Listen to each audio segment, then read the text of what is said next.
to be.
snakes and ladder. My ex-piss, cause my new one's better. Moves like Jagger, piss, cause my new one's better. We ain't in a mix, no grabber. Them trick bang fraud like scammer. Explain me real, that's a real bone capper. Pass don't matter, build strong still, pray this thing don't shatter. When shit gets real, so the real don't scatter.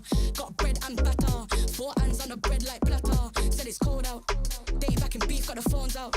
Watch where I sleep and where I roll round. Guess I'm gone now, they ain't even there when it goes down. It's a playground, better watch your man's getting safe out. See some play game like snakes and ladder. My ex-piss, cause my new one's better. It's a playground, better watch your man's getting safe out. See some play game like snakes and ladder. My ex-piss, cause my new one's better. My new one's bad, that's my baby. He let me shine and never shady. Girl, same cute, but that don't faze me. If you ask him, then he say he got a queen and that she crazy. Please never play me. He said, please never break me. He's switching to Mercedes, thinking that it faze me. I can love you through the dark and all my days, but you just never break me. It's a playground, better watch your man's getting safe out. See some play game like snakes and ladder. My ex-piss, cause my new one's better. Playground, better watch your man's getting safe out. See some play game like snakes and ladder. My ex-piss, cause my new one's better. Playground, bitches got a ring and feel it's safe now. They see a pretty bird and bird, I want a cage out. It's a playground, telling me mine, I don't play about. I tell them rise up, used to cry, river shit done dried up. I lost a couple bros on the climb up, I don't mind but ain't lost nothing that ain't mine. Cause it's a playground, better watch your man getting safe out. See some play game like snakes and ladder. My ex-piss, cause my new one's better. Playground, better watch your man getting safe out. See some play game like snakes and ladder. My ex-piss, cause my new one's better. My new one's bad, he ain't entertained, he don't move like that. Tell him move right back, touch shots over time, then to shoot right back. Robust, you can tell how we move like that. It's a playground, bitches got a ring and feel it's safe now. I see a pretty bird, I want a cage out. There's bad games on the road like a playground, like a playground. It's a playground, better watch your man's getting safe out. See some play game like snakes and ladder. My ex-piss, cause my new one's better. It's a playground, better watch your man's getting safe out. See some play game like snakes and ladder. My ex-piss, cause my new one's better.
Level up your gaming experience with over 8 billion playlists, only on Spotify, the official audio streaming partner for the 2025 Esports World Cup.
we are the champion. They don't stand a chance, and it is going to be Falcons full pushing Esperanza, punching their ticket to the Esports World Cup in style.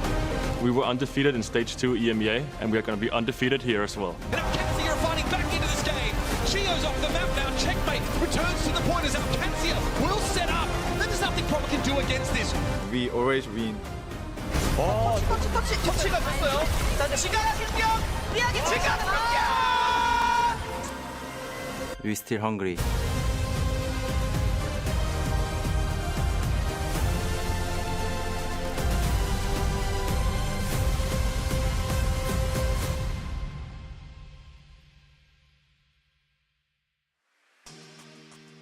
Hello there and welcome to the OWCS Midseason Championship live from the glorious Kingdom of Saudi Arabia here in Riyadh. It is great to have you with us for the Overwatch 2B stream. We are looking forward to bringing you some serious action today.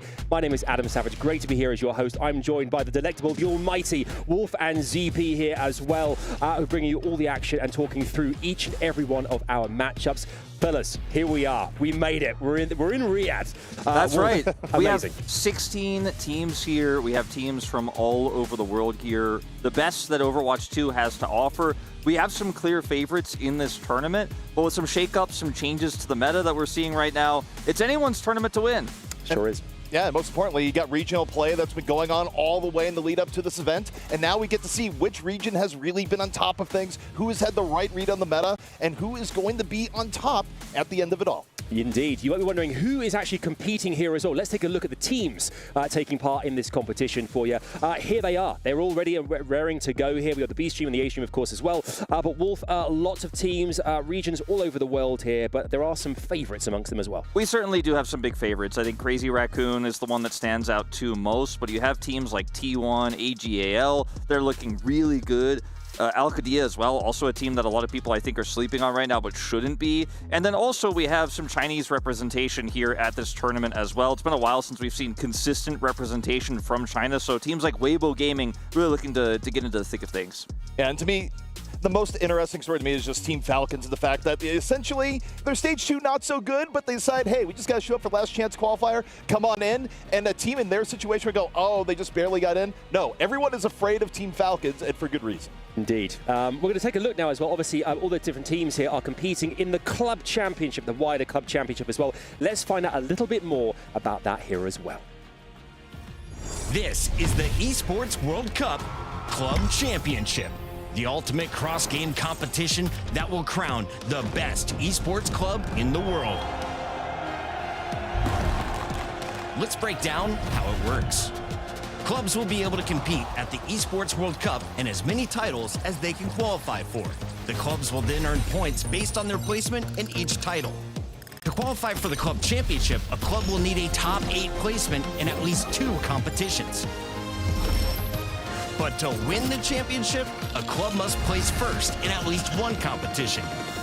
At the end of the Esports World Cup, the 24 clubs with the highest number of points will earn a share of the $27 million, with the winner taking home a staggering $7 million. And of course, the title of the best esports club in the world. Who will rise above and write their place in history? Watch it all here at the Esports World Cup. Yeah, just 27 million. Just 27 million. Yeah. It's incredible that all the teams competing together here, trying to get that top spot of $7 million here as well. That's one of the great things about this. All the different orgs coming together to compete for those top prizes. And you guys get to watch everything that's going to happen on Overwatch very soon here as well. Well, some of those top prizes are $27 million up for grabs here. I mean, everyone wants a slice, a chunk of that cheddar. It's an incredible prize pool, and it also means that it has incentivized a lot of organizations to pick up teams in esports that they wouldn't necessarily have that much interest in, right? So it's revitalized a lot of esports as well across the world. So I think it's just amazing for the ecosystem as a whole. Yeah, and on top of that, too, the way the prize pool works is that you are really incentivized to get as high as possible there. It's not entirely equitable towards the end. You want to be in the top 3. Ideally, you want to be first. So having an investment in every game really does pay off here at EWC. It certainly does here. The Esports World Cup, of course, as well, synonymous with the keys in which our teams have as well here. And one of the things that, personally, I find very, very entertaining, the crushing of keys as well. When you've crushed your opponents, you get to crush a key as well here, which, of course, as well, Wolf, is a part and parcel of being here in this competition. Yeah, so when I was here earlier, I had the pleasure of actually holding one of the keys when I was here for League of Legends, and the producers were trying to see like how sturdy they were and asked me to try to bend one. You can't bend those. You're going to have to use the giant hydraulic press to break it. And the team that eliminates, of course, a team whose key is then crushed actually gets to send a player to activate the press. So it's not just that you crush your opponent's key in a metaphorical sense. You actually physically press the button and watch it get destroyed. You're gassing me up here, Wolf. You're gassing me up here. Let's have a look at the club championship as a whole here as well. You can only see exactly how things stand in this competition because, of course, at home you kind of want to familiarize yourself with exactly what's been happening in the competition so far. ZP, we can see here as well, Team Vitality currently top of that leaderboard, 2,400 points, but there's plenty to play for. Yeah, I mean, there's a lot still yet to be decided here. And one of the interesting things here, too, is that, you do have some teams that come in and kind of act as a wild card, right? Where Crazy Raccoon last year, I believe the only game they won was Overwatch 2. But you take a look at, how we head into this year, they, again, could play spoiler with some of the bigger orgs here and take away what could be a needed first-place finish from some of the other teams that are competing. Yeah, and of course, to remind everyone, in order to actually win the club championship, you can't win on points alone. You actually have to win a title. Team Vitality, who's our current leader, already has done that so far here at EWC, but it is really important for teams like Virtus Pro to try to make that happen, not only fighting for points, but if you could win Overwatch 2, you've already got that guaranteed win in the bag that could potentially secure you the win overall in club championship. One place or the next, the difference is huge, really. We can actually show you a bit more about exactly, we highlighted it earlier on about what happens with the keys. Here's a closer look as well at exactly how this all goes down, courtesy of the press and the crushing of those keys. No competition is as ruthless as the Esports World Cup. Its trophy system is no exception. The Club Championship Trophy, awarded to the one club that rose above the rest and reigned supreme across all EWC games. The Game Trophy, when a competitor closes their eyes, it's all they see, and it's not complete until it's sealed with a champion's key. Every participant earns a key engraved with their name. That's their right to compete. This year, returning champions hold a key unlike any other. Only one can place their key into the Game Trophy and become an EWC champion. The frame of the champion's key is embedded into the totem, a stone marker of legacy displaying every champion of the year. The keys of the eliminated will be crushed. The champions select 3 broken keys as a personal token, a reminder of who they have humbled. Beneath the totem, a resin block holds the remaining keys, a graveyard of fallen contenders.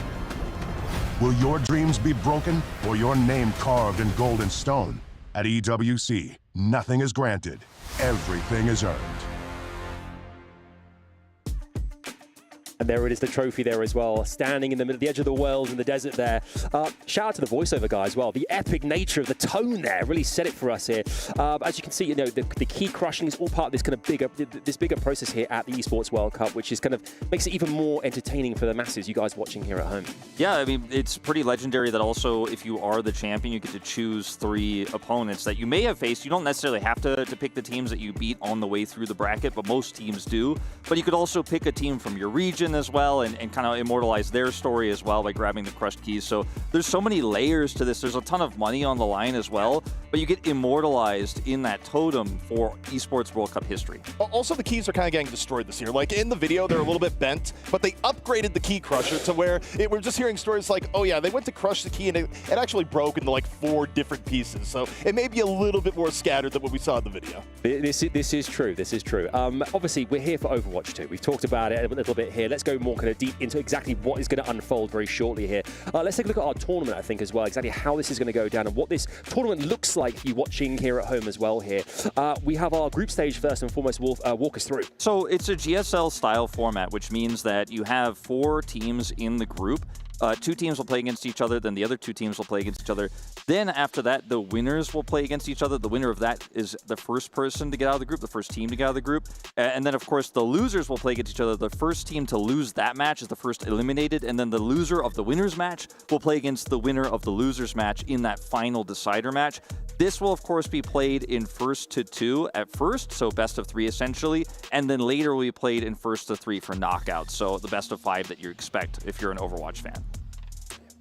And the key with all that, too, is just the fact that, look, you have very limited chances here, and you can quickly find your way on the outs. But also, you take a look at the format here. You know, as is the case with OWCS, you're going to have hero bans happening before each map. But, of course, there's a little bit of nuance of things where you cannot ban the same role twice within a single map, and heroes can only be banned once per team. So you can't go against the other team and be like, oh, you have us really beat Tracer v Tracer. You don't get to play Tracer the entire series. Nope, you only get to take that card away once. Yeah, and to clarify that a little bit, of course, if the first team to ban bans Tracer, let's just say a DPS hero, it means the second team can't ban any DPS role in that same map. But of course, moving into map 2, they'll have their opportunity to ban DPS again.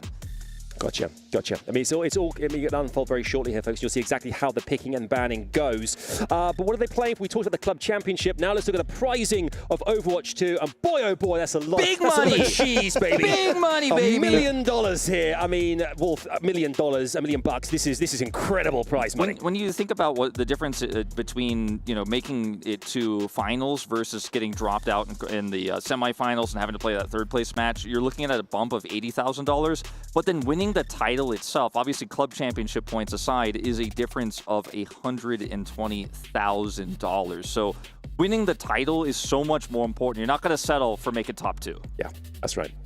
Yeah, I mean, look, a lot is at stake here, and it's a tournament where it really incentivizes finishing on top. You do not want to be a team where it's like, oh, we just lost and, you know, we got 4th. No, the pay difference between 4th and even 2nd is massive. Massive. Because it sets up the year ahead, really, doesn't it? And competing from this point onwards as well. So, obviously, lots to play for there as well. Obviously, everyone wants the glory of being the champions here, but the prize pool is absolutely second to none here. The teams, and what the teams look like as well here, and exactly what the groups look like. We'll take a look at those as well, so you can get your head around exactly which matchups are going to be coming your way here on the B stream. You can look forward to that very shortly here. Wolf, well, let's start with our upper bracket here. The matchups we have coming our way, opening matches, it's looking good. So, you know, AGL versus Falcons is arguably one of the best matches of the day, frankly. That's going to be on the other stream, but here we're going to be starting things off with Weibo versus Virtus Pro, which is our best match of the day, I would say, and it's a very exciting one. Group A, kind of a group of death. Like, this group is do or die. If you lose this first match, you go straight down to losers. And if you're Virtus Pro, well, I expect, you know, of these is our most likely one that we're predicting to go to losers. You're going to have to play against AGL at best case scenario. If Falcons get upset, you might drop the Falcons in that lower bracket matchup. So this group is pretty intense.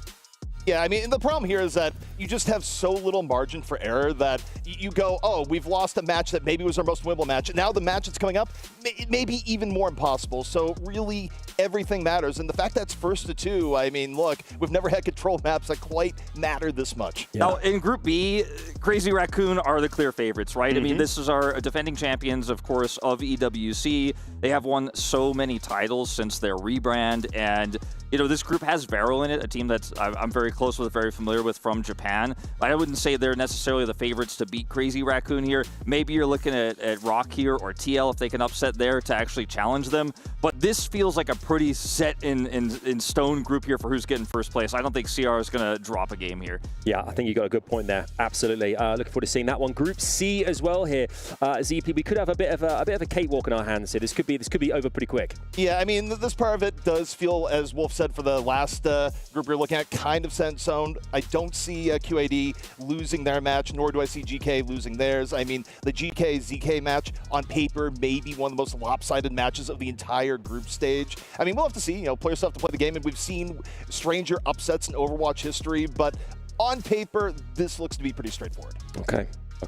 Group D is coming our way here now as well. And again, Wolf, we see familiar teams also on the board there in the upper bracket before we go to the lower bracket later. Yeah, on our stream, T1 versus the Guapos is going to be really fun. I think that, you know, with players like ColorHex, who are such legacy players across Overwatch history there, it's really exciting for me. I always love to cast players like Punk as well, who've been around for a really long time. The Twisted Mind series that'll be on the other stream is also a pretty exciting one. I think I would put my money on the second series being more interesting, though, so I hope you guys, you know, stay with us here on the B stream for that one. Absolutely. Why would anyone leave? I mean, look at you guys are here. I mean, come on. That's all coming your way here. Of course, those matchups will be very, very exciting indeed here. It's a really good point as well. Actually, our teams competing face-to-face here. Obviously, a lot of matchups are online and suddenly happening in-house. I guess an advantage maybe for some teams that do that more regularly as well. Yeah, so for the Korean teams, a lot of people who obviously follow OWCS Korea know this, but if you don't watch the region and you just watch them, you know, defeat your favorite team at every LAN because they always win.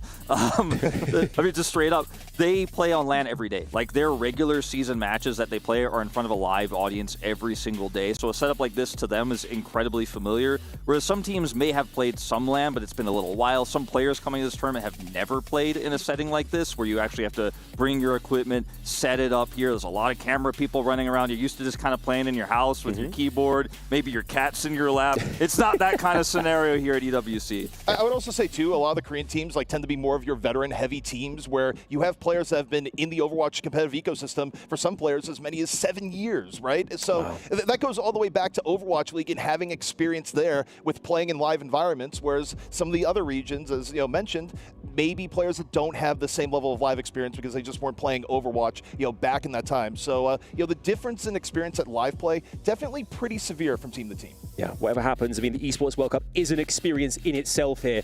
And one thing we love to do here at the Esports World Cup is talk about our Aramco power rankings as well here. Let's take a look at this and see how they stack up here. We've got ourselves favorites, dark horses, and underdogs here. Wolf, where do you want to kick us off? So, obviously, in terms of the favorites, right now, I would put all four of these teams above pretty significantly the dark horses. And for me, I would, if I wanted to split the favorites into two tiers, I would have Crazy Raccoons and T1 actually above the other two, just because they're the stronger performing teams. They actually played a relatively close finals against each other as well in terms of coming here.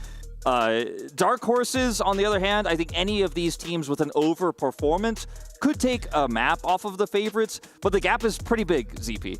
Yeah, I mean, I'd say, too, when you look at teams like Weibo, you'd have to go way, way far back to find a time where, you know, the top Chinese Overwatch team wasn't at a minimum a dark horse, if not a favorite. But I will say, to that graphic, I do wonder if VP, you know, maybe should have been a little bit higher because, look, the Scrimbucks haven't been all that great for VP, apparently, in the last month. But you look at their actual on-paper results going back to their last match against Twisted Minds, they might have gotten crunched in the upper bracket, but they nearly brought things back in a lower bracket run. So we'll see how the actual match play turns out. Oh, yeah. I can actually feel the energy in the room because I can start to feel players kind of around us now starting to come into the building, get themselves set up here, which is going to add to that whole kind of like the kind of entertainment value, the explosive nature of this, being in the same building at the same time. This is going to be amazing. For you guys at home the entire time, let us know who you think is going to win each of these. We've kind of said about the underdogs and the dark horses. Who do you think is going to go all the way to? Let us know, of course. Lots more to look forward to. We've got matches coming out of our ears here on this broadcast here on the Overwatch 2 B stream. You can see here our schedule, which is in front of you right now. Here we mentioned some of the matchups here, but we've got a stacked schedule. I guess we can take into consideration here as well, Wolf, that, you know, our players here are. This is by no means a sprint. This is a marathon. You've got to be here all day long. You've got to really kind of grind out to make sure you ensure the best run possible to get to those finals. That's right. So, you know, teams like Crazy Raccoons, who are playing on the A stream, may actually feature on our stream later on in our winners matches, which are the final two, which will end up being those first to threes. But you might play one of the earlier matches today and then have to play that later match at the end to try to advance directly out of the group stage. You have a huge advantage if you get out on day one. You don't have to play those additional matches. You can take an extra rest day tomorrow. But at the same time, like you said, the schedule is quite grueling. You're preparing for one match earlier in the day. You don't know who your opponent's going to be at the end of the day. So there's a lot that goes into that. Yeah, we got obviously a match of the day as well here. We've kind of alluded to it earlier on here as well, ZP. But this is our match of the day. We're really kind of excited about this one. Weibo versus Virtus Pro, which is coming up very soon. Yeah, and I mean, this is a very interesting one because, I mean, I think VP kind of wants to run things back and prove it. I think the last stage, wasn't necessarily as great for them, but now they kind of get the wild card, which is they have to be the ones in international competition to go against the best from China, where, again, you never quite know how powerful the region will be going into any given Overwatch tournament, but, I mean, Chinese teams have made ridiculous runs in Overwatch history, and, the question is for VP, are they going to be running into a meat grinder in Weibo, or have they, taken some of their recent losses to heart and actually have a very good plan coming in? I think for me, both of these teams have a lot of legacy players that have been around for a really long time for both regions, of course. So that's very exciting to follow some players like Gushwei, for example, we haven't seen play. There was a hiatus for Chinese Overwatch, but now he's back. He's been grinding, like what his form is going to be like. All those fans who didn't get to watch him play in international tournaments for a really long time are excited to see what he's going to look like today. Yes, indeed. I mean, speaking of what they look like, we're going to see some kind of images, I hope soon, of the players actually walking into the building to give you guys at home kind of a highlight what we're seeing here, what we're feeling in the room as well as they come in through.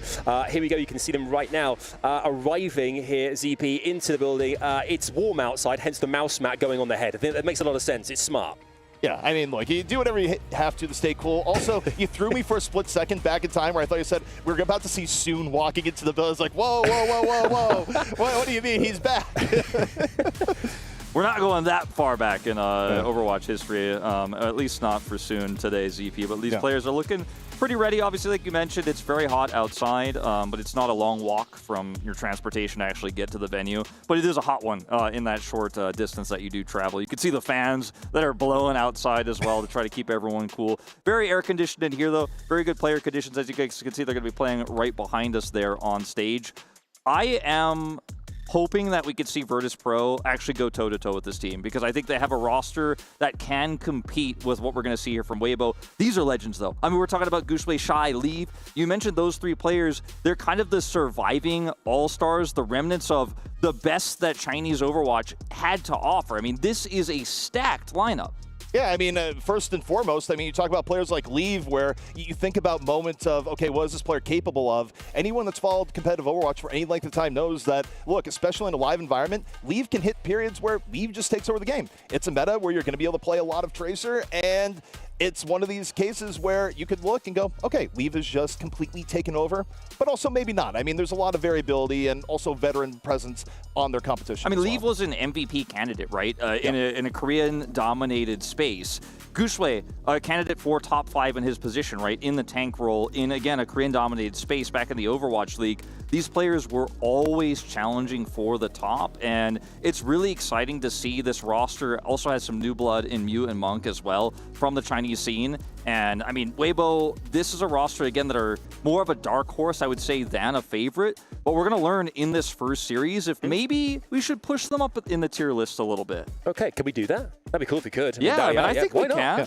Sure, let's do it. I think that's interesting as well. Like, you look at the likes of Weibo, who've had this kind of like track record of being kind of very kind of strategic-minded and structurally kind of sound across all their matchups. BP, are they going to be kind of trying to focus, do you think, on the likes of clutch ups to get them through? Is that kind of like, do you think that Weibo will be kind of very in the know of that being a thing that could be a counteract to whatever they're doing on out there? Well, look, I think VP, they're not going to really vary too much meta-wise from what we last saw them in OWCS on the EMEA side. I think they're just going to try and play standard and hope that what's coming in from the Chinese region is not going to completely catch them off guard in that regard. I mean, the thing I always have to look at is like, okay, how's Shockwave going to come in and play? I mean, I may be a little bit biased because I remember casting Shockwave all the way back in the Contenders era. It's like, oh, this is a cool new rookie. And then it's like 6 years later, it's like, okay, Shockwave's still one of the very best players around, and now like a player with some of the deepest hero pool options in all of Overwatch. I mean, this is the thing with Shockwave and Jeo especially, is they're both incredibly flexible. I think Shockwave has picked up most of the slack in that regard in this roster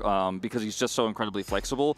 But the cool thing is you have players on the side of Weibo that have played like previously, like prior to some of these players. So you could argue they have more experience competitively, but a lot of them were on hiatus for quite a while, whereas these players didn't really take a big break, actually. So some of them arguably in better form. I think the deciding force in this series will likely be who has better coordination and preparation going into what is basically the first match of the tournament. We don't know what the full meta read is going to be for every team. If your read is better than another team's, you might get a big step up. And a team that's as flexible as Virtus Pro might have a strategical advantage going to this first to two. Okay. I mean, talking of hero, dynamics as well within the squads. I mean, Virtus Pro, do you think they're capable of surprises? Is that something that we kind of can potentially expect from this team as well, ZP? I mean, for me, I don't think Virtus Pro doing well would necessarily be a surprise. I think they've been one of the top teams in the EU for a while. And again, I mean, you think of how they got here into this particular group. They were very close to taking down Twisted Minds. And again, it's kind of interesting because hanging into this year lost Scrimbuck's like, oh man, VP, they're really trying to struggle to get a read on this meta, which may be proven out in just a few minutes we get into the match. But I don't know, for me, I tend to go more off match results and overall history. And this is a team stock full of veteran talent that also has been pretty darn good in recent memories. So I'm excited to see what happens. Do we do predictions? Dare we predict how things are going to play out here? I like a little pred. Yeah. I'm a pred guy. Okay. I'm gonna go with Weibo. I think Weibo's gonna take this one. I think it's gonna go the distance though. I think it's gonna go 3 games. I think Weibo's gonna have an edge. I think that this roster has shown in the past that they're super good at preparing for tournaments like this, especially when you're the one that no one has a read on just yet coming from China. You're not playing against these teams. These teams aren't scrimming against you either. They're way too far away for something like that. So I give them a slight edge. I'm kind of torn between the Weibo 2-1 and the VP 2-1. I do think sometimes in international competition you have Chinese teams kind of have a slow start and then go for the lower bracket run. So I'm going to be a little controversial. Instead of parroting you, Wolf, which was going to be my initial thought, I'm going to say VP 2-1 here. Okay, 2-1. I like that. I mean, clearly going the distance is kind of like the vibe here. It's our match of the day. I think this one should go the distance, right? Yeah, I think so. It also makes it look really good if that's the case. It makes us look really good, which is great. But yeah, let's do what you guys think as well here, of course, on the Overwatch 2B stream. Who will be the victor? Is it Weibo? Is it VP? Let us know. We're eager to hear from you guys as well here. But it's all about to go down very, very shortly indeed. As we said, lots of matchups coming your way. 4 guaranteed matchups, and then things really change up when those bracket matches start as well. I guess as well, before going in, ZP, just to reiterate here how important it is to kind of really get a good head start here, because without that, it becomes a much more difficult road to get to that final. Well, again, you don't want to face either of the two teams that you're going to have to face. Like one of the two that's going to get knocked down to the lower bracket here should you lose this match. It is a horrifying matchup, and even if you win it, it's still going to be a pretty tough-fought battle. So realistically, win this one and get rid of the elimination match. You don't have to deal with it. That is the ideal. Yeah, if you win here, you're guaranteed to have that opportunity to go straight out of the group stage. Against the competition you'll be facing, it's tough, right? That's not where you're going to be thinking, okay, this is my big win, I'm going to upset AGAL. But on the other hand, you get an extra day to prepare. Watch who you're going to fight in that decider match, what strategies they have, what reads you can gain, what you want to ban against that team, maybe what maps you want to go to. So having that extra strategic edge is really important, and why this group stage is kind of cool and really favors the teams that win early, so you can actually get that additional prep. Yes. Preparation is key, obviously. Looking at things as well, I'm very aware that with Esports World Cup, there are so many games featured across the course of the summer here, and those kind of are relatively new to Overwatch and the comp scene here as well. What meta and heroes we're going to see a lot of, do you think, is going to be quite popular throughout the course of this? I mean, Wolf, kick us off here. What do you think we're going to see a lot of at the course of this competition? So it really varies by region, right? And there's a lot of different archetypes. So there's rush compositions where you just simply try to get on top of the enemy team as fast as possible and eliminate either their front line or their back line and win the fight instantly. Then there's more of the Asian and Korean style where you play at range. You play heroes like Sojourn, you can play a little bit of Cassidy, and you protect that long-range hit scan and try to prevent those rush teams from getting on top of you, and then you just do massive damage and you win those longer fights.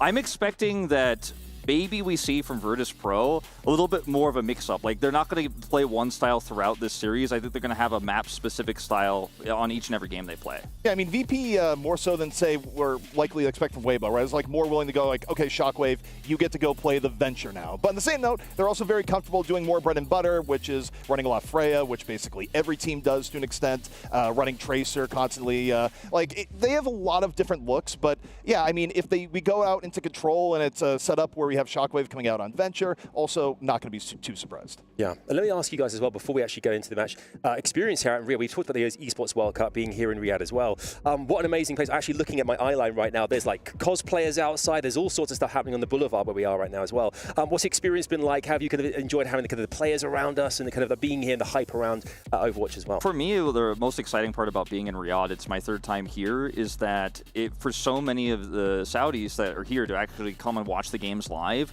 this is such a new experience for them, right? And we have had esports basically all around the world. We've had it in all over Asia, North America, Europe, but in Riyadh here, for so many of these fans, this is the coolest thing. Like that this is the closest they can get to esports, and it's also the biggest event of the year. So they get to actually celebrate something here locally that they haven't had the opportunity to have really since last year. So that's awesome for me. I love it when fans get to have that first big LAN experience. Yeah, I mean, it's not only the fans here, but the culture's just been very, very welcoming. Like, you talk to the fans, like, everyone's, like, super nice and, you know, very into the games that are being played here. I mean, you have a lot of, like, true fans here, especially in Overwatch, of course, where, you know, Saudi Arabia as a country has had enormous amounts of success going to country or events like the Overwatch World Cup, right? So, I mean, this is a more popular game in the region than some of the other games represented here at EWC, and you definitely feel it when you come in here to cast Overwatch.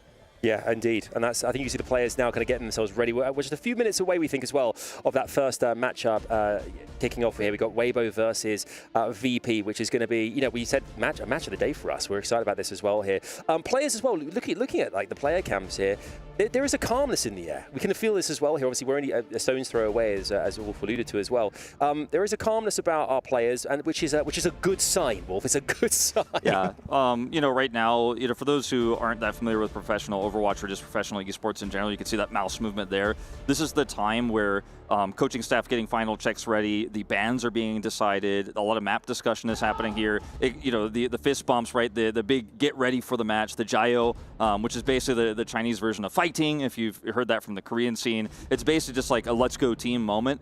This is the moment where you're getting those final warm-ups in as well. You're making sure your mouse sensitivity is perfect. You're in the training room shooting that bot. You're making sure everything is exactly the way you want it to be. Your keyboard angle is correct. Your mouse pad's right where you want it.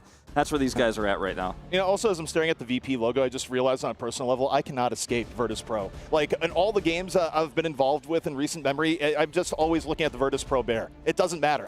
It's just all the games. It's like Virtus Pro's like, we like the games that you like. You're going to watch us play. And also, they usually win when I'm watching. So I think if this one is close, I'm going to give myself credit and say, like, I may be a good luck charm for Virtus Pro here. ZP is the VP whisperer. Yes. You know, as far back as our ride here to the venue today, where we had you and Hunter disagreeing vehemently on potentially where VP would land in our power rankings, which I think is really fun, right? Because if we all had the same opinions, then it would be super boring. But I think VP is one of the big mystery teams because they have so much flexibility. Like I said, what we see today will really be able to help us gauge what their power level is, more than what we could just guess from their scrims, right, that have been discussed a lot in the recent LAN results. Well, I think it's a classic thing where going from the casting side, for the most part, where you're not always in every scrim, you sort of develop an aversion at times to the scrim bucks, where oftentimes they can be true, right? But like coaches behind the scenes and people that are more in the like coaching and like analyst for the team roles will be like, well, I know how this team performs in scrims and I think it's going to be this.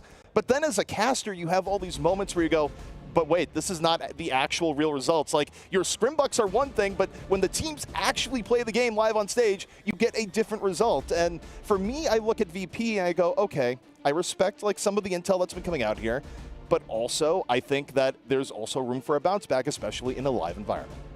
I think there's a lot of people out there as well who always kind of wonder about the way in which your minds work when you are casting the action, because there are so many things to think about all the time. Have you seen your own personal journey of when you first started casting to now, like a massive change in the way and technique, the way you kind of remember things and see things? Absolutely. Like, there are a lot of things and patterns that you observe in esports where, you know, you mentioned earlier, everyone looks calm on stage. That's a good sign, right? But for me, like when I saw that, I'm not going to name any names, but I could tell which player is super comfortable, which player is incredibly nervous. Like the player that's sitting back with their hands behind their head, they're leaning back in the chair, that player is confident. The player that repeatedly keeps checking sensitivity, like until 2 minutes before the match, that player is nervous. They're not going to perform. That player is not necessarily comfortable with this setup. Those are the kind of things you learn when you've been doing this for a really long time. Yeah, I mean, you just have tells a little bit, but also they're not always one-to-one where you do have some players where they just look nervous all the time. That is just their entire personality. It's like, you talk to us like, oh no, it's completely chill. And then it's just like, well, you don't look chill. You actually look like you're about to have a heart attack out there. It's like, no, it's fine. Yeah, they live on the edge, and that's fine. If that works for you, that works for you as well. I think, yeah, just like us, we're cool, calm, and collected, but inside, there's a firework display going on because we're already raring to go. Our players are ready as well. Hopefully it'll be kicking off very, very soon. You'll see this kind of first matchup in this best of three. As you mentioned actually earlier on, the first 4 games best of 3s, the best of 5 later on. How does that affect dynamic? When you go from a best of 3 to best of 5, how does it affect how players go about business? Well, I think on one hand, like it's really interesting for Overwatch as a competitive game because we've kind of always played at least 4 maps. Like it's been up to 4 maps, right? You know, first to 3 or an Overwatch League in the early days. days, we had 4 maps played no matter what, right? So to be able to call a series after 2 games feels very unusual, right, for an Overwatch pro. So it feels like the stakes are really high. And that first matchup of Control, where it can be quite a volatile map type, where an early lead can mean so much, to lose that one and think, wow, the next map choice might be our last. You know, we only get one more chance, and then if we win that, then the final map that we have to win is going to be the enemy team's choice on their map type. That's stressful. You know, that first matchup feels so much more important now in a first to 2. I would say for me, it's specifically here, it feels a little bit bad for Weibo. Because when I look at Weibo, and again, the history of Chinese teams, oftentimes they need a map or two to download and go, okay, this is what we're going to play, this is what's going to work. Also, on top of it, I think Weibo's a little bit more vulnerable to target bans here, and that's the other thing these first to 2 series is that you have more room to just take out a team's best heroes, and they don't have enough maps to come back and go, well, you've gotten rid of our best, but now can you beat us at your best? Well, it doesn't matter if they've already won the series because it's only first to 2. So that's also a dynamic here where if your team is more susceptible to being banned out, you are more vulnerable in this part of the group stage. Yeah, it's a really good point, actually. I always wonder as well whether the teams are very conscious of other teams' performance whilst when they finish their games, whether they're kind of really focusing on their own game or they are kind of keeping tabs on what's going on elsewhere in the competition too. You know, as a player, you're not necessarily focused on that, right? But as a coach, 100%. You know, you're really looking for those weak points. You're looking for some of those calls and team fights that are a little bit shaky. Like, let's say, for example,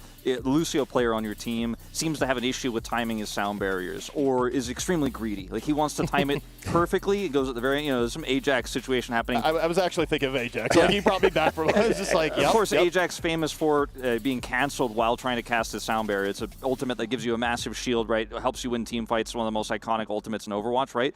So if you're, as a coach, identify that when Lucio player seems to be very greedy, you might start thinking, all right, watch for this guy's ult charge, like really track his ult charge. We might be able to punish him. We might be able to focus him down. Whereas a lot of teams would focus the DPS. Maybe you go for the Lucio first because he's playing so greedy that you don't get that sound barrier off. You kind of get to cheat the ult economy. There's small things like that that you can think about and pick up when you're watching all the teams as a whole. Yeah. Yeah, I mean, the trends that you pick up over time are important, but I think the thing going back to it and where we're at now, where, you know, the first 2, you know, I just talked a little bit about the hero bans being a little bit more important when you have less maps to sort of recover after your mains get banned out. It's also just the fact that if you do have trouble adjusting to regional styles right now, you don't have much time really at all here. So regardless of which of these 2 teams comes out on top, the team that gets smacked in map 1, I mean, they get a very small break between map 1 and map 2 to figure out and go, okay, how do we want to play this? You get to bring the other team to a map you feel most comfortable on, but are you going to be able to get over the shock in map 1? Maybe not. That's a really, I mean, again, great points. I mean, for the players as well here, I mean, we're hearing that they are looking like they're going to be kicking off very shortly indeed here, which is very exciting. We can't wait for this first match. Yeah, talk about ults as well. Well, yeah, for a second. Which one of the most have been most prevalent, most key? Which ones do you think are real game changers we might see at the course of the next couple of days? For me, I'm always thinking about support ultimates. I think they're one of the biggest game changers. You can nullify enemy teams' ults. You can give your team the opportunity to actually get kind of cheat and engage and cheat positioning because you have that additional healing or shielding. You know, in the case of like a rally, for example, it gives you that additional armor, that extra staying power. Those are the ults I'm normally tracking first in team fights. Yeah, generally speaking, in Overwatch, the support ults will carry the most value overall, or at least the most consistent, because, you know, DPS side, you got ultimates like Cassidy's where it doesn't quite work as well, but Wolf, we're getting into it. It's time. All right, here we go. Game number 1 here, and we actually have, it looks like a Juno composition. I was excited because that has been a little bit less common as of late here.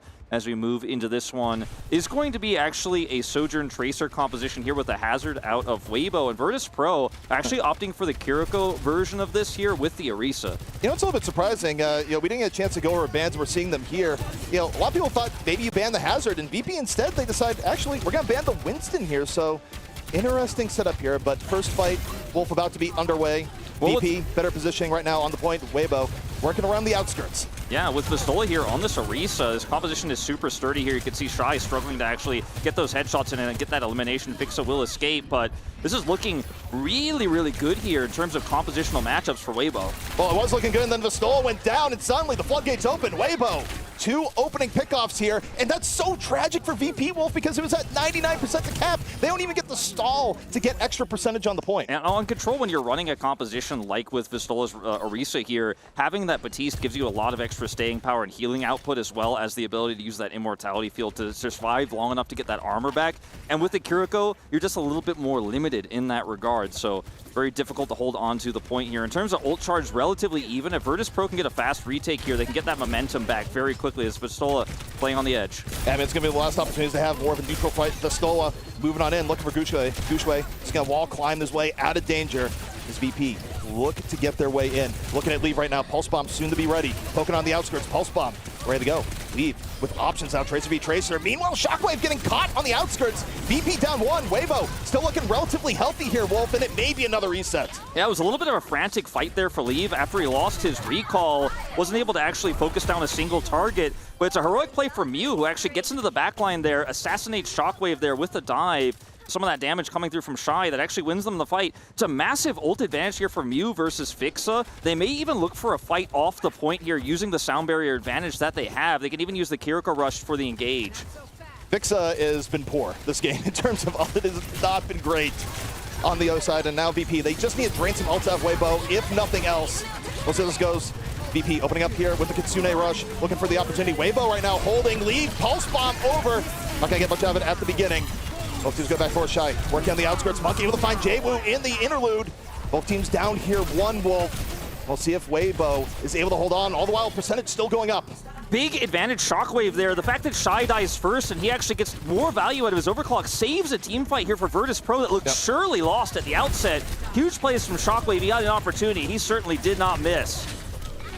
VP with the flip, back in control, but in the hole here, Wolf. But honestly, fight went really, really well for VP because not only do they get control, Weibo completely burned their ult banks. Yeah, they also really messed up their regroup here and actually will get staggered. So this is some additional free percentage here for Virtus Pro. Have such a big turnaround on this first point of control. And now in terms of Weibo Gaming here, swapped Monk over. They're looking for a little bit more of a support ult build here. But with this composition, it's hard for Shy to get line of sight. And if he actually gets picked trying to find it, it's just more and more time built here for Virtus Pro. I think Mew having that ult charge advantage we talked about earlier is going to be a big boon here for Weibo Gaming. Weibo right now working bit in the neutral, and Shockwave gets caught. Early pick coming courtesy of Monk. Jwoo nearly going down at the same time. Weibo now working man advantage, 2 up over on the point. Monk may be falling towards the very end, but you take a look at this. They're going to have presence here on the point, Wolf. And the problem for VP, they don't have much time for a re-engage. Now, a lot of these fights have really been decided by which Sojourn dies first. Even though neither Sojourn have been doing massive damage output, it's the positioning, it's the threat that matters so much. As Vistola's off the point here, or rather back on the point here alone, and actually we'll get a bit of a back cap. Really sneaky move here. It's only going to get them a little bit of percentage, but they need anything they can get. Now they need that desperate fight, but they don't have the Lucio ult. They got the back cap, but I'm not even sure that was worth it, Wolf, because now you're not going to get the full 5-on-5 fight the way you wanted. Monk gonna drop the Kitsune Rush. Vistola had to be on the point, ends up being the sacrifice. Can the rest of VP come on and in and make something out of nothing? Shy is saying, no, you are nothing. One after the other on the Sojourn, and Wolf, this is looking pretty done. Yeah, it's definitely done here. That's going to be the last of it. Vistola unable to drop his ultimate on the fight. No Terra Surge, and Weibo Gaming will take the first objective here. I think some of the big factors of this first round were whether the first Sojourn was picked early in the fight or not. We saw in that big turning point for Weibo when they regained control, Shy has high ground, no one's able to contest him, which means the Orisa is just a fish in the barrel there. Never able to get any value out of his Terra Surge because Weibo Gaming were always split. And then also the Lucio ult charge you mentioned early on, Fixa was always so significantly behind in ult charge that they weren't ever able to match that ult economy. Also, I just think at the end, I don't really understand the logic where, okay, you've gotten the back cap, sneaky, but the back cap comes at a cost of you getting staggered, and Weibo just goes, well, I guess we'll walk back on the point, and now you don't get a final fight. Like, strategically, it didn't seem that great. The timing of it, I think, was one of the big problems I had with it, because if it was a 99 to 100 at that moment, you have no choice but to actually put the Orisa on the point and look for a play like that. But we're sitting at 94, 95. There's some additional time they could have worked with there to actually look for a fight. Try to build that Lucio ult up, because if you Terra Surge first, maybe that buys enough space, then you get the sound barrier, but otherwise it was definitely going to be a desperate situation for VP no matter what. So I'm assuming here we probably have a bit of a pause between rounds. Nope, we're right back on in, so point unlocking here in just a moment here, Wolf, and we'll see where this one goes if VP can bounce back. But the early opening for Weibo did look convincing. Yeah, Leave here on the side is the damage onto Gushue. Yeah, looking here, nearly getting the Lucio super close. Was Vistola. Weibo a little bit pushed back. Jaywu able to clean up the scraps. Monk gonna fall. And now VP working at man advantage, in control of the point. Gushue though still sticking around here, Wolf. Picks off one, and this is where Weibo may be able to turn it around. Leave comes in, not in time to save Gushue, but it's getting a little bit messy. Yeah, this is a hand-stiff moment here for Weibo Gaming. They had such a disadvantage early, and because Mew took the brunt of that early part of the fight, at this point, he has a massive ult charge again. Advantage over Fixa. A big win here for Virtus Pros. They were able to stall this out to 24%, but this was never going to be a fight that they could win. Well, if you remember on the last map, they nearly started off the same way. They just didn't get the cap. This time, at least, they end up getting the cap. Kitsune Rush is going to be dropped. Pistola, though, dropped in turn, not able to stay alive. Weibo just playing around the Kiriko ult, and I gotta tell you, it's looking closer to peak Leave than not so good Leave, and that is such a good omen right now for Weibo Gaming. Gala tossing that ultimate out really hurts here for Virtus Pro, because that was the best way for them to reposition and win that fight, but I think maybe the determination should have been that that fight was not winnable, because that's a big tool gone for them. They're gonna have to look for a sound barrier engaged now. Weibo Gaming may just simply try to take the fight off the point. As Mew, man, he is an assassin in this game. Oh, and just like that, Shockwave gonna go down. Shy able to find his counterpart. Weibo working at big advantage. Gala nearly down as Leave on the hunt. Gushue gonna finish it off, and Leave still not done yet. Jaywu trying to equalize the pulse bomb, but I gotta tell you, Wolf, the fight's already over. And they keep using Mew to help engage with Leave in the backline and take out Shockwave or the supports, right? And we're seeing Monk teleport in for the follow-up. And like I said, they took that fight off the point. And if you're Fixa in this case, you don't want a sound barrier off the point, because then Weibo just disengaged. You never get the cap, right? But they forced the fight off the point. The dive was clean. Weibo still hold ult advantage here. And Fixa, man, he's got to ult this fight, surely. Yeah, I mean, you have to open with Barrier here if you're VP and be decisive on the gauge. It's probably going to be Barrier into Overclock. We'll see if Shockwave can deliver, but there's the Barrier. Where's the Overclock? VP, you're on a timer. Can you make some of this work? And Shockwave delivers. Gets Gushue. No Overclock required. So this is the engage VP's looking for. They're up one on the point, and the point about to be capped, but Weibo here. Shy, still around, find Shockwave. Surely they don't fight this back again here, Wolf. I mean, it might, but Leave being down here is recall just 1 second away. Really big timing here. And once again, Virtus Pro will get the late flip just like they did in the first round. Ult advantage, though, so strong here for Weibo Gaming. Now, I think the best way, like if Virtus can actually track the ults really well here, their best bet is to try to take a fight off the point with a pushed up Orisa. Gala's ultimate allows him to get into the backline, and they try to assassinate the Lucio. Otherwise, Weibo Gaming slow play this, force ults, and then win the fight. Like, this is how control works. Yes, you have the control now, but the ult economy is not yours, so you have to take a creative approach, and I think that is going to have to be Gala. I think what VP needs, they need a good pick-off in the neutral here, whether it be coming from Shockwave or Jaywu getting a pulse bomb. They need some form of help rather than going into just raw team fight versus team fight. They're playing it so slow, and Vistola might get cut off here if they're not careful. Right now, Weibo playing on the edges. Kitsune Rush gonna be dropped here, and Leave finding Shockwave even as that goes down. Leave, a menace, 2 down, going even for more. Genlo able to recall just in time, and Leave has done critical damage to VP here, and their odds of taking map 1. Some really good clutch from VP in some tough situations, but ultimately it's not enough, as at least Fixa gets that last kill there. An attempted overcap, or backcap, excuse me, from Jaywu is going to be all they get here. He could just stall things out, but this one is all but over. ZP, I think some passive play there from Virtus Pro when they needed to be willing to take a bigger risk there. They didn't have the Kiriko ultimate, but we could have seen Gala play out more aggressively, look for some big pickoffs, you know, try to use his shurikens to get some chip damage, teleport back to his team and look for the rush, because instead they kind of slow played it. Then the Hazard ultimate comes in, the team gets cut in half by the wall, and it's just a disaster there in the final fight. And also on top of it too, we didn't really talk too much about the Tracer matchup in terms of Jaywu versus Leave in the run-up here, but man, oh man, Leave was everywhere, and Jaywu at times just felt downright invisible, Wolf. Yeah, unfortunately, that kind of was the reality of it. And I think the big difference in the Lucio role here was just how aggressively we saw Weibo play around the fact that the Lucio is so confident they can actually get into the backline, threaten there. And when his health goes low, if you don't get eliminated as the Lucio, you then heal yourself. And sometimes you can just gain a 20% ult advantage off of being aggressive like that alone. And that just kept happening. And then when they start winning fights and the enemy Lucio is getting picked repeatedly, you know, unfortunately for Fixa, like, it wasn't, they weren't going to be able to match. He wasn't going to be able to help out, and it was just an ult economy issue. I will give Virtus Pro that big, I'll give them one big thing in this one is that when they were down, they were able to take a few clutch fights actually to bring it back when a lot of teams might have just rolled over and died. Yeah, I mean, it was not without the bright spots here and there, but I also think going into it, they really didn't have a great answer for Gouchway on the Hazard. I mean, Gouchway, you kind of alluded to it with Wall saying the stage. I kind of wonder back on the bans here where they decided coming in, they're like, okay, yes, Gouchway does have a legendary Winston, but taking Winston out with the ban, I think may not have been the right choice as opposed to banning the Hazard. And where I think this is going to go for map 2, regardless of what map it is, I think Hazard ends up getting banned. Yeah, I think that's definitely something we may, in fact, see. I got to say, if I'm not familiar with Gouchway's game, like I haven't seen what he's been scrimming because he's in China, right? We don't really meet up that often. Like all I could see is what he's looked like domestically. I go, yeah, it's Gouchway. I ban Winston, Yeah. I mean, that's fair. Yeah. Like that's his most legendary pick across his career. Yeah. However, I actually, do you know what? It was incredible during that first map. The comms as well in the room, because obviously being in the studio here, you can hear the kind of frenetic nature of everyone kind of like, shouting the orders, what to do. It's an amazing thing to feel that from the teams. Obviously, Weibo have gone with a great start to proceedings, as I kind of expected as well here, Wolf. I mean, we kind of predicted this might happen, and so far, so good for them. Yeah, and I don't think this series necessarily. If I saw this game alone, I'd feel like, oh, this is going to be one-sided. It's control, right? It's the volatile map type where if you get an early lead, you normally hold on to it, right? It's very impressive to actually wrestle things back, which is why I was mentioning Virtus Pro having those late flips with ult disadvantages was really impressive.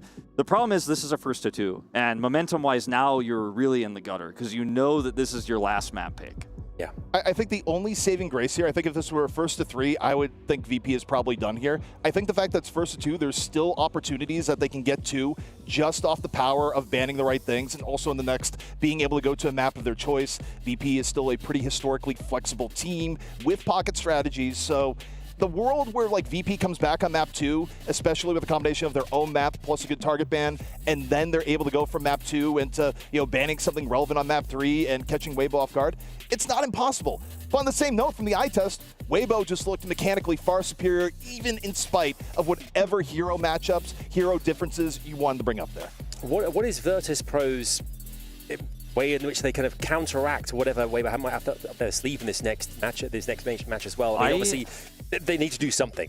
I don't think they're going to be playing Orisa on the map type that they pick. Obviously, Orisa can be very strong on control, and when you control a space like that, it's very strong, and if you're playing around it, it feels very good. Unfortunately, they didn't have the Batiste with it, and maybe it was just a good read in terms of what Weibo had heard about VP, that this was going to be a good ban. Maybe moving to something that's a little bit more mobile, a little bit more flexible would give them a lot more agency. So I'm looking at seeing a tank change up here more than anything else. Yeah, I mean, on the same note, I think they could also play the comps that are a little bit slower at the same note, where you could have Shockwave come out and play, say, Cassidy, right? Where I think the pace of the game also got a bit away from them, especially when you kind of looked at what's happening between how the two Tracers are playing. And yes, I mean, the tank play coming in from Hazard also had a decent amount to do with it. But I almost wonder here, just given the aggression that you generally see out of teams like Weibo, where you would have the idea that, okay, maybe we can run something to slow this down a little bit and try and get some control over the pace of the game. Indeed. Yeah, it's going to be interesting to see how they kind of try and go about proceedings. Obviously, we said so much on the line. We're going into the lower brackets later on, if not winning this matchup. Interesting as well, we talked about kind of community, how important it is as well, because people are kind of finding out, obviously, we're in the B stream. If you want to get more involved in Overwatch, we have Discord communities, all sorts of ways in which you can as well chat to like-minded players in the community. You can find out more. You can see on the screen a way that you can kind of QR code, you can kind of jump on in there and ask away, ask questions, kind of get more involved with things. If you've got something you want to kind of bring up, get in there and do it. It's all there for you here, courtesy of the Mid-Season Championships and EWC here as well. We're looking forward to this next one. I'm excited as well here. I think this is going to be one thing we need to kind of consider as well. Different heroes, different things. We mentioned Orisa, the Javelins being a huge kind of factor there as well. But Tracer as well is such a key hero in each and every one of our teams, getting around the back of teams and really giving them something to worry about, basically. It did seem like when we saw some of those fights lost by the side of Weibo that their target selection was a little bit frantic.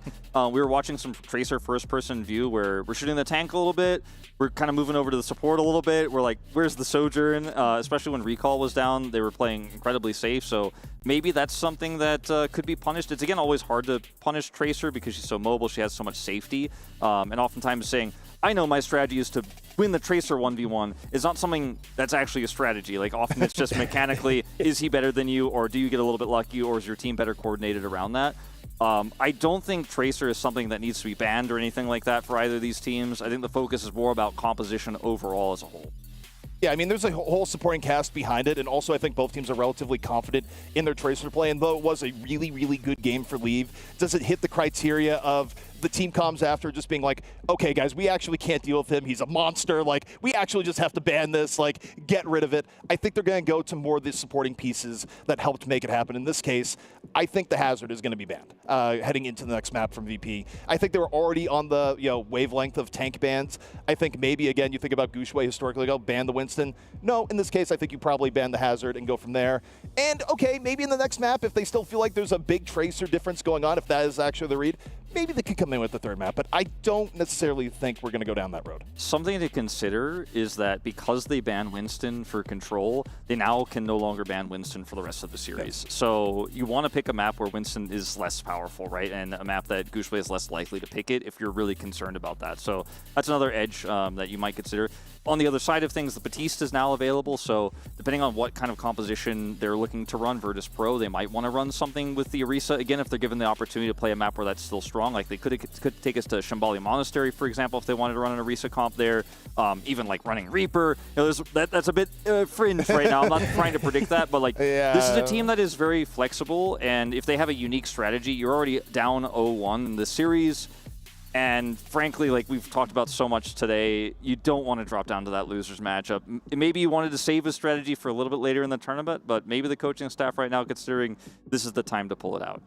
Over the course of the last, the years that you guys have been casting the game, watching the game as well, what have been some of the most differentiating factors between the players who are at the very top and versus everybody else? Have you found anything specific that is worth noting? I mean, it kind of depends on the role. I mean, I think to some extent, there's always been the world where like the players at the very top just happen to have eliminations out of nowhere where it doesn't really make sense. I mean, whether that going all the way back to OWL Season 1 and you have players like Jonak where it's like, I didn't realize this Zenyatta could actually get this many eliminations. It doesn't really make sense that like 3 heroes walk into a room with Jonak and then like Jonak walks out, right, or floats out, as it were back then. Or earlier seasons we have players like Decay where it's like, yeah, I guess the Decay on Widowmaker, I guess we lose long before the era of hero bans, right? Like there's certain here. Overall, I'd say like players that are really good, they just have ways of defying expectations within their role of like, okay, this player in this role, they should have gone down. But they didn't go down. Yeah. That's weird. So, I mean, it's funny you mentioned Decay. Like when I was casting Decay before he was known to everybody, he was the type of player who I was like, Decay's weakness is he can't play Widowmaker. He turned that around. And I think a really good pro in Overwatch is able to turn things around. In the old days of Overwatch, very early on, we had a meta called GOATs that appeared because right now in Overwatch 2 and at the end of Overwatch 1, like you're locked into your roles, right? You can't play 5 DPS players. But back then you technically could. And there was a composition where you had 4 tanks and 2 supports back when Overwatch 1 was played with 6 heroes. And so many DPS players struggled to move into tank because it's just so different from what their normal role was. And the best teams are the teams that are super adaptable, right? And I think beyond even adaptability, the teams that find the most success, it's sometimes less about mechanics and your actual like micro, your aim, and about how much you can work as a team coordination-wise without saying anything. Sometimes it's about actually having the coordination without having to say words. Everyone just already knows what to do, and you can keep those comms cleaner and just shout out, this guy's low, we're going for this guy, this guy, this guy, this guy, and not even explain the game plan. Sure. Yeah, the comms are incredibly important here. Speaking of turning things around as well, we are going to be taking a short break here on the show as our players get ready for the next round of this epic first game we have here for you on the Overwatch 2B stream. Do not go anywhere. Join us back here in a few minutes' time. Lots more fun coming our way. We'll see you in a sec.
This land is calling.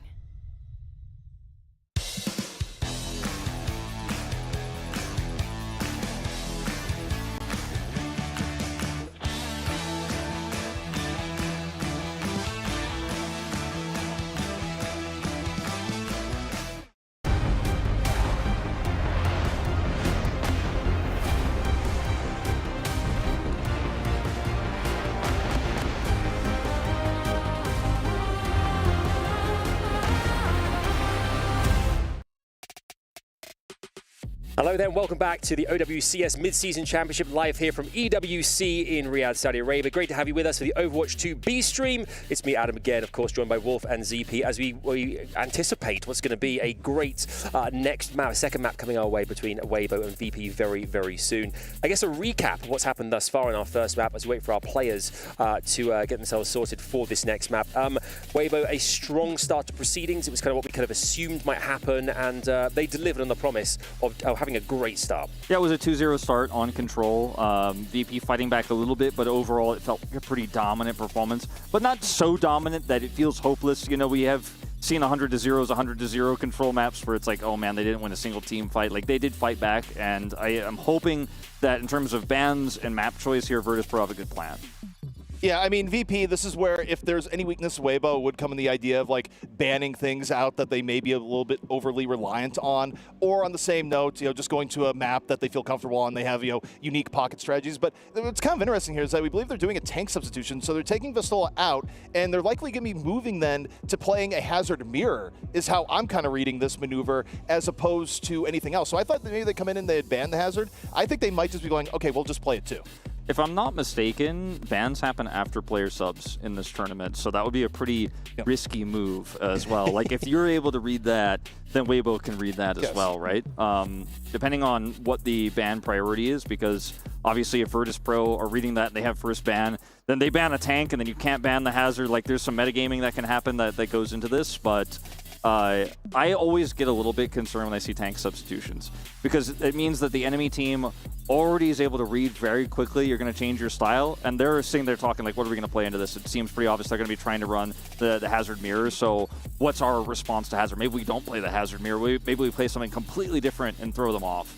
Yeah, I mean, it seems that substitutions are very commonplace amongst the course of this competition. Do you think we'll see it quite regularly, ZP, that this will happen between teams? It just depends on the team and like the depth that they have. Some teams are running with rosters where they literally cannot do substitutions, or their substitution is quite literally this guy's on the roster in case someone gets sick, in case someone breaks you know, their leg walking to the venue. Well, probably not their leg, probably their arm. Like, they make a play extreme in that case. Breaks a bone. Yeah. We of course advocate for the safety of all players, and hopefully this doesn't happen. But I'm joking around a little bit, but like, obviously in terms of getting ready too, like when you have a substitution, you got to make sure that you've got your mouse pad right, like I was talking about earlier, your mouse sensitivity fully set up and stuff like that, headset's working, your comms are good. So sometimes these types of things can take a little bit of time as we move into the second map, but the predictability of swapping tank is always so scary to me, whereas if you swap DPS, it's obviously a little bit more niche of a situation, where sometimes that could be predictable as well, where you're like, okay, well, they're clearly bringing their Genji player in. I think I know what's going to happen here.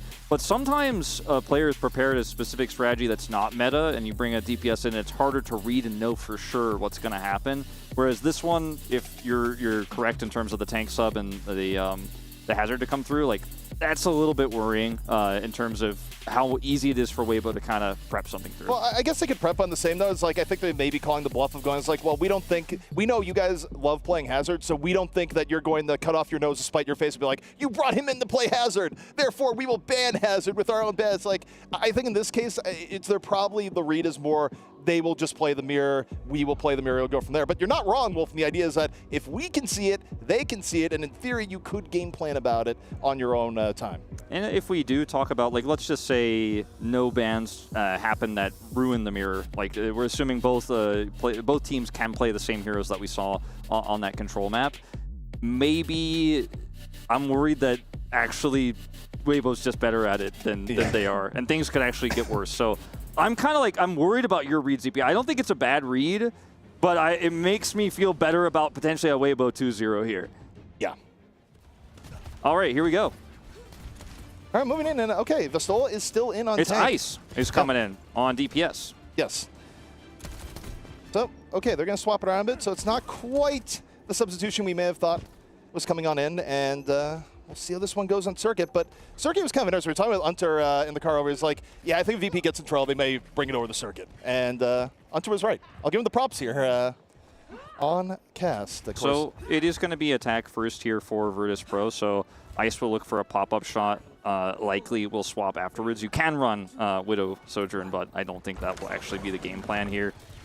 Pretty unique crosshair he's got set up here as well, as he will swap away from this over to the Symmetra. So this is the Symmetra strat that Hunter was kind of alluding to, that we've seen so popular in EMEA on this map, because you can cross so much distance, and with how Shy has been performing on this Sojourn, it's one way to close the gap and just kind of rush him down, especially with an Orisa. The pairing is incredibly strong. I mean, it's just about as strong as the Tetris reticle, is what I would call that one. You know? I just like that. It's like, okay, we're about to make a line. All right, getting into it, VP on the attack first. Where this is also a little bit risky at times, Wolf. You know, we had the discussion about, man, you're the team that's down. You know, you defend first, and then you get full capped. No, they're going to attack first, all or nothing. Yeah, you see that teleport there forces a big reaction, but the counter engage does come through here from Weibo. And Monk is now able to play, of course, that Batiste. Since it is unbanned here, it's really working a treat here for Weibo to hold this corner incredibly well. Leave down. Yeah, Leave pops up. Shockwave immediately knocks him down. Opportunity now for VP. Vistola moving on forward. Sets up Shockwave for another. 2 clean kills here for VP. This is looking pretty good. Shy gets a little bit towards the end, but that's not going to be enough, Wolf, to change the course of this fight. No, certainly not. And I think the composition that Weibo is running is very tricky, actually, in Virtus Pro. Just completely out-mobilizes them with the teleporter. And Leave has to be ready to engage on the teleporting heroes as they come out. And if the teleport's staggered, then it's really difficult for the Venture to actually engage like that. So I feel like compositionally, a pretty big advantage here to Weibo, or sorry, to Virtus Pro, as Weibo try to hold the high ground here. Monk pretty close to window. Would want to get it up here pretty soon, but in this case, Weibo is just going to go, okay, first point is lost. We're just going to back up a little bit, go for the longer defense on the second point, which of course, pretty defensible here on Circuit Royale. Monk going to look for a backline access here with the window. That window dropped, and I mean, multiple options with it. Meanwhile, the Shockwave got to the backhand side here, Wolf. We're looking at the back, but all the destruction coming in from Shockwave on the other end, and he's really come alive in this map. My read is Weibo Gaming just don't really know how to handle this composition with what they're running. They didn't want to give ult charge over to go for a swap, but they are losing big time here. The first cap is already through, and Virtus Pro have such a nice amount of momentum right now. They can match sound barrier here. Vistola is free to actually play up like this, you know, judge positioning, see if anyone's swapping, which in fact no one really is here. They swap off of the Batiste after that window, but that is it. The sound barrier's at the ready here. We'll see when these get traded now. First beat is out. Second beat gets to be held a little bit more here from VP, but the problem is it's held for too long. Shy with the overclock. Finds 2. Looking for more, and now FACEIT. Might as well just hold that to the next fight, because there's no point now.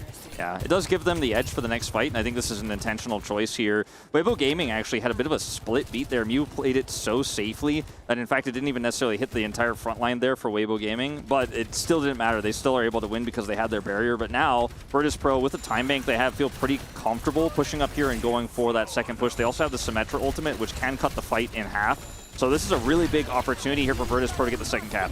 Puts a lot of pressure on Leave to make something happen here with ult in just a moment. VP, though, they open up the symbol, getting the tempo to their favor. Fixa hanging on to the beat. Likely going to drop it as soon as wall goes down. VP getting close, but Shockwave gets picked off. Shy able to find the Sojourn v Sojourn in the neutral.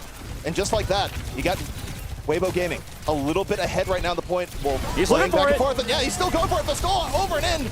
Not going to be enough. Vistola just burned down instead. And where's the sound barrier? If you're going to go for that play, I think you've got to back it up with a sound barrier. That's a huge risk from Virtus Pro. Massive win for Shy. He gets the pick on the Shockwave that takes out so much of the damage. Those are the kind of moves you have to have when you're down on ultimates like that. You have to make the confident play. You have to look for the risky play. Vistola was looking for the risky play. He saw the group there. He wanted to go for the Terra Surge, but Fixa needed to back him up, and he did not. And that's an expensive failure here for Virtus Pro. They were in such a good position. You know, on the bright side, though, Wolf, you cannot Ajax if you don't hit your B. True. Like, you still have the B, even though you haven't used it 2 fights in a row. Still got it. That's right. That being said, I have to imagine VP is going to open with Kitsune and Sound Barrier, not necessarily in that order here for the next fight. Weibo, though, is stocked for Bear. Weibo going to open things up first. And now Fixa drops to me, but Gala is in a rough spot, nearly gets picked off. And at the same time, while Gau's retreating, Vistola gets focus fire down. Leave with the pickoff, Shy with the fall through, and Weibo again knocking VP back. And this once enormous time bank, Wolf, it is starting to dwindle to nothing. 2 fights in a row. They don't sound barrier. Mew is able to match sound barrier in the interim, helps them sustain through their Ligue holds his ult until the last possible second. Now high ground plus overclock advantage here for Weibo makes this fight nigh unwinnable. It's going to have to be a desperation Kitsune rush here. Maybe a good teleporter to pair with it is all that VP can hope for on this fight. Or think about how the start for Weibo, where it was a pick from Shy on the Shockwave. Shockwave, if you return the favor, that'd be one great way, but Symmetra down immediately. Leave, ulting on in, Shy on the fall through, and again, VP, the fight basically over before it begins, and Wolf, the time bank, we're about to go under a minute. Yeah, this is not what VP want here. Leave playing up close and personal on this one, but they are going to get those exit kills here. And unfortunately, the Symmetra ult not ready on that one. They had the overclock disadvantage. Shy does get picked there by FACEIT in the end, but ultimately did the damage before that happened. You know, his angle there on the overclock was really good. Now, distance on the TP is insane after you get that perk, and that's going to be the angle they're trying to take here on the flank.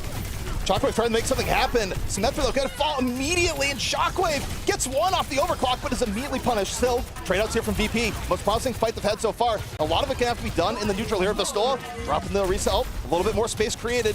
Weibo, they have the opportunity to still contest back here on the fight here. Well, but Ligue dying towards the end, they might just decide, okay, we're not going to go, but they're looking for it. Might be trying to getting zoned off the point. They are able to get the contest here. Weibo, they still want to go in here, Wolf. They can play for this. If they get that sound barrier, Mew is so close. The rush is ready for Monk as well. They are not going to get the contest. They do decide to back away. That was on a knife's edge. Yeah, Mew is just 5% closer to that ultimate. I think Weibo Gaming 100% get the stop there. So big win here for VP.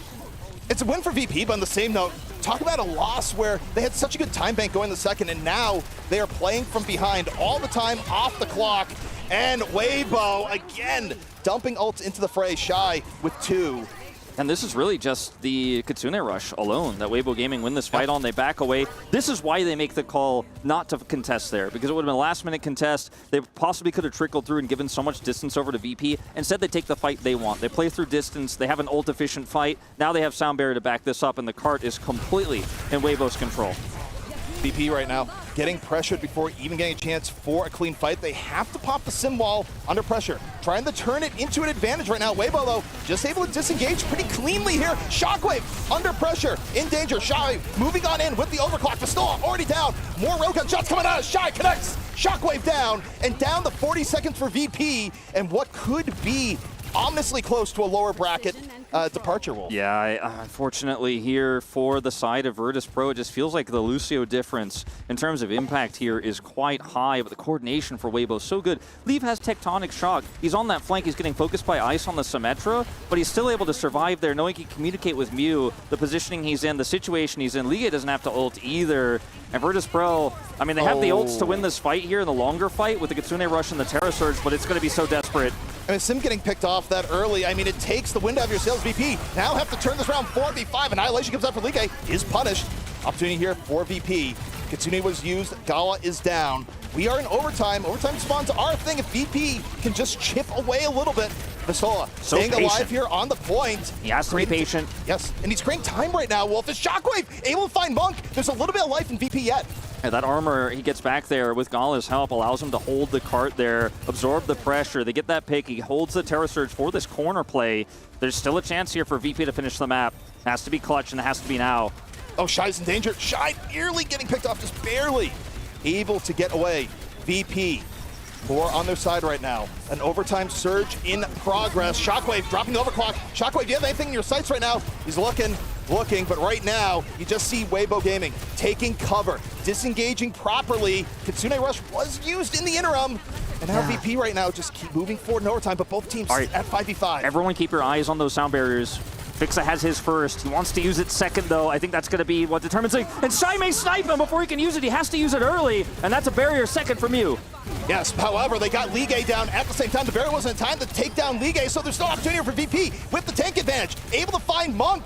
Weibo Gaming, they wanted to put this one away, but they have just made little error after little error, and now it is compounded in a way that has VP potentially finishing out their map pick here. Shy, he's going to have to reposition. He's got this overclock, and he's got the angle. They're looking. Ligue able to take down Gala. VP though, able to respond. Shockwave punishing Ligue, who swapped over onto the Maga. Now, VP, can they keep it going? Shockwave, super consistent here so far. Shy goes down, and Shockwave's still doing it right now, Wolf. Yeah, still an extended fight here. Spawn advantage does go to Weibo Gaming, so they need to trade up. Vistola being down is massive here with the swaps coming through. The defense is there. They can't stay on the cart, ZP. And so now, to close out this series, all Weibo need to do is to finish the map. I think we have to talk a little bit about some of the decisions that are being made around these sound barriers, because yes, we are seeing some big plays overall from Weibo Gaming around their flanking Sojourn, which has been really cool. The teleports have been relatively successful here for VP, but I think some of the big defining moments here are when those support ultimates are being used. I think the best one we did see there was the fact that it came immediately when they saw that flank, the Sojourn flank from Shy there, comes up, and then they turn that into a win, that first elimination that got them to the end. But let's remember that this is a multinational, EMEA roster here for the side of Virtus Pro, right? Like, Jehu and Fixa are Korean. Jehu subbed out, right? So Fixa's the only Korean player on this roster. Makes you wonder if communication is sometimes breaking down in some of these team fights when we're timing these ultimates, whereas obviously it's an all-Chinese roster here for Weibo. They have no communication issues whatsoever. This team qualified for this tournament with this roster. I'm not trying to claim that these guys can't talk to each other in team fight, but it does make you wonder in some of these fights if maybe there's either a disagreement or the communication isn't as crisp and as fast as it needs to be to get those sound barriers up on time. Yeah, and I mean, it's interesting too, the flip side in terms of communication, I feel like Weibo gave away more than they needed to at the very end of the last map. Where you stop and think about it here. They nearly had the second point hold. They still had really good ult economy going into third, and they just give up some picks in the neutral. And then the response is to stagger. And staggering repeatedly to the point that, like, if you're VP, given where you were about to be, you're actually pretty happy that you nearly capped out the map. Now, it's a treat to see Leave play Pharah. We don't get to see it very often, and we're always fortunate when we do. He's going to play this year as we do swap sides here for the attack for Weibo Gaming. And there's no great answer here outside of the Sojourn, who's now dead. So this is going to be a pretty nice push here for Weibo at the outset. I love how you describe Leave playing Pharah as if it's like this fine vintage of wine. It's just like, it's such a pleasure to indulge in this 25-year-old... it's a 2020 bottle of Leave, okay? Yeah. It's been a little while, but we're back in it. Leave it in international tournament. He's playing Pharah. And Pharah's pretty strong right now, one of the most banned DPS heroes that we do. In fact, see halfway to this first point, our Weibo Gaming to get free corner control here. Then it makes you wonder if Virtus Pro may want to switch composition. Vistola's over now to the D.Va, which will be a great answer. The Pharah has always historically been one of the best, but the coordination is going to have to be crisp between him and Shockwave in terms of focusing Leave down. And also that means that Shy, when that's happening, gets sight advantage over Shockwave. So it is a very tricky defense here that Virtus Pro are going to have to play a tightrope they'll have to walk. I think the problem is when you're focused on Leave, you're not looking at Shy, and Shockwave's duty gets so much harder. Like, yeah, Shockwave's space going into this now to be the hero that he was on the first round, way less in Leave. Rocket after rocket, nearly taking down 2 from VP. Gala and Fixa, the support line, just barely able to survive. Actually, pretty good turnaround here from VP. Vistola, though, under the gun right now in the tiny room. 200 HP and getting lower. Shockwave, though, connects! 2 down! That was a massive railgun then from Shockwave. He actually saves the fight because initially it looked like that was going to be a sound barrier turn. Mew and Monk building so much ult charge there, focusing Ligue in that room. Positioning fantastic as Monk will get staggered. Not the end of the world here, but a lot of extra time bought for Virtus Pro. But that was actually a really big turnaround because Shockwave doesn't hit those shots. Then suddenly Ligue gets Terra Sturge in that room. They can't win the fight. The sound barrier goes up. Fixa can't match. And then actually it's just a cap for Weibo. So really clutch hold there for Virtus Pro. Clearly having mastery of this map. And it turns out it's a great map choice for them here in this series. Yeah, I mean, they are looking pretty rejuvenated. And also, talk about time getting away from things. Weibo's looking good at the beginning. But now, minute 40 left. Still a big corner to turn around. We got the Lucio v. Lucio set up here. Of course, we talked a lot about it between maps. The wall can be dropped here first by VP. And Weibo decided we don't want a part of that. The quick retreat here, Wolf, but it could go into a even quicker engage. Yeah, looking for the angle here for the drop down for Ligue. Finds it now. Sound barrier first for Mew. And they need to make something of this. Later barrier here from Fixa, and this one is good, giving VP the advantage. Shy though, Mortality Field out of there. Weibo still moving forward. They're able to catch the sim in the interlude. And now Opportunity here for Weibo Gaming to get the first point, get a little bit extra time, and Shy finding room to work with once again. He denies the remake. Vistola's looking for the remake there. He snipes him with a headshot before he can remake. Huge play there from Shy, who will ultimately fall here, but this is definitely a win for Weibo Gaming, who get the cap. We're seeing so many clutch plays from both of these Sojourns. When they're able to find those angles, they have been big difference makers here, as Ice should be fine. See the retreat from Leave as they look for corner control here. The Venture swap. This is such a close game. Yeah, I mean, and also, I mean, your VP kind of playing like their tournament life depends on it, because guess what, Wolf? I think it does in this instance. So it is already at the all or nothing stage, depending on your point of view. Mew getting under fire super early here for Weibo, able to get away. Shockwave applying good pressure once again. Meanwhile, looking at Leave. Ult soon to be ready to go here. Working the corner. Vistola, his target. Vistola getting real low. And Shock Weibo angle. decide to go in. Weibo, they decide to dive on in. It's going to be what they need, they do. Leave is able to get Shockwave into the back. Sets up Mew onto Vistola, and Leave has cleared open the way. I mean, that might just be a B cap here. The angle for Leave, he doesn't look at explosions, man, because he's a cool guy. That tectonic shock takes out his opposition. He's already looking the other way. Clean dive on the side of Weibo. They do it without the sound barrier. They hold sound barrier advantage. Now, if they can identify that, FACEIT doesn't have sound barrier, and based on how this series has gone, I think they should. They should be able to use it to contest here and guarantee B, and there it is. Yeah, they drop the beat and drop Vistola in turn. VP, they go for the last moment contest. Instead, they get slammed, and this is the other side of the coin. Last round here, Wolf, we saw Weibo go, no, we don't want to do this because we want to give up a ton of room for free on third. And in this case, VP goes for it, and they will give up a ton of room. It's such a great point. This is a perfect example of what it looks like when you fail that contest that Weibo didn't go for. But I think VP feels so desperate because this is not going to be an overtime situation. They couldn't finish the map. They feel like if Weibo have this much of a time bank, they will eventually just get out-ulted. So the contest there at least gives FACEIT the opportunity to get sound barrier advantage here. But if they lose even one fight here in this neutral, I think it's all over. And Gala's down, late sound barrier. Well, Wolf, it may be just about over, but Shockwave says no! Shockwave, the great equalizer, with another two after the barrier, in from FACEIT, keeping Virtus Pro alive. Weibo was close to running away with it there, but man, oh man, Sojourn shots we need him most coming in from Shockwave. Shy here doing a decent amount of damage. We'll just have to kite back here. There's no way you can actually look for an elim at this point. And the next real phase of this is going to be setting up for this sound barrier. I think Monk probably isn't aware that he has an ult advantage over Gala because it's so close, but he is going to use it anyways. Terra Surge denied the entry. Goes for the Terra Surge. Is it going to bear fruit? Weibo right now. Buy some time for sure. Yeah, it does. I mean, Weibo had the retreat, and Shy couldn't retreat all the way. Shockwave says, let me help you back to spawn. It's a full heal. Just comes at the cost of a little bit of time. Ice using that ult there to control the choke right afterwards as well as 2 tools burned, but I think it's well worth it because it allows VP to still hold this angle here where Shockwave has the overclock. That's what they're really fighting for. Not distance on the cart, but line of sight. And this is a great angle here. As you can see, the Observer showcasing. This is going to be the big moment here if they're going to hold this next push. He has to find those angles, and they fought for it so well. Mew, sound barrier first. Sound barrier's out. Shockwave under pressure before the overclocking goes down. Off the engage. Weibo completely well coordinated. Leave with the ult towards the very end. Vistola going to be burned on down.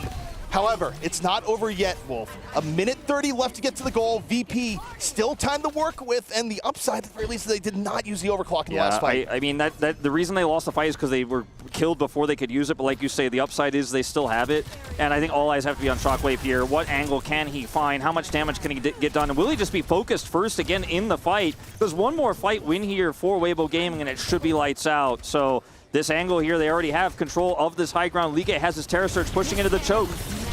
Here we go. Shockwave, you've been the hero so often before. Can you do it again? It does! Get Shy!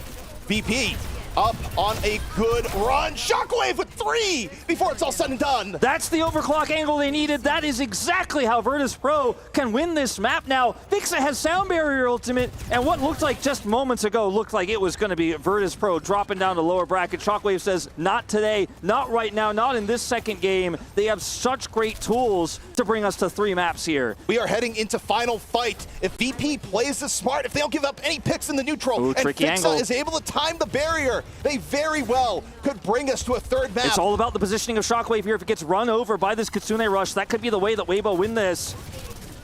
Sound barrier at the ready. Barrier versus Kitsune. Shockwave's positioning so good here. He's super far back, practically in spawn. 13 seconds left. This is going to be final fight. The barrier comes out first here from VP, and Gala is able to punish Shy. Shockwave going to have room to work with here. VP up one. Vestola here dropping the ult. It's going to be enough. Ligue, meanwhile, was able to get onto the sim. Mew needs that sound barrier. He's so close. He's getting really close here, Wolf. It is on a knife's edge. Both winnable for both teams. How's this going to end? He's got the barrier, Wolf. There it is. Drops the barrier. Weibo looking to put this to an end to knock VP into the lower bracket. VP though withstanding. Spawns coming back out. We are in overtime. VP is back up at full strength. Leave. Burrowing over and in, looking for an opportunity, about to get an ultimate on. Vestola is super low. Can they save Vestola? Meanwhile, Shy goes down. VP might have just died. They save Vestola. They get the pick onto Shy. Weibo looking a little bit rattled here, Wolf. Yeah, I believe he's super low, but he just keeps punching out that damage. Ligue is down now. Virtus Pro has spawn advantage. I think they may have finally done it. The defense is real. And we are going to a third map. Shockwave, 100%.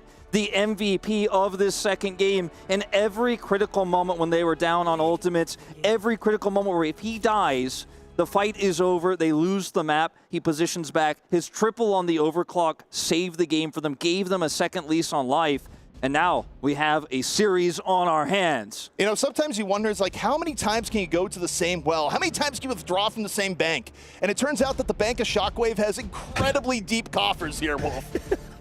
Shockwave, disgusting, outrageous. I mean, Vestola as well, I thought put up an incredible defense as well, kind of from distance, but Shockwave, every angle, every play just seemed perfect and managed to keep Virtus Pro in this series. Yeah, some of the big plays there from Vestola on Javelins were actually what were a big determining factor, because we saw so many Sojourn flanks attempted. Because the positioning of Shockwave is so good, it's hard to actually find line of sight in the mirror, Sojourn v Sojourn, so he has to go off on an off angle to either try to snipe the support or look for that kill on the Sojourn, and he just kept getting tracked by Vestola, who just javelins him, he makes the call, and they focus him out of the fight. So Shy had some struggles there at the end of the map, but just better coordination, and this is the kind of map pick where, you know, you hear rumors about it, you hear rumblings about it. Hunter's telling us, man, they love this symmetric comp on this map. Like, everyone who's in the know knows this team is probably going to take us to circuit. And the map pick works a treat. Sure, it was a close game, but, like, often in Overwatch, you see a map pick and you leave yourself, you know, after they lose the map that they chose, you're like, I'm not sure why they picked that. Here, you could see clear mastery and comfort from Virtus Pro. You know, we didn't really talk about it because we went straight in the game, but you think about the bans that led in here. We're thinking, okay, maybe you do something like a hazard ban, but on Circuit Royale, maybe you don't really need to do that. However, the interesting thing to me is that the ban that VP went with here was the Freya ban, and I feel like they wanted to force the Sojourn Mirror, which the Freya ban basically does here. Otherwise, there's a world where it could have been more Freya play against the Sojourn, and Shockwave may not have had as much room, or that may not have been as advantageous. So VP, in a way, they kind of looked at their strengths and said, yeah, we'd like to make this more of a Sojourn game. We have faith in Shockwave, and that faith was rewarded. Yeah, it 100% was. Like, moments like what we saw from Shockwave on that heroic defense are the dreams of every Sojourn player. You know, whether you're a solo queue player, you're an aspiring pro, like moments like that we just saw there, that's game saving. And if you can, to have line of sight is a privilege in pro play, right? It is, because you're always under threat, especially when you're playing against a venture composition where Leave is just running you over constantly. And he gets line of sight, the team trusts him, buys space for him, and when he presses his Q and unlocks the overclock, he comes up big. Like, if you miss those shots, if you're not able to perform, if you choke in that moment, then you lose the game, right? Everyone has so much trust in you. Shockwave has so much experience. You were talking about it earlier today. You remember when he was the young rookie, everyone's waiting for him. Is he old enough to play in the Overwatch League? Now he's grown into a veteran. Yeah. I mean, look, there's an era back in the day where it's like, all right, Shockwave, you're going to get some breadsticks. And, well, there's some bread guy That's where we're at. He's looking to get the bread, yes, I would say, exactly. At this point. Looking to get the bread, as all our teams hard, and it's made it very hard now as well, because Weibo obviously 1-1 in this series, is best of 3 here. It's still very much to play for. Some of the fans actually filtered into the building waiting for that winning moment, but the clutch up there, the defense was on point, and we have a 1-1. What's going to happen next? Obviously, don't go anywhere here on the Overwatch B stream here at EWC. It is coming your way very shortly. A quick break from us, and we'll see you back here for all that action in just a few minutes' time.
The OWCS Midseason Championships here at EWC is spicing up. It's 1-1 in our Weibo versus VP. First matchup here on the Overwatch 2B stream. Great to have you back with us here.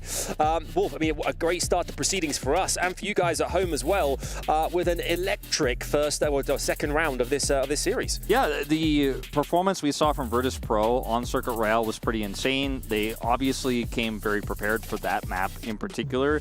It was still close. Like, it was definitely possible that if a few things go a little bit better there for Weibo, it's a 2-0. My concern now becomes, do we move into map 3? Like, was this the best Virtus Pro has to offer? Like, is this the map they prepared the most? And they don't get to choose the map, so now it becomes a little bit more unexplored territory. I'm starting to feel, I'm sorry for Virtus Pro fans out there, I'm starting to feel pretty good about my 2-1 prediction, ZP. Yeah, I mean, I kind of agree with you there too, because here's my problem with the last map is that, yes, VP was able to take it out, and yes, Shockwave looked ridiculous, but if you run back that map 10 times, does VP win more times than Weibo from what we saw? I don't think so. That required immense heroics from Shockwave, and usually you can't count on that level of performance over and over again over the course of the series. Sometimes it has happened, but if I'm VP, I'm not even happy with the way I won that because it relied on hero plays more so than it probably should have. Still a bit more scrappy and probably wanted, you're right here. We're looking at pick and bans on the screen here as well here. Wolf, you can see here, we're going into that third map now, and Esperanza. How are you, I mean, does that kind of skew your opinion either way, the map choice there as well? I mean, moving to push is going to open up a lot of possibilities for Sojourn. Like, it's great for Shockwave.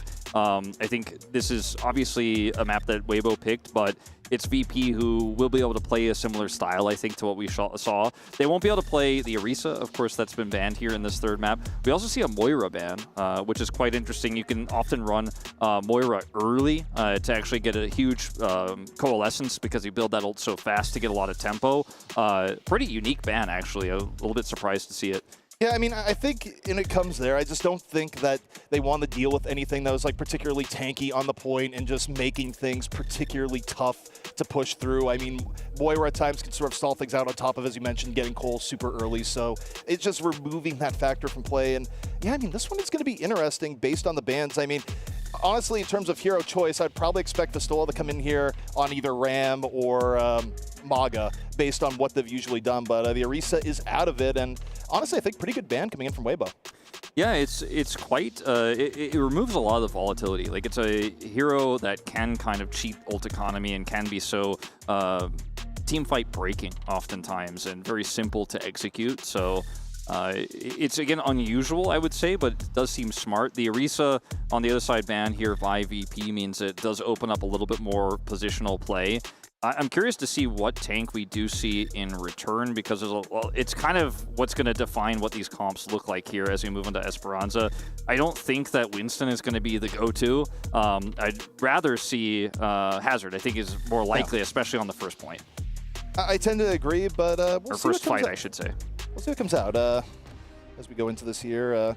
Not quite in game here just yet, so get a little bit of time to vamp here, Wolf, and talk about what to expect. But you know, I will say, if I'm Weibo here, I don't know how much I love going to, this game mode in particular, because, I mean, it is also more volatile, right? Where it's like, I don't know, I feel like if you feel like you're the stronger team right now, I don't know, there's a world where I just prefer, like, the most reliable map type possible.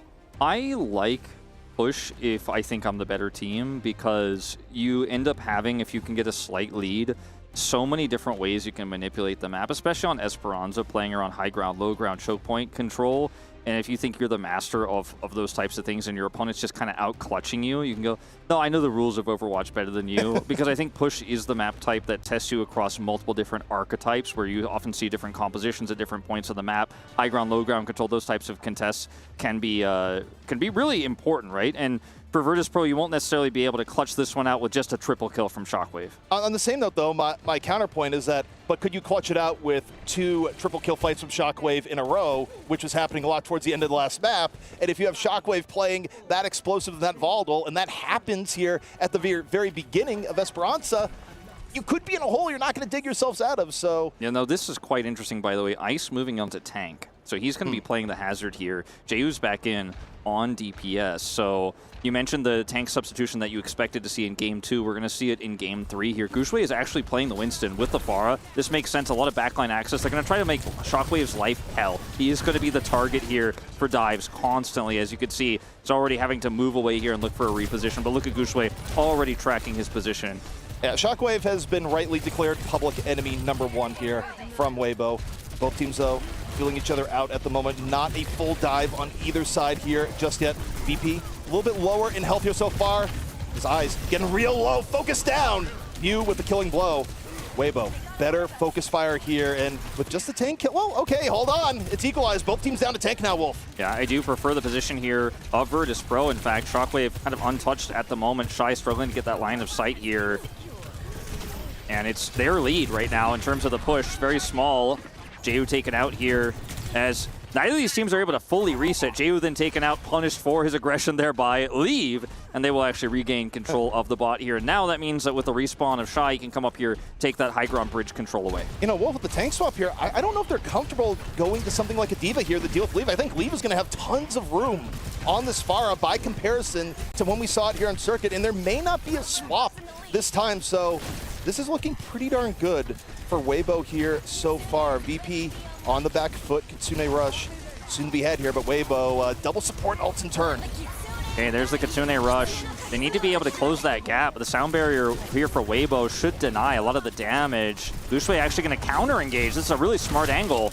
Weibo double layered the support ult there. They went all in on the counter engage, and VP was actually able to back out. That was a 2-for-1 trade in favor of VP. Now FACEIT gets the barrier up a little bit later. They're able to move forward, punish Shy, and VP, they win the ult trades here, Wolf. Yeah, Leave is able to escape, but only barely, and this is going to be a huge push angle now for Virtus Pro. Extremely ult efficient win here in the fight. And the fact that Weibo survived barely with some of these players, but then still continue to recontest and lose them in the stagger means that it's a guaranteed push advantage here. It looked likely no matter what, but it's now going to be a pretty significant advantage. In fact, even looking for knocking on the door on that checkpoint is really what Virtus Pro has, because Shockwave has free reign, line of sight, and that overclock available here, which means Leave is going to really struggle to actually find an angle here with this ultimate. In fact, might be better off not using it unless the fight is already won. I mean, this is a key turning point of the game. If Shockwave is able to do what he did last map and just come out on fire, lift this up, and here we go. Leave over in, drops the barrage, and gets dropped in turn by Shockwave.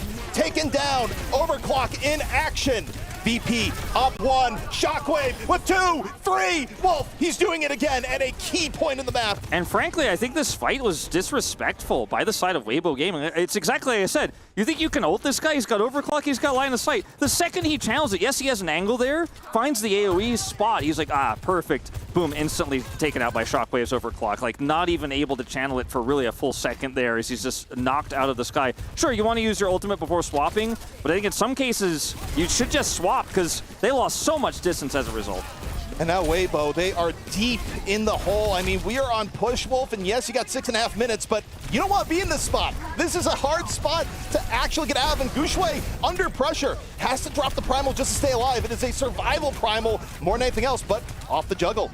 Able to take down Eyes, and things looking a little bit better right now for Weibo, but the way push works, Wolf, a lot more left to go. Yeah, I mean, so essentially now the bot will have to push back and they'll have to look to threaten the checkpoint in return. But in this time, in this interim, Weibo Gaming can reset here, Shockwave can reset here with Virtus Pro and get high ground over Weibo's approach. And where Shockwave can find that angle is going to be really important. Weibo do have a slight ult advantage, but frankly, with how close it is, I don't think it's necessarily going to matter, as the observers here in production are showing in the split picture-in-picture. Remember, where this went all wrong for Weibo is when they double layered the support ult. So this time around, they need a little bit more clearance here. They open up the Kitsune Rush, Mew waiting a little bit longer, dropping the beat. Fixa counters beat for beat as VP also drops the Kitsune. So support ult's traded out across the board. What is going to be the turning factor? Gala goes down, but so is Mew at the same time. Both teams down support, 4-on-4. Leave, off the rewind, pulse bomb, good to go. Looking for a target here, over. Shy and Gushue able to pick up 2, and it's a slight edge now to Weibo, and now a bigger edge as Shy finishes off Jwoo. This was a really important fight for Weibo. The fact that they're able to get this one set up here, they don't have the better support ultimates, but they're able to kind of outplay and survive through the later barrier there from FACEIT. Shy ends up winning out the DPS war, is pretty massive. Now, they will have to win one more fight here to get the distance lead, but they're feeling pretty comfortable now. Zeiss here also doesn't yet have his ultimate, but is such a strong Star Wars controller here up this high ground. As you can see, looking for the slice there. Not quite able to force a recall out of Leave. Here's the overclock trade. Shy dropping the overclock, going to create all sorts of space for Leave. The pulse bomb is out. Did Leave connect? No, did not. Shockwave though, getting caught. Shy and Gushue on the case. 2 down from VP, and Weibo finding their groove. Shy shot after shot landing, and a punch to boot. Yeah, Gushue is just so much stickier than Ice can be when we're looking for that fight of the overclock versus overclock. Oftentimes, when you're a fan watching this, you hear overclock versus overclock, you're like, who's going to hit the headshot first? You're thinking like it's a Western movie, but actually it's just the tanks that are also trying to chase those Sojourns and take them down, and Gushue is the one who was able to take Shockwave out and give the advantage to Weibo in that moment. Did so without Primal, that he holds now for this fight. VP, a must-win fight. Gushue gonna drop the Primal. Got the Hazard Ult dropped at the same time. Weibo spaced out a little bit, but Shockwave is isolated and beaten down by Gushue. The threat is gone here, Wolf. Gushue zones it out. Gushue cannot be stopped. This is why Winston got banned back in map 1, but it couldn't be banned this time around, Wolf, as the lead about to head over the way of Weibo Gaming. And Ice trying to do some heavy lifting here in this fight, but unfortunately, just going to be the last to fall. And, you know, he's swapped here now off-role. Like, he played Symmetra in the previous map. Now he's playing tank in this one. And Gushue is the master of Winston, right? And he's making a larger impact here in the tank, or sorry, in the DPS battle. In terms of the tank v tank, his impact is larger, but he keeps taking Shockwave out of these fights. His ultimate was fantastic, and now Monk gives the Kitsune rush. Kitsune rush can be dropped here. And again, it's a quick double layer of support ults here for Weibo, but this time around it works out. Leave the pulse bomb on the eyes towards the very end. Gushue on the cleanup. And this is just not stopping for Weibo. And now, I mean, Wolf, you're starting to wonder, is like, uh-oh, are you about to get full cap? Yeah, exactly. Is completion on the cards here with a fight like this? Maybe. Now, one of the saving graces here is FACEIT and his sound barrier that he holds to defend this. But let's say even if you do hold with that sound barrier, even if you do win that fight, Weibo Gaming are going to start to build up an ult advantage, and you have a lot of distance to cover. They're on your spawn, and you're going to have to get 50 meters if you can get to your checkpoint. The neutral pressure is overwhelming. Late barrier again. Where are you going, FACEIT? Well, the barrier, it's not here. The neutral game, you just saw VP's health bars melt. Jwoo just going down super quickly, along with Eyes, not able to stay alive, and Weibo Gaming just taking all the territory they want. The cart still pushing all the while, and FACEIT probably about to drop a beat here, but man, oh man, if you win this fight here, Wolf, it's so much further to go. Yeah, okay, that's going to be Ice dropping down here. Spawn advantage is there for Virtus, but you're going to win several fights here, and they're just not doing it. They're getting trickled out one by one. Another dead FACEIT without a high-value sound barrier. Yeah, I mean, FACEIT drops the barrier, and the lack of value, as you say, apparent. Big difference between the two teams. Only a minute 50 left, and Gushue continuing to channel his rage up, over, chasing down Tracer, not a care in the world. And if you're Weibo, by the way, you don't need more progress here, Wolf. You can just play the time, and you will feel absolutely good about where you you're keep taking 5v4, 5v3 fights as Virtus Pro keep losing members outside of their spawn. You are feeling very good about running out that clock. And now we're going to trade once again those overclocks here. Hazard ultimate high value. Yeah, I mean, the thing for VP is you look at this, okay, you've gotten 2 pickoffs here, but it has to be the first of many. You have a minute left to go, and it's like, congratulations, you have now, like, won one fight of now 4 you need to stay in this. So I mean, you guys might be listening to ZP here going like, oh, ZP, give him a chance. But in truth, like, it is going to have to be like a legendary push here for the side of Virtus Pro to be able to bring this one back, because they're 60 meters behind. They have to get all the way to their checkpoint. And once overtime hits, if you lose a fight, if you get wiped and you can't stay on that bot, that is just over. Now you're down sound barrier as well. And for Weibo Gaming, they can pick their engage the way they want it. They have so many win conditions right now for Weibo Gaming, and they're going to say, let's start out simple. Kitsune rush, beat dropped right on after Gala, unable to stay alive. Gushue fearlessly diving in after the support ult appetizer. 25 seconds left now, Wolf. It's not over just yet, but only just. Yeah. And now they have to touch this robot within 15 seconds here, or the map will just end. Like, Weibo Gaming do not need to push. And they will, by the way. So everything, even if they win this fight, Virtus Pro, all the distance they just gained is now deleted. One more chance here. FACEIT desperately trying to build that sound barrier. BP, can they do one of the best pushes we've ever seen and stave off the lower bracket? Or will Weibo secure the win and go up in the upper bracket and show that they mean business here at the EWC Midseason Championship? We'll have to see. Wolf, we are in overtime, and VP, the margin for error is gone. How many times can you ask Shockwave to deliver? We may be about to find out. How many times can we ask FACEIT to get a high-value sound barrier? Here it is. That's two. It's only two! It's only two! Meanwhile, Jaewoo was able to land the pulse bomb. Gushue, though, still doing work into the back. The knockoff is there. He's got to touch that cart. Yeah, and Weibo right now is saying, no, get off. It's ours. All the fisticuffs coming in from Gushue. High HP, tank versus tank, forcing Eyes to run for the hills, leave on a little bit of cleanup. And Weibo, they have done it here, Wolf. They are going to proceed forward in the upper bracket, and Virtus Pro down to the lower. My biggest fears for Virtus Pro were realized in that one.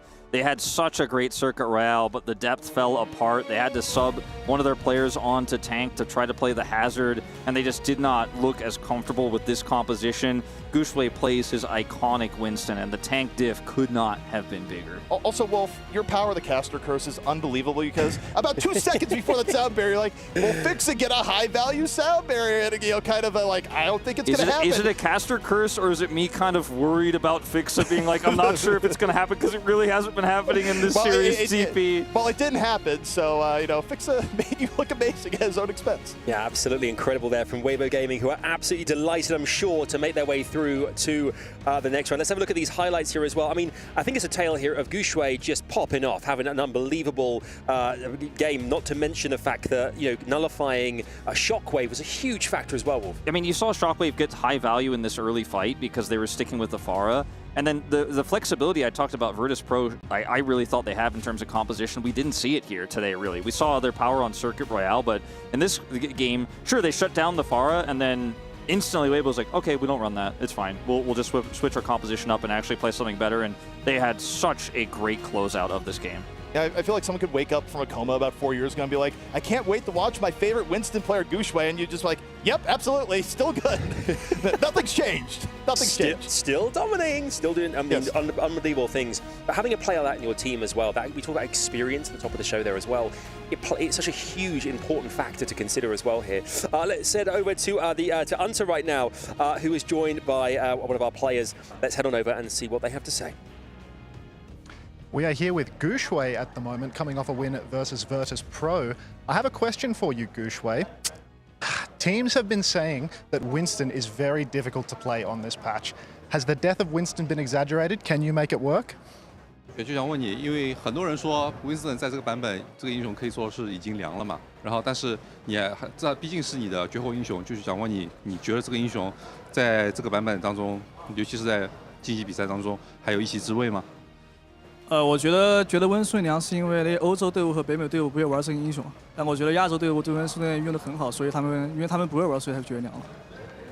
I think people think that Winston is dead because the European and the North American teams just can't play that hero. They don't have no idea how to play it.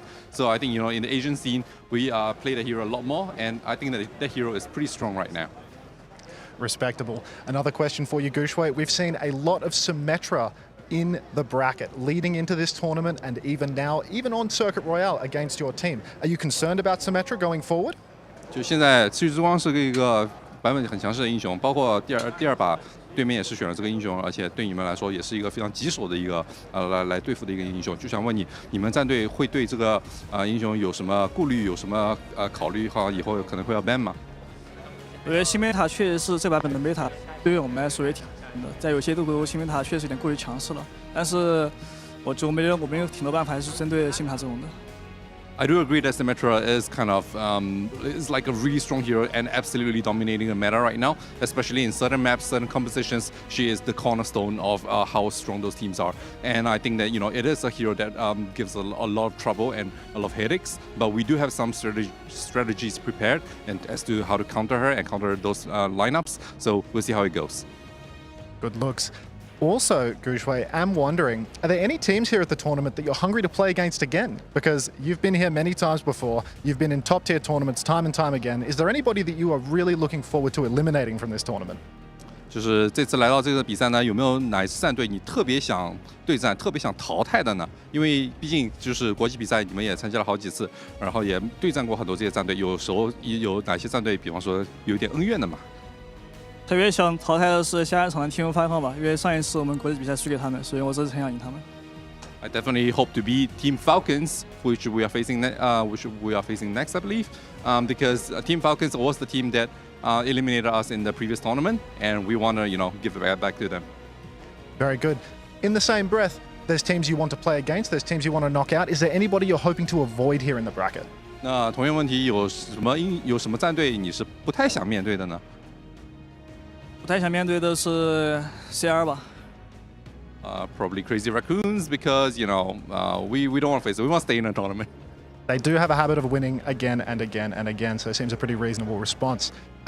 Are there any matchups where you feel like you are going to need to be subbed out? We saw on Circuit Royale, you had to be taken out for Liga. 那有哪些 was it against like a specific team or match? Here versus Virtus Pro, they had to sub him out. So are we expecting to see him subbed in and out more, or is this a once-off? 就能不能也跟我们透露一下，就是可能哪些情况下你会被轮换走呢？就是换一个选手进来，因为比方说第二把当时你就是被轮换走的，就想问你，通常会什么情况下会这么做呢？因为一会儿还有比赛打，所以不方便透露。Well, it's kind of like a secret strategy for us, and since there's a lot more games that we have to play, you know, we're keeping it under wraps for now. Very much looking forward to seeing the secret strategy because we know that, you know, people say that you're a legend on Winston, but everybody knows you have a deep hero pool. You just showed it on Hazard here today. 确实，因为比方说每个人都知道 Winston 是你绝活，但是你显然也有一个很深的一个英雄池，像今天也展现出来了。那也很希望以后我们能继续看到你出色的发挥。That'll be all from us. We're going to throw back to the desk, and thank you very much, Gushui. Yes, Thank you, Anta, and thank you, Gushui. What a legend there, and shout out to the translator as well there. Interesting as well, like, is Winston dead? No, just North America and Europe haven't got a clue what they're doing. Fair enough. I like that. I like that kind of heat there. But you know, I think that's interesting as well, the kind of the vengeance story of like they want to play Falcons, they want to have that opportunity to take them on again. We love a good vengeance story. Yeah, we really do. For the side, speaking of Falcons, you know, they were also the team that knocked Virtus Pro out in top 8 last year. So for them, they fall here early down to the losers match here in our group stage. So they're down to their last life, right? And this is where we talked about you don't want to be in Group A, the group of death. So, you know, for VP, I think down but not necessarily out here. I think both trying to play through Shockwave for the future of this tournament is definitely the goal, but also there's some predictability with that as well. Yeah, also in terms of predictability, I think when you look at what just happened on the last map, that the Orisa ban against Vistola really, I think, hurt VP, more so than I think any other ban we saw within the series. So that's also a problem, especially in, you know, matchups that are 1st to 2, where if you have a situation where it's like, we know you're going to be pretty weak if we pick, you know, a certain map and then also get rid of a hero you tend to clutch on. I mean, it just makes it hard to win a series with so few maps. It really does. And we can see some of the highlights here as well for you at home, folks, as well. Catching back up on what happened at the course of our best of 3 here. Of course, there's 3 more BO3s and a couple of BO5s coming away too. There's loads more Overwatch to look forward to here. Very shortly as well, we're going to take a look at our bracket as well here. Obviously, you guys want to catch up with exactly what's happening in the wider competition. Have a look at this. This is how things currently stand. And we have a few changes here as well, Wolf. And you can see Group A really shaping up now. Yeah, so like we mentioned, you don't really want to play against AGAL in that lower bracket, and unfortunately for Virtus Pro, that's where they will find themselves here. Yeah, also in terms of the idea of like, you know, how good is Falcons going to be? It's like, oh yeah, Falcons pretty good. Just forget about what happened in stage 2. You know, maybe they took the stage off a little bit and realized we still got last chance qualifiers. We're ready to go. They're not ready to go. They're not ready to go, ZP. Well, I mean, they're ready to go, but like, I don't know if they're really ready to go. I think I want to give Shockwave massive credit because to me, coming into this series, he was the main focus for me. Like how well he performs might determine the entire thing, right? And we saw compositionally there were some weaknesses there. Team-wise, there were some weaknesses for Virtus Pro. The problem is the next matchup is tough as well, and I think you got a little bit exposed here. So like Shockwave, man, he's gonna have to put the whole team on his back. All 5 other players, both you know, the sub and himself. Like it doesn't matter if it's Jay or not. He's gonna have to put them on his back and carry them like a tall totem pole. Or if they're going to actually miraculously get out of this group. Well, I got good news, though. All the player services and amenities provided to the players here at the Esports World Cup, there is a place where the players can get a massage, so far as I know. That is true. So the reality is that if you're crowd. running things for VP, you get Shockwave over there instantly. You need top condition. Absolutely. Make the guy feel as comfortable as humanly possible here. We are going to head over to a short break here because we have lots more matchups coming your way. It doesn't stop there. Loads more here on the Overwatch 2B stream here at EWC. So grab yourselves a refreshment, come right back. Lots more Overwatch 2 just after this.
That I'm down with you guys around, 'cause everyone knows life's better with love than being alone. Consider yourself the motive for finding a way to right my wrongs. We'll catch a locomotive or hit the highway and just move on, 'cause it's so fun and no one's upset. We sit on my trunk and watch the sunset. Consider yourself the motive, living my life the way I want.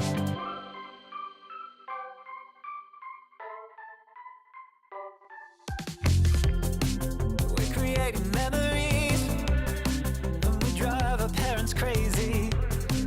We're chasing sunsets, living each day like the last day of our life. And I know this is what we want, 'cause this is just what we do. Free to tell our lies while discovering our truth.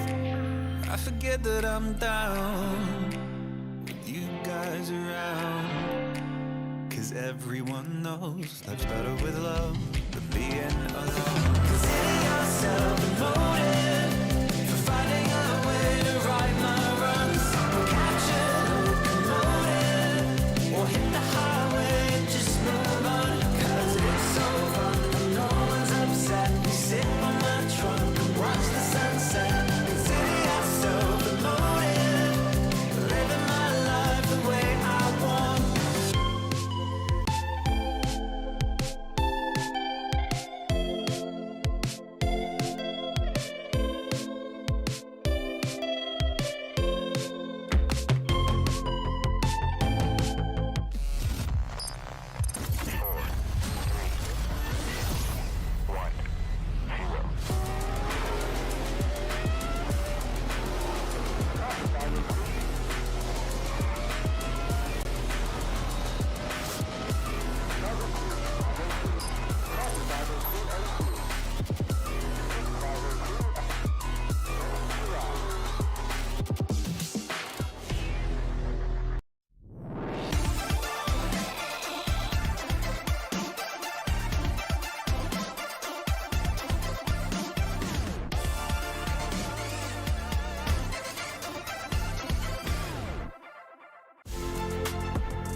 Welcome back to OWCS Midseason Championship live here at Esports World Cup in Riyadh, Saudi Arabia. Great to see you here. I'm Adam Savage. Here on the desk with me is Wolf, and we welcome Unter to the squad here now as well. Fellas, it's been an amazing start to proceedings here with our first matchup done and dusted.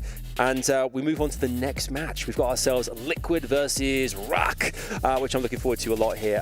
Unter, we welcome in. You had a chance to chat to Gushue just now. You were there amongst the players. What was the vibe? What was the energy like down on the main stage there? They look quite happy to have won the match, I'll be honest. I think going into this, Weibo were expecting to win. They lose on Circuit Royale, they have to sub out one of their star players, and as a result, you know, they might drop a map there. But they were happy with an expected result at the end of the day. Yeah, I mean, I think that having realistic expectations for both teams is like very important in a group stage like this. It keeps you grounded, but it also means that if you're able to overcome expectations, you can actually have that kind of upset mentality where you're like, I could do anything, right? But you also don't want to have that mindset of like, I can do anything and be overconfident. So we're going to take a look at TL now coming in here.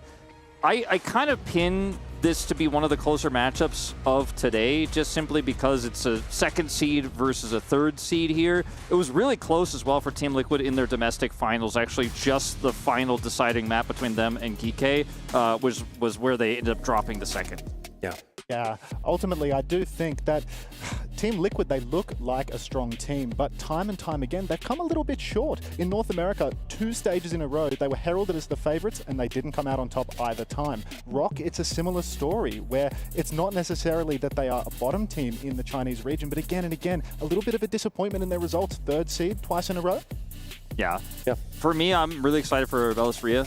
He's always been one of my favorite players. He loves to play Wrecking Ball. He kind of doesn't follow the rules or the melds of what people are doing meta-wise. Sometimes he just breaks the rules, plays his own thing. That Wrecking Ball he's iconic for is one of those picks that we maybe see today. I'm hoping we see today. So I'm expecting a little bit more surprises out of the Chinese squad. I like a bit of spontaneity. I like it. Let's talk about the players actually themselves. Let's actually meet them and see exactly who is going to be coming our way very shortly here. Let's see the rosters of who is competing both on Liquid and Rock. That should be popping up on screens any second now here. You mentioned like teams are they're kind of second and third in terms of seeding and such. But these are the players here that we're going to be kind of like really kind of looking at. Which ones do you think are really stick out in terms of kind of like the experience perhaps, or the leaders that can really? We saw it in the previous with matchups with like Shockwave was a real, or Gushue with big impacts on the team. Who do we have here, do you think, Unter, who's really going to jump out to you? Team Liquid, their backline, Vega RuPaul, very storied backline playing together. They came second at the Esports World Cup last year. RuPaul, prior to that, he won the Overwatch League. He is a superstar caliber player, truly top tier. So if you're looking for experience, look no further than the backline of Team Liquid. Yeah, I think the experience does matter a lot, especially in terms of how you play as a coordinated unit. We saw some disconnects in our last series with Fixa, right, with his squad in terms of support ultimate usage. If your support line is really well paired with each other, it means you less commonly have to actually make the call as to who you're healing and stuff like that, because it just comes naturally. Looking at this roster here for Rock, you know, a Saudi org that has a mostly Chinese roster, I'm excited for Belisria, as I mentioned, but Dia was one of the most iconic players from China back in the day. Obviously, China had a big Overwatch hiatus. He's now returning, so I'm looking forward to seeing what he can do performance-wise. It's been the first time I could commentate this guy in like 5 years, so really excited to see how he performs. This roster looks really strong on paper, but as Unter already mentioned, has kind of disappointed a little bit domestically. Gotcha. We want hopefully they can turn it up here at the Esports World Cup, and we'll see them kind of progress through the competition and give us a real kind of. I mean, that's the great part about this as well. The entertainment of the fact that we had that great first series. I'm hoping for the same here again. I mean, 2-1 last time you said, Wolf. I mean, predictions again. Are we gonna? I don't know if we're going to do this every time, but I'm just going to ask you. Where do you think it's going to go? I kind of want to lean towards Team Liquid, if I'm honest. So we're going to flash some of these Rock players here on screen here. But in terms of predictions, I do kind of feel like Team Liquid has a little bit better synergy, but it's really hard to say. You know, I think this series will also probably go the distance and go to 3. For me, I'm more of a believer in a Team Liquid 2-0, to be honest with you. I think ultimately both of these rosters have very experienced cores. We have players that have been in the scene for a long time, have played many high-stakes matches. But the core of Team Liquid, they've reached the top of the competition. They have gone the distance. They've gotten all the way to the grand finals of the Esports World Cup. Meanwhile, with Rock's core, many storied players that have been at high-level competition for a long time, but they haven't punched all the way to the end of a bracket. And when you consider as well that, you know, Team Liquid did play that finals all the way to 7 maps, like it went the full distance, that's a ton of experience you have with this roster right here, because rosters change all the time in Overwatch, from tournament to tournament, from year to year, even sometimes in the middle of a season, right? You know, there's the mid-season drama, sometimes that happens, but with Team Liquid, the fact that they were pushed to the brink builds chemistry. And on the side of Rock kind of dropping out early, still were able to qualify for this event. But on the other hand, I don't know if that clutch moment is going to come through again on a very mixed roster here as well. Yeah, it makes such a massive difference. Right, the experience we talked about a lot here, but it does play such a big part of things. Being on the main stage, the audience, you talk about the fans being here too, having all that, it goes such a long way in terms of preparing you for an event like this as well. Particularly if you go 1 down, Hunter, you have to fight back and win the next 2, and they seem very capable of doing that. Absolutely. I think another thing worth mentioning for Team Liquid, we're talking about the experienced players on the rosters. This is a roster that, outside of those championship caliber players, it's full of rookies. And throughout the year, they've been getting closer and closer to the mark. At some point, you go from being inexperienced to actually being somebody that has the chops to close out a close series, to close out a difficult situation. And I feel like for Team Liquid, it's only a matter of time before they reach that point. We could be witnessing it here at the Esports World Cup. Yeah, I've seen a lot of Team Liquid fans around the Boulevard as well, and some of them are kind of trickling in here as well to watch the matches. You guys can't see them, but they're kind of like right behind us right here.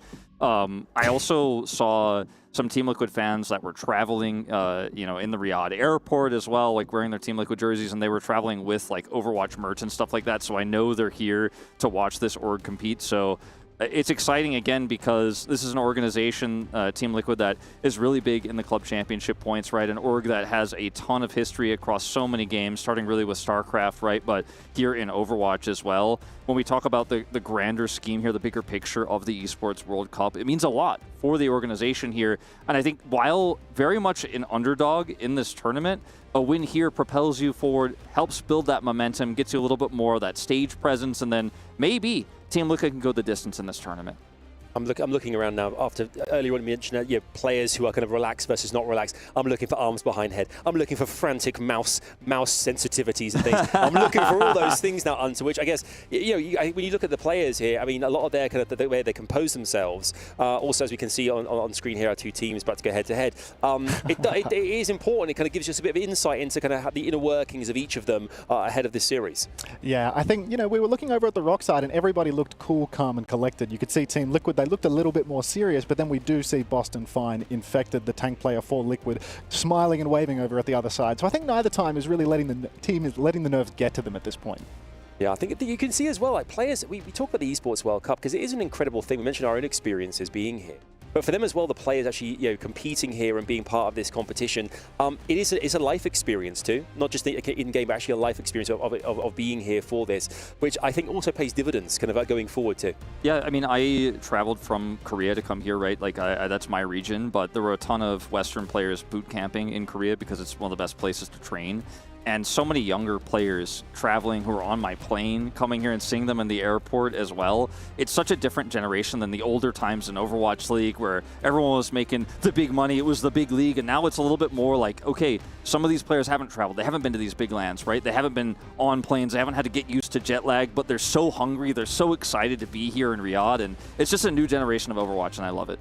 It's really fantastic to see teams that get to go out to these boot camps on site. They get to all live together as a team, something that often with the online matter of the game, it doesn't necessarily happen all the time now, but everybody gets to come and play together and practice in an environment that's much more competitive than what they're used to. Absolutely right here. And you can see on the screen, we're actually going to show you as well the picks and bans as they come through for our different maps. Lijiang Tower Control being our first up here.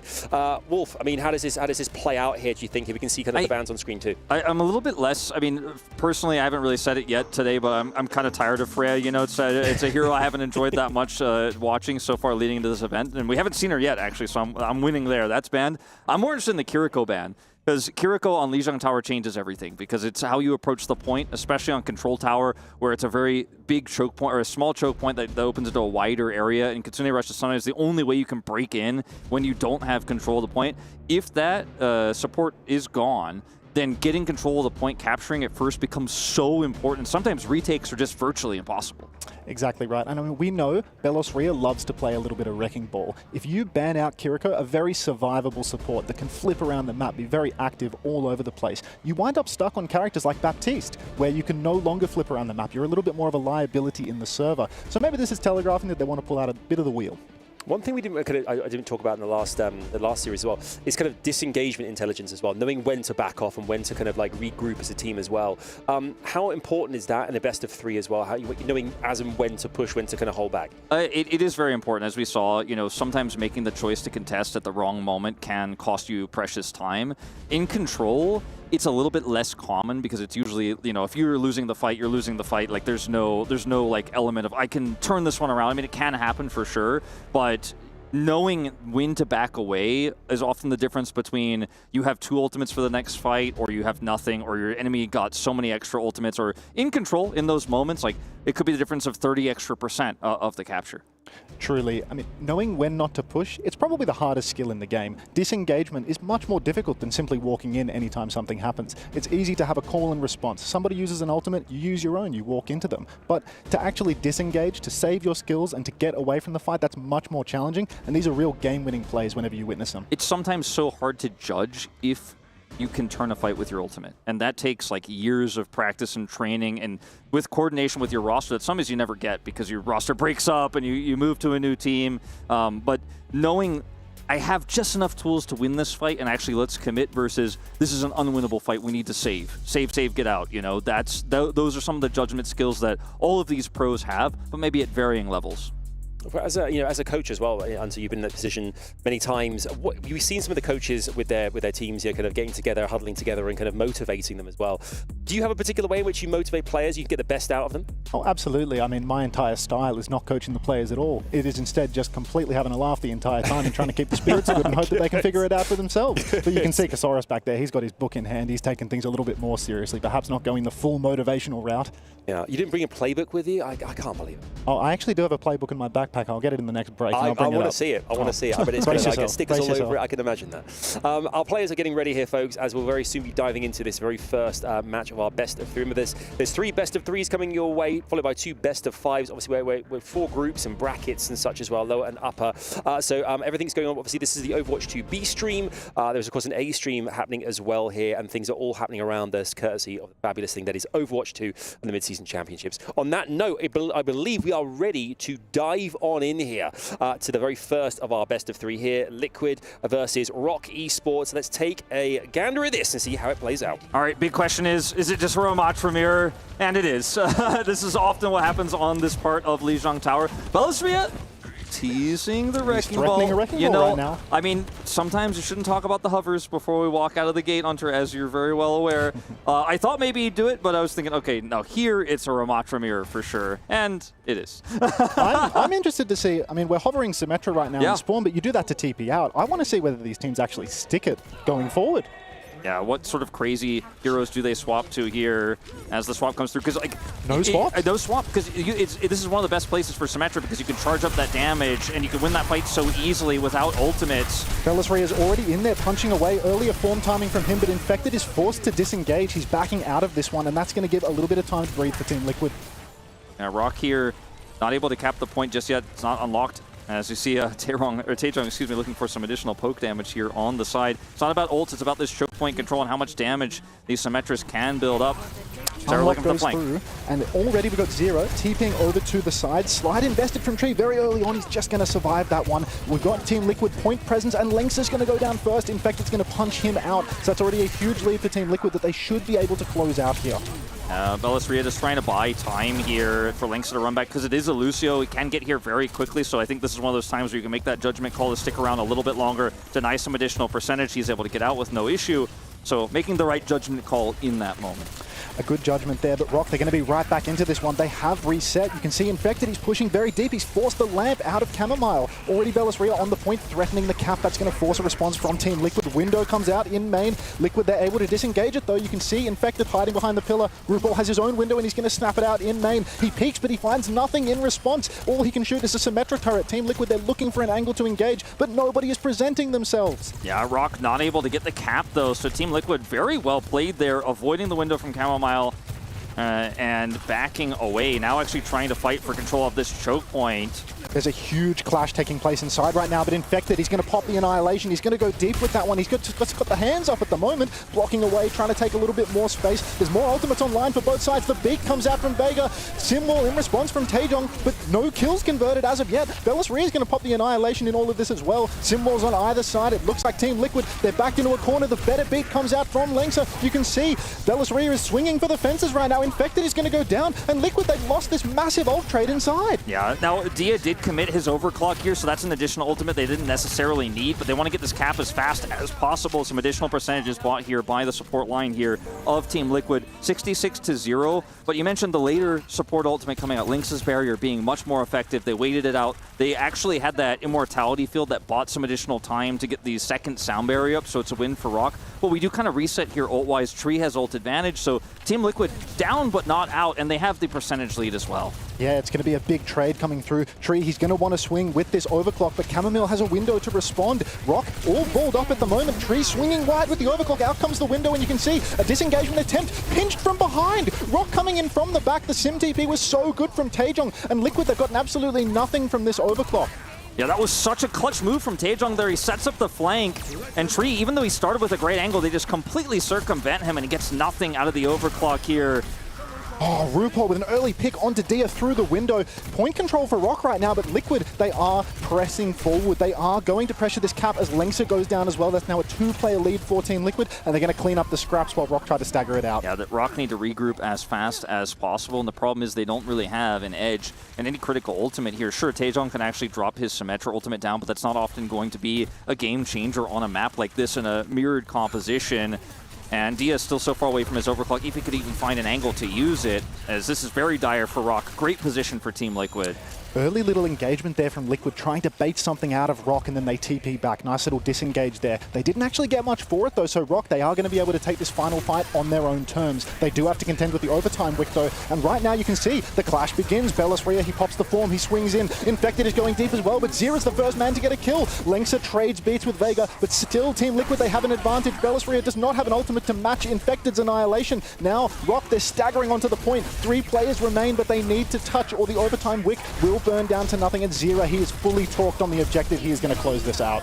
Yeah, it looks like this is just going to be an early win here for Team Liquid. And with these two mirrored compositions, it looks relatively close, right? It's one of the longer rounds of control that you're going to have, constant overtime contests, and it looks like, oh man, that was a really close first round. But I feel like it actually really wasn't, Hunter. I feel like Team Liquid controlled so many aspects of that. Sure, there was the one time where they ended up losing control, and it was a nice angle that was taken there. Later beat, the later immortality field as well, was when we did see Rock take control. But otherwise, really good flanks there with the Symmetra teleports coming out from Team Liquid. They looked like they were just stronger at this composition, more well-versed in it. So the Lijiang map looking great for them to start things out, and the Kiriko ban absolutely working out so far.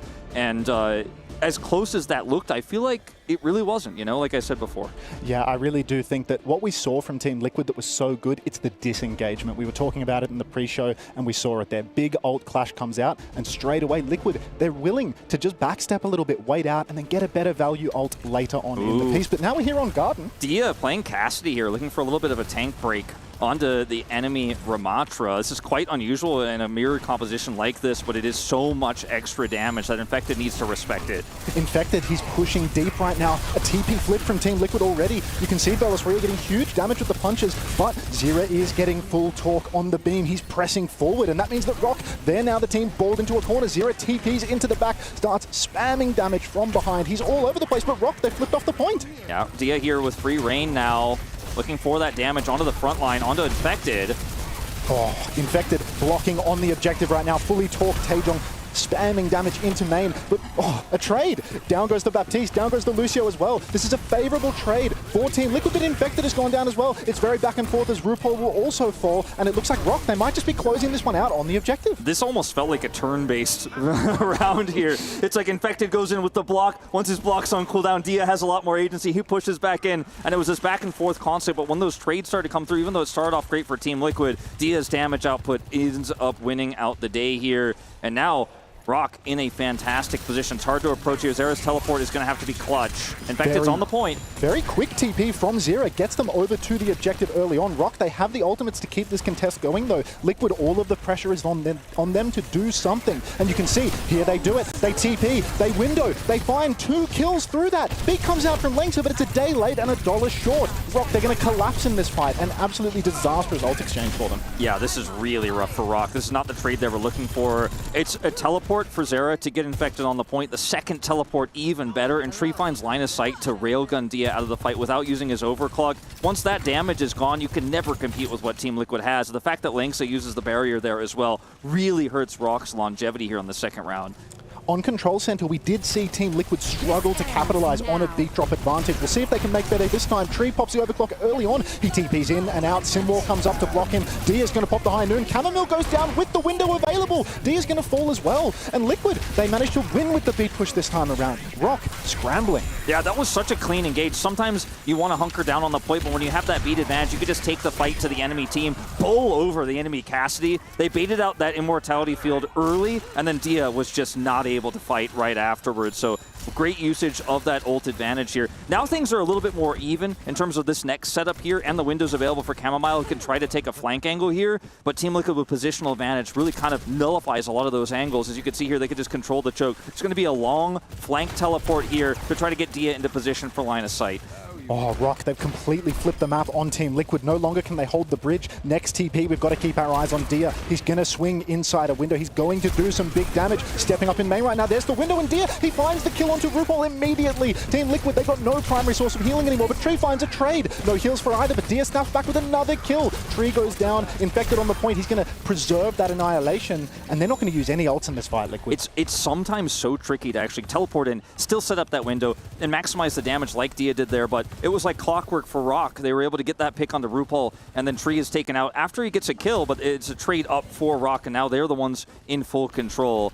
And now they have that sound barrier advantage themselves, as here comes the TP from Xera. Same TP coming out from Team Liquid now. They're fighting face-to-face. No ultimates invested yet. Big swings coming out from Infected, though. You can see the Annihilation comes in response. Beat from Lengtha. That's a beat advantage. But where's the kill? Where is the push? RuPaul looks to be in a bit of trouble, and there it is. Dia, he finds the first kill. So Team Liquid, they are in a real tough spot now. 66% and counting for Rock. Bellis Rhea holds on to his Annihilation, so this is actually really good, especially when you're trying to hold at 99. If they can hold it for just 25% here. Dia also might be able to Deadeye zone, especially after Xera's teleport, really hurting the approach. He doesn't quite have it yet, so this is a really nice window here for the side of Team Liquid to get in before he actually has that zone. Liquid need to go fast right now. The Simwar comes up. If they're not careful, more ults will come online for Rock. Overclock comes out from Tree, but he's in main. He doesn't have a good angle. He finds a kill onto a lamp. High Noon in response from Dia. No kills come through for Team Liquid. They've dumped it all with Tree. He finally finds a kill onto Chamomile. RuPaul is traded out, but Dia goes down as well. So that's a one-player advantage for Team Liquid. Vega's going to use the beat in this scene. Oh. Very clean. And I gotta say, I think Rock really put all of their eggs in the immortality field onto Dia and looking for the Deadeye turn, and it was a big Symmetra wall to just deny everything. Like, Dia couldn't find an angle on anybody until it was just too late. So I think Rock really overestimating that combo and how much it was going to do there, and Xera just said absolutely no angle for you. Huge aggressive fight coming out right now from Team Liquid. They're in Rock spawn. They're going to take down Taejong. Window comes down from Rock on the point, but they're already down 2 players. The tempo play from Liquid, they knew they were at a deficit ult-wise. They've given the flip here, but it's not going to lose them the game unless Rock can really ping-pong the point perfectly. Yeah, Bellis Rhea really just trying to hold on to this one, but he loses half of his health. Taejong ultimate here, very low value. Bellis Rhea is the first to fall.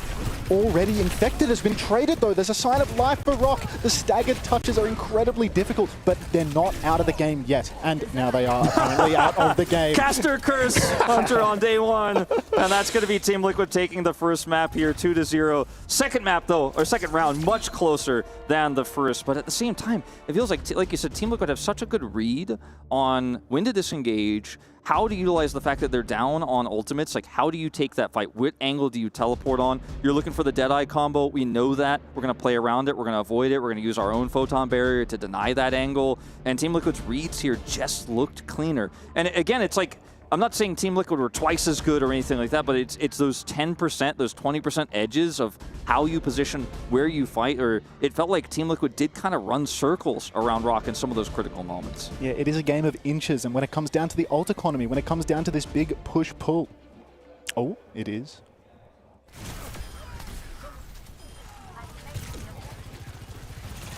Yeah, indeed. Here are some of the highlights from that first map, and it wasn't about a specific role difference to me, Hunter. Like, it wasn't like, okay, well, you know, I'm seeing better Symmetra play at Azera. Arguably, he's the one who looks like he's gapping Taejong here, but it's because the team knows the angles. He has the angle, but then how they follow up and how they come out of that teleport and where the coordination is just means that his teleports are getting higher value. Because some of the teleports to retake were identical. They're like in the exact same location for both players. It's how they were used for Team Liquid that got just inherently so much more value. It's very much a composition that's all about the team play. Not just about is the teleporter in the right position, but is your timing right? Is everybody pushing and pulling at the exact correct moment to find a kill? And that's where you can really see Liquid edges ahead. If we're playing deathmatch, if there is no team play involved, it could be anybody's game. But you can see when it comes down to a bigger picture, Team Liquid, they're better at edging out these advantages. Yeah, it's looking really good for your potential 2-0 pred here. Obviously, we've only seen Symmetra mirrors, right? And Kiriko was banned, so things will change. And we're going to play a completely different game of Overwatch when we move into whatever map is chosen here for Rock, but what I've seen here in terms of the direct matchup, because we watch obviously both of these teams domestically before they came, as they qualified for this tournament, but in direct comparison, I think we're going to have to see a big step up in terms of the coordination here for Rock.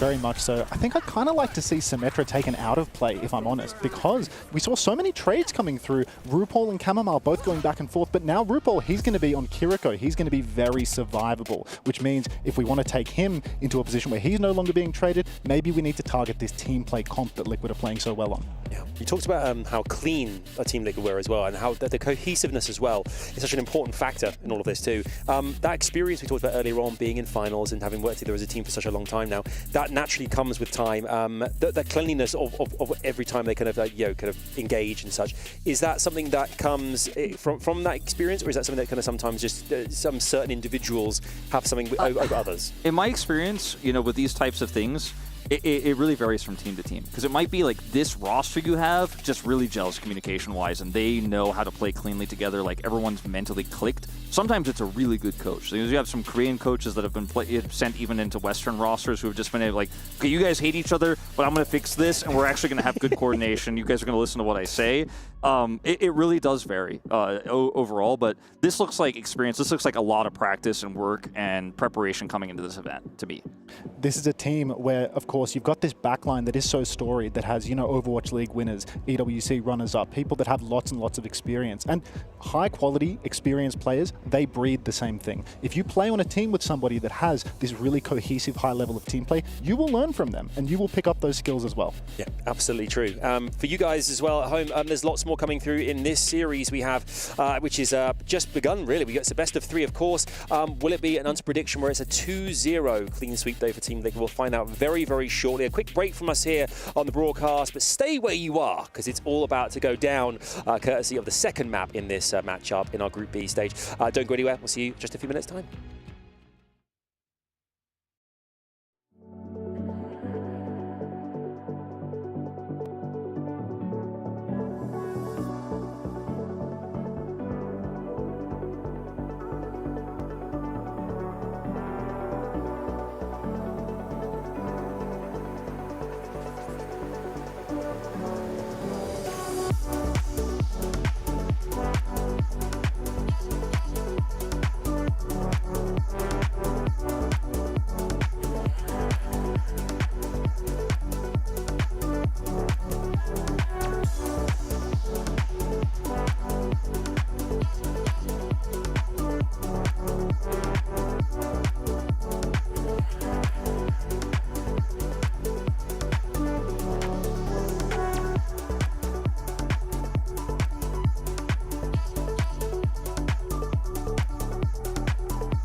Reach your impossible. Lenovo Legion.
Welcome back to OWCS Midseason Championships here at Esports World Cup in Riyadh. It's great to have you with us. We are currently in the middle of our second best of 3 of the day with a 1-0 lead for Team Liquid thus far. Gents, we have seen a bit of a dominant display there, kind of a smart, intelligent way about going about business here. But now we move on to a different game mode in this next one. Unter, what do you think is going to be advantageous for ROC to get back into this series? I think ROC, their biggest strength is their ability to play dive compositions. I think I would very much like to see them take us to a dive map, somewhere like a Watchpoint Gibraltar, where Belosria, he can show how strong he is on Winston. Back in the Chinese tournament, qualifying for this, ROC actually managed to take a map off Weibo, the Legends of Winston comps. So I would very much like to see them take it to that matchup. I was going to say I'd like to see a map that has more open space where Dia can shine. Circuit Royale, no, I mean, Gibraltar also similar story, Yeah. right? Because you can still play the Winston here. It's a little bit trickier. My concern is that if we're moving to Circuit Royale, that Symmetra continues to potentially be a problem. Now, we don't have the bans up on screen. They may have banned it, which I think would make sense, especially based on what happened on Lijiang Tower. But it is a map where you could play through Dia's long-range hit scan. Obviously an iconic Widowmaker player in his heyday, but they also tried to run that Cassidy composition to kind of protect the president, let him do that big damage style earlier, and it just kind of fell flat. But on Circuit Rail, I think you have a lot more space to work with the play styles like that than you do on, say, Lijiang Tower when your opponent's running Symmetra, and they're going to close that gap.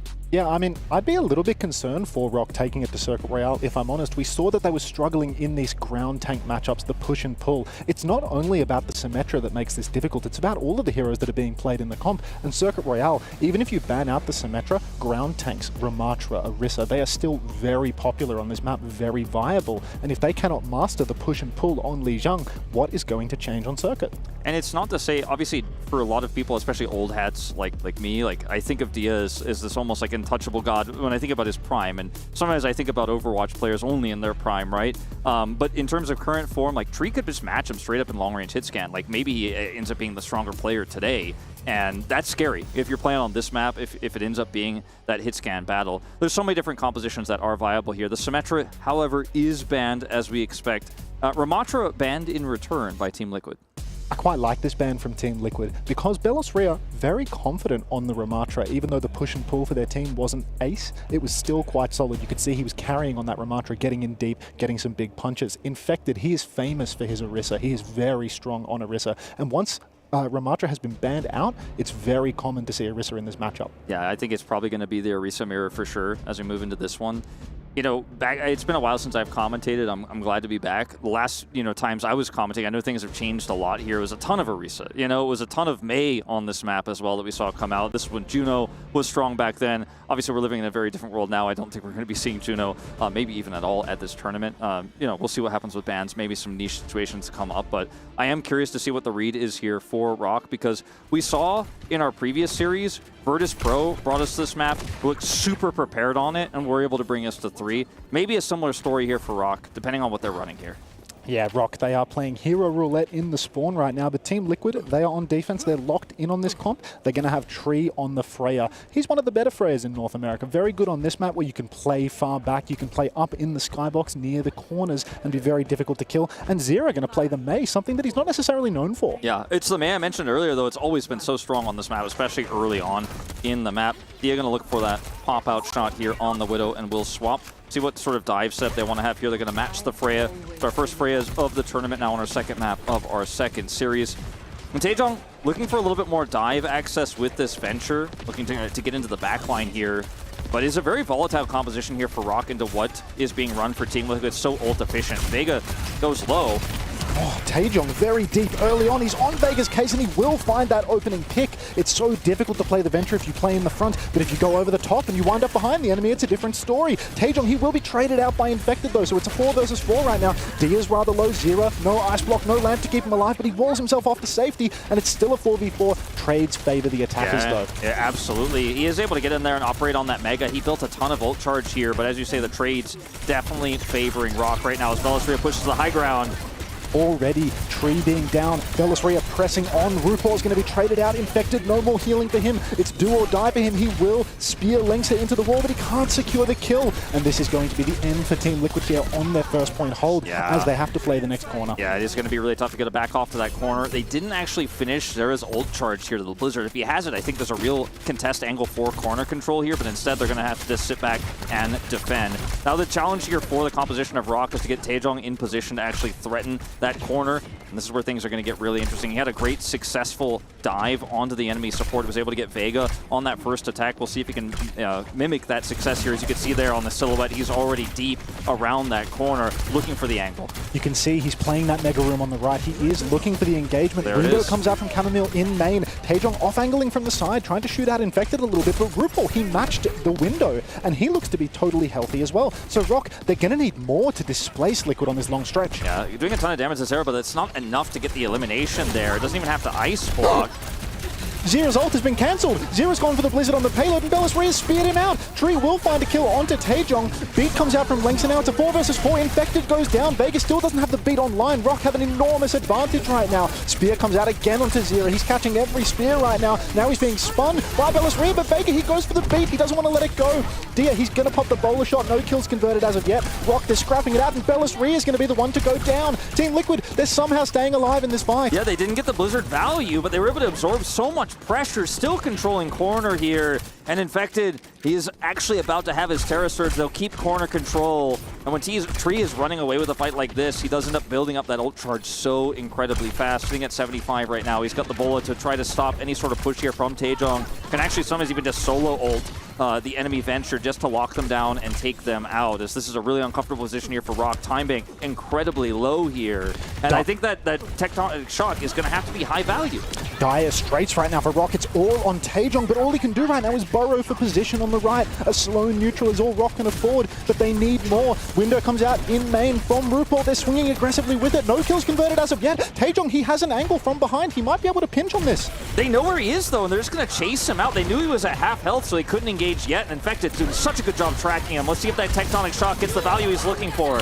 Bowler in main from Tree. He's going to catch Taejong. Taejong couldn't even use the Tectonic Shock. Chamomile's going to go down with the window as well. Rock, they're playing for one last attempt at this one, but crucially, look at the ultimates. Yeah, so Team Liquid don't have ults. They can play this one of two ways. They can hard force a fight before the payload and try to force Rock off of it. It's really risky. Or they can try to slow play for Zera's ultimate. The Blizzard itself can sometimes be enough, but Rock have all the tools. They weren't able to use Taejong's ult last time, but they have so many combos they can set up here, and Chamomile might be the one to start it off here with Window.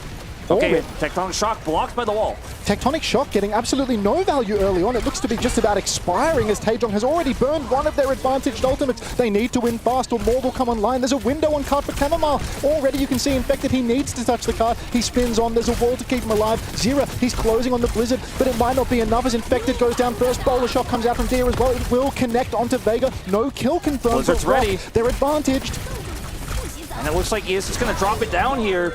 Oh, already the Blizzard comes out, but it's too late. Bella's was in position, ready to counter out with the Terra Surge. Team Liquid, they had to walk into that Surge, and the Blizzard, just a little bit optimistic from Zera. Yeah, I think it was optimistic. He knew he was going to get it for the Ice Block there, so Ice Blocks gets the last charge, and sometimes when you're playing Mei, you're like, I guess we go for this. I'm going to swap over the Tracer right after this anyways, but unfortunately, with that heavy commitment there, you know, we talked about the judgment calls earlier. This was a judgment, I think, that went poorly for Team Liquid. This is a lot of free push for Rock, who had such a limited time bank, they're feeling way better now than they were about 45 seconds ago. RuPaul aggressing up in main. He throws down that window very quickly. Beat in response from Linksa. Vega with the better beat though. Second beat coming out. No kills once again. Tree getting quite aggressive over on the left-hand side. He's flown into the open, but nobody's dead yet. Zera's going to go down first. Immediately traded by Infected, so it's a 4v4, but the Rock backline is in a spot of bother. Now Taejong here looking to turn onto Infected. Belisria, he's stepping up. They're continuing to get cart push here. So Team Liquid, it looked good for them early on, but it seems Rock Esports are just going to keep on pushing the cart through. This Tracer pick, the swap hasn't really been able to find backline access, isn't really competing here with what Taejong was able to do, and Belisria just keeps tanking up, remains in armor charge. And I mean, this is just a free push. Vega's speared by Belisria, but he gets away. Infected pushes deep and takes down Dia with the Terror Surge, and it's just all Team Liquid in the kill feed. Rock, they invested the window, but no value. Yeah, I think that they were not expecting, with the window up, Team Liquid instantly make the snap call, speed boost Infected, and look for the Terror Surge engage. I don't think Rock expected that at all. It's so hard as the defender to just run forward on a reset and get value like that, but Rock were trying to hunker down on that play from Chamomile, and they get extremely punished there, and now the wind's out of their sails. Wind well and truly stripped from their sails. You can see this part of the map. This is the most difficult area to retake from. You're stuck on the low ground. You have to fight from the top. Are there any answers here for Rock? I mean, it's going to be tough. Zera is trying to find a pulse bomb angle here, and that's just going to slow down this push, frustrate them as the Tracer that hasn't even been forced to recall is getting so much value, so much delay, and he gets the health pack as well. Still doesn't have to recall. Really, they need to deal with Zera, but they don't have the time. Only 20 seconds on the clock. Yeah, 20 seconds left, and all that is really the hope here is trying to look for a tectonic shock flank angle, but Taejong, he's kind of been playing the same playbook this whole push, and they've read it super well. The fight's about to break out. You can see Chamomile in the open goes down with no lamp used. Bowler shots exchanged. Taejong pops the tectonic shock. Belisria using that just to live, but no kills. Dia finds a frag onto Vega, but it's just not going to be enough. Beat from Linksa. The tree is up above. The bowler shot connects, and it's Dia versus the world. I mean, it looks like tree's up a tree on top of that, firing down on everyone. The bowler comes out, and Team Liquid will stop them before the second checkpoint. And for the side of Rock, they kept trying to play these tectonic shock angles for Taejong, and every single time, I mean, with the one exception where they were able to get a little bit of value there towards B, it just kept getting shut down, and they pushed him down to half health, and then he just has to sit there and wait, and then when they know he's back up to full, he's been healed. In fact, it's like, I'm here, I'm on top of you, you can't tectonic shock anybody, you don't want to solo tectonic shock me, you can't get out of the door, he has to wrap around again, and it was just Team Liquid just taking a match to the clock and just burning it. There was just no way back in for the side of Rock, and even with the ult advantage they had, you're fighting into high ground. You're fighting with a composition that struggles to actually get up onto that high ground unless you have speed boost tools they just did not have.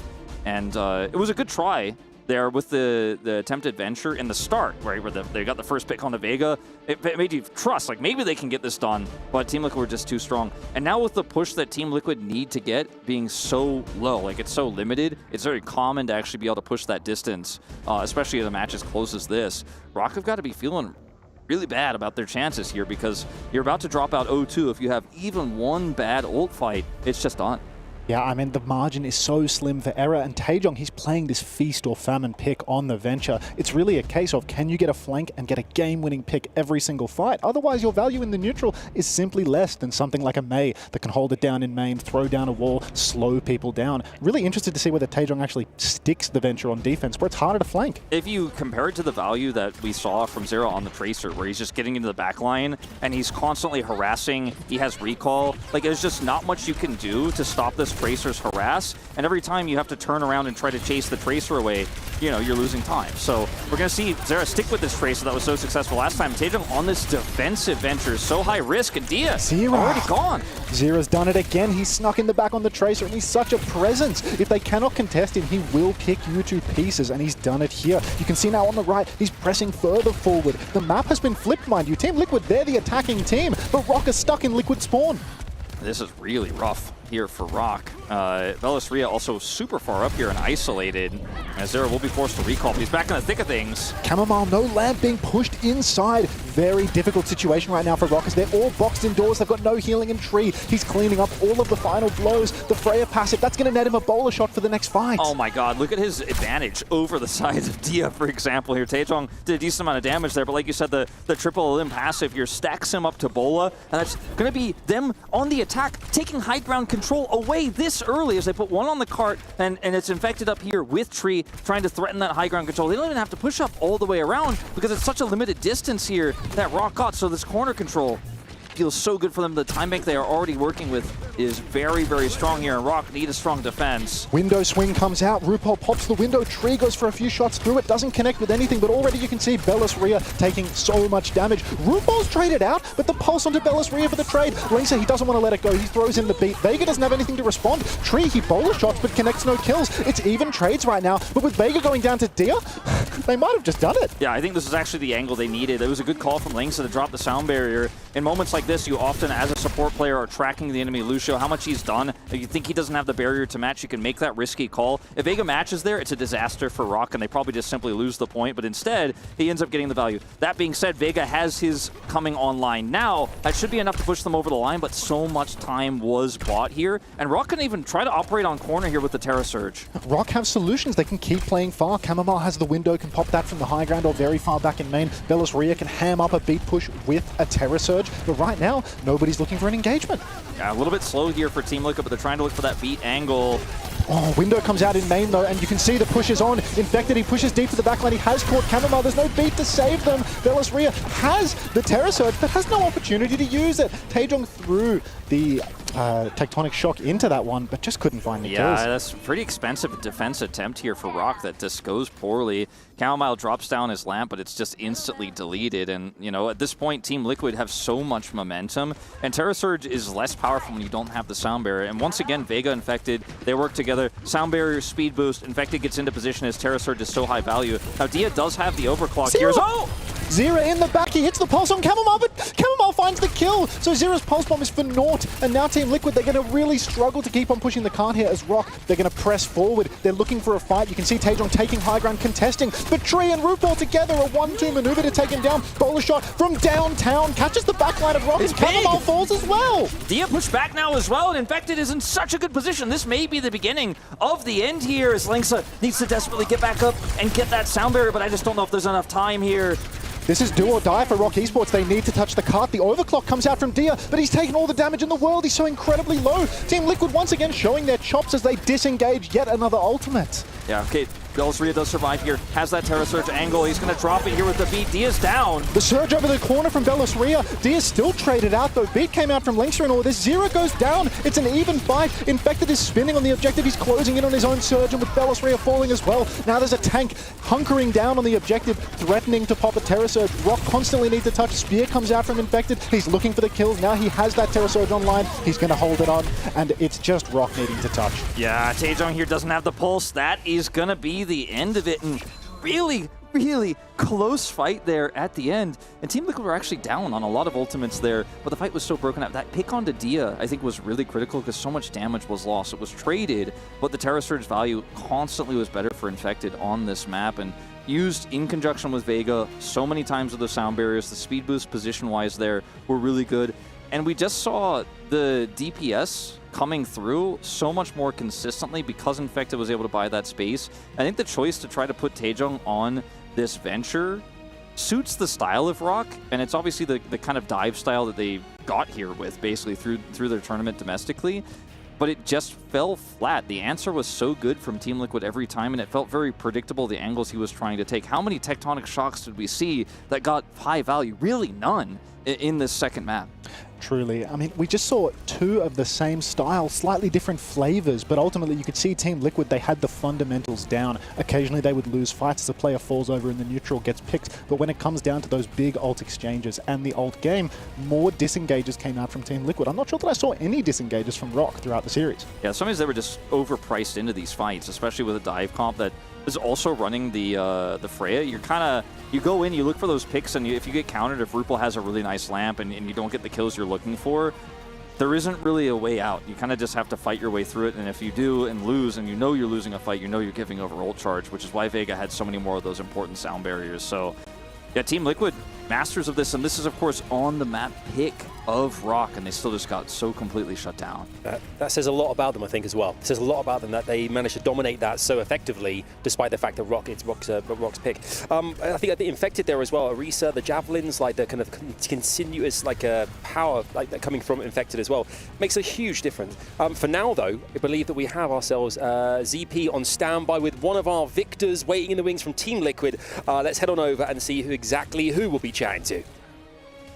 All right. Thank you, Adam. We are here with Tree. Tree, congratulations on what was a very dominant victory just now over Rock. And, one of the themes right now throughout the tournament has been, you really have to perform in the first match in the group stage here because it's so easy to just be knocked out of the tournament. Did you guys do any specific prep for Rock, or was it just general prep looking ahead?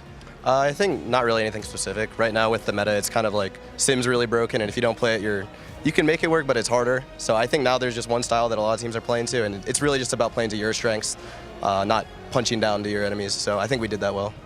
Okay, and one of the interesting stories we've had here too is the ideas that some people saying meta solved, meta not solved, but we have seen a little bit of a difference between teams going, maybe you don't have to play Freya as much. Obviously, you came in here on the last map and had a very dominant performance on Freya. Where do you see the DPS balance right now, and do you think Freya is still in the role of yeah, you have to play this most of the time? I feel like Freya is actually kind of weak right now. I think it's mainly because Kiri Lucio is so OP, and that's being played almost everywhere.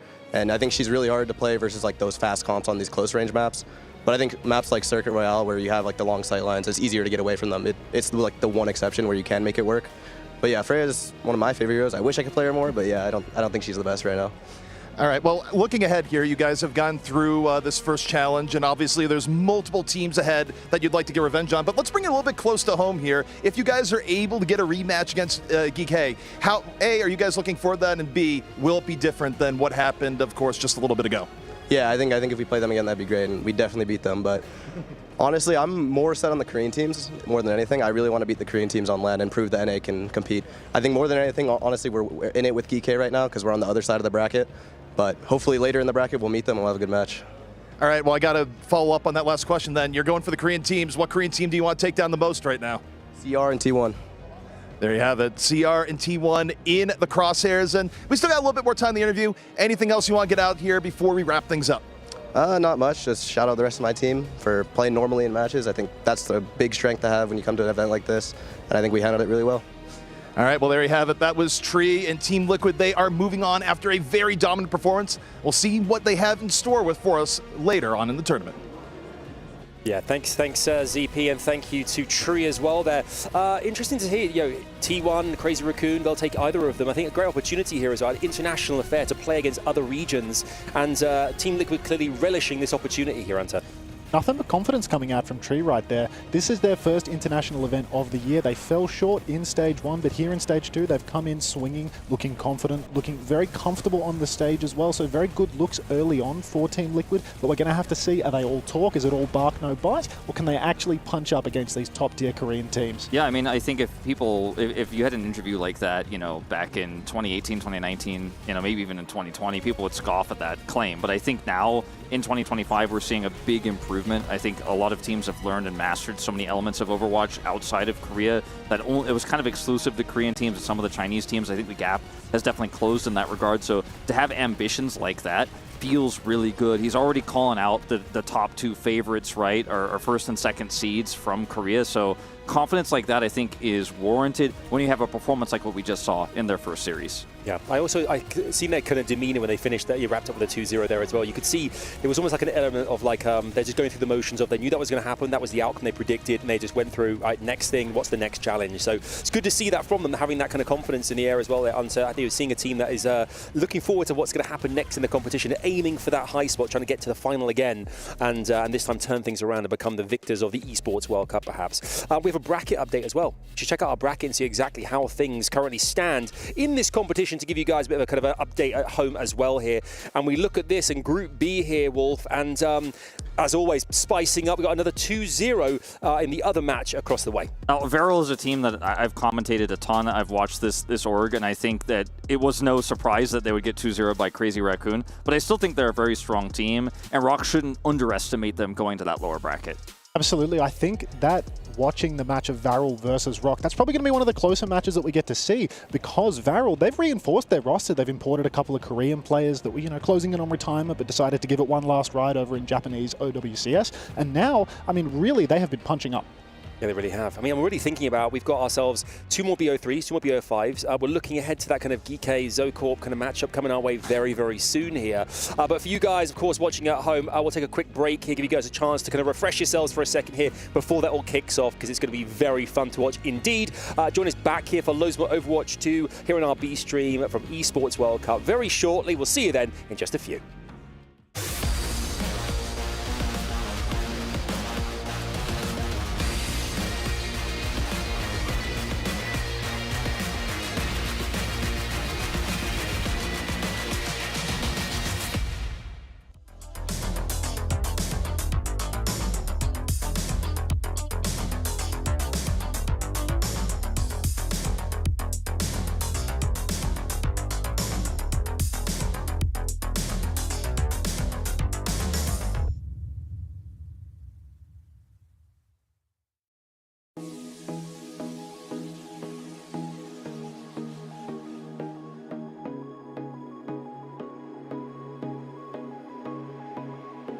Lately, I feel I can't find my feet. Pushing closer, my heart skips a beat, and now I'm falling. Deeper than I fly, I can't control it. Dark against the sky, it's not so black and white. It's like I told him. There's things that I can't fight. I just keep going. I just keep going. In my time, I've been dreaming of a space to really fill my place. I wish she'd seen what I had dreamed. Before these darker days, I thought I found my way. Quickly it fades, losing the race, closing the page. In and out, I move myself again.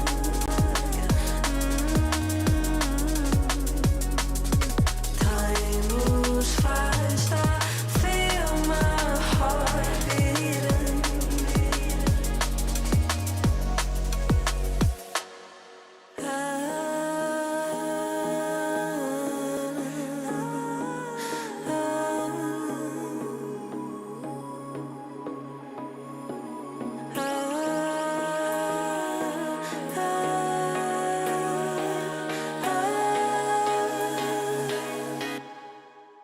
And now I'm falling, deeper than I fly. I can't control it. Dark against the sky, it's not so black and white. It's like I told him. There's things that I can't fight. I just keep going. I just keep going. I just keep going.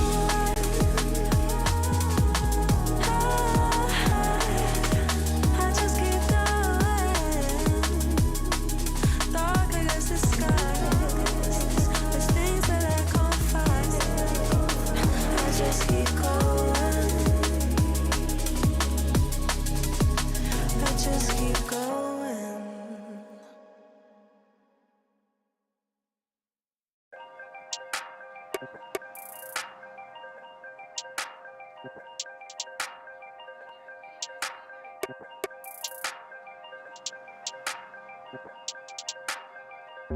If all they've been saying is true, there's a war before your eyes. Tell me, can you see right through? Right through, right through. Down through the wires and the pipelines. We go disconnecting from the city and the skyline. This is the numbers game.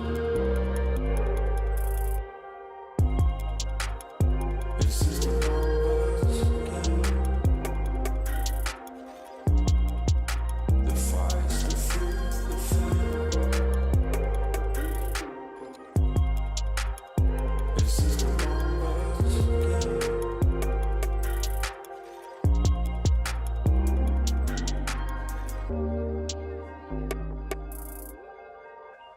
Counting up coins for a soda can. And there's nothing going on, no game plan, no plans. So I'm jumping out the fire, back into the frying pan. I'm trying to disconnect from the stats and the spray tan.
Oh yeah, the OWCS Midseason Championship continues here at EWC right now as we're bringing you the Overwatch 2 B stream. 2 matches down. We've got 4 more to go here today, so lots to get through here. Again, my name's Adam Savage. I'd like to be joined by Unser, and ZP is joining us back here on the desk here.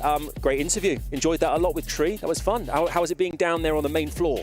You know, it was quick. I was over there a lot quicker than I expected. I just got back to the green room. It's like, Team Liquid, they've already won. And part of that was because, look, Tree had a really good game, but in general, Team Liquid was playing on another level. And look, they look ready to take on the world. That's right. Literally. I mean, they really do. I mean, they're a team that are committed to getting to that final, whatever happens. Team Liquid, they look incredibly solid. I mean, at the end of the day, they were here, they were expecting a 2-0 result. They are here to go and punch up against some of these top Korean teams. So going up against Seed 3 from China, that's light work for them. Yeah, it'll be interesting to see what predictions are for our next matchup as well here. As we look ahead to GK versus Zocorp. How is that going to go down? We can see the teams arriving right now. GK coming through. Again, there's smiles, there's happiness here, ZP. Everyone's enjoying themselves. Obviously, they should be being here at the Esports World Cup. But when you know you've got an opponent here who you feel confident against off the bat, it's an even better feeling. Yeah, although it is worth noting that, well, I think GK is like incredibly favored in this matchup to a ridiculous degree. It is that level of joy, like, we got it. Like, let me tell you, that could go completely to the wayside. Should somehow the first few fights go against them, I don't think it's going to happen, but there is that kind of wavelength of like, you're riding high, but you can go real low, real fast if you've underestimated. I will say, I do think GK, they're a happy team. They're a team that know how to enjoy the game. They know how to enjoy the competition. You can see some of their roster right here. Lethal, Maymoon, Kuffer. Kuffer, I mean, this is the spiritual leader of the team. He wants to get up on the stage and shout at the opposition in the middle of it. So you would be devastated to see GK Esports not smiling during a match. You know, in esports, we love a character. We love a character in esports. And of course, here in Overwatch 2, I mentioned there with the team GK as well, who are eager to kind of, I guess, put this to bed quickly, ZP. But I mean, you're right. If they feel their feathers ruffled here and things don't go according to plan, that's when experience is really going to come into effect here, to have to kind of make sure they button down the hatches and just carry on. Yeah, I mean, to me, I look at this from GK, where the result of the match isn't too much in question given what we know about the regions historically. And look, always willing to be surprised, but on the world stage, there has been a general trend here for almost a decade now in Overwatch esports.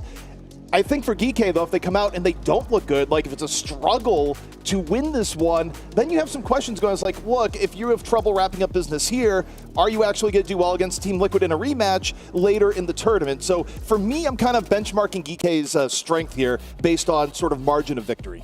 I do think that this will be a good litmus test for GK, whether they can actually dominate an international opponent. Bear in mind, this is the roster that in Stage 1, they were able to take down Crazy Raccoon, the first Western team to upset Crazy Raccoon in the history of the game. This is a team that knows how to punch up, but now we're going to have to see whether they can confidently punch down as well. Yeah, we talked about the kind of the element of each team kind of looking at the results and kind of knowing what to expect coming into this competition as well here.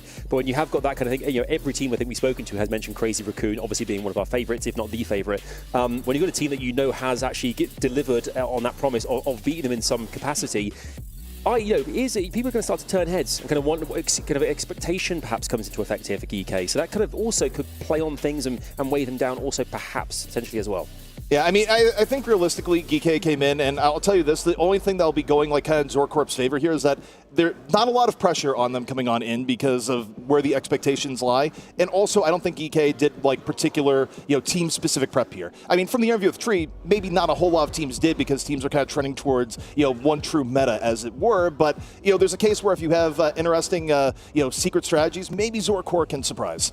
Indeed. I like a surprise. You like a surprise, Hunter, right? We all love a surprise, and I think a match like this is a match where you're expecting surprises because Zocorp, they're coming in with no expectations. They are coming in from South America. They're here to enjoy the event, and that means that they are going to not play the meta. Surely. That's such a great point as well. We can see Zocorp on the screen right now. We can see their kind of their lineup here. I think that's a real big factor here is enjoying the experience of this and playing. You mentioned playing in a live environment with other players, face to face. Not to mention the crowds, the fans being here at the Esports World Cup alone as well is an exciting thing to be part of. So taking that away from a life experience standpoint, again, we mentioned that earlier on in terms of how important that is.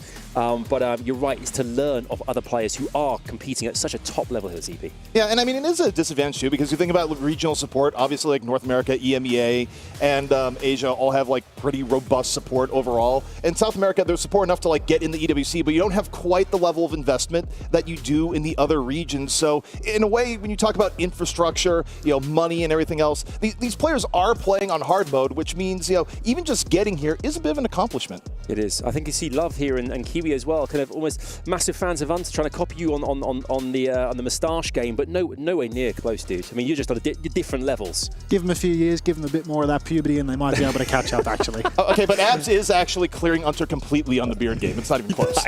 That's an impressive beard game. Obviously, we're going to be Zocorp very shortly when we actually see them go head-to-head against GK, which is coming your way. Remember, this is a best of 3 to reiterate. If you've just joined us here on the Overwatch 2B stream, we've had 2 best of 3s, got 2 more coming your way, then 2 best of 5s. We start going to our upper and lower brackets as well here. So that's all coming your way today. Tomorrow, then we get into the nitty-gritty of the BO5s when things really do matter, courtesy of eliminations happening and those keys being crushed. Yeah, I can see that every time there's a panning shot of the teams down there, I just look at that key thinking, what's going to happen there, CP? What's going to happen to that thing? I mean, really, it's how many pieces is it going to break into? Because as mentioned, we have upgraded the power. The horsepower has never been greater to the point that, the staff has to be careful to tell the players, look, you got to take your foot off this. You will bring down the entire building at this point.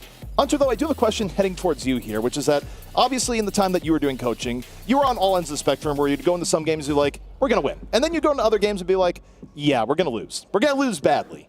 And when it was the latter, what did you tell your team? What was sort of the attitude going in? Even if you thought you were doomed, was there a way of keeping the spirits up as you went into those games? Or, give us the real talk here. What are you thinking right now if you're in the ZK position? I think if you're in the ZK position, it is really just a case of enjoying the event. It's not about stressing over the result. It's about doing something different, challenging the enemy, and punching up. You move the goalposts. It goes from being a situation where you're expecting to dominate the series to you're trying to embarrass your opponent. You're trying to embarrass the overdog.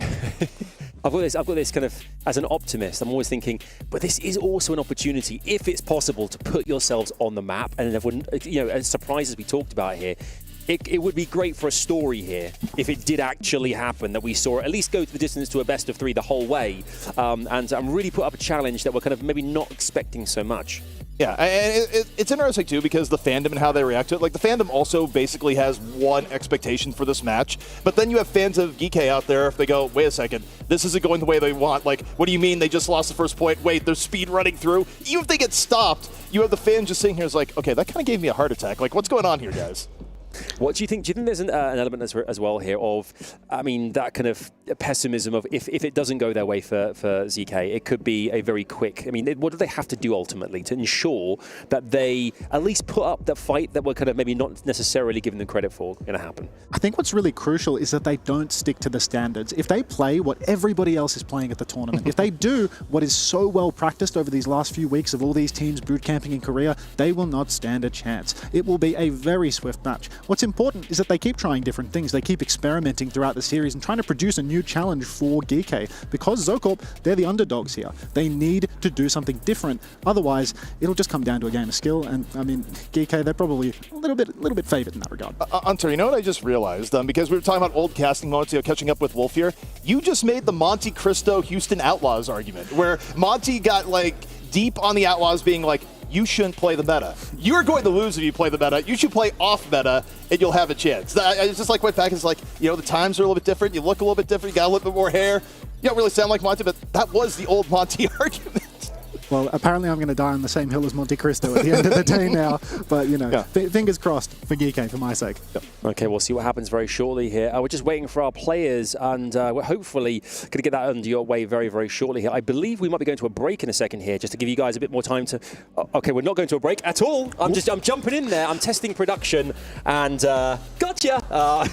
We have that game coming away very, very soon indeed. For you guys at home as well, we've been asking you all day long, who do you think is going all the way? Who is going to be the one who is going to win each and every one of our matchups, not to mention who's going to be the victor of the Esports World Cup Overwatch 2 Midseason Championships as well. Let us know. We love hearing from you all, and it makes our life a lot more fun as well. We get to get you guys as much a part of our show as humanly possible too here. But it's all happening very, very soon. It's going to come our way, and we're going to see. I think that first map is going to be really important, isn't it? I think the idea that if they're going to make a play for it, if ZK are going to make give themselves an opportunity to at least go somewhere in the competition, I think this first map is going to be the bold one, because I think once it's 1-0, that's when it gets a little bit. It's a very big hill to climb. Yeah, I mean, you get the most variability on Control, too. Like, whenever there's upsets in Overwatch, you're usually not going to get as many upsets when you go to maps like Hybrid, because there's just more room for set strategies. The better coach team will usually do better. But, I mean, look, Control, you get a few things that go your way. You get around, and maybe it gets lucky in the second round. It's not as likely. The stronger team is still more likely to win, but you do get more variability in a Control map. Yeah, I mean, I very much think that we saw the Rock series. We saw Rock versus Liquid. Even though it looked a little bit close on Koth, even though there were some fights won for Rock, at the end of the day, Team Liquid, they were able to win by the numbers. And that's exactly how the second map went as well. We're going to get a very good indication, even on map 1, as to which team has the better fundamentals and whether or not ZoCorp can actually pose a meaningful challenge and edge out even any fights. Yeah, I hope they do. I think for all of us, I think we want to see the biggest, biggest challenge possible, because it makes it way more fun for us as well, doesn't it? That's going to happen very, very soon. Of course, at the course of this competition as well, we have been seeing that there's certain teams that are really dominating. That there is, of course, another stream as well. You're having the other matches happen, but here in the B stream, we said this is coming away very soon. It's going to be GK versus ZoCorp, and then we have our last BO3 before it gets real exciting. We talked. I mean, there's obviously a lot of people out there who may have just joined us late as well. BO3 versus BO5. Let's just reiterate here that the difference. I mean, as a coach as well, you've seen this. The difference between. Do you tell players as well you're working with, is there a difference in which you would coach them for both different types of game mode with a BO3 or BO5, or is it the same across both? I think the coaching is the same, but the way that the series plays out is completely different. Hero bans are so impactful. You can take away somebody's signature hero. If you can take that away for potentially half of an entire series in a first to 2, compared to a first to 3, a BO5, where there's only 1 out of 5 maps where you can actually have a meaningful ban potentially. You see Symmetra is so dominant in this tournament. In these first to 2s, you might not see so much domination from Symmetra because one of these 2 maps she's going to be banned out. But as you broaden the series, as you add more maps and more opportunities to play heroes that would otherwise be banned, it really changes the dynamics. I got a question here, Hunter. As I'm thinking about X factors here, as we're waiting for the teams to get ready. here's my, this is always an X factor when you have one team as the supreme overdog. I would say as a coach, generally speaking, you don't want your team to do a little bit of trolling, as it's often called here. It's given that it's first to 2, and there's actually a very severe penalty if you get knocked in the lower bracket. Do you foresee any world where GK gets a little bit silly with it hero-wise, or do you think they're going to play it by the books? I think the stakes are so high for this tournament. It's so difficult to find yourself trolling versus any opponent when you know that the implications of a loss are absolutely catastrophic. So I think as much as I would love to encourage my own players to troll as much as they possibly can, to disrespect as many opposition members as they can, it can get a little bit difficult in these matches where the stakes are so incredibly high. Yeah. For you guys as well at home, hopefully we can bring this up for you. The brackets again, perhaps, just while the game is kind of, we're waiting for this to kind of kick off. So you can kind of get your head around exactly how this is going to play out, whatever happens, whether it's a loss or a win for either teams here. We'll try and show you that in a second here with some brackets on screen, just to give you kind of get your head again in the game for what is going to be coming over the next few days here, because obviously tomorrow we see our knockout kind of part of the competition as mentioned earlier on. So we'll see that, hopefully those brackets very soon, as well as this best of 3 coming your way here as well. I mean, for you as well here, ZP, you know, we kind of casted the first game earlier on today and this is now. For Overwatch, I mean, so many changes over the years that you know competitively as well here. We kind of talked about it a little bit earlier on, like kind of different metas and such as well.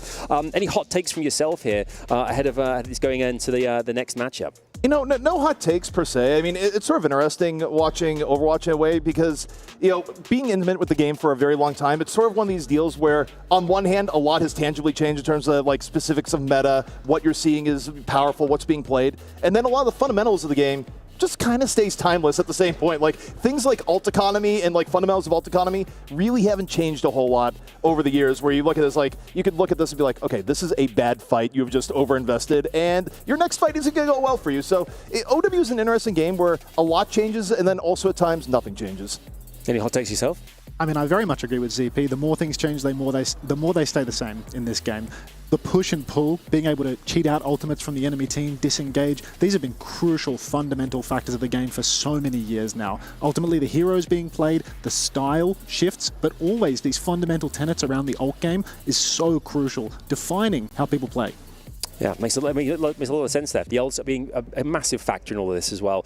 We saw some brackets a second ago pop up on screen. If we can see those again, that'd be great, so we can give you guys a bit of more insight into how this is going to play out if and when it goes a certain direction here. You can see it just here, hopefully, the brackets as they currently stand in our Group C as it plays. We've already had one, it looks like, game go ahead, and we've already kind of determined one result in this upper bracket. And then, of course, we have this next matchup, which is going to determine how that lower bracket starts to fill out as well. I mean, already OWCS taking down Team CC 2-0, truly no surprises there. We predicted favourites to win the tournament, OWCS, the only EMEA representative that we were willing to say, potentially actually capable of taking it all the way and winning the Esports World Cup. So seeing them take down 2-0 Team CC, no surprises there at all. All right. We can see now some pick and bans coming through. Lijiang Tower is our first map, as it was in the previous best of 3. And we see some bans on screen there as well, ZP. You know, it's kind of interesting for, you know, GK taking down the Symmetra. You know, you have all this talk about, okay, the hero's really powerful. And I think until you get into the entire spot here where a hero's so powerful, you almost worry about the volatility of the hero and how, like, it could make ridiculous plays against you, even against a team that may be weaker. So, to me, you take out the Sim, I just feel like you take away something that actually could tilt things against you. All right. I think at the end of the day, you take out the Sim, but everybody's so practiced against it, but we're already in the game. We're already in game, guys. It looks like the first fight. What are we talking about? First fight's already done. It's already cleaned up. Only survivor is Wilma. That's it. And Wilma's gone. Wilma's gone as well. So there we go. First fight done and dusted for GK Esports. Looks like it's going to be Ramatra and Baptiste available. Zocorp, they're trying to change things up a little bit. We saw this in the previous series. We're seeing it again with the Venture pick coming out from Zocorp. But GK Esports, they are on something that they have played so much of throughout stages 1 and 2. Actually, I'm hearing from production, they had to bleep out the first team fight. It was too brutal.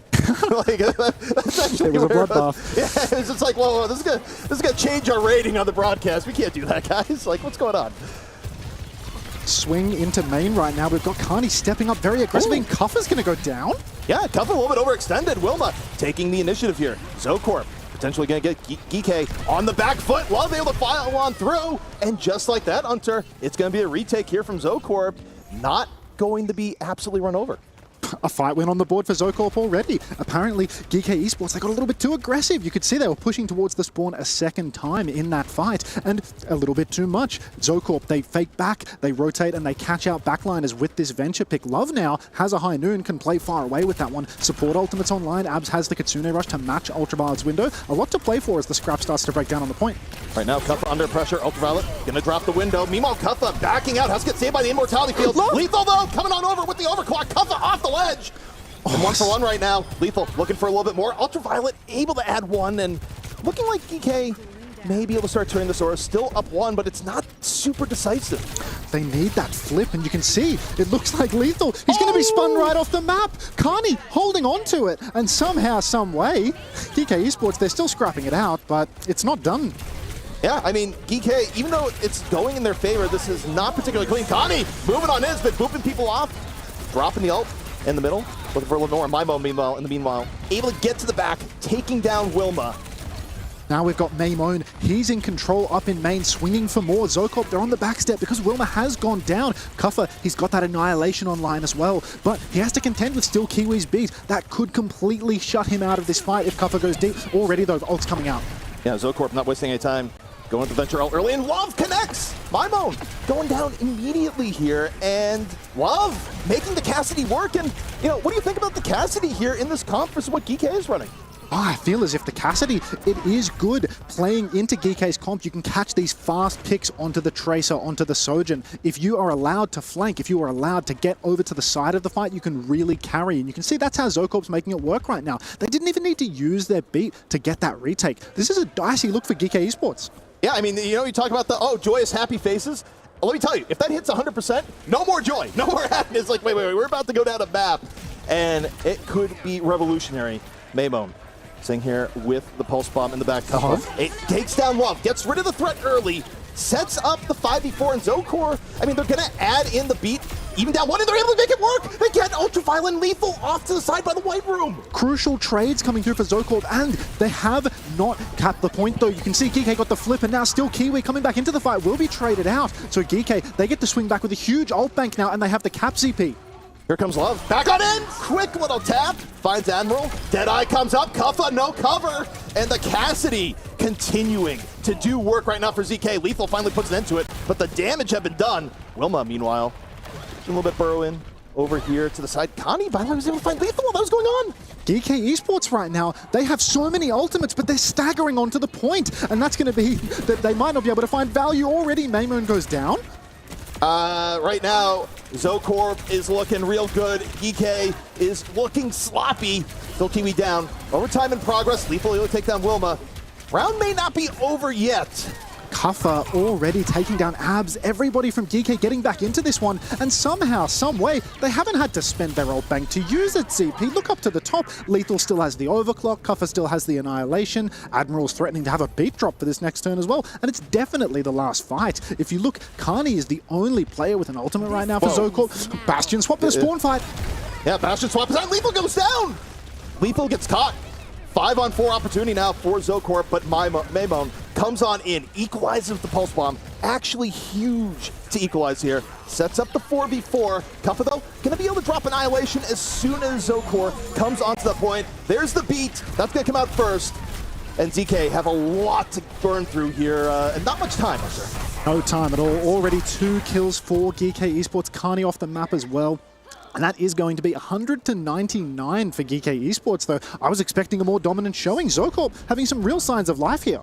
Yeah, I mean, it turns out you still have to respect Cassidy. Regardless of how strong you are coming into it, you just look at this, you're giving Love all these open angles. Oh, wait, what do you mean? He's not missing the shots? Uh-oh. Love seemingly running around the map claiming scalp after scalp, and we're going to have to see whether or not GK Esports are able to tighten up on that a little bit, or if Zocorp can keep pressing the advantage and maybe turn a 99-100 round into one that they can actually win. Yeah, I mean, I think right now if you're ZK, you're actually feeling pretty darn good, but we do have a pause, so we get to reflect a little bit here on the desk on what we just witnessed, and I think to the narratives that we set coming on in, technically, GK still was able to take the round, but it wasn't quite the match we expected it to be.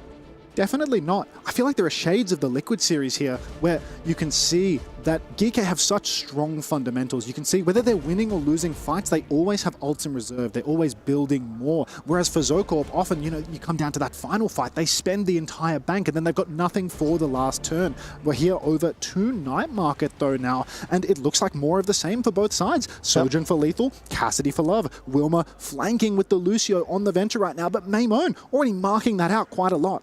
Yeah, I mean, I wonder if there's going to be a change in target priority here where more focus on the love. And as I say that, guess what? There's more focus on the love. Love is the priority.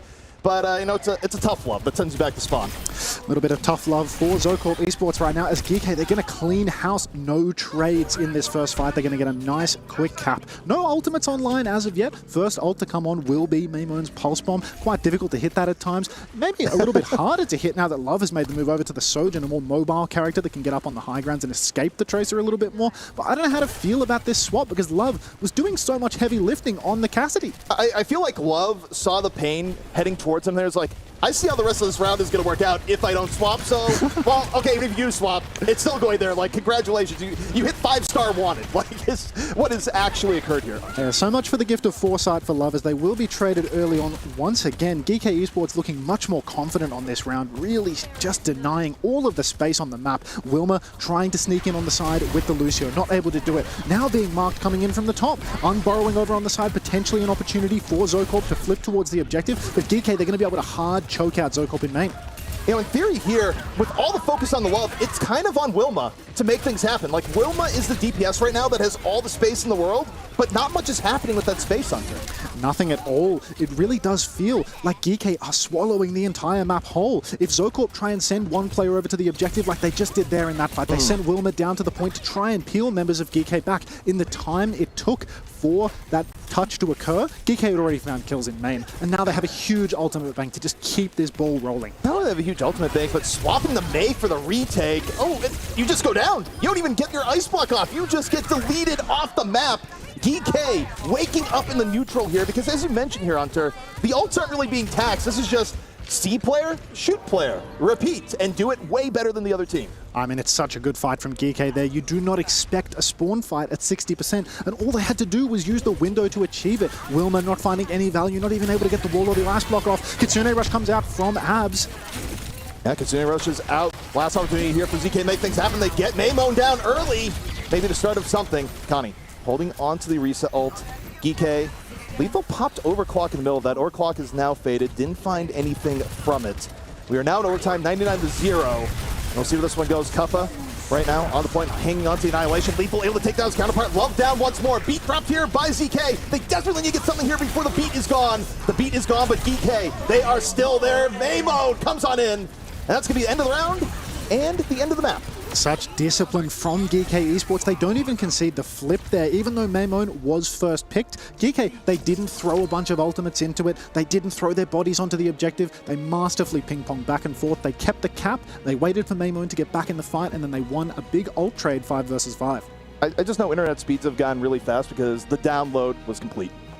Yeah, do you know what? It was incredible. The first round there of the series, I thought, this is interesting. 199. This isn't what we predicted, fellas. This is what we thought that was going to happen here, and suddenly, wham bam, thank you, man. That second game, 100% bish bash bosh. It's all over quickly. Almost like GK could not allow that to happen again a second time around. Need to make up for the first game, and ZP they did exactly what they wanted to do and dominated and got the first of 3. I just think they made a key adjustment here where you took a look at the focus fire. I was in the middle of even saying, I was like, okay, maybe put more focus on the... Oh, wait, he's already dead. Like, he's actually already gone.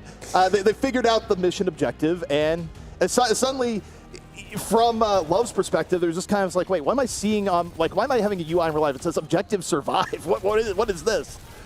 Was it in the first round there? Was it mistakes made, or was it more a case of the fact that ZK just brought a lot more than they were expecting? I think ZK had really good energy on that first round. They were absolutely blown out in the first fight, but in the second, they were able to do a little bit of a fake rotation, take advantage of GK's confidence, walk over to one side and then flip back to the other and catch some kills that way. But there was no such luck on Night Market. All of that energy of faking back and forth, catching out GK with quick plays, that completely collapsed. And once you start playing the basic neutral game, I mean, that's what GK's practiced a million times over.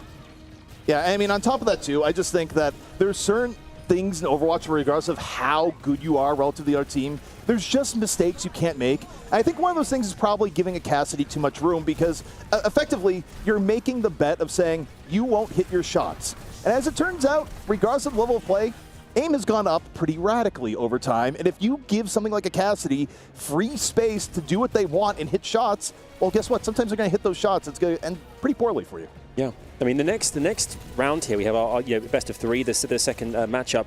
I mean, do you think there's going to be a lot of factors? And we talked about surprises and differences in which our teams are playing here as well in terms of trying to bring those kind of moments that we're not expecting so much. Do you think it's a case that the likes of ZK have to do something now which is completely out there in terms of not being expected at all for GK to really be pressed or challenged here in this second map?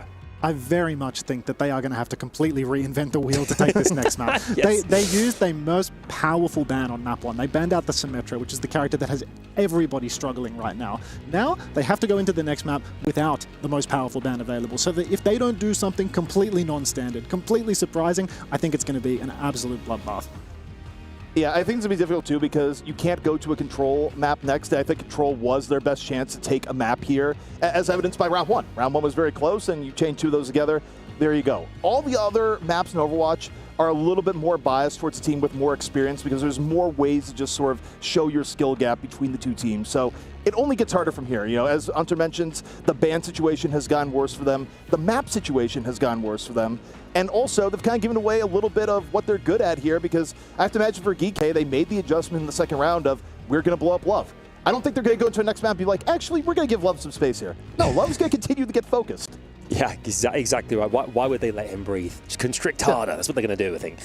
It's interesting, actually, just beyond me, I can see out the windows here, the kind of the sun's starting to set here as well. And you think about the fact that our teams have all been kind of here all day long and the kind of the length of the days as well. It's a lot of it's a mental game as well as it's a physical one as well in terms of kind of like preparation and getting ready for each of these matchups because after this, there's more coming their way later on which they have to kind of prepare themselves for too. So it's kind of about, kind of like we talked about, being a marathon, not a sprint earlier on. But players already are having to kind of pace themselves what's to come later on, I guess, as well. Exactly right. I mean, it's a marathon, not a sprint, but you can't afford to let off the gas for even a second is the issue because if you lose even one map, it's a complete collapse of mental just around the corner. So really, I mean, you don't necessarily need to fully prepare for a team like Zocorp. If you know that you are confident in your standards, you don't necessarily need to do a world of preparation in order to take them down, but you still need to bring your A game. You saw that on the first round. Yeah, I mean, to add on to how quick the path to destruction could be, think about a world where ZK comes in and they take the first round and take the second, right? And they were very close to taking the first. Then you go to the next map and things just all align in their favor. Love gets a few pickoffs and they first point hold. Suddenly, you're from the GK side, you're going wait, this is bad. This is really, really bad. What do we do? Are we starting to think that they could do this? No, yeah, okay, thanks. That smile says it all for me. That smile, well, that's fantastic. I mean, the hair is wonderful. Everyone that we walk past here says, his hair's on point. His hair has just got the greatest game. People just whisper it to each other in the corridors. I mean, in makeup, I was compared to Elvis Presley. I'm not sure that I'm not sure that I see that one, to be honest. Maybe closer to a Stevie Nicks or something like that. Yeah, but it was you've got real Elvis vibes. I was like, sure, okay, cool. The idea that we have another season of Game of Thrones at some point. He's actually just giving off Lannister vibes. You got the hair color, you got the lion motif going on here. You just got to go here and be like, I always pay my debts. And yeah, I believe this is actually the world's most elaborate casting tape for you. For getting into that show, that's what this is. This is also, though, of course, the OWCS Midseason Championship here at Esports World Cup, where GK versus ZK are all about to go head-to-head in this next map, where we have to have Zocorp get themselves a victory here. Otherwise, they will be kind of really trudging along, trying to get themselves in the competition via the lower bracket side of things, which is going to be very tough to do. Yeah, I think that the lower bracket, it's just so much more punishing. It's where the pressure really starts to mount. Whether you're here for fun or whether you're here to really take the competition seriously, as soon as you're thrown into a lower bracket situation, an elimination game, it's impossible to not feel some of that pressure. And for a team like Zocorp, naturally, with the state of how this series is looking, they're probably going to be feeling that pressure quite soon. Yeah. You said about as well, when you're coaching and things, and how important it is to kind of keep the spirits up, and how that is. I guess this is one of the situations where, when it comes to lower brackets, it comes to kind of the favor tilting a different direction. production, you have to have that kind of wind in your sails from someone or someone in the team to really make you feel like you possess the power to do something. Yeah, sometimes you do just need a clown of a coach standing behind you doing a little song and dance to distract you from the impending doom. You know, it's kind of funny. I had a friend of mine asking me for coaching recommendations for an org that I was hiring, and it was kind of one of those things I was going around. I was like, okay, who do we think would be good for this? And someone I was asking for the recommendations was like, okay, do they need a strategy coach or do they need a vibe coach? Because they're two very different things, Hunter. Yeah, I think I'm a vibe coach. I hate to say it, but I think I'm a vibe coach because I'm not entirely sure about the strategic depth of this game. This might be my first time spectating it for all I knew. Fellas, here we go. We're diving in. What is going to happen, folks, at home? Are GK going to do it and make it 2-0 all the way through? Or are Zocorp going to do what they need to make this a little bit spicier for us? We're going to find out now. Let's dive onto the map and see how this one will play out. I like this pick from Zocorp Esports. We saw success on King of the Hill when they were flanking, constantly taking quick fights. They take us over to Flashpoint, they take us over to Atlas. There's the randomness element. This is the newest map in the pool, a brand new addition for the tournament, and a completely different comp as well. They're doing exactly what we wanted. You can see Junker Queen Venture in play. Nobody plays Junker Queen anymore, so I love to see it from Zocorp. And the other side, though, we got the old Reaper Venture combo coming out here, Hunter, so, we're getting all sorts of new things. So many new things, but Kuffer, I mean, he's already taken down Love. You can see still Kiwi off-angling a bit over on the side, but looks like the Reaper Venture comp is going to come out on top here. It's actually kind of ridiculous how the first elimination down has been Love in every fight. So basically the last, 6 fights going back to the last map. I mean, I'm going to have a word with Love after the match and tell him that you cursed him, because ever since you identified that he was to be the target, the man has not had a second to breathe. He's just like, did I just have Perma Widow ult on me? What's going on over here? Yeah, I mean, he's going to have a bone to pick with you after the match, mate. That's all I'll say on the matter. You can see Zocorp right now already outside being aggressed on by GK. They are not wasting a second.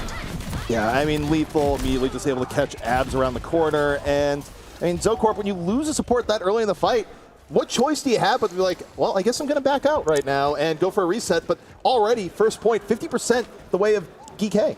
And well, you can see such aggressive posturing from GK. They are not giving Zocorp any room to breathe whatsoever. This time around, Wilma flanking over on the side, but Maymoon's there to match it, which means that one of their best tools... Oh, hang on. Oh, okay. Kind of clean with it. Got one. Now, Zocorp, do you have what it takes to take advantage of this momentary 5-on-4? This is where you can flip the script here on the first point. But GK, they disengage just a little bit here, Hunter. They create plenty of space, and they're going to be back up to full strength here in a moment. They drop the window to try and back up a little bit more, but Love has nothing of it. Punishes Ultraviolet. Flip is in favor of Zocorp, but Lethal back into it, takes down Wilma. Still very fightable for GK. Such a crucial flip. You can see Lethal, he's looking for that Death Blossom opportunity. The beak comes out from Admiral as well. But at the end of the day, Zocorp, they just didn't have enough to close it out. You can see how close they are to all of their ultimates up at the top. Still Kiwi, 90% to a beak. Carney, 90% to a Rampage. They really were just an inch away from being able to close it out. And I feel like that's the difference you get at times between your very top teams and your teams not quite there, is that GK, they recognize they gave up an early pick, and they do everything possible to slow down the fight and back up a bit. Whereas I feel like other teams in that situation may just get rolled over. Exactly right. GK, not only are they aggressive, not only are they fighting you in your spawn, they've also mastered the disengage. It's not all about pushing, and that means that they are able to edge out so many advantages in the ult economy. You can see here, they did win the first point. They're at a little bit of a deficit right now. Zocorp do have 5 ultimates to play with. First ults come out from Zocorp. Yeah, beat coming out here from Still Kiwi. Zocorp looking for anything, a pretty nice Rampage coming in from Connie, sets it up for 2. However, Maymone able to find work on the side. Not as clean for Zocorp as they would have liked. Wilma gonna fall towards the end, and even with a good engage, it's just not the total package. Ambitious ultimates coming out from Zocorp. You can see at the end of the fight, back end, Love and Wilma both popped their DPS ultimates at a deficit. And even before the DPS ultimates came out, Zocorp, they didn't take much of a fight. They didn't force a skill exchange before using their ultimate. Still Kiwi being pushed aggressively right now, though. Yeah, I mean, the stagger coming on in, and this is going to buy GK even more time. And we'll have a little bit of time here, Hunter. You got Lethal swapping off the Reaper on the Tracer. You don't see Reapers often right now. What's the advantage of, say, playing Reaper here for 1 point? Reaper on that nice close inside point. You can TP over the balcony, get into the enemy team's backline, but as the map opens up a little bit more, Tracer has so many different flanks and mini health packs that you can take. So I understand that pick there from Lethal, just getting onto a hero where he can control the side a bit more, but he's being chased right now by Love, potentially to the ends of the earth from the looks of it. I mean, Love right now is just happy to get the one-on-one, being like, wait, you didn't bring your entire team with you? Oh man, like, I'm actually feeling like I can breathe, unlike the last few fights where just everyone just jumped on me all at the same time. Ultraviolet has this window available, and you can see already Wilma's down again. Geekay, they've gone for another aggressive push. Zocorp have flipped over to the point. They might get the cap for this.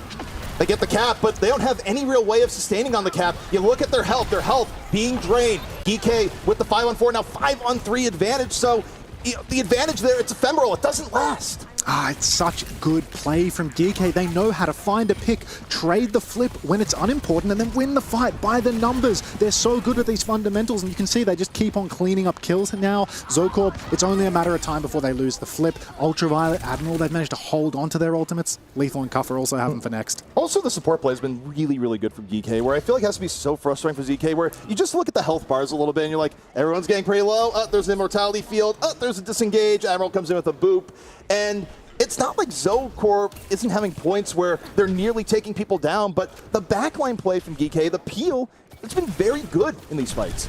Exactly right. Geekay's supports are masters of staying alive, no matter the situation. You can see now Wilma looking for an aggressive angle, burrows out, but Cuffer with a perfect snare prevents any aggression coming out from Wilma. Big scrap taking place in main though as Cuffer, he's on the ropes. Yeah, Cuffer just caught out. You just see the jumping. He's just like, please, someone save me. So a moment of opportunity here for ZK. 2 points down, facing elimination into the lower bracket. Already, Carney has this annihilation for the next turn. You can see Zocorp, they've got bodies on the point. They did get that pick onto Cuffer, but there's no free lunch here. As GK Esports, they're going to be able to come back into this next fight with almost every ultimate available. Huge ask on Carney right now. Last time they used the annihilation, it came out very early on in the fight. I'd like to see it come a little later. Zocorp has to find some way to get ahead in ult economy here. That is step number 1. We'll see if they're able to find it. GK, meanwhile, just needs to play standard. Connie, under pressure, might drop the rampage, but could be fatal and says, okay, still gonna drop it. But you take a look, only hits Cuffa. Cuffa's still feeling absolutely fine. Annihilation dropped right after. Wilma gonna drop in with the Tectonic and not gonna find much. So Zocorp completely drained on ultimates here, Hunter. Meanwhile, look at GK. They got some tools coming up soon.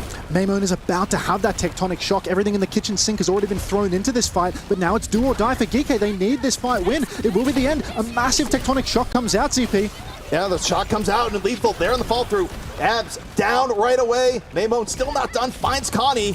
And again, you think about the stakes of the situation. GK's able to get the flip, and Hunter, if that's it, hits 100%, that's it for Zocorp. They are in the lower brackets. Exactly right. This is well and truly the last chance for Zocorp already in this series. 1 to 2 fights stand between GK and a ticket to the upper bracket right now. They have ultimates online just around the corner. Lethal closing in on this pulse bomb. Zocorp, they've got nothing in the bank. They're going to have to win a neutral here, ZP. Yeah, right now you're looking to Love and go, can you do it one more time? Can you channel the energy you had on Cassidy back on the first map in control, because we need something to put it ahead.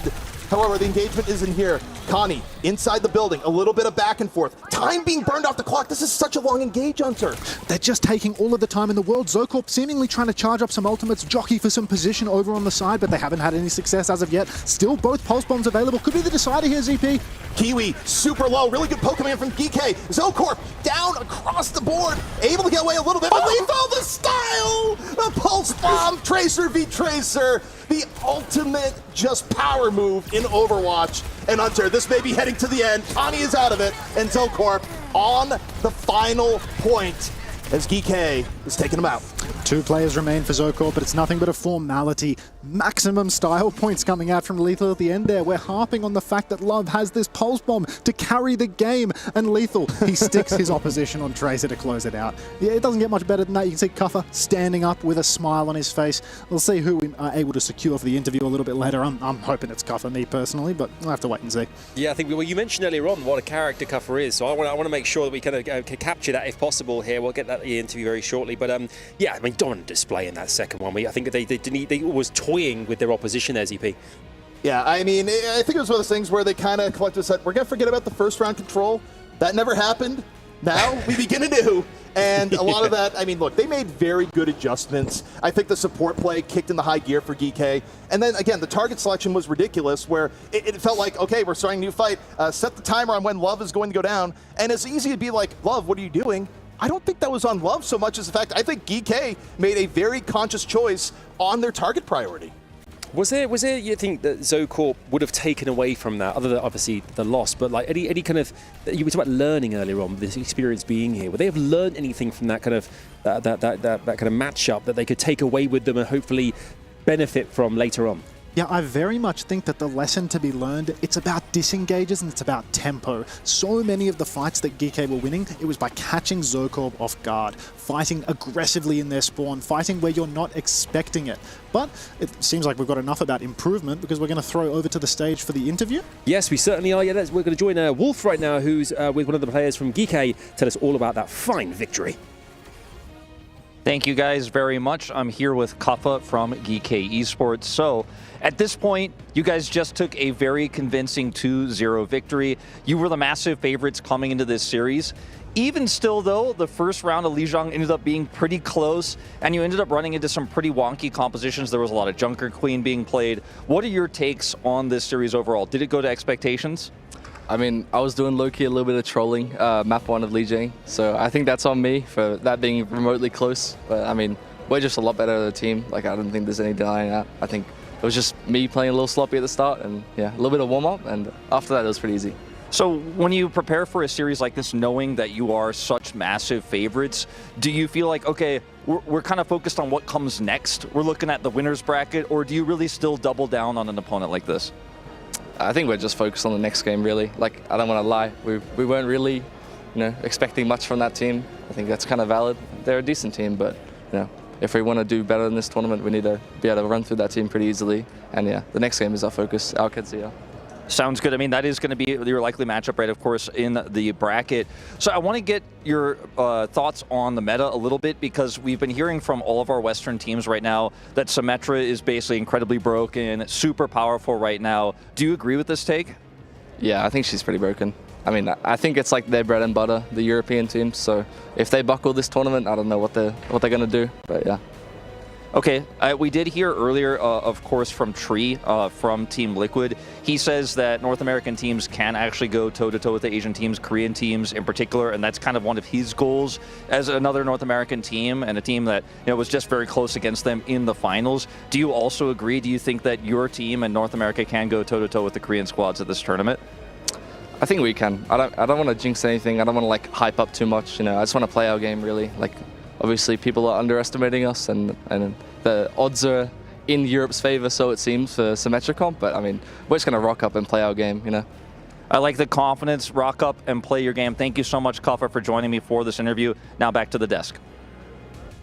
Thanks, Wolf. Thank you, Kaffa. We've got some highlights here coming in from that matchup there where GK, Kaffa and Co dominated with a 2-0 clean sweep there. The confidence was awesome. I mean, we expect that as well, but kind of like that kind of the feeling being, we came into this. This wasn't even an obstacle in the way, really. We just knew we had to get through this to get to the next phase, the winner's bracket side of things.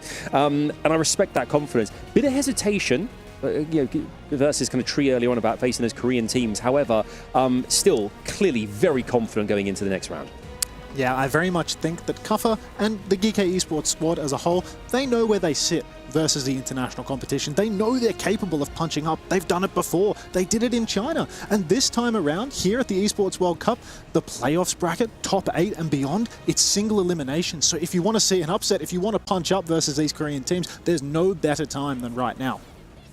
Yeah, and also I think going into it, there's too much at stake here to kind of commit the attitude of like, well, I don't know, guys. I mean, I guess, they're just crazy Raccoon. Guess we'll die. I mean, like, you don't want to commit to that because the reality is anything can happen in any given tournament. And while I think, the smart money would say, yes, teams like Crazy Raccoon do have an edge. History, in recent history, going back earlier in the year would show they're also not unbeatable under the right circumstances. So, look, I think both NA teams right now have their heads in the right spot.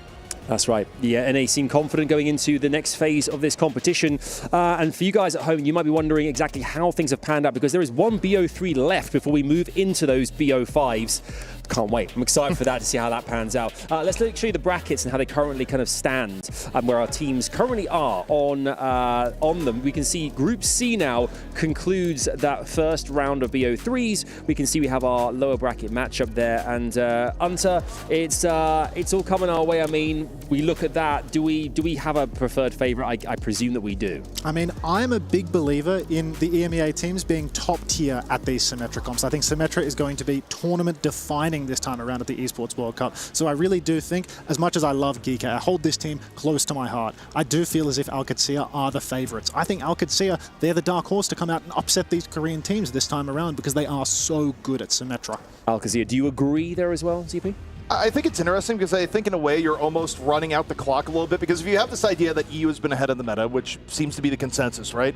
It's only a matter of time before other teams catch up and get more exposure and get better and better, right? Where the question you have to ask yourself when you look at, say, compare the teams like Crazy Raccoon is, how long do you have before it's figured out, copied, and adapted, and then used against you? And the tournament may be long enough here that I don't know if the EU edge, if it exists, will last the entire tournament. I think there's enough lifeline for some of the top Korean teams to learn and adapt. Yeah, don't forget there's 3 days left of this competition as well here. So you've got tons and tons to look forward to here. And it may change, you're right, over the next couple of days as we make our way towards that grand final later on this weekend. For now, though, we are going to be going to a very short break. We get a chance to refresh, kind of rejuvenate for a second here. We can feel the teams for the next matchup coming through for that best of 3 you mentioned into the building. While that happens, grab yourself a snack. Come back here very shortly for loads more Overwatch 2 here on the B stream from Esports World Cup. Don't go anywhere. We'll see you in just a mo.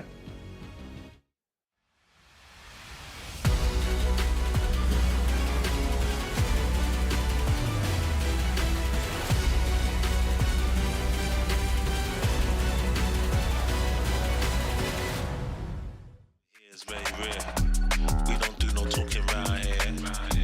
We don't play no games round here. We ain't never slipping round here. This another level, this one over here is very rare.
swear you remember who you are.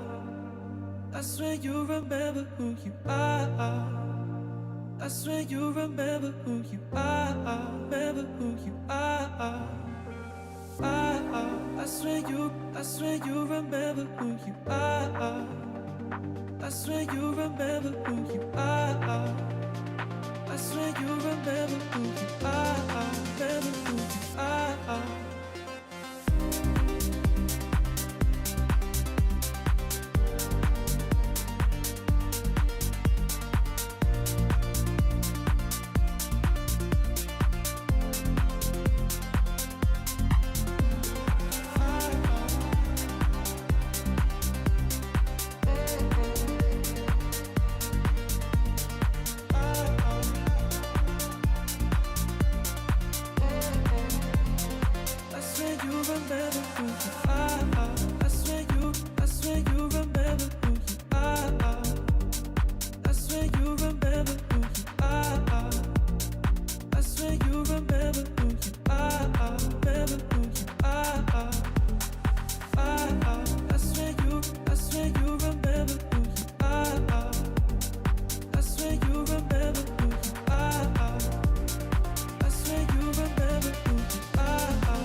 Hello there, welcome back into the Overwatch 2 B stream here for the Midseason Championships of the OWCS in Riyadh here at the Esports World Cup. Good to have you back with us. 3 BO3s down, one more to go before things get really interesting. Making our way into the best of fives where we'll start to see the winners and the lower bracket as well. Fellas, we got Wolf here again with ZP and we're back here kind of talking about our next matchup very soon. But just to recap on the last one there, a great interview by the way. Loved it. Ah, thanks. Really good, really good. But Kuffa carried, to be honest, but I did okay. Yeah, hey, you did a great job. I mean, Kuffa as well, like sharing a lot about the kind of the team, the confidence in the team as well, which I think is really important too.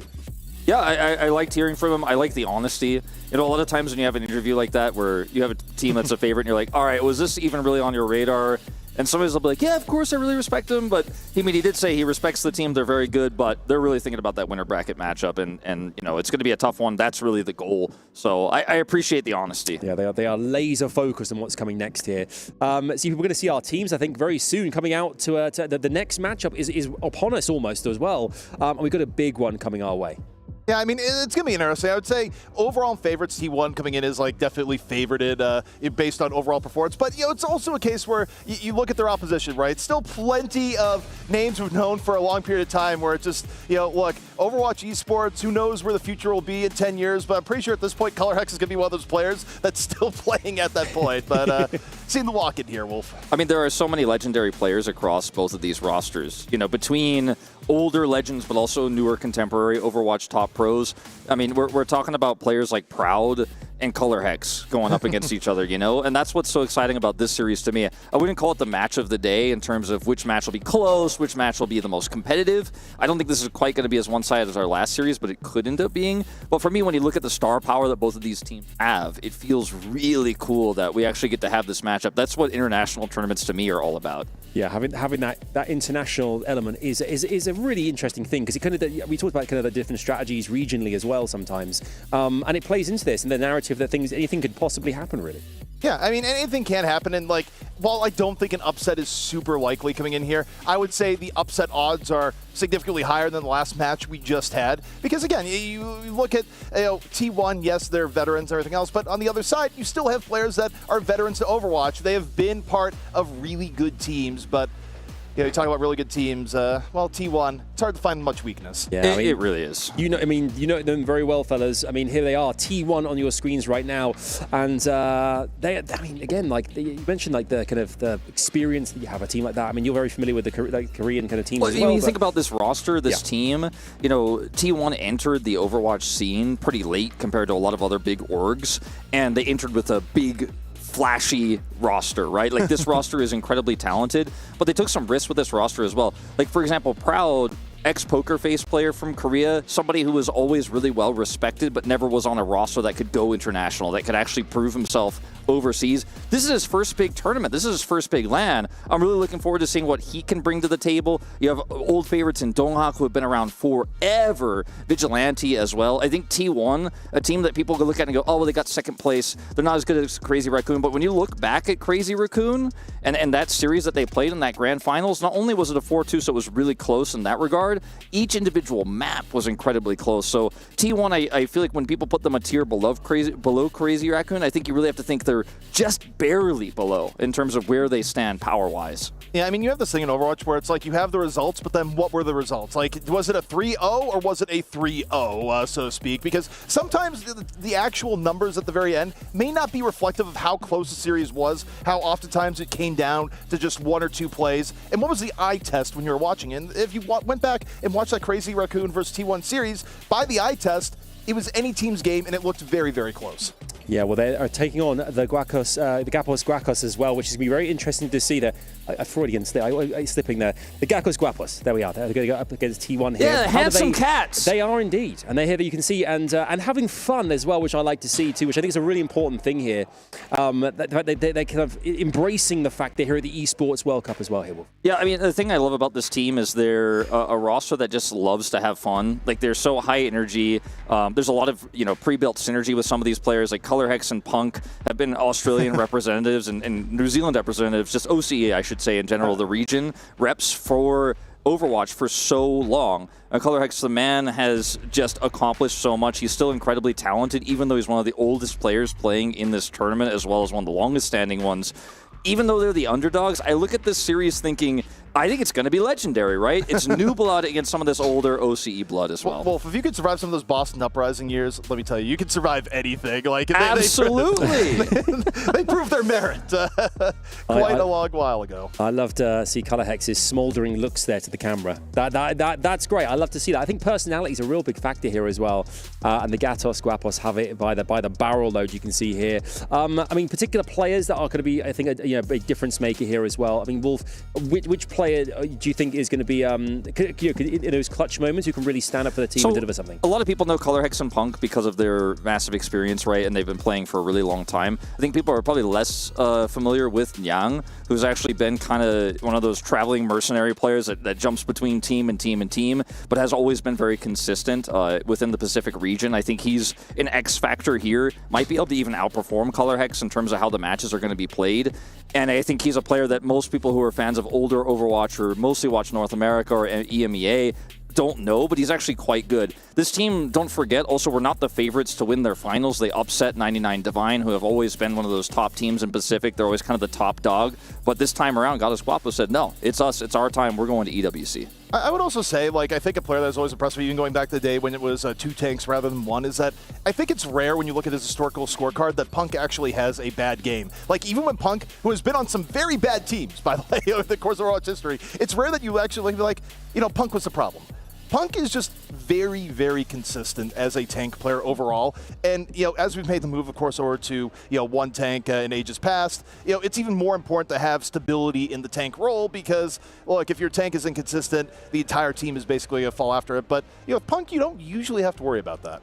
Okay, you can see how teams here preparing themselves as well. I mean, same kind of question, I guess, about T1. We talked about the Gatos Guapos there, but how about T1, a particular player that you think is really going to have to can step up in the moments and drag his team over the finish line? So for me, getting ready for this series and prepping for this, watching back that finals, I thought one of the big strong points for this roster was Proud on Freya. He was really, really consistent. But also it feels like with some good research here from Gatos Guapos, they might be able to ban Freya, and it looks like this team isn't as comfortable when they're forced to run Sojourn, for example. They tend to avoid those long-range hit scan types of compositions, even though it's been so strong in Asia and so strong in so many different map types. When you consider Color Hex's strength on those types of compositions, as well as Young also being such a big boon for this roster, I do feel like there is maybe some strategical angles you could take here by banning Freya away because this team has been so reliant on it.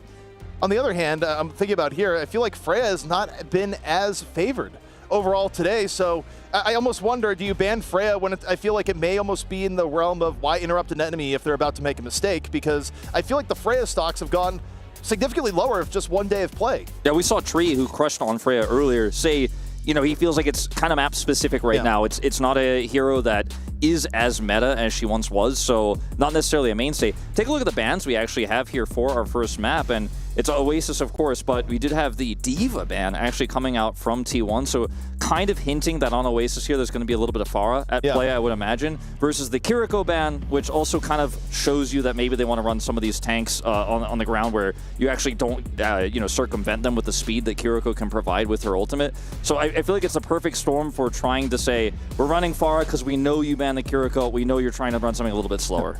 I got one request for Overwatch Production 2025 is that when a hero gets banned, they shouldn't be so cheerful about it. Like Diva Kiriko sitting here is like, you just got banned out of the game. Like, your existence was just to die. You're like, yeah, okay, I'm just standing in line at the DMV. No, I need some disappointment. No, Diva's got her day off, man. She doesn't have to play. She can just chill. Like a continue screen, like sobbing. Think, please, please, get me back in next time. I like that. That's a good shout. That's a good shout for sure. We are heading in-game now. Of course, this is the final best of 3 in this competition today, so do make sure to embrace this. It's first of 2 ultimately, but who will be the victors of this, T1 or the Gatos Guapos? We're about to find out here as ZP and will take us in. I'm going to be honest, Wolf, as I look at this matchup, what really terrifies me more than anything else is the fact that I will be saying Gatos Guapos multiple times, and I'm going to be honest, I'm going to mess it up. No, you won't. Yeah, you got this, ZP. Well, we'll see. You can just call them the handsome cats if you get lost. I mean, worst case scenario, I may just default to GG. There you go. Abbreviation. So let's take a look at comps here. Freya and, wow, just Freya Venture here for T1, at least on the outset, which is a lot of what they have shown us leading up to this tournament. So perhaps the idea is we're the favorites. We don't want to show anything. We're going to keep this hidden. But we do see the Symmetra, at least here at the spawn. Let's see if there is a Pharah swap. That was my expectation based on the Diva ban. Maybe not on this particular point of Oasis where it's a little bit tougher to run. You have a little bit lower of a ceiling. It's very punishable.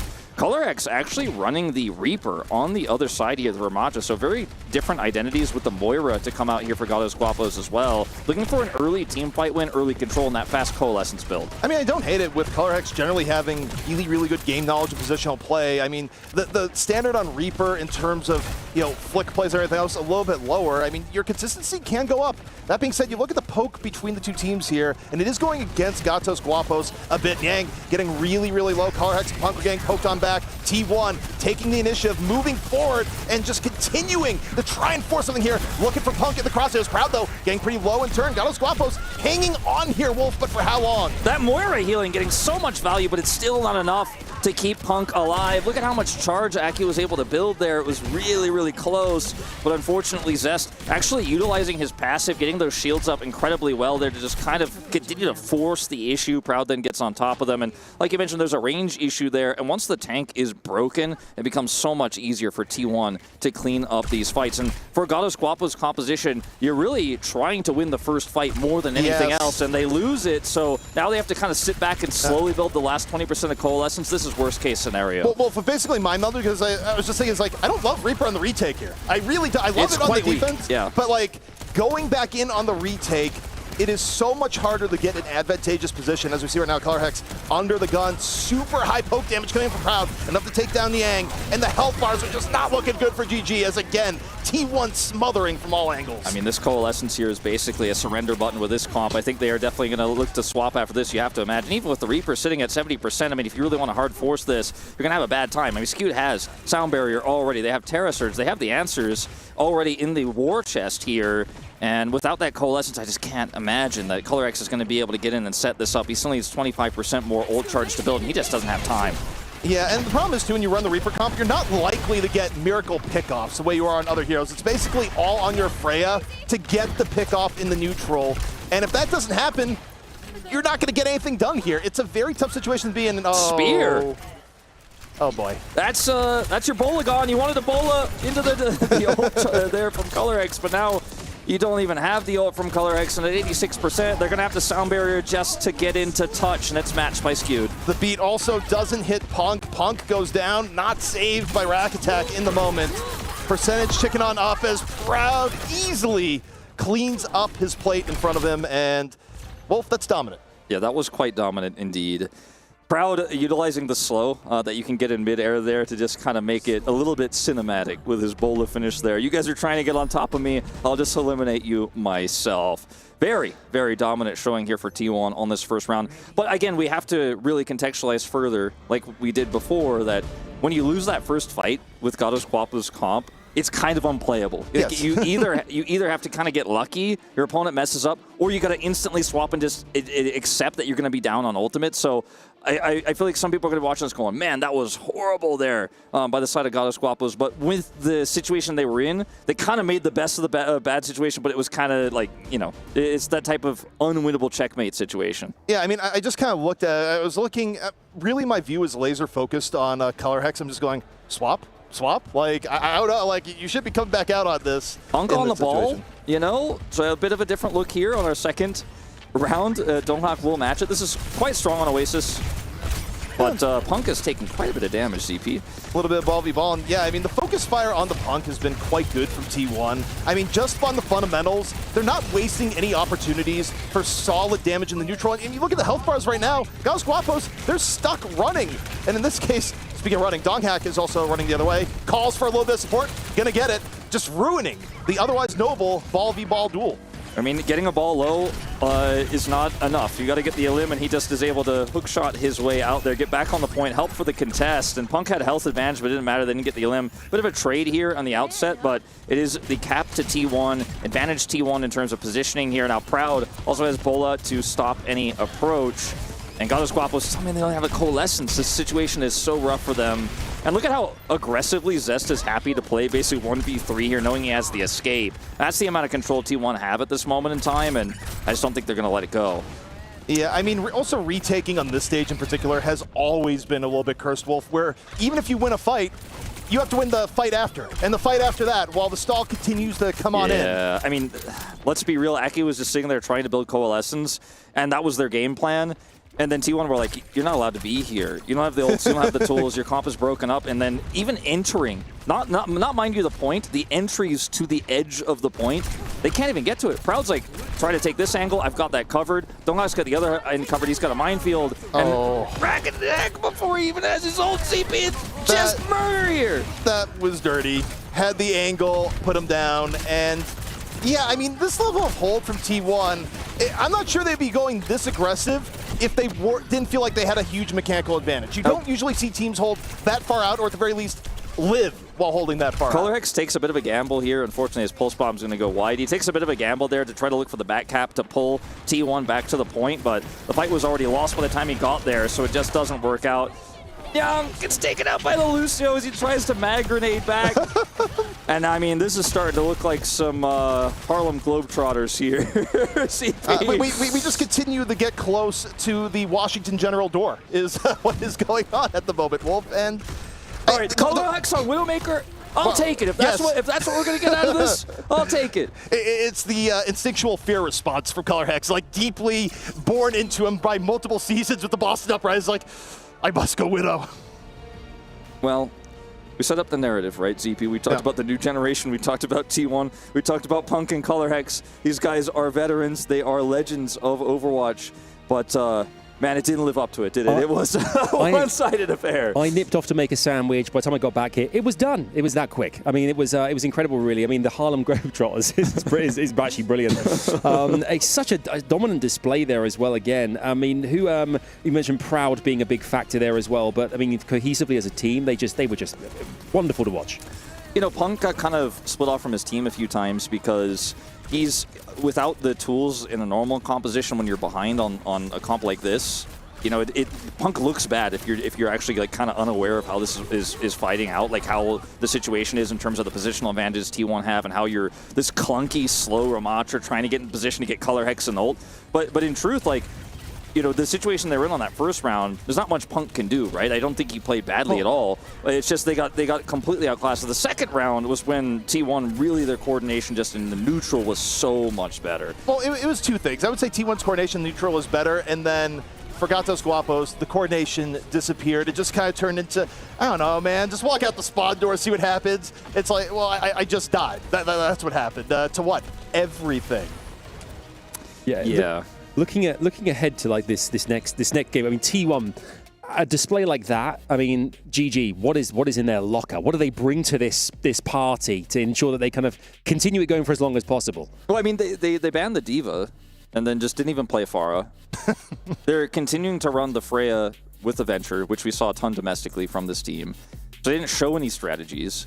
You can ban the Freya, and then maybe we'll find out if T1 has some additional depth, but you have to imagine they do, which is, I think, in part why they continue to run this composition, right, and hide like what their game plan is. I think we'll probably see a Freya ban, just because this team is so reliant on it. But I'm pretty sure they have other things up their sleeve. I want to see a more open map where your ColorHex can actually shine, maybe have a true hit scan battle. You know what would be the real villain? The real villain play for Team 1 that would lose them all their fans and maybe their one contractually obligated co-streamer that's out there, probably watching this game right now, if they ban Widowmaker. That's not what the people want to see. Like, I want to live in the universe we get ColorHex to come out on Widow here. Forget whether it makes sense or not. If they ban ColorHex's Widowmaker after ColorHex picks the map he wants to play Widowmaker on, I'm just going to hand the headset over to Adam here, and he's going to cast with you, ZP. I'm out of here. You got to take a break, man. You got to take a break. Speaking of which, we are actually going to take a break here right now ahead of the next map. For you guys... Oh, okay. We're not. I keep testing them. But we're not actually going to be going to the next map very, very soon indeed. T1. I mean, they're one of the teams that a lot of teams have mentioned today about being on their kind of their hit list of the teams they want to play against. They want to, kind of make sure that they kind of make a mark to say we defeated them onto the next one. Them alongside Crazy Raccoons. But T1 here. I mean, it just feels like it's a very kind of like going through the motions of such. And I don't know what GG can really bring here. This seems like they just seem so good. I mean, when you look at T1 playing internationally here, one of the exciting parts about watching the growth of some of these players, like Proud, for example, I mentioned earlier, and Donghak. Like, Donghak was a player at the beginning of his career who was just constantly criticized because he wasn't as good as the other Korean tank players at the time he was growing up around, like Fisher, like Gesture, like Miro, right? And Donghak is this guy who's like trying to figure out his identity, trying to figure out like what tank he's best on. His flex tanks are outshining him as well. He's a player that, for me, like, 7 years ago, I'm like, I'm not sure if this guy's ever going to have a place in competitive Overwatch because he's talented, but there's just so many people around him that outshine him. Now he's the guy who's like the masterful tank who plays really well around his supports. In Overwatch 2 in a 5-man roster, he actually looks so much better. Now he's one of the strongest tank players in the world. It's really cool to see that transformation as someone who's been involved in the Korean Overwatch scene for a really long time. Kind of proud of these players, like no pun intended, to see like how far they've come in such a short period of time. Yeah, I mean, I think the cool thing is Overwatch has evolved. You now get these teams to have this like really big mix of, hey, you have a veteran that's been around for 5 or 6 years, and you also have players that are a little bit newer to the game that have been around for maybe only 2 or 3, in some cases just 1, right? So you kind of get this new and old mix, and you also get to see how players develop over time to where, as Wolf mentions, you go to the old Donghak stuff. It's like, okay, well, Donghak, maybe he'll get subbed in this map, and maybe he'll have his mode of glory, but just stayed on the grind, learned, and got to the top. Is it ever a case, I guess, with players who make it through, and break through into the kind of more comp scene? Are there ever ones that are just all-rounders that manage to kind of like get people's attention, or is it usually they have a particular character or hero or particular class that they are kind of dominant in, and that's why they're brought into the arena? In terms of, like, if we break it down by role, you know, in terms of tanks, there has always been a bit of a divide between what tanks you're a master of, because in Overwatch 1, you had a tank player who plays the main tanks, which is normally what we see now, and someone who plays a flex tank, for example. And Donghak did kind of walk the line between those early on in his career. In terms of DPS, you're looking at projectile versus hit scan, different types, but like sometimes there is just crossover. Sometimes there are those players that can play everything. Like Prophet, for example, is a great example of this. So, some consider him the GOAT. I myself continue to do so, but you look at then the support role that's also then built or rather split into main support and flex support, and you know, players usually do look at one specific type of play to hone their skills, and that's the case here for T1. Like everyone's kind of slotted into their spot as There's a lot of cheering going. I think we just went into the average ranked game because Mercy just got banned. Mercy got banned. So I'm going to go ahead and say that's a throwaway ban, ZP. I think that's a very interesting ban. Interesting, ambitious. So for context, for those who might be tuning in because you're a T1 fan, but you haven't necessarily watched Overwatch before, or you're just kind of checking out all the games here at the Esports World Cup, this hero is not played competitively very often. Well, and also will absolutely not be played competitively in this next map. No, it will not. Because it's banned. This is true. This is true. Like, objectively, that is true. Now, whether the ban has any real impact on that, you know, it's different story. So we are going to Atlas, which was mentioned earlier by Hunters, our newest competitive map that is added to Overwatch 2. So, you know, at the end of the day, T1 are going to be looking to run probably the same composition that they just ran. I think they absolutely can just continue to run that Venture comp if they want. They can change it up. Orisa is banned. This is a really strong map type for Orisa, so I think it's a smart ban for Team Goddess Guapos.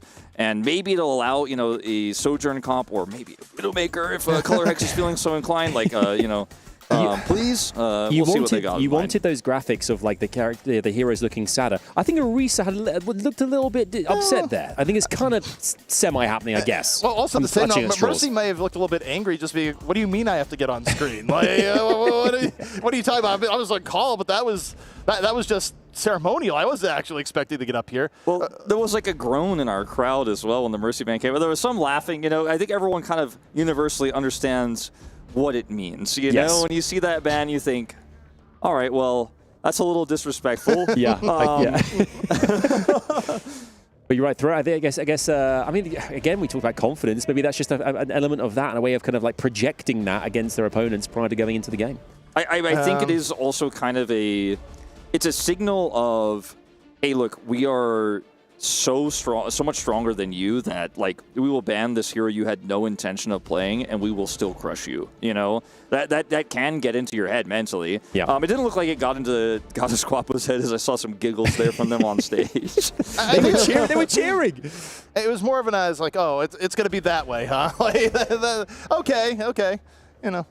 But that's, I think, yeah. Do you know what? I think again, if there's a team that's going to take it on the chin and just get stuck in, I think it's the GGs, right? 100%. Look at the smiles. Yeah. And we've got a sub as well here. I didn't do any Viper glazing yet earlier because he wasn't on the starting lineup. And I was kind of disappointed after that first map went so one-sided. I was like, oh man, I might not get to talk about Viper. Viper to me was one of the most underrated DPS players in Korea last year. He was on Fnatic, and Fnatic ended up picking up a Korean roster. I know that sounds unusual for people who aren't familiar with the scene because Fnatic is normally a European org, but they picked up a Korean roster.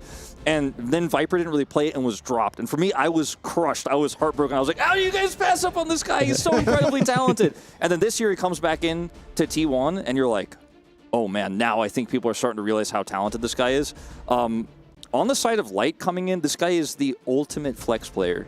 Like, he plays support, he plays tank, he plays DPS. He's subbing in for Punk here, so I don't know what to expect, ZP, to be honest with you. What if you get a little bit silly? I forgot those Guapos, and they go, you guys think you're versatile. What if we go in here and like people are like, can we get the Color Hex Widowmaker? Can we actually come in and get the Color Hex Winston? coming on. Just put color hex on tank. That's probably not going to happen. I mean, I don't think so. We did see the tank role icon displayed for that sub, so I'm going to assume that he will be on tank and then role locked to tank, of course, CP. But I'd love to see if actually that was just a graphical error and Color X is going to tank and Light is playing DPS. Light's been a player who's played in the Pacific region quite a bit and is known for being, first of all, very funny and very great personality, but also incredibly good at multiple different roles as guns are coming out. Yeah, I was going to say, also going there is like going, win or lose, I just want the people at home to know I go to the gym. Like, you don't get these games without going to the gym, and that is part of my routine. And I don't think he goes to the gym. I think he's just naturally like that, CP. Just built that way. We talked about regionally as well. We talked about different kind of, be it Korea or EMEA or MENA and such as well, different kind of like regions, different strategies and such. For the Pacific region, is there a particular type of way in which they play comparatively to other regions, or is it kind of like similar to some other teams from different places? In my experience with the Pacific region, it's a lot of fast dive and aggressive compositions where you look for the first elim. You look for a type of comp like what we saw them do in the first round there on Oasis, where you're like, I'm running this wonky comp. We're going to win this first fight fast. We're going to steamroll you. We're going to have this massive ult economy. It's really fast and a little bit less calculated than, for example, the Korean region, which is a lot more slow, a lot more methodical, a lot more punishing. And I feel like it's actually kind of a bad matchup for Pacific against a team like what T1 is showing here, especially the comps they're showing, because they're so defensive, they're so methodical, they're so slow. And if you think you're just going to run in and bowl them over, they just kind of catch you. Like if you're playing dodgeball, it's like they catch the ball, you're out, They absorb the pressure. Now, I have to call attention here while we're just filling a little bit of time. You do have a difference in drink game here, where oftentimes there'll just be water up there, but one player drinking coffee or an unknown substance in the coffee container. It doesn't have to be coffee within the coffee container, Wolf. You have multiple options as a player. It is full stealth. I love I'm like, guess the cup. Guess I didn't know where you were going to go with this one, ZP, but yes, indeed. We have seen oftentimes players utilize a coffee cup for a tea, for example, because it's still insulated and you're not going to burn your hand. So it could be that. Could also just be hot water. I didn't actually see it so when you mentioned it, so I don't know what color it was, but yeah. It was brown. It was a brown coffee cup is where we're at. So you're right. It is most likely coffee or tea. Likely, yeah. But at this point, our speculations have just hit this level of speculation because it takes a little while as you're in the middle of a substitution. Maybe after a 4D experience, so we're in hot water. I want to feel that hot water, and here I am having hot water. Maybe that's what it is. I mean, I'm really stretching now, but it could be a thing. We never know. I didn't expect to be talking about what we're drinking on stage, but I myself...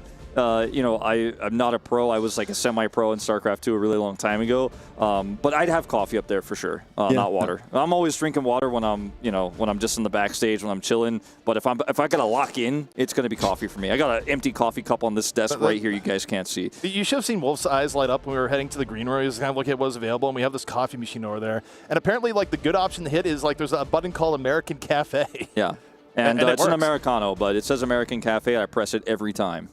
Yeah. I'm going to press it again right after this. Do you think with a lot of players, I guess like over time, tradition plays a big factor in things like, kind of making sure before games you do certain things. You have like certain rituals. routines. Rituals, exactly. I think for some players that's definitely true. We've had some players over the years across multiple esports that have had like these insane rituals. I think one of the most famous Korean pro gamers for this was a player called Flash in StarCraft Brood War. He still plays competitively today, where he would take a ruler and measure exactly the distance from the edge of the desk where he wanted to put his mouse pad, the distance between his mouse pad and his keyboard, for example. So he became so famous for carrying this ruler with him whenever he played an international event or when he played domestically, which was mostly what he was playing because Korea was the only region for Brood War back then. But he would measure all specifically where his mouse pad and stuff would go. And it created this kind of meme where some of the other players would, like, when they played against him, bring their ruler and kind of tease him about it and stuff like that. But he was incredibly methodical. He was the most successful StarCraft Brood War player of all time, and he just had these crazy rituals where people would look at him and be like,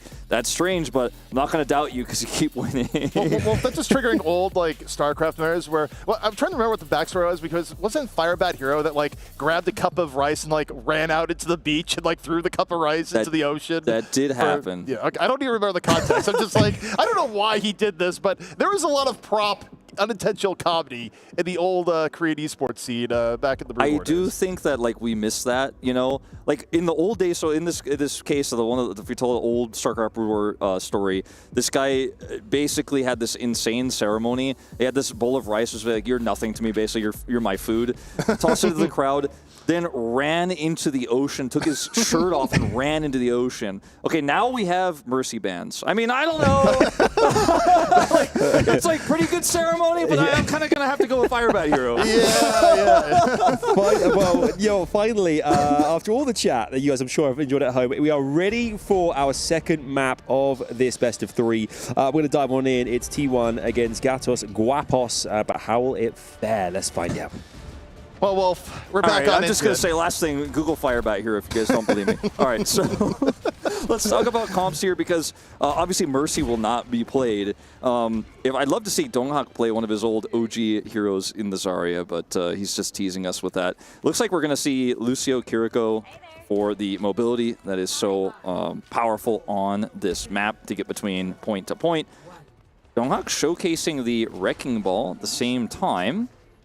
And Light's looking for the Doomfist, so I think this is why they subbed Light in, because of course Doomfist used to be a DPS hero, and Light has the versatility to play this, so pretty cool tech here with, what is he, Doomfist Reaper composition for Gatos Guapos. Again, that flashy Pacific style I was talking about. And guess what? It's just get Color Hex back on the Tracer, but also Rack Attack just got completely deleted.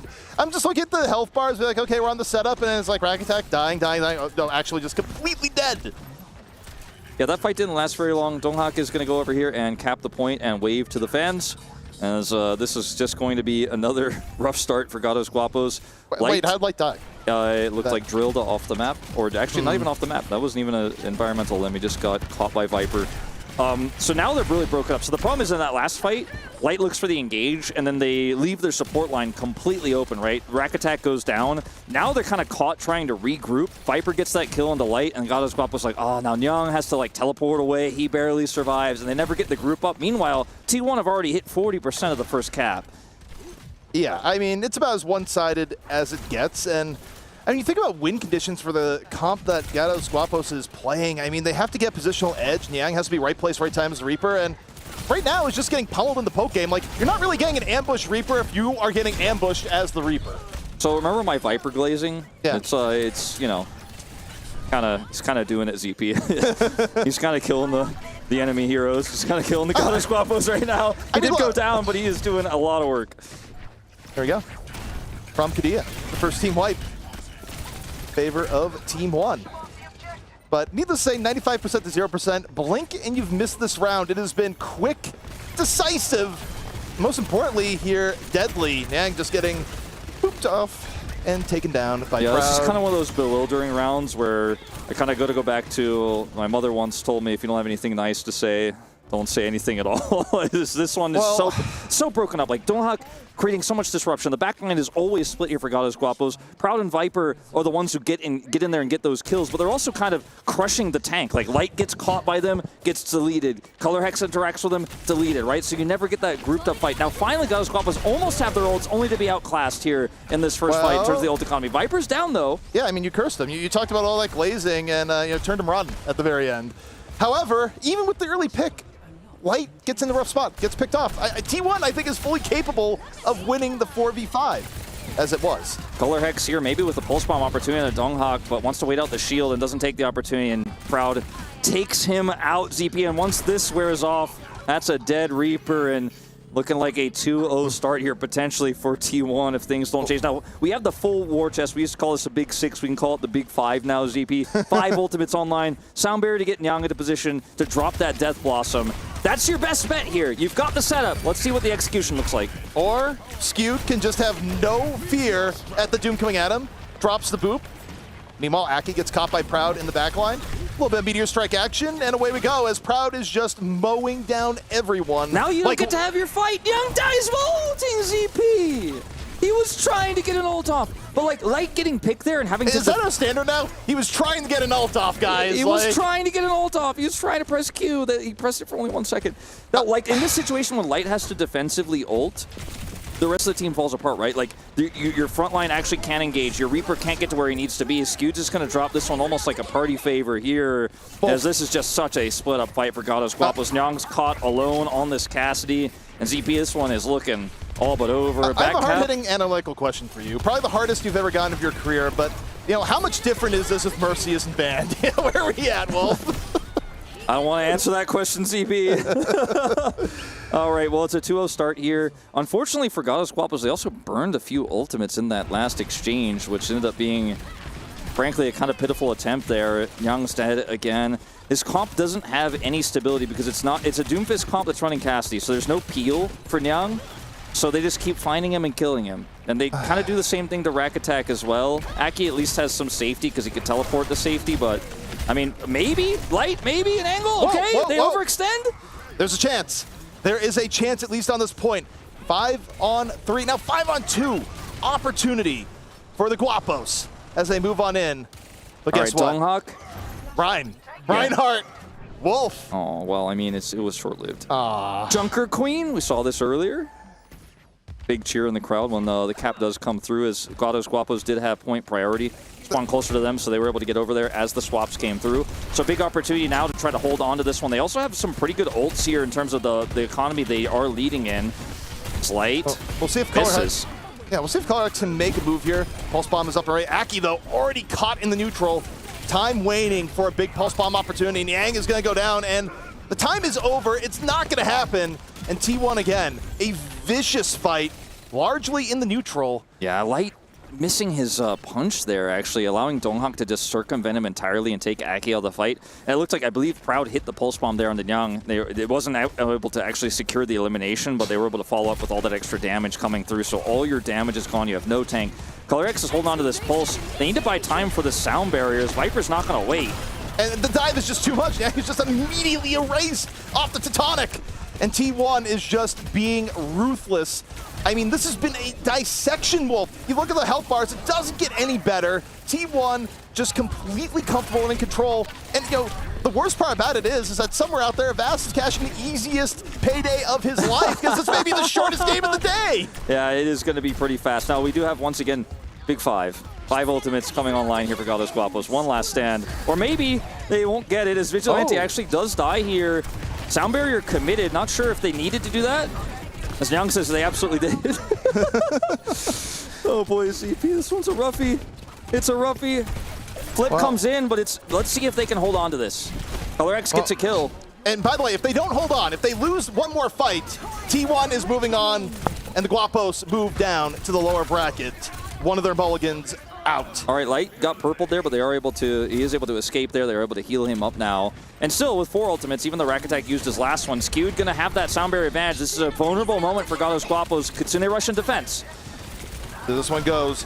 T1 looking to put away 99% Vigilante, takes down Aki. Both teams, though, down the Kiriko. Proud, been so good in the series here so far. Can Proud finish it off? Meanwhile, Proud goes down, gets caught by the Dead on Yang on the side. Still, though, fight not over yet for the Guapos. Viper, still very much a threat. Light, though, down from the skies, finds one, and the Guapos continue the fight here, Wolf. All right, they hold on. Light gets the shield there as well off of the ult. The positioning of the ult, fantastic, where he's actually completely safe, gets the follow-up smash, and ends up saving his team's chances here. Now, Rack Attack, because he used his sound barrier so much earlier, is in this awkward position where I don't think that was the great choice at the time, but actually kind of works out for him here because he's only 20% away, so he will have sound barrier advantage here. Now, they just need to make sure they don't get picked. Nobody gets caught by Viper Proud, and I think this is a winnable round here, or cap, that is to say, for Gatos Guapos. Yeah, you just said the magic words. No one's get caught by Viper, and hey, wait, with Proud going down, there's a real chance of that. All the pressure is going to be on Viper here for pick power. Donghak under the gun, taken down. And the Guapos might not be getting out of this map without at least a little bit to their side. Well, 99 to 99%. Is it going to be enough? You have Viper coming on in. Teutonic has been used. Going for the cap. Going up, over. Right now, buying a little bit of time, still in overtime. T1 would still like to end this here, and now down and over goes Viper, staying alive for a long time. Barrier in from Rack Attacks. They feel they need to finish it out. They take down Skewed, and the Guapos, they're staying in this here, Wolf, but for how long? Viper winning that fight. They end up pushing him away, but Rack Attack takes out Donghak here. The contest is done, and Gatos Guapos will not go quiet into that good night. They will not be 5-0'd here. They're going to get at least one Flashpoint ZP. And no matter what, they're not going down without a fight. And you know, the B-Stream area doesn't have too much allocation for the crowd, but the crowd we have here, they're very much in favor of Gatos Guapos right now. They like what they see, Wolf, but it is going to be a long way back. 2 points to cap versus 1. Everybody loves an underdog story. Color Hex looking for some backline access there. Skewed going to look for the sound barrier engage as the Flashpoint unlocks. And here comes Viper, the big benefactor of this. Light able to equalize though on the Vigilante. Arguably a bigger pick. Color Hex on the Viper. And overall, I mean, Gatos Guapos being real scrappy. This fight in general kind of degenerating a little bit here, Wolf, but better positioning on the point coming in from Guapos, but are they going to be able to secure it? It's looking like yes. You know, I mentioned earlier how the Korean style is a lot more measured, a lot more slow. Not so much post 2-0 start on Flashpoint here. It's actually the Gatos Guapos who are now playing incredibly respectfully. Light actually really turning this game around. Had a rough start, was getting caught repeatedly and being picked, but now that they have control, they really are running away with this. And Light actually, once again, finding so much value on this Doomfist. Has the escape here, so can get out and look for the re-engage. Meteor Strike over and in. Look at the backup. Color Hexen does. Proud never saw that one coming from the skies. T1 in a little bit of danger here. However, Viper able to equalize, get a little bit of revenge. Titanic going to be up here in just a moment. 4-on-4 barrier having to be used here by Rack Attack as they try and chase down Vigilante. They're able to finish it off as Color Hex coming a bit alive here off the sound barrier. Pulse bomb, not so much, but hey, may not be needed though. Proud back in the fight. On to Niang. The problem is Gatos Guapos didn't get the flip. So T1, they lost the early part of the fight, but now they're starting to get a little bit of traction back, and they're nearly at 50% here. In this longer fight, it is winnable for them. Light needs to start getting some of these eliminations. Proud is going to be able to blink away. And Gatos Guapos, the stabilization just isn't there. The cap isn't there. It looked so good at the start, but they've lost control now. Yeah, it's really gone away from them. T1 has fully reestablished, now at 70%. 30% away once more. But however, Donghak goes a little bit too deep. Gets picked off, gives Gatos Guapos another golden opportunity to hit on in. And if you're T1 here, Wolf, you have to back out a little bit. You don't really want to fight without Donghak, and you especially don't want to get staggered. And Color Hex says, no, it's still going to happen to Viper. Now, as exciting as it is that Gatos Guapos win this fight, they get the cap, crowd goes wild, right? A lot was used for this, and it was a fight where T1 played a little bit laissez-faire, but they end up getting the sound barrier online. Donghak dies, but they build 95%. All they need is one team fight win, and this is a 2-0. So the Gatos Guapos have no room for error as Aki drops the ult. Light nearly got bursted down, was saved by Aki just in the nick of time. The Kitsune, right place, just barely. And I mean, if Light got picked over there, that probably would have been the map. This is the sound barrier fight here where you want to drop it second, but Vigilante, he can build this ult. That might be how they look to engage. They have just enough time to build that last 15%, as there's 15% left here for the side of Gatos Guapos to bring us to 5 rounds of Flashpoint. There's the barrier drop. Yep, beat drop nearly simultaneous. Who's going to get ahead? It's going to be Viper. Down. Finds Niang early. And now T1 looking prime and in position. Light able to get Vigilante, though, towards the very end. Was under so much pressure. Still somehow makes it work. But Viper getting work done at the beginning. Now in the middle. Color Hex, can you be the hero and turn it back around? Pulse bomb right in. Down. Doesn't get the opportunity to throw it out. And Proud looking for the last little bit of cleanup here. T1, they get the flip. And can Gatos Guapos here, Wolf, delay for enough time? They lose Rack Attack. It's coming to the end. Yeah, that's Donghak's Meteor Strike for celebration, and T1 will ultimately win the series 2-0 despite some really nice moments there for Gatos Guapos.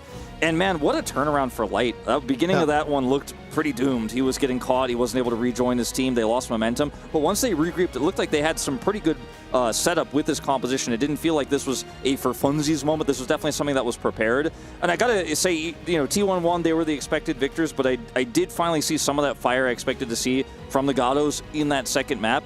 And I gotta give Light a shout out because this is a player who has been for so long in his career, never really in the spotlight. He's never like the main character. He's been the flex guy who's often in these rosters very rarely utilized. And then with his Doomfist in this game, actually ended up making a big impact and almost was able to bring that back to 5 rounds. So cool strategy here for the side of Gatos Guapos, but it's fundamentals here for T1 that went out in the end. 2 words, chaps. No mercy. And that's what T1, that's what T1 had here. The whole time. Literally, I am dying inside. I have been waiting for hours for that. You just unlocked a new hard mode. You get to do the desk by yourself now. Like, we're out. You've been talking to the That is how T1 coaching T1 staff. You guys need to ban this. I've got this really funny bit for later. No mercy. That's how T1 went about business, baby. That's exactly right. And a 2-0 sweep there. And you know, got to say, GG put up an incredible fight there as well. I think particularly that last kind of that last map where we thought that it was going to go to 2-2 was definitely on the cards, but 3-1. T1 found a way to turn it around. But as you said, Light was put an unbelievable performance in there, but it just wasn't quite enough. Wolf. Yeah, I mean, Light was really instrumental in this, and you know, the comp at first looked like it was just going to completely fall apart. It wasn't going to work out because they kept getting caught, and the backline was always the targets, either Rack Attack, sometimes Color Hex even dying in the duels, and then Light was like losing 1v1s to the Venture, and you're like, ooh, this really just isn't going to work, right? There's no way, but you know, T1 started being a little bit less respectful, started being a little bit more aggressive, and then, you know, Gatos Guapos were like, we're still a EWC, like, MSC team, by the way, you know, we will actually punish you. And they got the call from Swing Chip in the middle of the match saying, like, our co-streamer needs to be, like, online for more time. Like, you know, play with the food a little bit for a round or two. But no, I mean, in all seriousness, I do think we saw a real effort coming in from Gatos Guapos towards the very end. I mean, Light's Doomfist, it took a while to come online, but when it did, I mean, right place, right time, was able to play around Viper's otherwise really strong Venture play and find ways to make it work. And even on top of that, Color Hex, some really good moments too. Not so much with the Pulse Bomb side of things. Pulse Bombs, you know, we can work on that, but the actual mechanical play, still pretty good from Color Hex for moments. I feel like Color Hex really has not atrophied at all as a player. Like, he's still got the same skills he had at the beginning of time, right? And you give him some agency with the Tracer, and he's going to showcase what he's capable of. He certainly is. We're going to catch up with our winners here with T1 right now as Unter joins one of the team members on stage.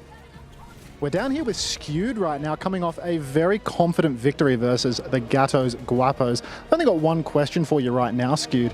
You traditionally are known as a Brigida player, as a flex support player, but now we're seeing you constantly playing the Lucio. How does it feel to shift into the Scucio role? 일단 스키드 선수 일단 승리 축하드리고요. 일단 첫 번째 질문으로는 원래는 이제 브리기테를 주로 하던 이제 서브 힐러셨는데 이번에는 이제 루시오로 이제 메인 힐러를 전향을 하셨어요. 그래서 이렇게 전향하시게 된 계기가 좀 어떤지 궁금합니다. 사실 처음에 좀 루슈를 많이 안 했었다 보니까 좀 떨렸는데 지금은 이제 좀 적응이 되기도 했고 또 이제 좀 잘하는 선수들 뭐 1인칭을 보면서 하다 보니까 부담감은 이제 없는 것 같습니다. 메인 힐러 하는 거에 있어서는.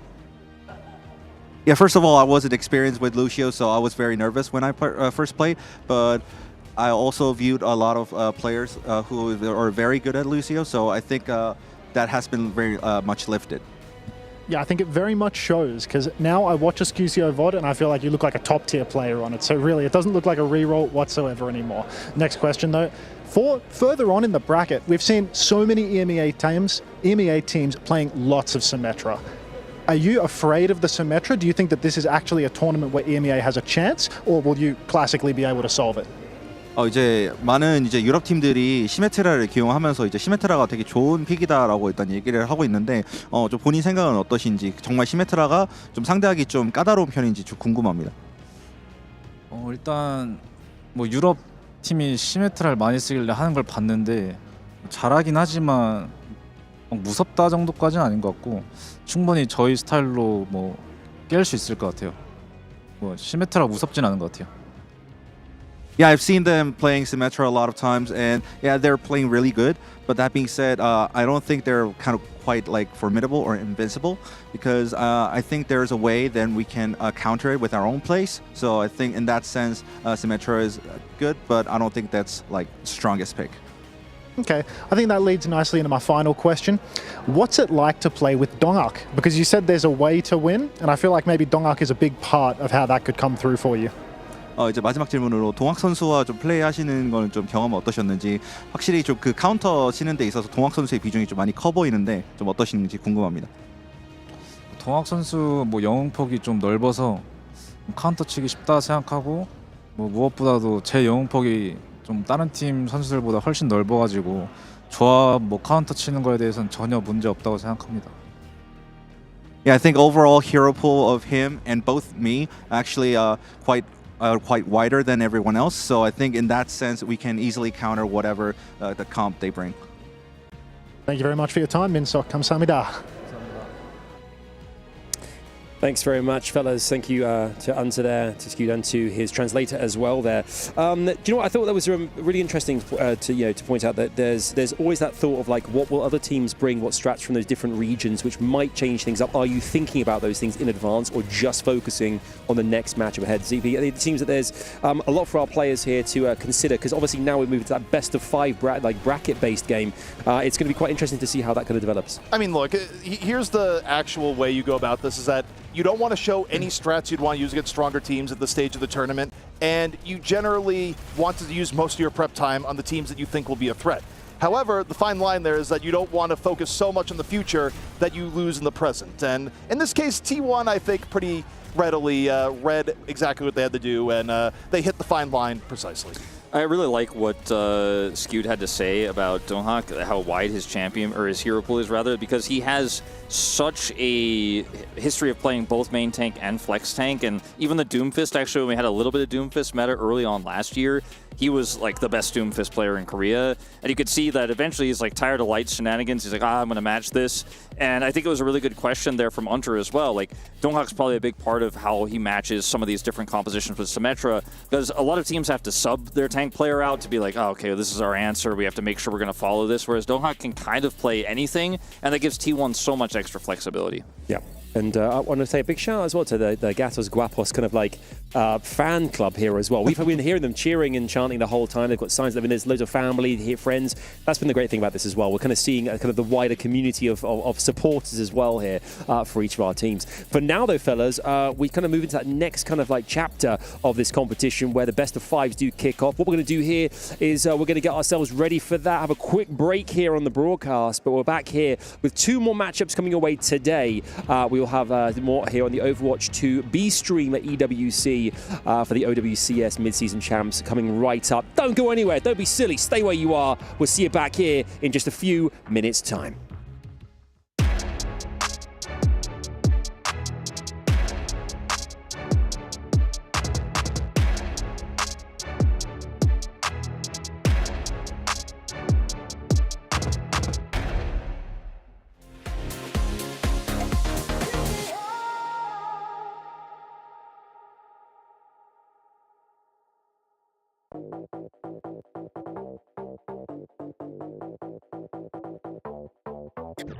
Everybody know we gon' do it like this, do it like this, do it like this. Everybody know we gon' do it like this. Straight from the underground.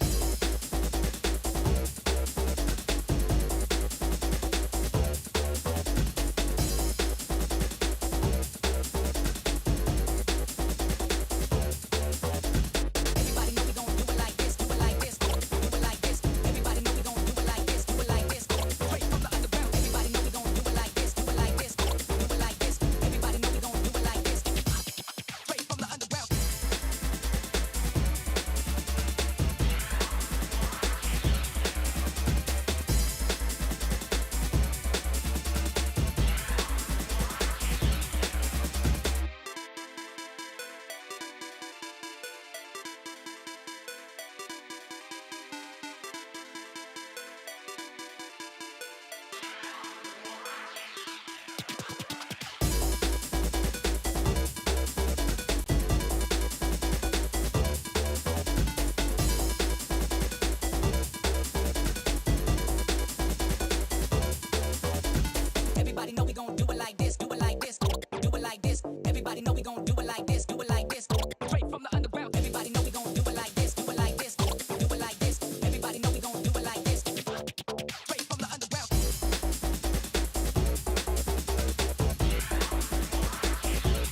All right. Welcome back into the OWCS Midseason Championship here at Esports World Cup. We are all about Overwatch 2, of course, here in the B stream. My name is Adam Savage. Great to have you back with us here. We're joined by Wolf and Unter here as well, who are going to be bringing us all the action courtesy of this first best of 5 coming away very shortly here. Unter, you've been kind of, we just got your interview very short while ago there. Back here now, though, we've got best of 5s. We've got a big matchup coming our way. We've got best of 5s, which are going to be much more versatile series, lots of different comps being played because the bans are going to be unlocked a lot. And we've got some of the heavy-hitting teams getting involved as well. We're going to be watching Crazy Raccoon, former EWC champions, going up against Team Liquid, the rising stars in North America.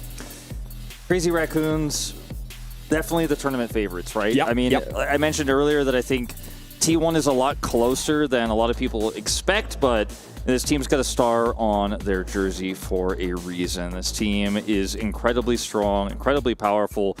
Shu really solidified himself over the last year as the best flex support. Like, you know, there were years where that was also true in the past, but I think now it's kind of undoubtedly, unquestionably the case. Lip is insane. The flexibility this roster has with its DPS players, support line being so robust, it's hard to imagine this team dropping a map, frankly, to Team Liquid. And I say that given even with what we heard from Tree earlier and how Team Liquid's like, no, we can go toe-to-toe with the Korean teams. We're going to find out if that's true. I'm a Team Liquid believer, maybe not to close out the entire series, but to at least edge a map in, because I really do think that even though Crazy Raccoon, they are this roster that's the perfect pairing of old and new, the veteran talent from the Overwatch League that have solidified themselves as the greatest of all time in their roles, paired with some of the newer rising talent as the Overwatch League closed out and we moved into OWCS. But that being said, Team Liquid, they are the North American equivalent of this, and even teams like Crazy Raccoon are fallible. They showed that last major. I mean, players like Lip and Shu, that you guys highlighted there, is it moments that have kind of like defined their kind of legacy, or is it kind of more of kind of the consistency that they're always delivering regardless of whatever, always being the best a team kind of asset that you could possibly be? When you look at a player like Lip, I mean, he started off, as such a small, unknown player, got subbed in. Like, this is before Overwatch League, right? Like, when he was playing in Overwatch Contenders, I was casting with Achilles, and we were like, who is this guy? I'd never heard of him before. You know, he was doing a lot of, like, small streaming and stuff like that. Incredibly young, right?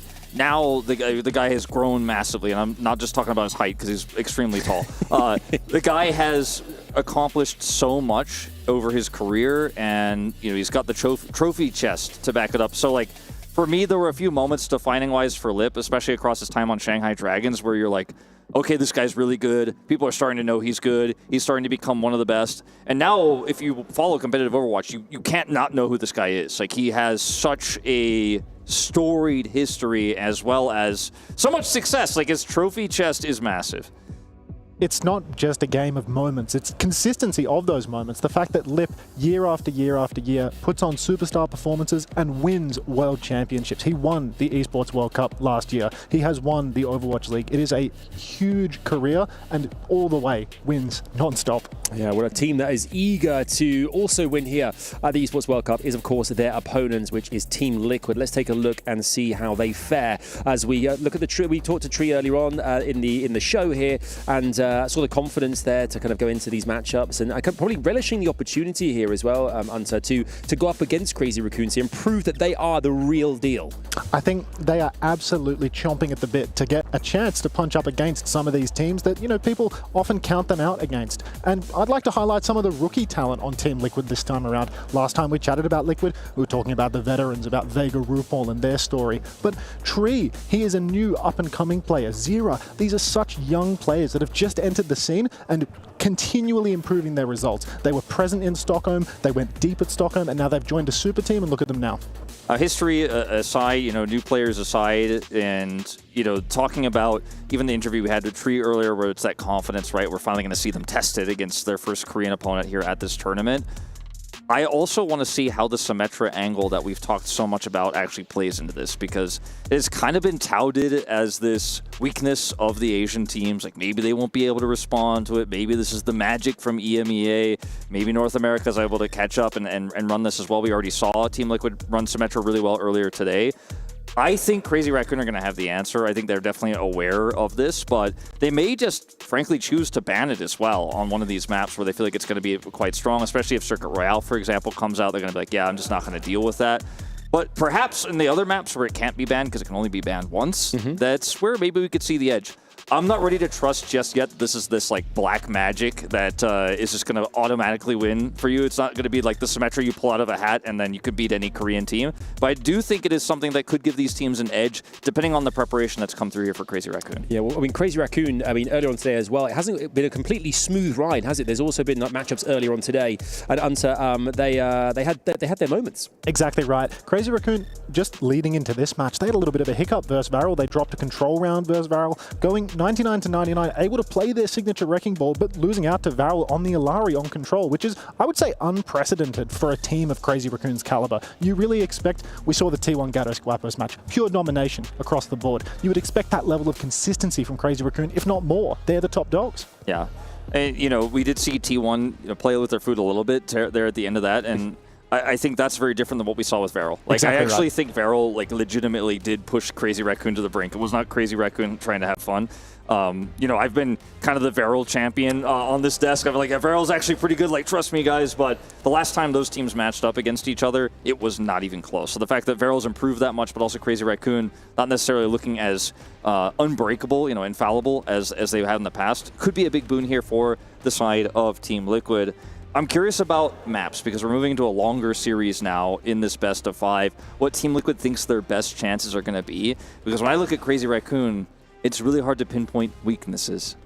This was a huge talking point last Esports World Cup. When you're going up against Crazy Raccoon, hero bans aside, they're a ban-proof team. They're a draft-proof team because they have so much coverage. They have incredibly flexible players. They have 2 incredibly flexible tanks, which they pivot in and out depending on the map archetype as well. But both DPS players, both support players have complete coverage of the hero pool, which makes things very difficult when you try to ban against them and to actually pick a strength. We see the first of our bans as well coming up on screen now with Liang Tower, which being our first map of this best of 5 here, Wolf. And any surprises with the bans? Not really. We saw the Batiste ban earlier, so this isn't really a shock. The Pharah ban has been one that we've seen a little bit today. But even when it's not banned and when the Diva's banned, we're not seeing it that much. I think, I believe it's Gardens is the one where we see a lot of Pharah on Lijiang Tower and have over the course of Overwatch history, just because there's ways you can knock people off the map. Those environmental kills are quite potent, and then the choke points that Pharah can play around are really, really strong. So it's not a shock to see that banned either, especially considering how strong Crazy Raccoon are at the pick. I think this definitely signals what's to come as well, because Crazy Raccoon, he is famous for his Pharah. Yeah. He is a dominator on that character, and Pharah, that's one of the characters that really gives Symmetra trouble. You try to TP and make a rotation, everybody's balled up, everybody gets hit by a rocket, and the game is done. You ban that out. It really enables Symmetra play, which could be something for Team Liquid. Absolutely. It also, though, means that you can't ban Pharah for the rest of the series. So if they ended up wanting to play it later on, that is something that's gone. But it feels like a relatively safe ban. The Baptiste ban feels a little bit more of a heavy investment for Crazy Raccoon here on this map, especially because Baptiste has played on so many other maps in the pool. Yeah, I think obviously with the bans here as well, we kind of look at the way in which that's going to affect things in this round, but looking at the wider picture as well when it comes to the actual competition, this best of 5 here is a gateway, a key to a much further part of the competition. It's essential ultimately that you kind of get something out of this, because it's going to basically dictate what happens in your Esports World Cup run. Exactly right. I mean, this is the separation of the wheat from the chaff right here, as we are going to see. This is going to ham in a first seed into the single elimination bracket. Anyone else, they have to go through a much more difficult qualification run, and then they're going to have an unfavorable seed in the main tournament. Yeah, this is where you want to end day one. You get the extra rest time.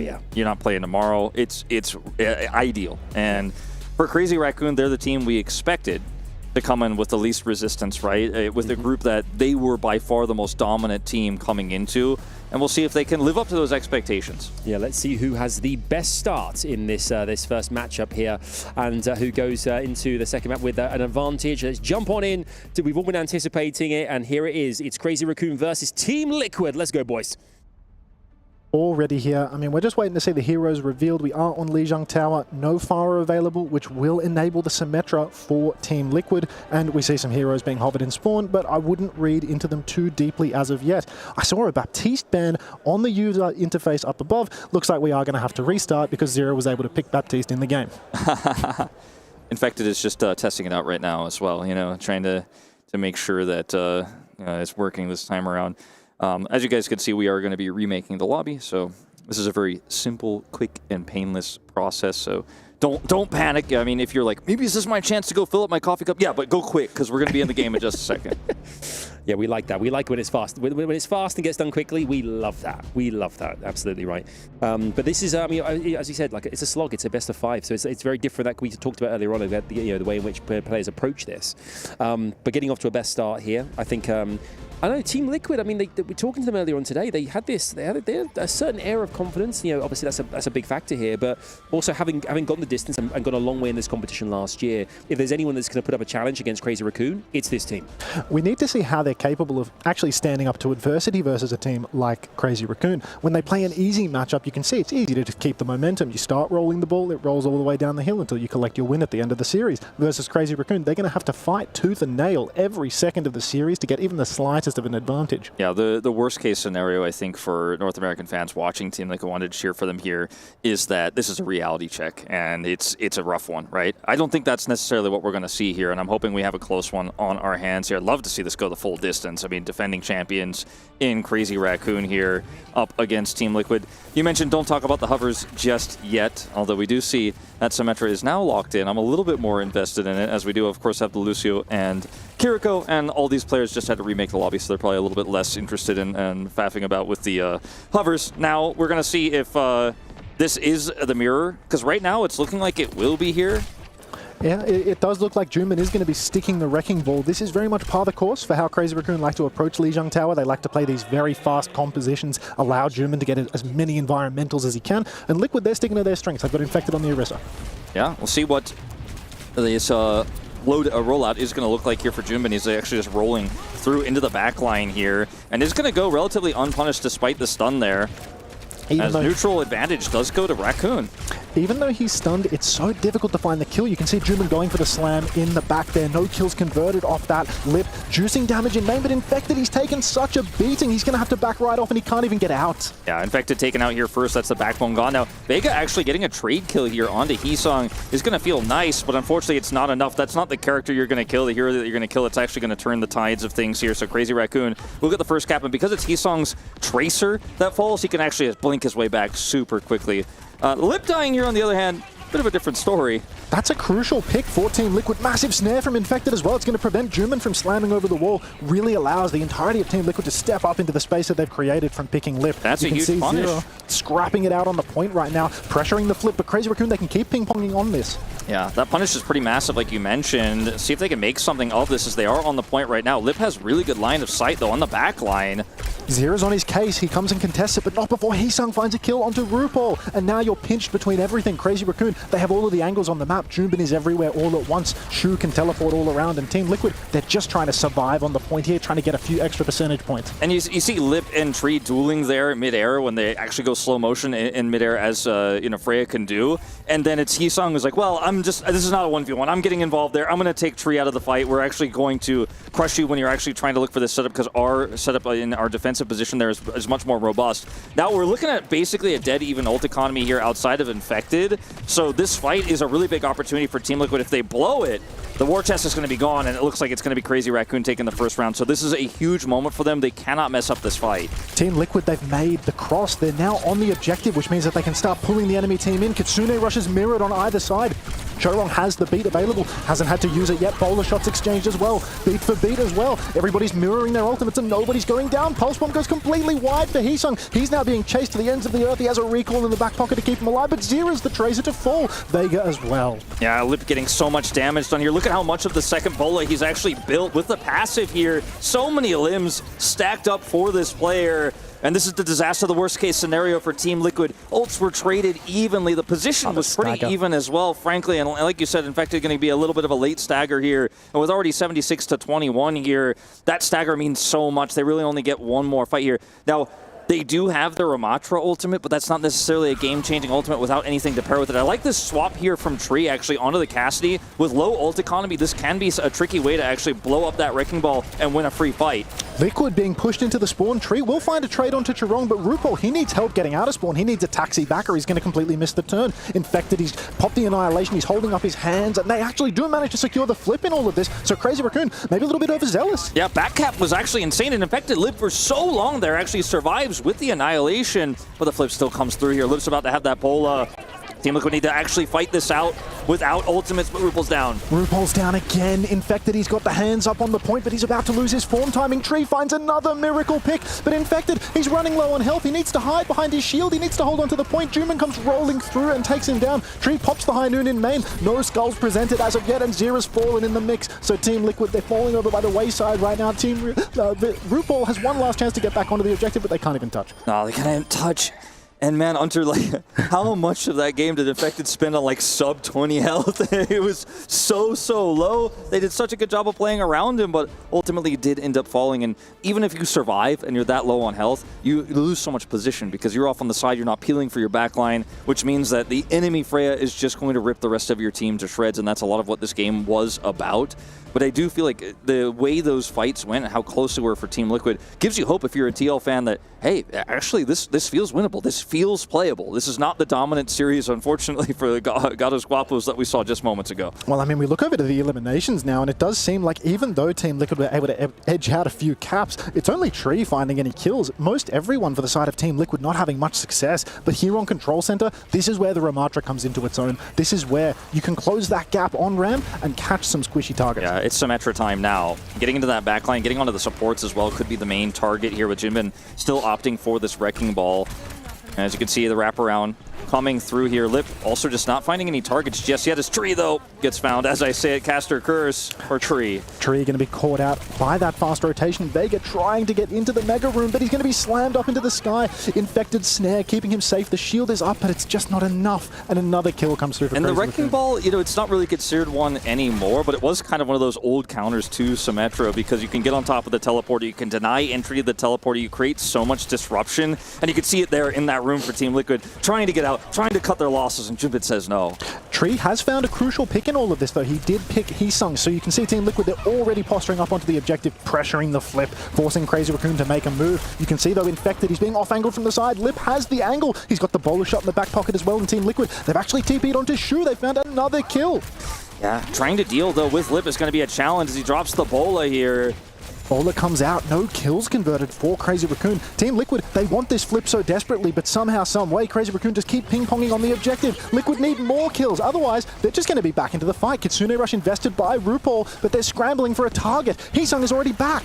The disengages here for Crazy Raccoon have been absolutely insane as Junbin is now once again the target, but he's going to get out no issue. Beat push. Charong drops the beat. Vega with the beat in response. Infected. He still doesn't have that annihilation online. Tree from the high ground. He pops the high noon. He's found Lip, but he can't find the kill because everybody's line of sighting him. Shu will fall to 0 though. So Team Liquid, they've got another crucial advantage, but they still haven't leveraged the flip. Yeah, the name of the game for Crazy Raccoon now is just to hold as much percent as possible. They get up to 61 here. I think now they're going to be happy to regroup and concede the point. That said, Lip is trying to look for some additional damage here as Junbin falls. I think we are going to have to see that regroup to come through. Minefield is going to be a big tool here. I also am a little bit surprised Tree dropped down there from the high ground when he was using that Deadeye. I think that could have been a bigger opportunity as we're trading on the edge of this fight here. You've got to be careful with a scrappy fight. Crazy Raccoon's comp, everything gets back so fast. Minefield comes in from jump and he slams the backline. Team Liquid, their supports are stuck off the objective. Infected, he's trying to touch, but he's being booped on repeat by Junbin. And the point goes straight back to Crazy Raccoon. Kitsune Rush now from Shu up in main to bully him back into a corner. And Team Liquid, not only have they lost the cap, it seems like they're starting to lose players as well. Unless... Yeah, that's a big turnaround from Infected. And I mean, now here, Junbin is trying to hold this choke point. They again are going to try to win the war of percentages here, jumping up to 80%. But now Team Liquid with a really nice position to look for a flip. Let's see if Crazy Raccoon want to contest or regroup. Oh, good snare from Infected, slows down Junbin, but again, Heesung does secure the touch. Crazy Raccoon, they will concede the flip in exchange for RuPaul's Kitsune Rush. An ult for a cap, not the worst trade in the world, but you would love to get some kills along with it. Yeah, for Team Crazy Liquid. Raccoon, I think they now just need to just sit back, regroup, and look for a slow push here as Heesung threatens the back line. If they can pull them off the point, it becomes a lot easier for Junbin. He has that minefield now nearly at the ready. Same with that sound barrier to match.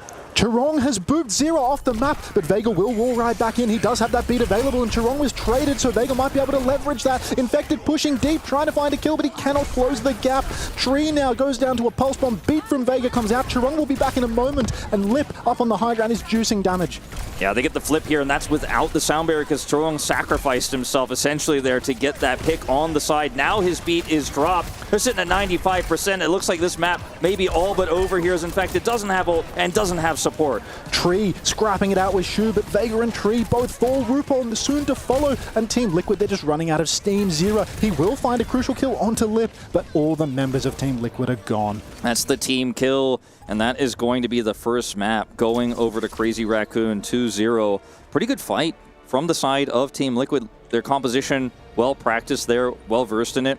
Fights got scrappy, but you mentioned it, you kind of alluded to it. I think fights getting scrappy with this comp is not what you want, because it needs to be 5 members fighting together constantly, playing with the backbone of that Ramatra, Symmetra. And if your Symmetra is trying to look for a pick on the side and trading with somebody, then you don't have your Symmetra, and then your Ramatra is trying to hold the point, but he's by himself, and then he gets picked off, and you just get outpaced by the composition of Crazy Raccoons there. And Crazy Raccoons were super quick to punish those decisions Team Liquid made. When they started to get even a little bit split, they got picked apart.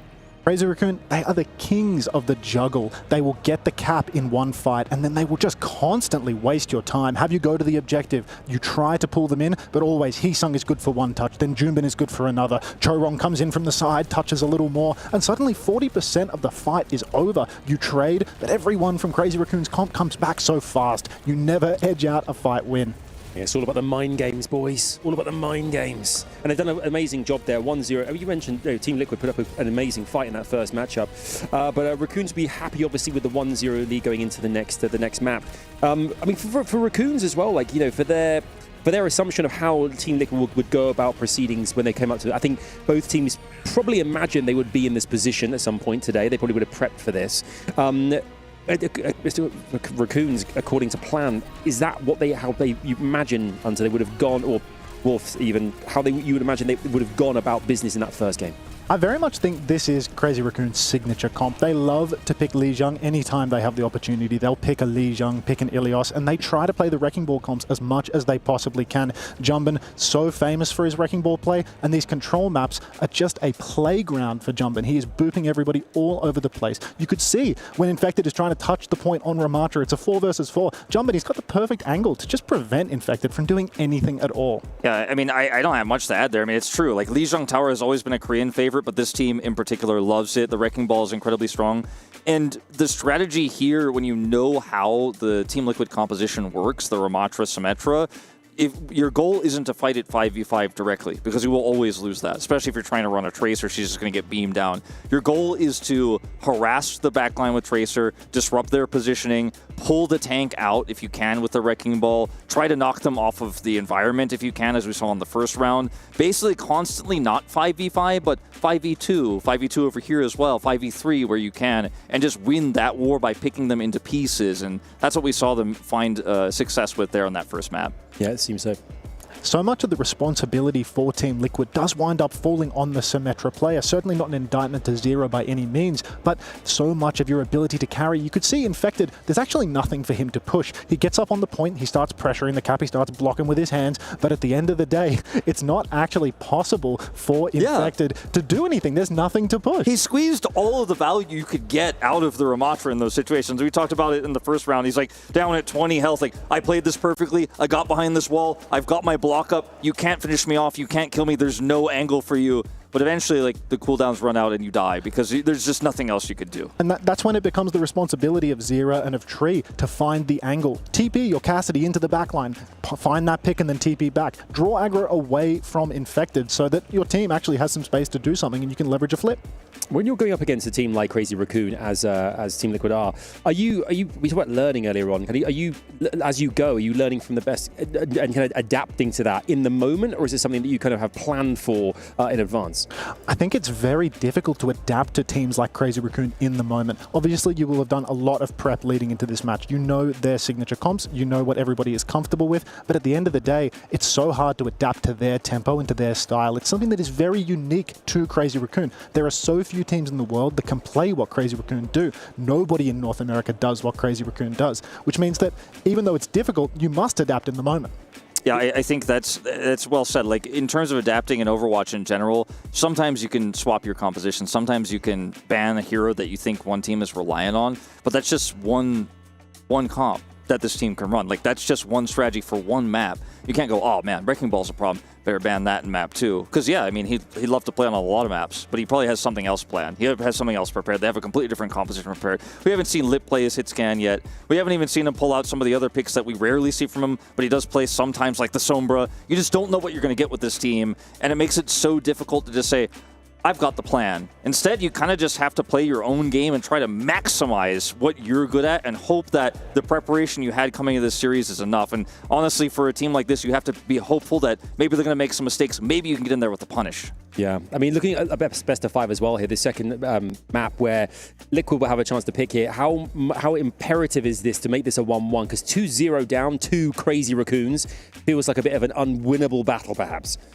Inclined to agree, for sure. If you're looking down the barrel of a 0-2 versus Crazy Raccoon, you might as well make it 3 at that point. So honestly, very important that you equalize, and often a strategy that we've seen many teams employ versus Crazy Raccoon is they try to take it to a Max map. Max is their signature ground tank player, but more often than not, teams seem to favor playing against Max. So I would not be surprised at all if we saw Team Liquid try and bring Max into the lineup by virtue of their draft. There's been so many different teams that have attempted to pull Max out as well, and sometimes you pull Max out, it just doesn't matter. It just doesn't matter oftentimes. It doesn't matter.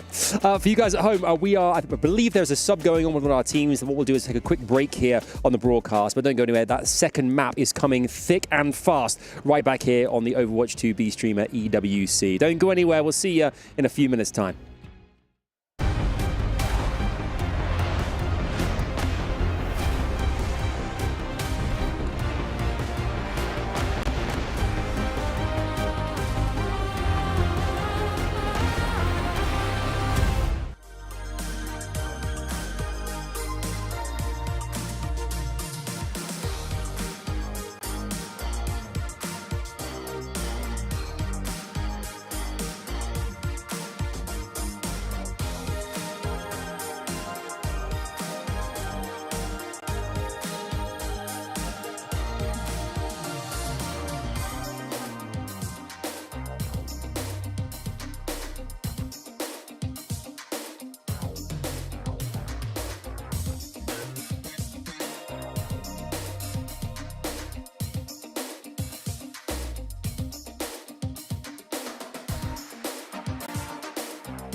Welcome back to OWCS Midseason Championship here at Esports World Cup. You're watching Overwatch 2 here, the B stream, and we hear there's been a sub that's happened, which obviously really changes, things, dynamics in teams a lot. Yeah, there was the kind of a suggestion that we had from Hunter a little bit that a lot of teams like to pull Max onto the field and think that he's the weaker of the two tanks. They're like, oh yeah, this guy feels a lot more beatable. And then they lose to Max, and then Jimin comes back in for game 3. Like, this happens all the time.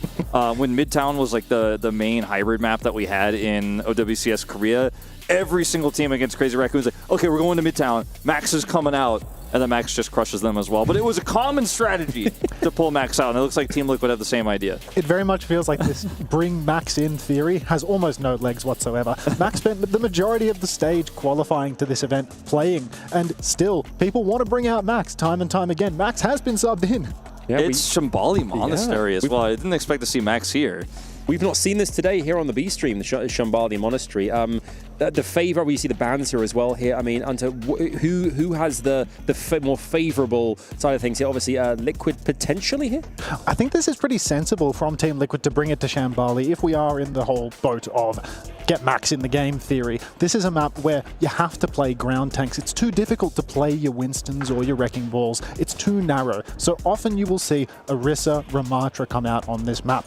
And no bans to actually target tank here on Shambali, but very much expecting to see some Orisa, some Ram, something of that flavor coming out from Team Liquid here. Yeah, what do you think about the Life Weave ban?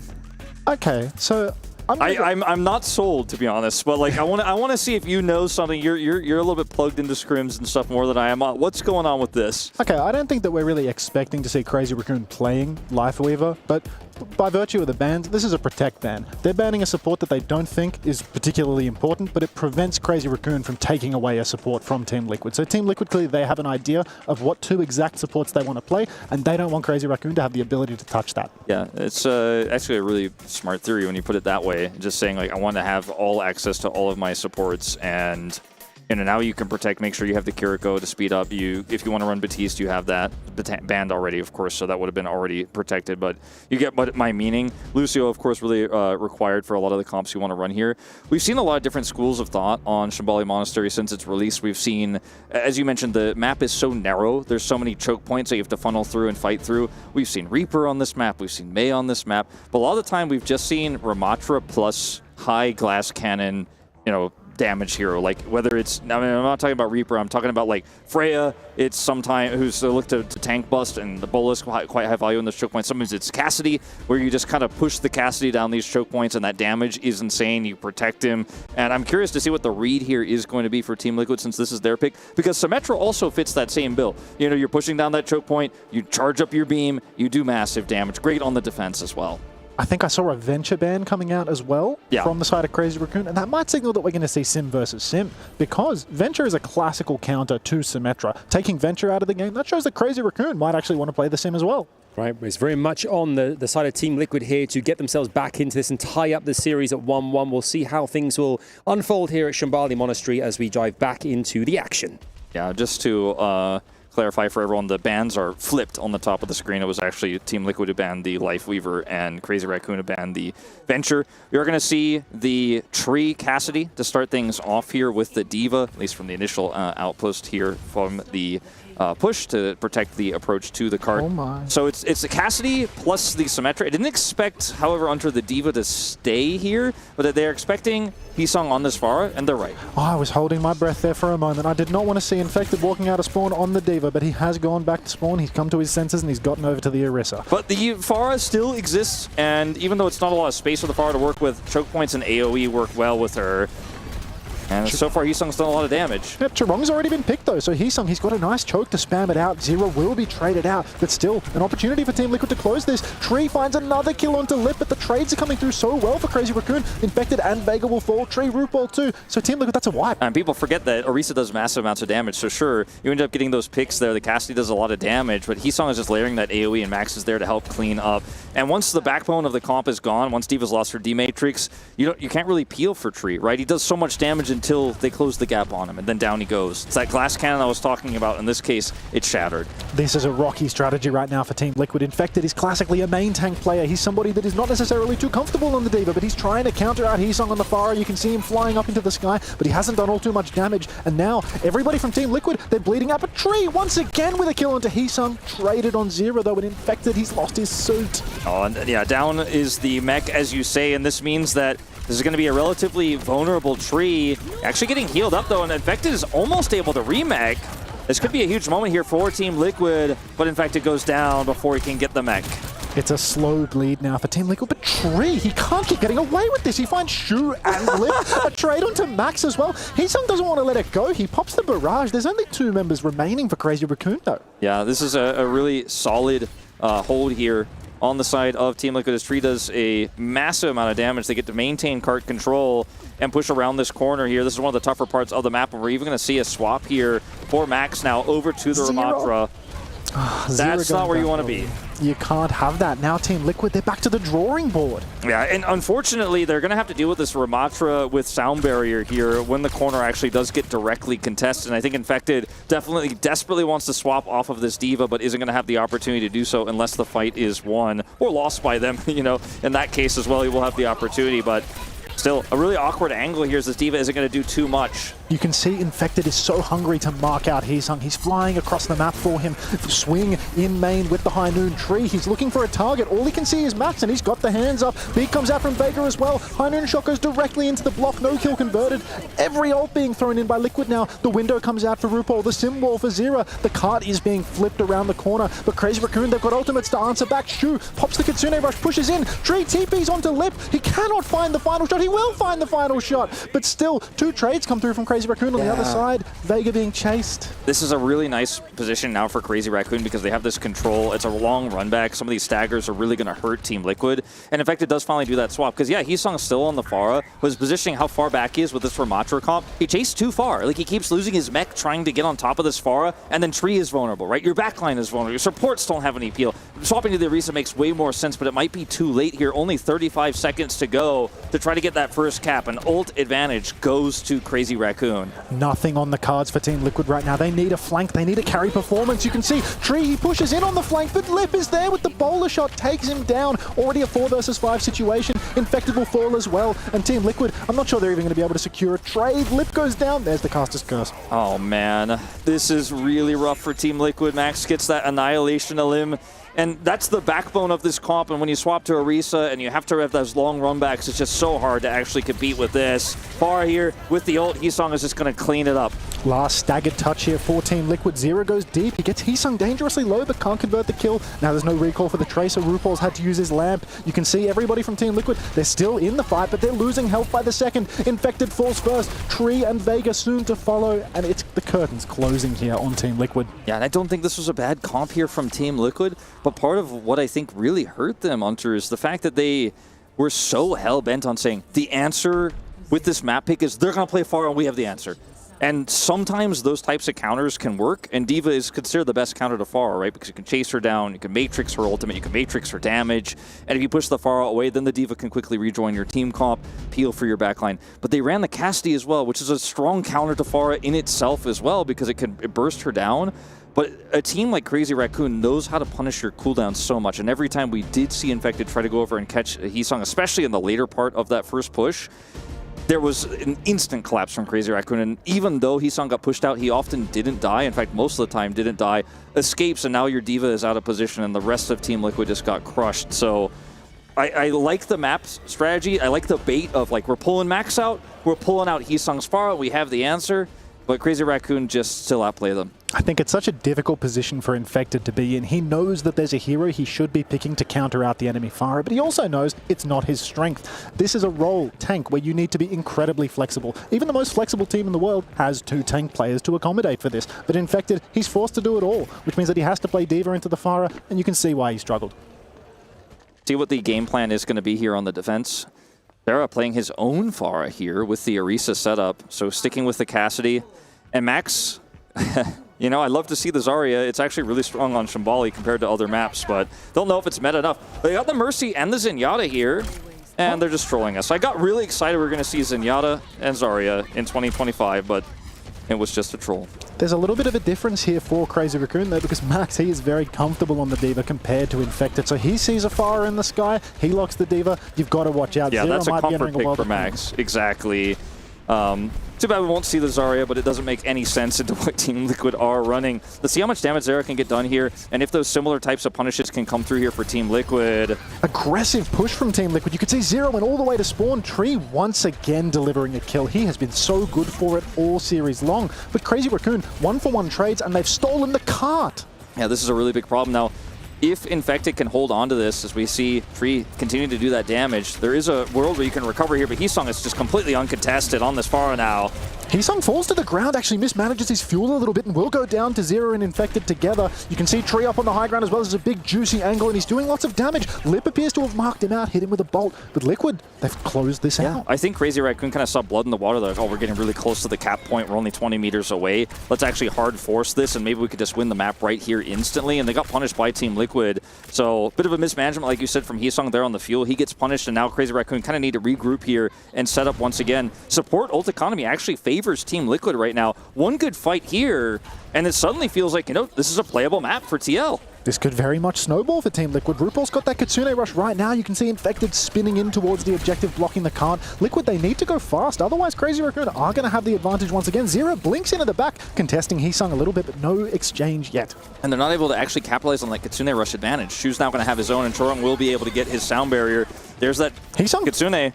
Kitsune rush comes out, the Infected immediately spears Heesung right out of the sky. A second spear connects onto the backside of Max, and Crazy Raccoon, they're just on the run. They haven't used any ultimates though. That's the thing. Crazy Raccoon are like, all right, we got an ult out of you. Now we're going to look for the re-engage with our own Kitsune rush. They're pushing through. They're right back into it, and RuPaul's traded out. Infected has to use the Terror Surge. Vega's got the beat drop, but it still hasn't come out. This is the last fight, is it not? I mean, Vega, he doesn't get to use the ultimate. He wanted to save it for a better setup, but that better setup is just never going to come. And this is just the final corner push here. A touch almost feels like a fantasy at this point. You can see those Team Liquid silhouettes are so far away. Zara, the only person who gets close on the Tracer. And it's a 2-0 start here. Match point now for Crazy Raccoon. Crazy Raccoon knew that it was such a short distance they needed to go. They could play so on the edge and just hard force fights and say, TL, if you don't ult here and you lose this fight, we win the game right now. If you do ult and we leave, now we have an ult advantage. And it was kind of checkmate in that situation when Crazy Raccoon were that close to the end. It's really hard to make the right judgment call there as Team Liquid because one misstep and you lose the map. It was a critical lapse in judgment coming out from Team Liquid, not matching those ultimates as Crazy Raccoon swung back in. You could see RuPaul under so much pressure. Shu pops the Kitsune rush, but nothing was answered until already half of the team had fallen. Yeah, in the UK, we'd call that a bit of a stinker. Bit of a stinker, that one, unfortunately. We're 2-0 there. Crazy Raccoons are just, I mean, they are rapid speed ahead for a potential clean sweeper at 3-0. We don't know if obviously that's going to happen just yet because Team Liquid have everything to at least fight back. But I think you're right. Maybe a misjudgment. Maybe kind of like thinking, not kind of focusing on certain aspects of what they should be doing in the moment. Maybe kind of trying to get in their opponents' minds and not think about their own gameplay. Maybe, what do you think, Wolf? Where do you think kind of they fell short? I think that they played more desperately in this Shambali map than they needed to. You know, because you thought that, okay, the Heesung's going to play far, and you could see, as the defenders, because they went defense first, you could see that Infected is thinking, I've got the answer, I've got this D.Va set up, I know what they're going to do, and I've already got the counter. But remember also, Heesung could have just, once they saw the D.Va like walk back and was like, I'm not even going to play the Pharah. And it's that kind of strategical desperation that I think Team Liquid didn't respect themselves enough to actually just play something that Infected's good on and just try to match them straight up, go Ramatra v Ramatra, and play your own game and try to beat Crazy Raccoon on your own terms instead of kind of resulting to what felt like a little bit of attempted trickery, you know? And that's what's sad about it to me, because it's a cool strategical choice, but the execution just didn't back it up. I love the idea of trying to bring Max into the lineup and trying to force a matchup where perhaps Infected can play the Orisa, but as soon as they saw the Pharah, it felt like they were not prepared for that. They had Infected on D.Va the entire time, and I mean, I harp on this a lot. I think it's very important that teams play to their strengths. We all know that Infected on D.Va is not his strengths. The problem is that if you play to your strengths as Team Team Liquid, it's heroes like Wrecking Ball. That's Infected's best, and that's Crazy Raccoon's best, which makes things very difficult for them. We're hearing as well that there was a potential sub on the cards. It's not going to happen. Do you think there's kind of like we talk about kind of Max coming in and that kind of the subs aspect to it. Is it kind of changing things last minute, trying to, like, is that desperation? Is it kind of like what do you think? Is it kind of like thinking about what they could do? Is a different strategy thing set up? Or is it kind of a case of 2-0 down, anything needs to go here to get us through? So, I mean, with Max coming in on Shimbali, you know, he has the Diva in his wheelhouse, so he knows he can answer the Pharah. That's quite common there. He's also pretty good at the ground tanks, as you call it. The Ramatra he's very strong at. But Max has also in the past played Zarya, like I mentioned. He's also played a lot of Winston in the past. Maybe they're just going to keep him on, for example, if it is hybrid, to stay in if he's not going to be subbed out here. Once we get confirmation, we'll let you guys know. But we've seen Max so much on hybrid in Korea, especially when this roster was first formed and they weren't even actually Crazy Raccoon at the time before the rebrand coming through. So the flexibility is there. Yeah, Junbin's the stronger main tank for this team, but maybe Max is like, I'm feeling myself. Regardless of the map, I'm going to stay in. I think a lot of it is strategic. I think the map pool for this tournament, for the Esports World Cup, does largely favor Max's hero pool as well. They've retooled it so that there's good balance between maps that have lots of high ground and lots of ground and wide space. So now, with this pool, it very much favors what Max likes to play. So Control, you're always going to see Jumbin. As you get deeper into a series, you're going to see many Max maps. Yeah. When it comes to this this last opportunity here to Liquid to get back into the competition, obviously they need to win the next 3 in a row to get themselves into a position where they move forward into that winner's bracket and continue their journey towards the final. What do they have to do now? I mean, I know it's an open question. I mean, it's obviously win. We know that, but it's I mean, what they've tried thus far seems to have been kind of. There's been a few bad decisions. It hasn't worked out in their favor necessarily. What do you think? I mean, this is kind of an ambiguous answer, and it leads back to what I was saying earlier, but I think you have to trust yourself. Like, Tree had the confidence in the interview, like, we can go toe-to-toe with these teams. You have to remember that this is your last map pick. If you win the series, the rest of the maps are your opponents, because if you win, you know, the 3rd one, you have to win the 4th one, and then both of those map picks will go over to your opponent. I think leaning into what you were saying, and kind of you and I are on the same page, play your own game, trust yourself. Say, this is a team that we can beat. Are we favorites? No. Are we going to just win by the power of our trust, you know, heart of the cards moment? Probably not. But, like, if you play your game, I think you can make it a lot closer than trying to pull out the Shimbali like we just saw. Especially because, remember, this is your last map pick if you're going to win this and get a reverse sweep. You can see that Team Liquid, they've prepared a lot for these ground tanks in the Symmetra, the Ramatra and the Orisa plus Sim. I really think they need to stick to their guns on that. They need to not get baited into pivoting back and forth, putting Infected on heroes where he's not as comfortable. Just stick to your guns, play your game. Surely you can edge out at least a map. We'll see very soon as well here the map 3 and how things are going to shape up for us as our teams continue to get ready here, you can see. And Team Liquid, I'm sure, on the comms. Both teams as well. We've seen some teams that come in today, and obviously the teams are right behind us where we are and the desk here. And some teams' comms are loud, big, bold. Others are a bit more subtle, a bit more kind of relaxed. Both these teams here are quite calm in the grand scheme of things for the teams we've seen today. But you can see here we're going to the Colossio there in our 3rd map here. And bans as well are now registered and locked in here as well, Wolf. I don't know how to put this in a way that I don't know. I'm pretty disappointed with this map choice, I'll be honest with you, Hunter, because this has been one of the best maps for Korean teams across history since its release, since we had Push added as a game type. This is a map where historically we've seen so much Sojourn, we've seen so much Cassidy. You're playing against Lip. I want to see what the game plan is here for TL, because I think this is an extremely risky choice. I think ultimately Team Liquid, they're really relying on this strategy of keep Max in and avoid Jumbin's maps. Had they taken us to Esperanza or left Esperanza open in the pool, Jumbin would have played, and they would have been threatened by dive tanks, where Jumbin can play more Wrecking Ball, play the Winston that we saw Gushue come out on earlier today. So Team Liquid, even though they've been smacked about by Max for 1 map already, they're just going to keep going, stay the course. Yeah, you can see on the screen right now as well, we have ourselves a match point already here in this best of 5. Can we believe it? I don't know, you guys at home as well, as we keep asking you all day long here, will Crazy Raccoon manage to make it 3-0, or is there a fighting chance that Team Liquid can get back into this and really heat things up in this best of 5 that we've got here on the Overwatch 2 B stream? Let us know as we dive on into the game any second now. And see what Colossio has in store for us.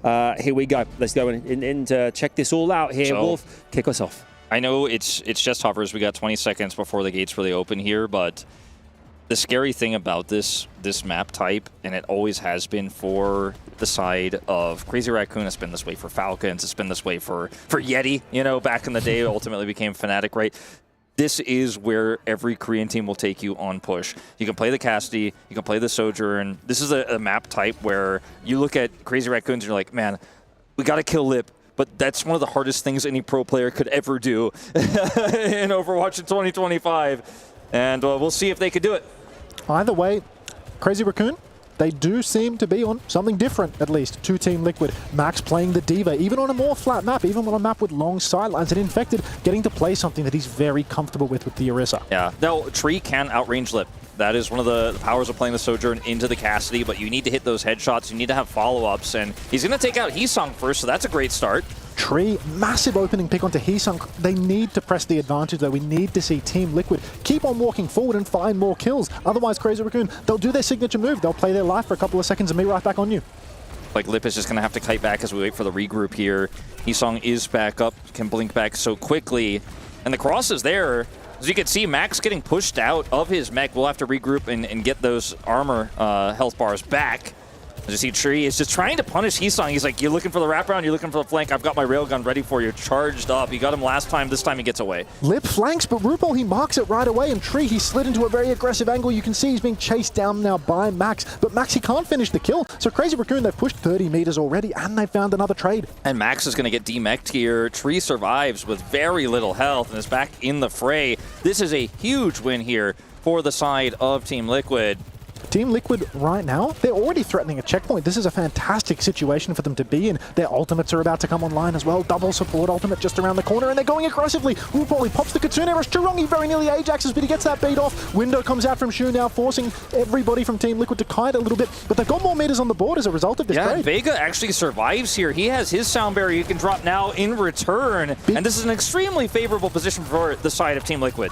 Vega beat pushes, he takes down Lip as well. Meters continue to climb for the side of Team Liquid. No trades coming through as of yet. Infected, he's pulse bomb, but he manages to pop the Terror Surge to keep himself going. Tree finds Shu as well, and Team Liquid, they're going to get the checkpoint here. Yeah, Max is going to toss this bomb out, and it makes you wonder if he's looking for a potential swap here, because this D.Va just simply is not working. He's just an ult battery for the side of Crazy Raccoon. He's been added very little value, has not been able to chase those limbs. He will now finally match Infected on this Orisa, and I think this is a long time coming here. The problem is they've lost so much in his attempts to get value out of it that Team Liquid have got to be feeling amazing with their current position. Max has found a very early pick spear onto Zera. That is crucial for Crazy Raccoon getting back into this game. They were going to have to retake into the overclock, but Infected, he's found a kill onto Shu. He pops the overclock tree, but goes down as well. So trade still favoring Crazy Raccoon despite the ultimate. Oh yeah, that was unfortunately not exactly the follow-up that they were looking for. Still an impressive pick there at the outset, but even still, Team Liquid have the distance lead at 75 meters here, and they, of course, will have some time to reset here as Crazy Raccoon push all the way back to neutral, and now they can look for the contest. So not the end of the world by any means here, because they still have that massive lead. Crazy Raccoon, they've posted their first meters on the board. Now you can just see Team Liquid happy to play it slow. High Noon comes out from Lip in main. Spear over onto the side from Max. Still, Lip is swinging with that High Noon, but doesn't look like he's found anything. Team Liquid now, they're going to be wanting to push back in. RuPaul pops the Kitsune Rush, swings up in main. Crazy Raccoon, they're looking to kite this. They haven't gone down yet, but Lip is in a spot of bother. Tree will find the kill. Vega's 95% to the beat. Chiron beat pushed in among all of this, but he might not even need to use it. Yeah, it looks like it's not going to be in this fight here. Vega gets to hold on to that one. Heesung's recall baited out early. His punish, you know, we said Zera this time, but it's been Tree often who's been getting those punishes, layering that damage in, has been so good. Massive spear. Infected now, just continuing to get these stagger kills, pressing every advantage he possibly can. He's got the Terror Surge, he can keep it going. Lip has invested the slide. You can see Team Liquid, though, they just want to turn on those close ones first and foremost. Max speared from behind, window up top from Shu, but Vega has the B ready. And Infected, he uses the Terror Surge, pulls Lip off of the high ground. Shu goes down as well. It's all Team Liquid right now. I mean, Max going to trade a Terror Surge, but it's completely worthless. And in fights like this, I would have argued a lot of the time, you don't necessarily need to commit that beat Terror Surge here for Team Liquid, but when you have this much of a lead and you've already, whittled away at so much of this time bank, I think it's worth it to take those types of guaranteed fights, and they even get that Terror Surge in return from Max, so they 100% walk away from that saying, oh, that's worth, this is the fight we were looking for. Max was very much in the mood to provide a consolation prize to Team Liquid for giving all of those ultimates over. Zera's got a Pulse Bomb. Tree again threatening with the Overclock, but look at this from Liquid. Aggressive retake underneath. Overclock comes out. Tree sliding for an angle. He swings on the side. He takes down Lip. And Vega, he's in a spot above it. But the cart, once again, in Liquid's control, and all of the kills go in their way. And Tree has just been one of the most consistent performers here on our stream today. He is just popping off no matter what he's playing. He is just not going to be stopped. He is not going to make a mistake. Really feeling himself. That overclock damage was fantastic. Now, 80 meters ahead of Crazy Raccoon, and we're looking at sub 5 minutes. To come back in this one, it is going to take a lot of heavy lifting here for Crazy Raccoon. This fight could be a start as they look to push Infected. Rush up on the high ground from RuPaul. You can see Liquid just pressing that advantage. Pulse Bomb comes out, but it's onto Max. Lip will be traded off screen, though, so already Liquid, they've got the advantage. Chirongi's 99% on the beat, but he can't get it off. Tree finds the kill, traded out with Zero, but still Liquid have the advantage. They're up to 120 meters now. 100-meter lead on push. That is a very substantial one. Once we start to get sub 3 minutes, then you're really starting to feel like this one is doomed. It's almost a lock, especially with the ult advantage here. Now, Chirongi is going to chop that barrier now that Vega is down. Now they're going to try to hard push this advantage. But even this win in the fight is just step one of like 7 they're going to need to get back into this one, because Team Liquid could just sit back and delay, especially now that Vega has a massive ult charge advantage. Like Chirongi, they killed Vega. They knew the sound barrier couldn't be matched. He drops his, and now Team Liquid is like, okay, well, it's your move now. How are you going to win this fight now? Down barrier. All we have to do is delay. And there's so many ways for this composition to do that, as Tree will also be looking for those railgun shots onto Heesong. Another one hits. You can see it in Heesong's health bar as he tries to flank and fails. You can see Team Liquid, they're playing very slow right now. Kitsune Rush comes out from Shu, and Liquid, they're on the disengage. They're trying to charge up some ultimates. They don't want to get too invested. Vega pushed on the high ground, and he will go down. He was 97% of the beat. Infected has had to use the Terror Surge and all of this as well, so it's really starting to fall apart for Liquid. But Zera, he finds a trade onto Shu. Maximum value trade. Infected's so low here. We've seen so many of those moments today. This time he will fall. RuPaul getting that trade back onto Heesong is actually pretty massive. One critical ultimate that's still left here for the side of Crazy Raccoon is that overclock, but he's going to need line of sight to use it, and Team Liquid get back control of the bot, and we're back reset at neutral here at the very spawns of the map. And so Lip here doesn't want to use it right now. He wants to find a more high value location, but again, Team Liquid have that time on their side. Now we are talking about that sub 3 minutes, and Vegas still holds that critical sound barrier. Overclock from Tree into main. You can see Crazy Raccoon expertly kiting that one out. Max is taking a beating. Here comes the swing back from Lip, but Vega's ready with the beat. He drops it, and you can see Team Liquid, they're pushing. They're trying to find a kill. Oh no, Tree has slid so deep, and he might have missed the fight, but Infected good for 2. Yeah, and it's a sound barrier answer to Lip's overclock that just prevents Lip from getting the value. Tree matches is so bold as to slide in like that, but doesn't get punished, and now it's a front to back here. Max gets wiped out, and Team Liquid are once again in control of the bot. 2 minutes 20 on the clock. That trade from Heesung onto Tree is massive. It will really prevent Liquid from pressing the advantage. They don't have close spawns on right now, so you can see they're just leaving the bot. They're just waiting for Tree. Yeah, wait for Tree, regroup. But still, you know you have the distance advantage, so trying to force a fight like that, an awkward one, would just be disadvantageous for you and would give Crazy Raccoon so much extra momentum. They have the cart back in their control now. Chirongi does have that sound barrier, but one team fight win is not enough, and Team Liquid could just weather the storm. Beat out from Chirongi already. Infected got very aggressive. He will actually trade his life for that beat drop. You can see RuPaul scrapping it out versus Heesung as well, and the trades just keep coming for Crazy Raccoon. Well, Vega will take down Lip. Again, this is crucial. This will slow Crazy Raccoon's advance, but Crazy Raccoon, they're getting closer and closer to the checkpoint. Liquid have got to be careful. They haven't won a fight in a while. One more poor fight here, and then suddenly, you know, this becomes a winnable map here for Crazy Raccoon. Suddenly, it's a tragic loss for Team Liquid, right? We're so close to winning the first map of this series to potentially start that reverse sweep. Tools here, relatively even for both squads, as Heesong has been so shut down on these flanks, but does have a Pulse Bomb in hand this time around. A Pulse to open things up could give them that advantage they're looking for. Infected is the target here. He gets away, gets that armor back. Infected takes a beating, has to backstep a little bit. You can see Zero is on the case. He's going to force so many skills out of Crazy Raccoon. Terror Surge in main from Max. Zero's actually going to fall. So Team Liquid not finding much value here. They might want to step off. They might even concede the checkpoint for this one. They have to be so careful. Infected goes down next, and this almost guarantees a checkpoint. Yeah, I think for the side of Team Liquid, the idea here is force this fight a little bit longer, drag it out, get Vega a little bit closer to the sound barrier so they can sound barrier for the win. Because all they need to do here, as this gets closer and closer to the checkpoint, is deny 122. Still 66 behind, you're 60-ish behind here for Crazy Raccoon. So Vega having this ult advantage, if they can win a fight decisively right at the end here, it's all over. But overclock, line of sight, these are things they did consider. Overclock's out here first for Lip as they look to push the attack. Beat push from Vega in response to the clock, and you can see Crazy Raccoon, they've kited this one out. Now it's Chorong that's closing on a beat, but Tree, again, a miracle. He takes down Heesung, an absolutely crucial pick now. And Lip has no line of sight. Like, he just doesn't get anything done here. They have the sound barrier coming online, but it's not ready in time. Oh, Max being body blocked expertly by Infected here. He can't get out, and Infected, he's still got the surge. RuPaul's under trouble, but Chorong, he's still not going to find the kill, and the bot has been stolen. The overtime wick is burning down, but all of the kills are going the way of Liquid. Tree closing it out with the overclock. All right, looks like, Hunter, we are going to 4 games in this series. Crazy Raccoon pushed to the brink, but this time, not just a round, they will lose a map. And you said it at the beginning. I said, I can't imagine this team is going to drop a map to Team Liquid. You said, I'll give them a map. They got that map. You gave them one, and they took it.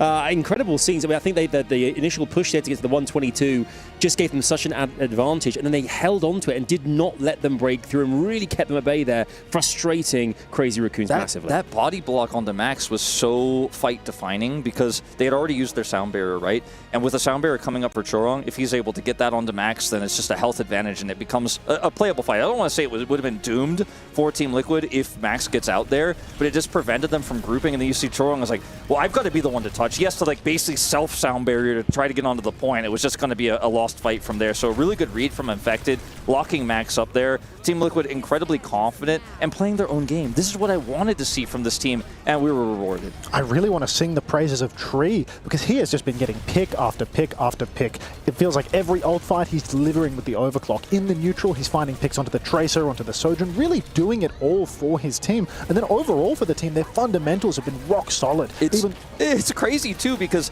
even in their losses in games 1 and 2, he felt like the best performing player. And then in this game, he was like, oh yeah, Heesung is flanking me. I'm turning that into a liability. Every time he flanks me, he's got a recall or he dies. Turns out all Tree needed was 4 teammates to get him over the line. He was good for it all along. Do you, I mean, just playing out here, this was the way in which the game was turning around there, the map was at least anyway. Do you think that would have been, had we had like another few minutes, do you think that the Raccoons would have managed to do that? Do you think it's kind of a case of, you know, Team Liquid making sure they absolutely capitalize on the time they've got? Otherwise, Raccoons will turn things around. It's a tough question to answer because I think that if there was more time, like if the bank was higher, then I do think Team Liquid probably would have played it a little bit differently, right? But they know they can play around that time bank. They know that clock is working against Crazy Raccoon, so force them into those really uncomfortable positions. So it's hard to say that like momentum was going back to Crazy Raccoon. If there were 3 more minutes, maybe they'd win because I think Team Liquid would play a little bit safer as well in that situation. But it did feel like, yes, there was a bit of a, you know, Team Liquid made a few mistakes and there was a bit of a comeback, right? The cart came back to them. But some of those fights that Team Liquid conceded, they did because they could burn ultimates and they could burn time. I do think that the biggest blunder for Crazy Raccoon is the fact that they started on the D.Va. They lost a lot of meterage to having Max on D.Va, not really able to hold the cart. So any scrappy fight, Liquid were getting meters the entire time. Eventually the Orisa swap came through, didn't immediately deliver results by any means. They continued to lose meters, but towards the end, they were threatening a checkpoint. They were threatening more meters on the board. Yeah, they certainly were. They've actually, well, they managed to bring it back to 2-1 now. So we got ourselves a real spicy one, guys. Who knows what could happen next? We are hearing though that there are some potential subs happening. So we're going to take a short break here and see how that's going to play out after this break. When we come back here, what's going to happen next? We'll find out very, very soon. Don't go anywhere. Loads more just after this.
magical moment. And not every moment can be precious like this. So come on, here's something you don't want to miss.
OWCS Midseason Championships here at EWC returns right now as we bring you back more here on the Overwatch 2 B stream and a best of 5, which has suddenly really kind of changed how the kind of dynamics really when suddenly out of nowhere Team Liquid get one back and make it 2-1 in the series. Wolf, we're looking ahead now to a 4th map, and this is where things potentially for Raccoons, they may have thought 3-0 definitely on the cards here. Suddenly that's changed, but it is an opportunity for them now to pick something and really change proceedings.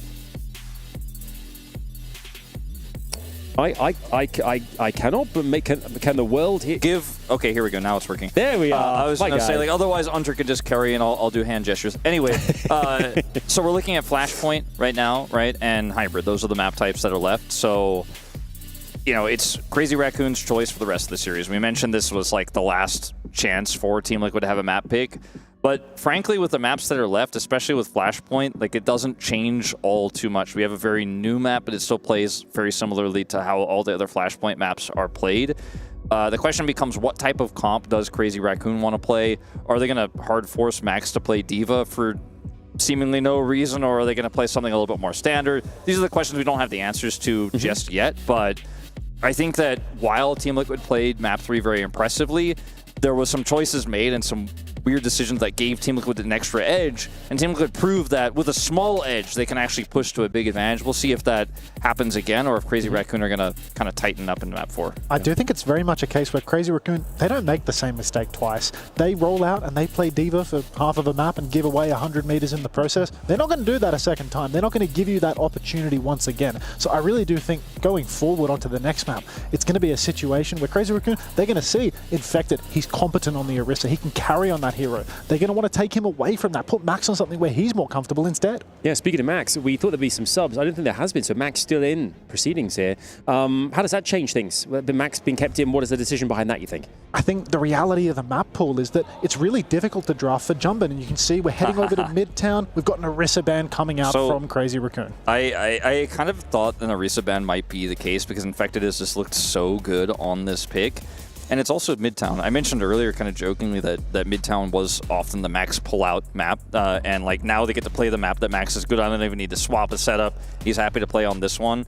So, you know, this means that our final map will be Flashpoint if we go there. And, you know, again, the choice there matters very little between Atlas and New York City, in my opinion. Yes, they play differently, but there's a lot of strategies and a lot of crossover there. Midtown is a map where Symmetra is incredibly strong, I think, especially on A. So I'm a little bit surprised to see this pick, although it's a map that works well for Max. This is a really good Symmetra map, and that's where we've seen so much comfort here for our Western teams. What we did see is that on the very first map, that Pharah ban was burned. Pharah, a classic counter to the Symmetra. First point Midtown, not necessarily famous for the Pharah, but definitely workable. So I wouldn't be surprised if we saw Team Liquid trying to make it work with the Symmetra, maybe a bit of Ram, maybe a bit of Sim, but he sung on the Pharah. That would not surprise me one bit. Indeed. Match point again, fellas. The second match point in as many games. You can see here, it's all on to Crazy Raccoons. If they can win this one out, they are through up into that winner's bracket. They continue, and this is a done deal. However, Team Liquid have a bit of wind in their sails from that last victory in the last map here. So let's see if they can really kind of put this into practice now and get themselves a 2-2, which obviously going all the way to BO5 would be kind of epic if you think about it. We're ready to rock and roll. We're going to jump straight into this, and we join the Pigeons as they pick up the scraps, and we'll see if Team Liquid can do the same thing here by getting that 4th map. Let's jump on in as we join our teams and see who will come out the victor. Here we go. Love to see the Pigeons on Midtown at the very beginning. I like it better when they pick at the pizza, but it is what it is, you know. So Crazy Raccoon, based on this graphic that we have, look like they're going to be defending first. So they got a hot dog. Okay, there you go. It's not the pizza, but it's probably second best. They're going to defend first. So that being said, that's actually the graphics on the wrong side. So it's in fact looks like going to be defense first here for Team Liquid.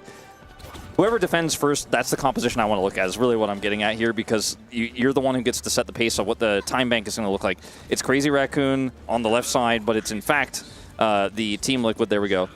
Well, I got the correction there. Infected on Ramatra. Ramatra Tracer, Sojourn. So there's a backbone to this where the Ramatra is very difficult to break and actually then the Crush with a lot of different compositions, but you're flexible in that the Tracer can allow you backline access to the attacking team and you still get to operate with those long sight lanes. It's not a Ramatra comp that's standard per se, but I think it is good for a hybrid A defense like what we have here at Midtown. I do very much think that Team Liquid, they've picked it. He has to play that Ramatra. He has to play a ground tank here on first point defense. And Liquid, they can't defend on the Sim. But Crazy Raccoon, they're going so fast. Straight out the gates with the Sombra and the Symmetra. And they're scrapping it out already. But Churong, he's the first casualty. So this fast play, this gambit from Crazy Raccoon hasn't borne any fruit. Yeah, they may just simply swap off of this now because they didn't build really any ult charge on the Sombra. I think if the Sombra ends up building like 40 plus here, maybe you stay. But instead, he's just going to swap over. And this was a cool little gambit for them. It's not a huge loss on the time bank. It's funny, though, I mentioned Lip playing Sombra earlier. That's something you can pull out. He does try for it.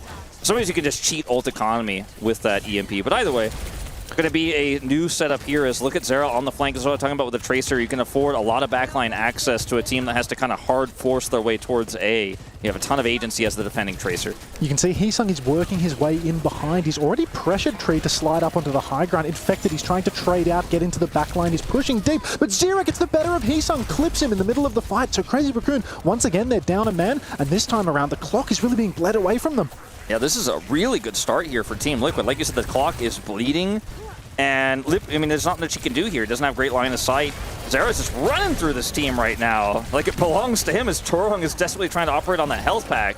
Max has got his hands up. He's trying to scrap it out right now. Zera has the pulse bomb, but RuPaul goes down. This is a disaster scene for the side of Team Liquid. They trade out onto Max, though. They might be able to pull it back. Infected pops the Annihilation. Vega has the beat drop. He's taking a lot of damage. Not sure whether he can get it off. He will get the beat in exchange with Churong. So many ults being thrown in now as Shu also pops the Kitsune Rush. Lip slides inside, potentially to his demise as Infected is chasing him with the form. Shu taking so much damage as well. Somehow survives, but Lip will fall. Yeah, the Nemesis form, they're doing a massive amount of damage, but at this point, like Team Liquid are going toe-to-toe with Crazy Raccoon, now starting to lose some of these members' attacker advantage in terms of spawns, may just eventually wear Team Liquid down, but really impressed with how this fight went as Vega desperately tries to retreat here with RuPaul, try to buy time for a last-minute contest, but without Infected, this is likely the cap. Churong dying on the chase. RuPaul with a crucial pick onto Churong, and Crazy Raccoon, they might not even get a tick off the back of this. You can see they've disengaged, they're backstepping, and Team Liquid, they're swinging. Overclock from Tree, the hero play comes out. TP on from Shu to save him. Mirrored overclocks now, and it looks like Tree is going to be the one to fall, but Shu, he TP'd on to save Lip, which means he goes down as well. 2 for 2 trades. Lots of trades here. Infected still alive, but Max does have that critical Annihilation. He is going to pop it. Rush on the high ground comes out from RuPaul. Annihilation from Max in response, but all he can do is hold up his hands and block. Infected gets another form timing because he's got such a faster cooldown, and he takes down Churong again. Churong is having an absolutely hard time here. I mean, this is starting to look like it might be a full hold as Lip desperately swaps to Sombra, then swaps back because he thought his team had a real chance to continue that fight, realizes that's not actually realistic. He swaps back to the Sojourn. We're looking at a 1:05 on the clock here. And Team Liquid, man, they might be on the cusp of an upset here, bringing us to 5. I mean, it's not over till it's over, right? But a full hold is definitely likely. It seems like here Vega has the ult advantage. There's only 1 minute left. Crazy Raccoon lose Heesung here. He's split spawn now, of course, will be staggered. And man, chances are looking pretty grim here for the side of Crazy Raccoon. Crazy Raccoon, they're down to essentially their last fight, maybe second last as we fight so fast. Tree swings on the high ground, gets another pick onto Churong again and again, but RuPaul traded out a very, very disastrous pick. Infected has that Vega ult though to back him up.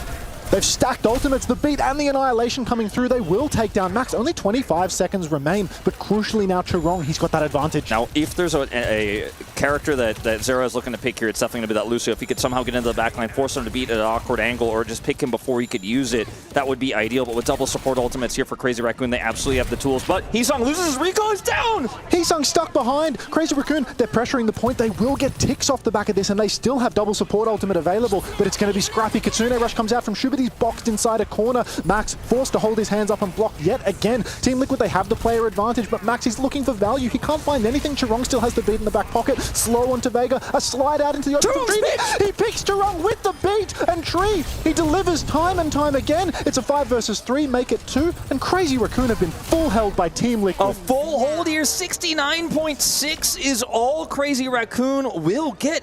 And I gotta say, I didn't have it on my bingo card. I didn't have it on my setup coming into EWC, coming in here to the Midseason Championship. that I would watch Team Liquid's DPS line gap Crazy Raccoons, but I'm watching it right now before my eyes, Hunter. I'm watching these guys just crush some of the greedy flanks we're seeing from Heesung. I'm watching Lip actually struggle to get line of sight, and the fact that they've continued to run Max here. We talked about the strategy of pulling Max out not really being that successful, but he's just not able to make the same impact that Junbin made earlier on in this series.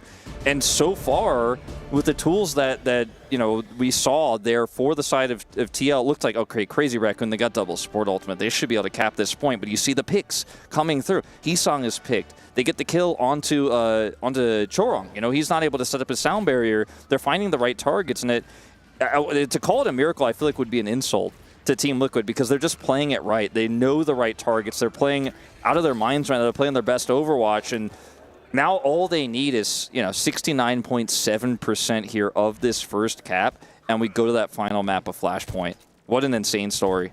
This series has been a real testament to the new generation of North American talent. North American DPS talent in particular going absolutely ballistic here. Tree, generational performance in the first upper bracket game that we get to witness here on the B stream. Zera holding his own and gapping Heesung on Tracer, one of Heesung's signature heroes. Now we see Team Liquid, they're rolling out Spawn.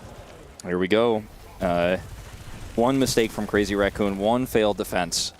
And that might be enough, especially with how snowbally things can go here, as we do see the Ramatra mirror again, but it's Symmetra on the cards for both of these teams.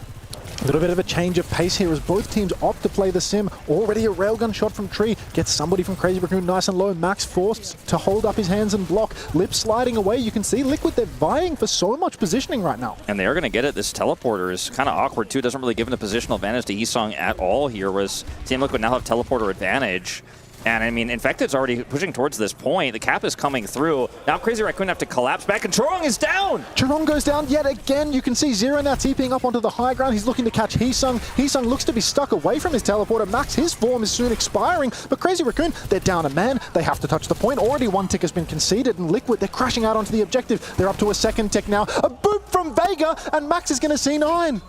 One of the fastest maps we have seen here this entire tournament here on the B stream.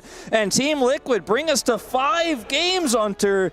And it was a fantastic defense, but not only that, but they practically win it on their first real push here. Yeah, sure, it was extended and it was a longer push and there were some trades, but overall, they just out-Symmetra the side of Crazy Raccoon here. And this feels like the first big Symmetra gap we've seen so far, where you're looking at, okay, these Western teams have been talking about how this is broken. Maybe the Korean teams aren't as well versed on it. But some of the teleports we saw there from Crazy Raccoon just really didn't give them any ground at all. In fact, gave them positional disadvantages, which allowed Infected to then get onto the point. And Team Liquid kind of, quite frankly, ran circles around Crazy Raccoon in that final attack. They just didn't seem to be able to deal with what they, defensive-wise, in that the first opportunity for Crazy Raccoon to put something on the board. They couldn't even do one inch, never mind, what is it, 67% I think they got overall, which is just a testament to Team Liquid. We kind of champion Crazy Raccoon so much, but Team Liquid, they did an unbelievable job at keeping them at bay. So solid. I mean, we can talk about the Symmetra gap. We can talk about how some of those TPs weren't really putting people in positions that could actually carry the game. But even in the Tracer Sojourn mirror, Team Liquid were getting the better of Crazy Raccoon. This is something that I would say is bordering on unprecedented. Yeah, though, it's something that you could not have predicted going into this. And it's something that if I could, if I could capture this moment and then take a time machine back to like 2 hours ago and show past Wolf this, he wouldn't believe or trust that this is actually real. It's just the performances we're seeing here from the DPS line that has been the case, by the way, for Tree all day long. And even in their losses we talked about earlier, he's been so consistent. When you're the Tracer player and you're playing against a Sojourn, your job is like, okay, can I find backline access on the supports? Is the Sojourn playing greedy? Can I punish? In Tree, he has just been able to get these flicks where he punishes Heesung over and over and over again, and he makes Sojourn look like the counter to Tracer. He's like, I'm glad he's coming for me because I'm getting advantages, I'm getting recalls every time he comes at me, and it's just crazy to watch. On the other side of the coin, I mean, time and time again, Zera, he's in the side, he's marking out Heesung, preventing him from pushing the side, he's getting into the backline, making it difficult for Chorong. We saw so many times Chorong caught out of position. The only reason that he's out of position is because he's being pushed by Zera. Zera goes off to the side flank, pushes him into main, and then Tree confirms the kill. Now, I do want to remind everyone of stakes for this because it's really hype, right? And we're looking at a potential upset here for Team Liquid, but this is not an elimination match. This is actually winner's match, so the winner, of course, advances to the next stage of the tournament. The loser, of course, will play in Deciders tomorrow. So, you know, this is not like, oh my God, Team Liquid's going to knock Crazy Raccoon out of the tournament, our defending champions of EWC. That's not the case. But still, it would be a massive upset. This seeding is so incredibly important. The next part of the bracket, the top 8, that's single elimination. Your seed means everything. You need to avoid the other top seeds for as long as you possibly can. You need to play against the weaker teams, because if you have to play up against another top dog, for example, Crazy Raccoon needing to play against T1 or something of the sort, or Falcons, in the first bracket, it would be disastrous for them. Yeah, what I thought was quite interesting as well, watching when Team Liquid managed to hold him at bay. There was a moment where you saw Trees kind of camp, like his camp, and his eyes kind of widened to kind of say, okay, that was actually pretty like, you could feel that there was a sense of we weren't expecting that, but that's a great opportunity for us to kind of capitalize. They have done that. And now it's 2-2. I mean, this could be a reverse sweep. And from a player mentality perspective, if you are the underdog and you start to get that momentum on your side, you start to win, you have this insane adrenaline that comes with that. And sometimes your performance can actually go to like this incredible level where you're like, I never thought I could do this. I never thought I could win. Yeah, you say it in the interview. And yes, deep in your heart, you believe you could do it. But you never fully trust that until you start to actually do it. And on the same side, if you're the massive favorite and everyone expects you to 3-0 and you kind of look at the match, not like you didn't prepare, like Crazy Raccoon definitely prepared for this, but you kind of feel like, all right, this is going to be, we win both matches today, we take a chill tomorrow, we're going to prep a lot, and then suddenly you're like, oh, I might have to play tomorrow. I might get that worst seed that Untra's talking about. I might actually get upset by Team Liquid. All the Korean fans at home are going to be mad that we lost this matchup. You know, it's going to be a disappointing day for us, and you start to feel this extra pressure against you. So it's like a pendulum swing where Crazy Raccoon coming in going, oh, this is going to be a pretty easy day, to like, oh, this could be the worst day of my life. We might lose to TL. Like, what are we going to do? And then so now momentum is 100% against you. Yeah, it really is. We've got hearing news as well. There's going to be a sub, I believe, as well here. So on that note, we'll take a short break here. Whether that happens back at house here, you guys get some rest, relax yourselves for just a second, because when you come back here, it'll be map 5 and the decider who goes through to the winner's bracket and who goes through to that lower bracket. It's 2-2. It's all to play for. Do not miss it here on the Overwatch 2B stream at the Esports World Cup. We'll see you right after this.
swear you remember who you are.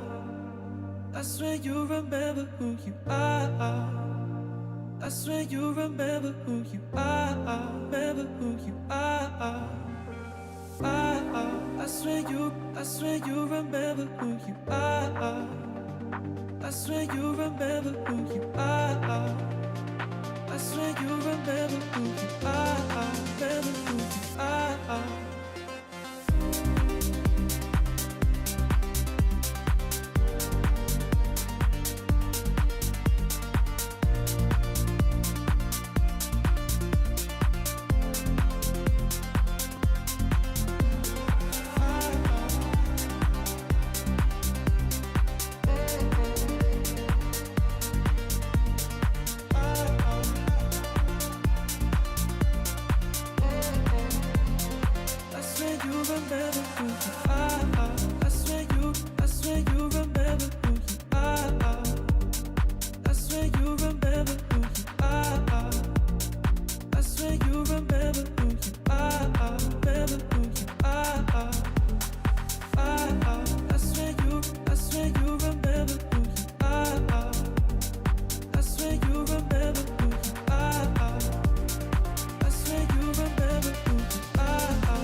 The OWCS continues here with the Midseason Championship. Overwatch 2's B stream is back with a bang because we have got the 5th map in our first best of 5 here today. And Crazy Raccoon's Team Liquid both trying to win this one out as best as they can after a 2-0 head start for Raccoons. Team Liquid are right back in this thing again here. I'm joined as well again by Unsat and by Wolf. Fellas, we have got ourselves the players behind us here. We hear that kind of like, you can see one side probably slightly more chirpier than the other just because of the recent chain of events. But Raccoons here, I mean, they are stone-faced. They need to get this thing done. If they didn't, I think they'd feel like they'd let themselves down. Jinbin's back, which I think has been a long time coming in this series because Max has just not been able to keep up with Infected, and was the reason why they got such a big lead on Colosseo, obviously. And I don't think it was a major problem on Midtown necessarily compared to Colosseo, but I think Jinbin, obviously the better performing player so far. We'll see what Flashpoint map we are going to in fact go to, but and maybe I'm going to take a look at it right now. No, it's going to be a really cool shot of our stage here. But I got to say, in my experience with best of 5s, best of 7s in esports, when a reverse sweep starts to come through, the team that wins 2 in a row most of the time actually wins the 5th game because the momentum, like I was talking about before we went to break, is always so much on their side. It is going to be our new map here of Atlas, and Crazy Raccoon are banning Mercy. That's the second Mercy ban we've seen here on our stream today. Is there some secret tech that we don't know? I am very, very surprised to see this. I was expecting to see a tank protect ban coming out from Crazy Raccoon because I thought you sub-zoom it in, you play Wrecking Ball. But apparently, Wrecking Ball ban has been left completely open. They protect support instead. Yeah. And straight away Liquid counter with a ball ban. So Jinbin, he can't even play his signature hero on this map. I'm a little bit surprised and perplexed by this as well, just simply because you could have done that tank protect, or you could have looked for a DPS ban on the DPS players on the other side that are crushing you right now in that matchup. So I can't say that it's not a smart strategy, but I can say that it's not what I expected, and I don't think it necessarily gives the best edge. I look at the Team Liquid ban here on the Wrecking Ball, I'm like, well, this is 100% the correct choice. Like, there's no other option, and they made the right call. Crazy Raccoon here, you know, not to say it's a head scratcher, but it's not what we expected, and it's not fully. It doesn't feel like it really gives you an advantage based on what we know right now. Again, unless there's some secret Mercy comp. Obviously, this is a Protect ban, like you were saying, but I don't know. It's a risky choice, to say the least. It does feel as if there's something hidden in the nitty-gritty that we do not understand. Yeah. Because, for sure, I don't see the vision. I don't see the vision on the support Protect, but we'll have to wait and see. We have Atlas, Flashpoint, Game 5. I mean, this is what it all comes down to now.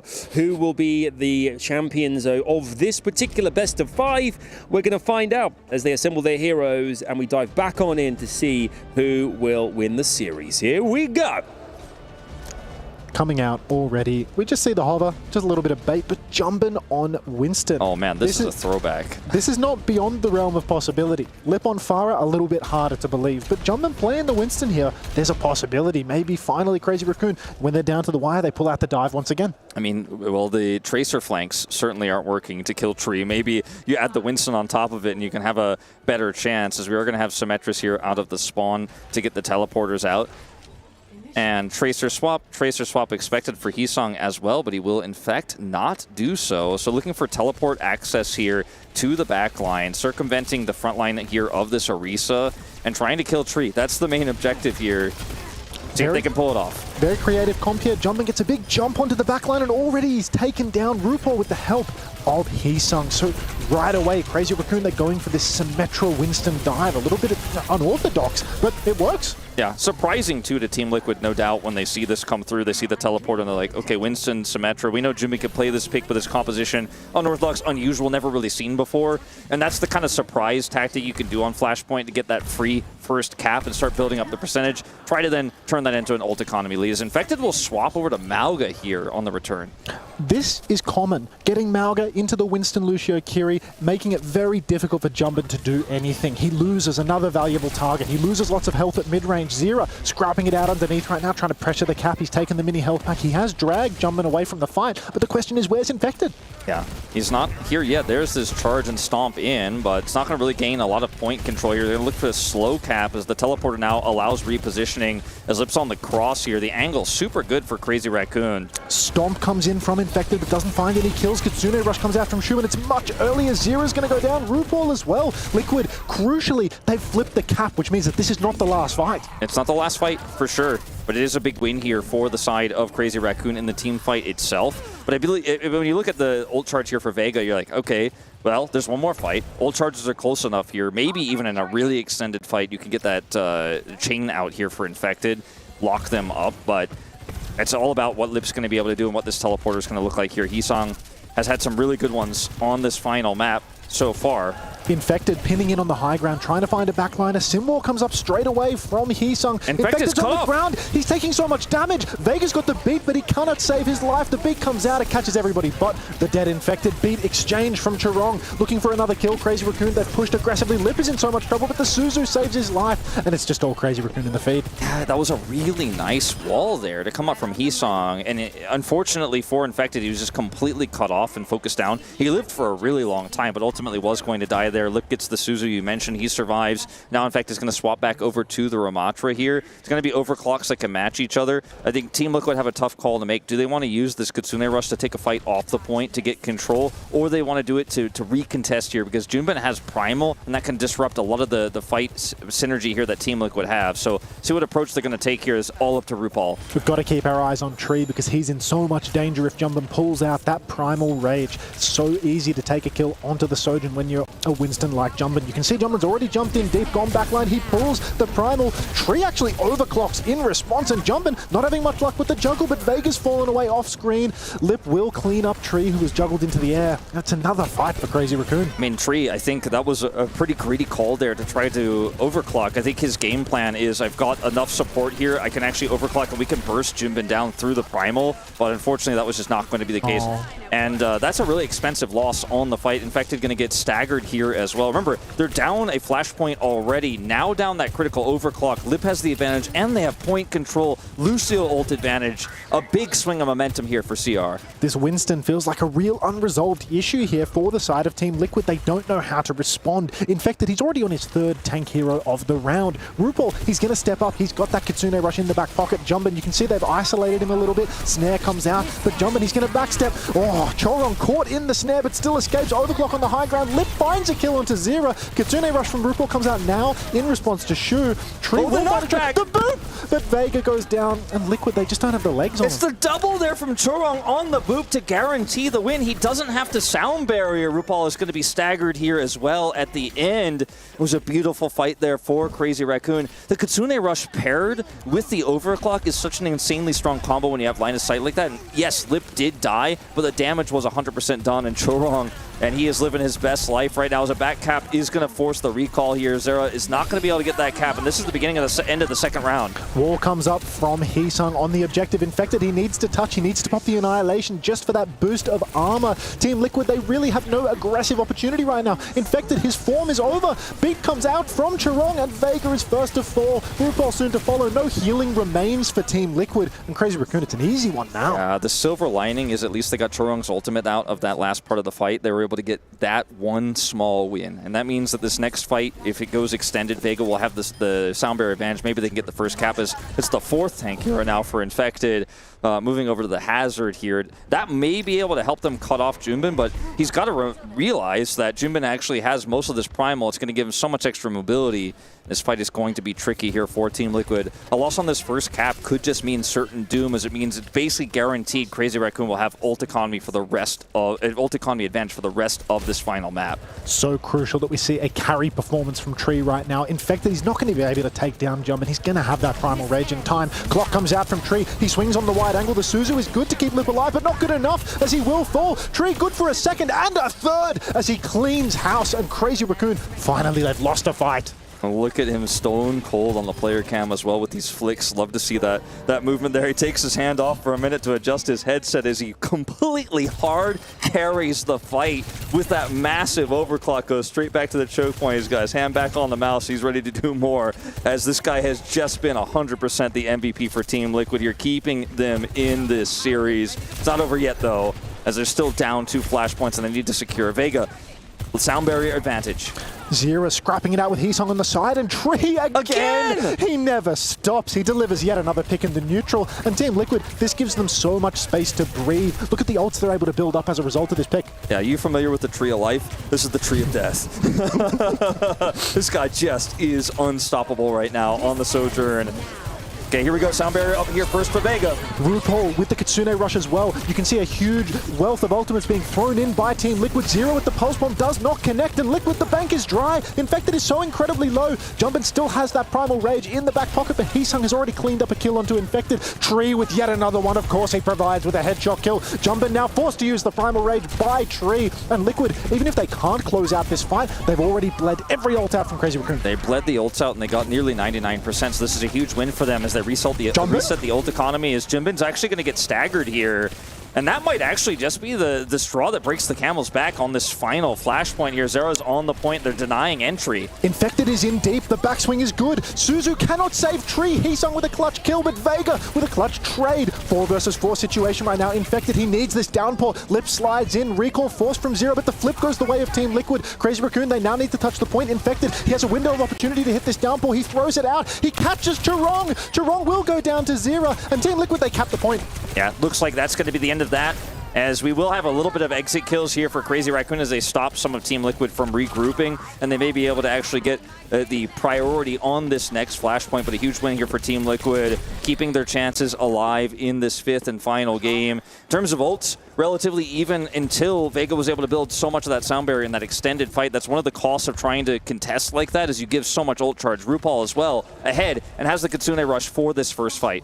Eyes on Tree, he keeps providing, and he's got another overclock. This time around, Crazy Raccoon have nothing to match as well. Team Liquid, they need to be careful not to rush the fight. Try and leverage the cap alongside it, but Jumbin now stepping up in main. He jumps deep behind. Zero has already found Lip though. Overclock comes out from Tree. No kills converted as of yet, but still a player advantage for Liquid. There's the kill. Tree Tree always delivers. Takes down Heesung. It's a 5 versus 3, and Crazy Raccoon, they've lost this first fight to only 1 ult. I mean, Tree is just unstoppable. It just continues. It's just over and over and over again. If you give this guy line of sight, he will click on heads. He will click on bodies when it's necessary. And once again, Team Liquid with a massive advantage. That support ult advantage they had is still there, albeit slight at this point. But it's enough to actually force a fight off the point if they want, or force a fight off the point to give Tree that LOS he needs to then once again pop off, as Jimin is so far away from that critical primal.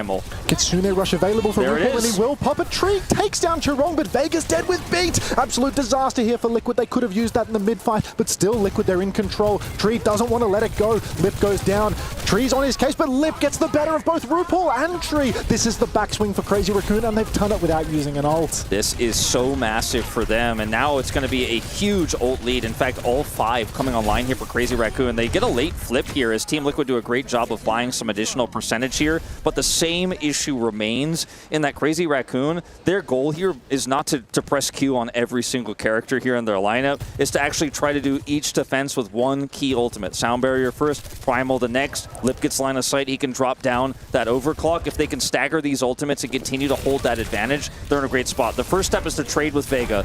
Oh, Zero's down. Ankle snapped by Heesung and Junbin together. Beat comes out from Vega, and Chirong's dead with his own beat though, so Liquid, they don't want to let it go. They're on the objective, they're on Lip's case. Lip's taking so much damage, the pocket is not good enough. Infected has the downpour, but he doesn't want to use it early. You can see Vega in spot of bother taking so much damage. Jumbo with the Primal Rage, he's throwing RuPaul about, but nobody falls. RuPaul goes down. Vega has given him the slip though. Infected has this downpour. Beat comes back from Chirong, he's back in the fight. Downpour comes out, will he catch anything? I can't see if he's caught anybody, but Tree has fallen. This is the last fight. This is really, really bad for Team Liquid here. Junbin used the Primal, doesn't have it anymore. Chorong, of course, ultless, but Lip still has that critical line of sight here, and it looks like Team Liquid are just going to have to try to trickle in here. Infected now on a different tank. He's back on this Winston. The speed boosts are going to try to get them in for a tag. Zera is blinking towards it, has the pulse. As overtime is triggered, it's going to take a miracle here. Overclock comes out from Lip. He's taking so much damage. Pulse from Zera does not connect. Infected and Zera both fall. It's a 1 versus 5. Vega against the world. And Crazy Raccoon, far too clutch. And if we're going to pop off when Tree gets those triples, we got to do it for Lip there at the end as well. His final overclock. Sure, it's fish in a barrel. They had full control, but Lip does pop off when it is most needed. A tragic loss, you have to say, though, for Team Liquid, who got so close to our biggest upset of the tournament so far here on day 1. But Crazy Raccoon were able to stop them on that final map of Flashpoint. Junbin is probably feeling pretty good about how much impact he made in this series over Max, but still a team effort here. Really ult efficient hold there on those final moments. And for Tree, respectful handshakes here, but man, he deserves everyone's praise, loss or no. The guy was, honestly, in my opinion, of these 10 players, the most consistent performing player. Without a doubt, Tree, every single map, win or lose, rain or shine, he was delivering pick after pick, ult fight win after ult fight win, doing so much for his team. This is a very respectable showing here for Team Liquid. This is not a story of Tree being let down. This is a good result for Team Liquid, despite the loss. Yeah, it really is. Yeah, it was incredible. I mean, yeah, you're right. Team Liquid doing this would have been something special that we're not expecting at all here. But for Raccoons, I mean, despite the fact they have won this, they will be happy with that. They finished up here and kind of marched off with it, looking at not disgruntled, but they weren't particularly kind of elated because I think they went about it in such a long-winded way. They probably wanted to be a lot smoother than that. Has it kind of affected them, do you think, at all? The fact that they've been sort of tested to their limits like that so early in this competition? I think this is very much a bad sign for Crazy Raccoon. Team Liquid is the 2nd seed from North America, not even the top dog in North America. If they're being pushed to the brink by a 2nd seed from North America, Crazy Raccoon, they need to contend with top teams from Korea, top teams from EMEA, everybody with a different style. And I'd say that of the styles, most formulaic for Liquid. Now, if I'm going to be glass half full on this near loss for Crazy Raccoon, I think it's a pretty big learning experience. I think that how they utilized Max, or rather how they tried to utilize Max and were not successful, is a really, really big opportunity to learn. And unfortunately, the turnaround is quite quick. Had they lost and then had to play tomorrow as well without having some additional prep time, it could have been even worse for Crazy Raccoon. But I think they're going to go back to the drawing board here, fix some of these issues. I think Heesung had a rough day individually, as he just wasn't able to perform on the Tracer. Like, I'm going to give Tree 100% credit for catching him there. I'm going to give Zverev 100% credit for actually beating him in the 1v1 in the side quite often.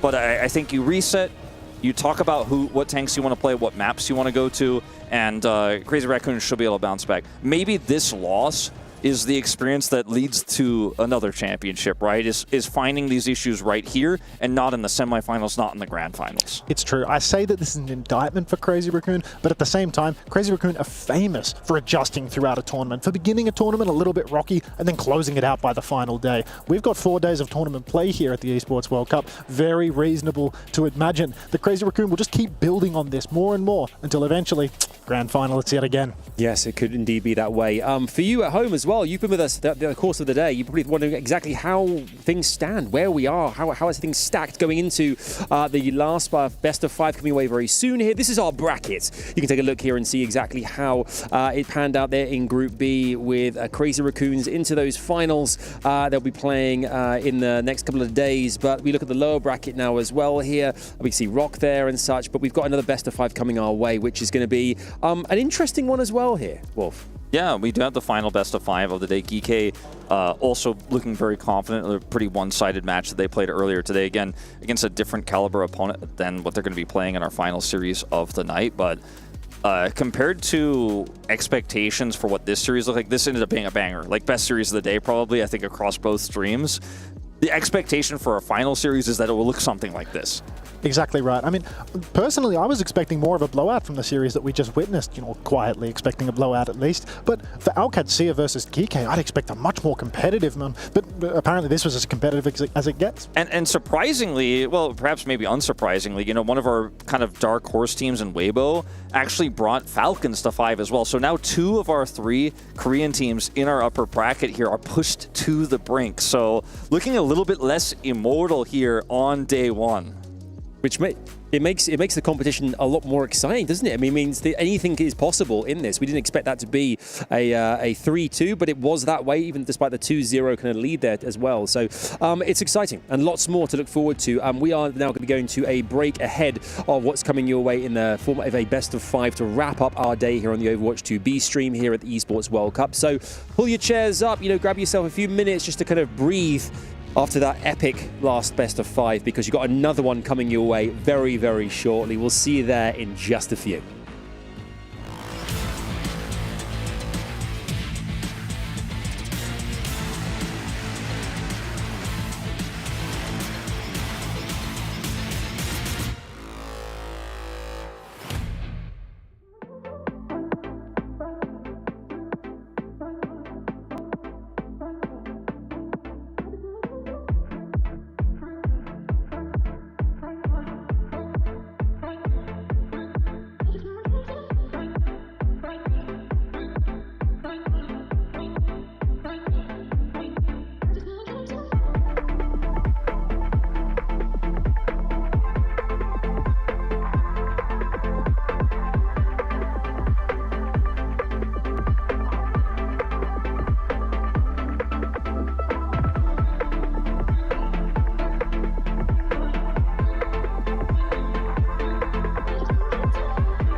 Where's everybody going to? That ain't the way to be living life. There's a better way. Starting tonight. Don't rush it, baby. Don't rush it, girl.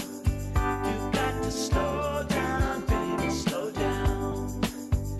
We can just embrace and let time slip away and let the world fade. Baby, slow down.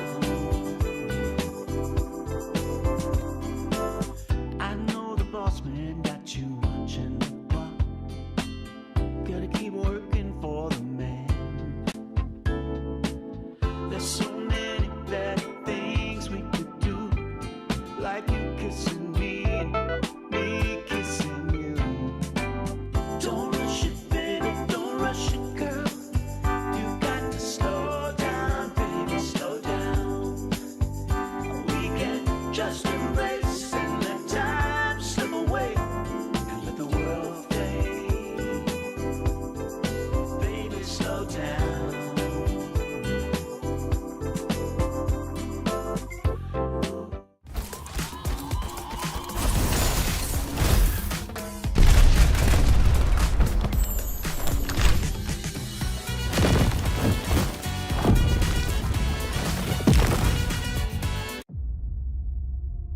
Coming into the start of the year, our Cads here were definitely expected to be a competitive team in EMEA, but we're not considered to be the out-and-out strongest. I think that probably would have been Virtus Pro.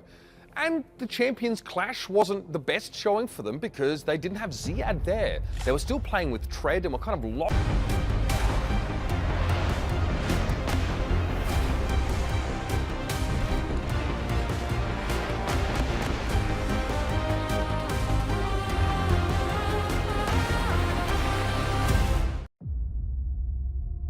Coming into the start of the year, our Cads here were definitely expected to be a competitive team in EMEA, but we're not considered to be the out-and-out strongest. I think that probably would have been Virtus Pro.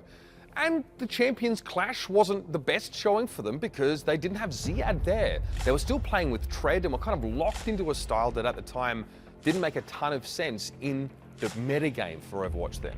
But coming into stage 2, this team looked very different. They hit the ground running. Ziad obviously is a core part of the team. Landon, Checkmate, Kellex comes in.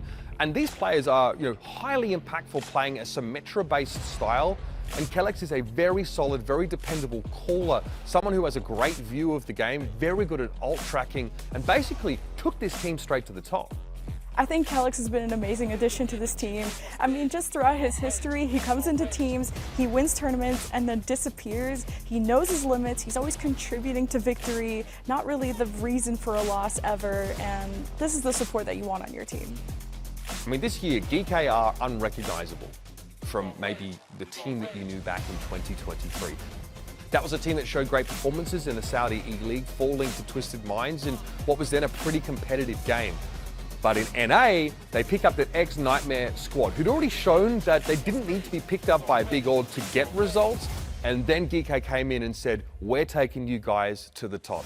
So the X factor for GK has to be Lethal. That is Turkey's gift to Overwatch. Him and Admiral go way back. Him and Maimon are just veterans from the EU contender scene. And I respect that Lethal will mirror a pick from someone on the other team just to show that he's better than them. Putting GK and Alcadzia side by side is quite tricky because they're really different teams. I think Alcadzia has the veteran players, like a large collection of these individuals that have seen Overwatch at every level for many, many years. And I think they're better right now on the best comp, or at least we've seen much more of the Symmetra style from that particular team. GK will always carry the surprise factor, and being the best team in North America is no small feat. So I expect them to be able to match Alcadzia on the mechanical level. For me, it's the macro, it's the strategic level that I'd like to see GK really rise to the challenge on to make that a competitive matchup.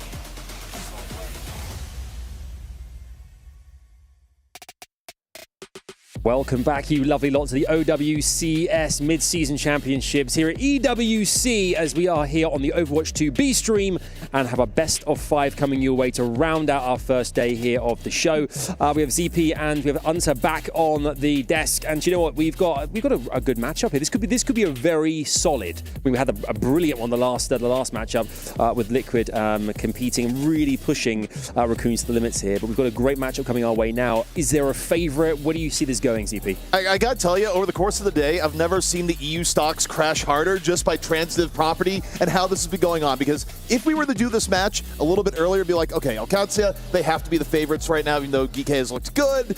Are they that good? Everyone is super high on EU and their seeming dominance of the meta. And suddenly you take a look at the last series and also the fact that Twisted Minds arguably got upset earlier. And now all of a sudden it's like, okay, well, actually, maybe GK is going to be the favorite here. So this is very interesting, more so than it would have been at the beginning of the day, at least expectation-wise. I do think, we've seen an overperformance come out from Team Liquid. They've gone to map 5 versus Crazy Raccoon, but end of the day, I'm going to stay the course. I'm going to keep shilling for the European region right now, because I still believe OWCS, that's the top team. That's the best Symmetra team in EMEA. And they haven't had any upsets as of yet. They haven't been upset by Sign Esports. They haven't gone to 5 versus Team Liquid. So I'll stay the course. I keep believing in the Symmetra. Okay, OWCS, coming up very, very soon here in this best of 5, and we're looking forward to seeing what they can bring to the party here. We kind of had the high expectations of Raccoons kind of almost going clean sweeping through to the upper bracket, the winners bracket, but this could be a team that could do it here. But let's take a look at who they'll be going up against here. We have GK, we saw them here earlier on the B stream, and they're back again now and arriving into the building and looking refreshed. Bit of time to relax ahead of this matchup as well here. But it's been a long day. I mean, does that affect proceedings at all? Having this kind of length of time waiting for this final match of the day. That's always the one argument that always goes both ways, in the sense of like, okay, have you had a lot of rest throughout the day? Are you going to be good? Is the other team gone through more matches? What's the fatigue level between both teams? In this case, I actually think it's relatively even between both teams. I don't think either team was really tested all that much earlier in the day. So where they actually stand when going up against a team of equivalent quality is kind of up in the air. And again, you look at the beginning of the day, we'd probably say OWCS looking to be the strong favorite. Here, to me, I think it's a pick'em. Could go either way. Okay. I very much see the vision for it, truthfully. As much as I do want to shill constantly for the EMEA region, we have seen the Symmetra team start to struggle a little bit. We have seen, Team Liquid not even using Symmetra in order to get a good result versus Crazy Raccoon. But let's see, Kellex, he's a winner on OWCS. They sub that guy in and they never seem to lose a crucial match. And then over here, again, we're looking at the GK lineup a little bit. Lots of character on this side. We saw Kuffer there, you talked to earlier on here in an interview, and we saw that kind of character, I think, which is really important to have that in this kind of context, in this kind of environment here at the Esports World Cup, having characters. We talk about spirit being a big factor as well here. It's important, and I think this team has it in abundance. Yeah, I mean, look, they were very straight up on the interview earlier. I love how Kuffa was just actually also took personal responsibility. Said, yeah, that first round against Zorcorp? Yeah, that may have been me. Actually, I think we're way better. And it's like, okay, this is the type of frank response that we actually need out of our players, as opposed to just going full on, everyone's great, fantastic. It's like, look, he gave a little bit of props. He said Zorcorp, they're pretty good.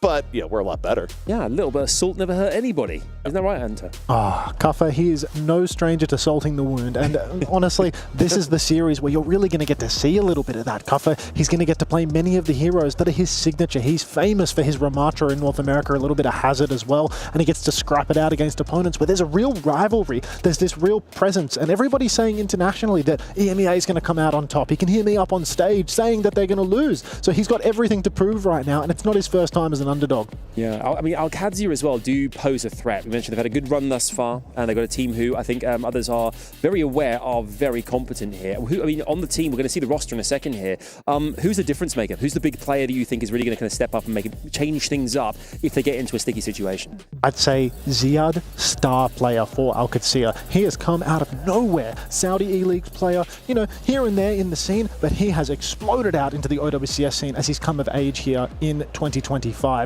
His diva is second to none. I would say, without a doubt, the best diva in the world right now, and nobody matches him. Hunter, I got a follow-up question here that I'm going to go here, because I feel like it's been the story of the day where you can't come in and be like, okay, Symmetra, or even a little bit, Freya. To me, when you look at the star performances, even in losses, it's been a lot of Sojourn. today, where we've been seeing all the big plays. Even you think when VP lost, VP stayed alive in that series because Shockwave was just going wild on the Sojourn. Between these two teams, do you have a Sojourn advantage between the two or no? I would say Libda, the Sojourn for Alcatzia, probably edges out ahead of Lethal a little bit. Lethal, he's really good at the Cassidy, flanking and just hitting those shots real quick. But Libda, he's, the genius of Sojourn. He's always on the perfect angle. He's always applying pressure from the side so consistently. Two very differing styles here between Lethal and Libda, but I'd probably give Libda the edge. Interesting. You can see the screen on the screen here as well. Alcatzia, who are ready to rock and roll, arms crossed. They're feeling good. They're feeling strong as you need to. Again, look at this. Is our last game of the day here. They're right behind us on the stage here. It's always interesting looking over our shoulders. You're actually seeing how the players look and how they're feeling. We talked about kind of like different kind of kind of arms and different kind of mouses and everything. Mouses. Mice. Maybe. I think it's mice. Yeah. Mouse is not really a word, is it? Mouses. We'll use it for this, mouses. But you're seeing how the way they kind of like, you can see them feeling there's a kind of an aura, like a vibe around players as well here. And I've got to say, looking over our shoulders here, both teams kind of relaxed, which is good for us because it means that they're all composed and ready to put on quite a show for us. Yeah, I mean, also, over here on the B Street, it's a little bit more quiet, a little bit more contained, It's kind of the in-between all you're playing in your room, some of these qualifiers, the online play, and, of course, the big stage over on Stream A. So, it's a little bit more calm and composed over here, whether that actually helps either team, who knows, but, just observations of the playing environment. We have a nice standing crowd out the front of the stage as well, a few players, watching on to see the match. And, I mean, both of these teams have vibe guys on the roster to make sure that everybody's mood is good all the time. We're talking about Kuffa keeping spirits high. Same goes for Alcatzia with Kellex. He was the difference maker for their roster. They added him to the roster and everything changed for them this stage. Well, we've got ourselves, talk about a vibe. The vibe's going to go down in Liyang Tower for our first map of this best of 5 here. And the bans have come in as well, ZP. How do they affect what's about to come our way? I mean, it's kind of interesting they're opening up here with the Ram ban, with the Venture ban, and, to me, I'm trying to there's multiple reasons as to why this could be, and, I wonder here if a little bit, how much of this, Andre, do you think is based on, okay, we want the best for Lijiang Tower, and how much of this is actually saving some of the more impactful bans, perhaps, for like a little bit later in the series? I think at the end of the day, Alcatzia, they take out Ram because they know Kuffa is top tier on the Ramatra. They know Ziad always wants to play that diva, always wants to get aggressive. And the counter ban for the Venture maybe shows that Kike want to play a little bit of sim no matter what. Okay, we're going to have a look at the last kind of element here of what is coming our way here in this first matchup, which is the map picks, the bans. It's all happened here. This is the Group C upper bracket finals here, where you look at with Gike versus Alcatzia, and who is going to be the victor. We've asked you all day long here for you guys and your input as well. Let us know who you think is going to be going through here after this best of 5. It's about to kick off underway here, and I guess this control is going to be very, very important here. You want to get yourself a 1-0 lead. Although it didn't affect, should I say, Team Liquid in the last best of 5. However, I feel in this one, it is going to be really imperative. Hand on over to ZP and to Unter, and we jump on into the action. Already we can see Kuffa, he's on the hazard. So that Ram ban, that actually came out from Gike. They want to lean into that strength and take Ziad off it. But I'd have to imagine that's an invitation for Ziad to play the diva that he's so famous for, ZP. Yeah, and on cue, in Spawn, heroes change around a bit, but the diva, that is probably going to be for real. But, Hunter, it has been a long day, but we get to finish it in style. A matchup that truly, hard to say who is going to come out ahead, but we're going to get some pointers here and in a moment. Both teams out the door. What do you like right now, comp-wise? A little bit of a difference here. Ultraviolet on the Baptiste, he's going to be juicing a little bit more damage, but more of a liability. Landon on the Kiriko. Got to be so careful if you're Ultraviolet, because Ziad, he'll be on you in no time. Both teams getting into it right now. No full dive here just yet. A little bit of zoning and poking, but Ziad now, again, down into it on the diva, pushing GK a little bit back. And still, you see an abundance of caution right now, even as Alcatzia moves over onto the point. Checkmate, get a little bit low, able to back on out. And now, Diva versus Hazard right here in and on the point. Kuffa dancing around Ziad in hot pursuit. Kuffa right now withstanding here so far. Getting a little bit low though, needing to back up to Smith. Alcatzia halfway on the point. Maymo though, able to stay alive as Checkmate gets caught. Checkmate taken down early. Carry performance from Kuffa off the top ropes, taking down the Symmetra. Beat comes out early from Kellex, so this is first fight, CP. Yeah, first fight. OWCS right now looking to keep it in their favor. Ziad going to town on the Diva. You were singing the praises here, Hunter, in the pregame, and the praises appear to be legitimate, even with the fall towards the end. Presence of mind from Kellex there. They're down their Symmetra, and still he sees the opportunity to turn the fight, to push with the beat, get Ziad on the backline, start cleaning house. GK Esports, they must have thought the fight was over when they had that initial pick, but Alcad, you can never count them out. Looking over to the next fight now, Ultraviolet's got a window, but he's got to be careful not to be pushed. Yeah, drops a window immediately. Just looking for a little bit of a zoning advantage. Lubda getting super low save, landing. Kellex cannot withstand too much poking coming in from GK. And now, just like that, OWCS on the back foot. Lubda super low, close to an overclock, but not really time to pop it as Lethal is going to town. Lethal didn't want to let it slip this time around. He pops the overclock even with the advantage because he's learned his lesson from the first fight. OWCS quite good at turning these disadvantaged situations. So GK, they secure the retake. They've spent 2 ultimates. That's the window and the overclock. But OWCS, they spent as well. They used the Kitsune rush. They're going to come in with a bit of an ult swing here, though, GP. Yeah. And you can already see Maymon set up forward.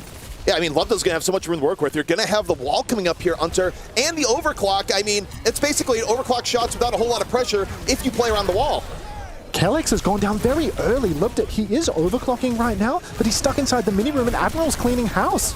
Yeah, it just doesn't work out at all as Kuffa brings the rain, grabs another 2, make it 3. You know, Kuffa here just kind of going like, hey, no ram, no problem. It is 2 fights in a row now for GK. We're only 30% on the cap where they've spent 2 for 1 on ults. So now GK, they're at a significant deficit ult-wise. OWCS for the retake, they have the sim wall. This is the best ultimate in the game for flipping the cap. They TP over to the right and they're already stepping up. You've got to keep your eyes on checkmate. Maymon stick over connects. Down goes Lubda, and OWCS, their troubles continuing here, Hunter. I mean, just off that early pickoff, it makes the job so much harder. Ziad, super low, gonna drop the bomb to get the remake. Ultraviolet down, and okay, a little bit of room for effort here for OWCS. Not actually out of the fight here yet, despite the really awful way it started. Even though OWCS lose a man, they're never out until it's over. Landon has found a pick onto Lethal, and GK, they're not able to hold on much longer. You can see Kuffa already goes down. Maymon taken down as well. And OWCS, they have ultimates for the next turn. They've preserved that Kitsune rush for Landon. Kellex has another beat. He's quite a way ahead of Admiral because he got that first beat advantage. GK, it's going to be very hard to window.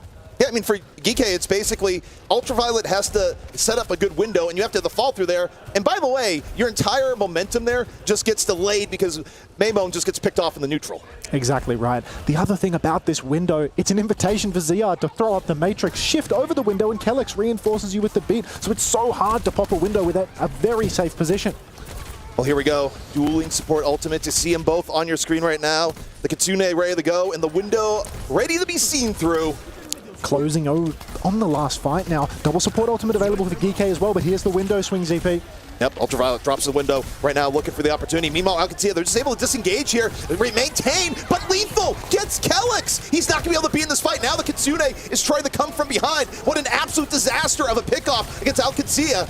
And now Ziad trying to make the difference, forces out the immortality field, but it's still so rough when they would have loved to have had that beat there, Hunter. GK, they're finding the kills, they're cleaning up on the objective now, but you're exactly right, CP. Admiral, he had to use the beat to close it out. The fact that GK are never winning these 5v4s without investing an additional ultimate on top is a bad omen for them, because now OWCS, they get to come back in, they've got that beat available, they're going to have that symbol yet again to hunker down on the objective, and it's 99% this time around, so GK, they can't afford to let the point flip. I feel like if you're GK right now, you're looking to Lethal, you want to do an early overclock, and they do. Before any beat, and he goes down! He forces out the beat, but Lubda does not care. Overclock for 2, make it 3. Lubda with all the room in the world, and OWCS, they're at 99%. GK now, they're going to have to try and come in here and do some form of delay. I'm not even sure they have the personnel in the area to do it. We'll see, and it's not going to happen. First round to OWCS. The boot from Kellex at the end there to deny the touch. So clutch from Lubda. Overclock in spawn from GK. Great fundamentals. You're a bit down on your ultimates. The enemy team needs to touch the point. All you need to do, fight them in spawn, split them off. But Lubda, he finds the kill on the clocking Surge. Now, disclaimer, it's what I'm about to ask you, because it is the first round of Control, and technically even Zorcorp earlier today looked really good on the first round of Control. So it's not always the greatest litmus test of where things are at. That being said, beginning of the day, we're getting the show a little ahead here. Would you have expected that round to be this close between GK and OWCS?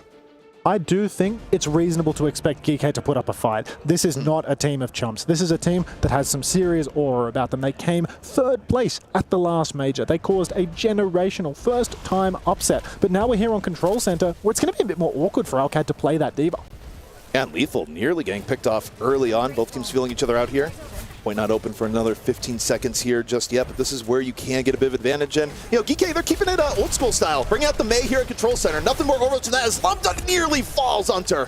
Lubda is so incredibly low, but he has survived. He will swing again. He will be a threat. Kuffa goes in again with a massive slash, though. Yeah, Kuffa getting a little bit low for the attempt, but able to create a little bit of space here. Alcancia, though, more progress here in the point. GK, a little bit of rotational turnaround here as Kuffa is still priority number 1, getting pummeled. Ultraviolet says, I've had enough, drops the Immortality Field, but the pressure on Kuffa keeps on coming. Zeon up and over, and Kuffa finally gonna fall. The focus fire, too much. Alcancia had their target, and they stayed the course. Brutal scene here for Geekhead. They've got Maymone on the Mei, but he's not really able to find all that much value, and you can see Alcad, they're just pushing all the way to spawn right now. Admiral, he will slip inside. Lubda will survive as well. Geekhead, they've got the window for the retake, but Lubda, he's got a high noon. Very deadly ultimate with the TP to keep him alive as well. Yeah, what do you think of GK's comp here on the retake? I mean, it's kind of the old thing where, you know, obviously Mei's super good first fight and holding, not as much here. Ultraviolet, though, going to drop the window, seizing the opportunity and gets it with the aid of Lethal. 2 immediately going down. A great window from Ultraviolet. Just like that. Exactly what GK needed. A fast swing with the window, and before Kellex had time to get a high-value beat off, GK had already found those kills, already gotten that one shot with the Baptiste, with the Sojourn Rail. Kellex invested the beat in that turn. He just didn't find the value that they needed. It came out a little bit too late. Really nice stuff from GK. They've won a fight with only the window. Now they have a huge bank for next. Not only that here, but here's the interesting. Alcancia might have the huge bank, but also they have to pay the Mei tax to get in.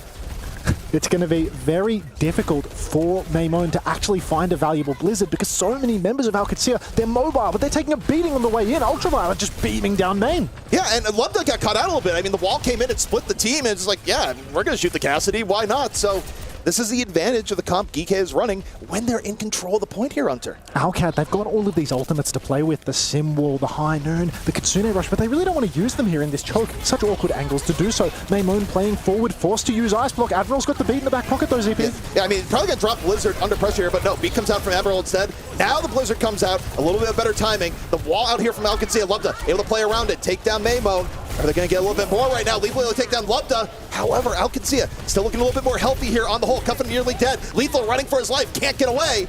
And this is looking like Alcancia should be about to flip.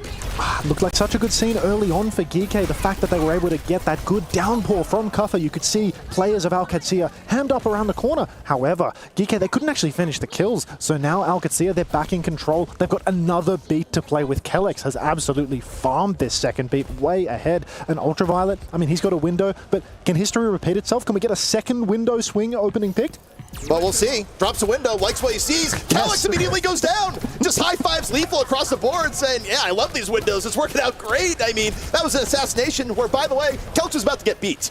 Kellex was so close to the beat, but Ultraviolet, you have to praise his judgment. He goes for the hard flank while his team is in main. He tells Kuffa, don't take all the damage in the world, Riley. I need you to sit in a corner for a couple of seconds. And as a result, DK, they get a free retake yet again. Window, no beat available for Kellex. Now he's got it for this next turn, though, and that could be disastrous still for GK because Admiral only 48%. The downside here, though, is that they have to wait to get a little bit closer to the point here. You can't really pop it here because the Mei will delay you and you're not going to get value. And they pop it right here because they find Admiral. They say, no, we actually like it with the teleport. And Admiral's down. They get onto the point. The beat is gone. And now for GK, the question is, can they survive enough to get back up to full strength? It's not looking great. Kuffa's getting hunted down. Kuffa is at death's door right now. Now Lethal under the gun as Kuffa gets supported. Lethal's not going to survive. And Alcacia real close now to taking this first map. Potentially critical error there for GK. They've tried to play their lives instead of holding on to the point. And now they're going to be incredibly pressured to touch. Alcacia, they can fight forward. GK, they're the team with all of the pressure on them needing to touch. You can see Admiral being chased on the coast. He's trying to secure the touch. He's in and out. He's over onto the Mega. He's being chased all over by Kellex, but is he going to get the tap? Hey, I mean, breaking a little bit of ankles, and yeah, the tap still comes on in. Checkmate. Gonna drop the sim wall. Look to put this over for Alcacia, but Zeon is in trouble. Zeon having to drop the self-destruct, getting caught in Maybone's Blizzard. GK in a good spot. Here comes Lethal. Can Lethal be the hero once more? Has the window, has the overclock, doesn't have the angle though in this particular spot. Lethal now gonna go back the other way. The overclock now tick-tocking on down, gets a decent shot, but Admiral and Ultraviolet dead. On the other side is Alcazia, dives on the opposite end, but Lethal's still in there with Maymo. They're able to pick up another 2, and this one may not be over yet. It's Lubda and Ziad versus the world, but Ziad manages to get it done. It's Maymon and Ziad in a 1 versus 1 now. Maymon just trying to buy time for his team. Ziad beaming onto him so incredibly low, but Ziad wins the duel, and Admiral can't get back in time. GK, it felt like they played everything very well in terms of the ult layering. Admiral drew aggro on the side, got that better beat, but Lethal just couldn't deliver with the clock in the end. No, not at all. I mean, it was one of those things where I think the window positioning, it was really good window positioning throughout most of the map, but that last window didn't give Lethal a ton to work with. I think Lethal, a little bit too late into the overclock, realized, oh, I need to reposition if I'm going to get eliminations here, and it was just a little bit too late. Yeah, Alcazia with the first blood here in this best of 5. You can see here the GK players feeling flummoxed by it. Frustrated. You could see that you sense the frustration in the air there as well there, Hunter. I think they all knew that final fight was theirs to win. They played the ult game to perfection. They had 2 ultimates matched by 0, but they just couldn't get it done. Lethal spent a couple of seconds too long on the window, no angle. He swung wide. He found a kill eventually, but the trades came through from Alcad by then. And then even at the very, very end, game of inches. It's Maymon versus Ziad for all of the marbles. Well, then you run into the part of like, by the way, in the transition from Overwatch 1 to Overwatch 2, yeah, you have a tank versus anyone else in a one-on-one. The tank's probably going to win. That's just kind of how it works. Yeah, Ziad might be ever so slightly favored in that matchup, I'm afraid. Yeah. We see here as well the highlights for the first matchup as well. Expectations from our teams going into this prior to and post. Hunter, did things play out as you imagined they would? I mean, it seemed incredibly tight the entire time through, and is maybe a kind of a tale of what's to come as well in this best of 5. I would say so. I think very much expecting to see D.Va and Symmetra at different points in this series banned out by GK. I think that those are the big tools that we know Alcazia are so powerful on. Taking Ziad off the D.Va, taking Checkmate off that Symmetra. These are the most powerful tools available to Alcazia. Very much expecting to see GK take them away. Hunter, I got a question for you, and this is a full-on glass half full, glass half empty sort of situation, where NA has come out today and has been looking pretty darn good, including now against GK and Alcazia really being as close as you get. Is this the case when you compare EU and NA right now? Is it NA overperforming or EU underperforming between the two, given the gap that we thought may exist at the start of the day? Look, truthfully, it's hard for me to say because at the last tournament, at the China Major, EU really struggled. Now here, again, at the Esports World Cup, we're seeing some cracks beginning to show, but there is a more convincing showing coming out from EMEA this time around. It's not a complete blowout for the EMEA teams by any stretch of the imagination. Yeah, we've got ourselves that second map coming up very shortly. We'll see exactly how that's going to play out for you guys watching at home as well here, because I think for this is, we'll see GK here, who will be undoubtedly desperate to make sure that they put a stamp on this best of 5 in the next round here. I mean, how do they go about proceedings here? Does it kind of change much? Would they have, I guess, the assumption of what was going to happen in that first control-based map there?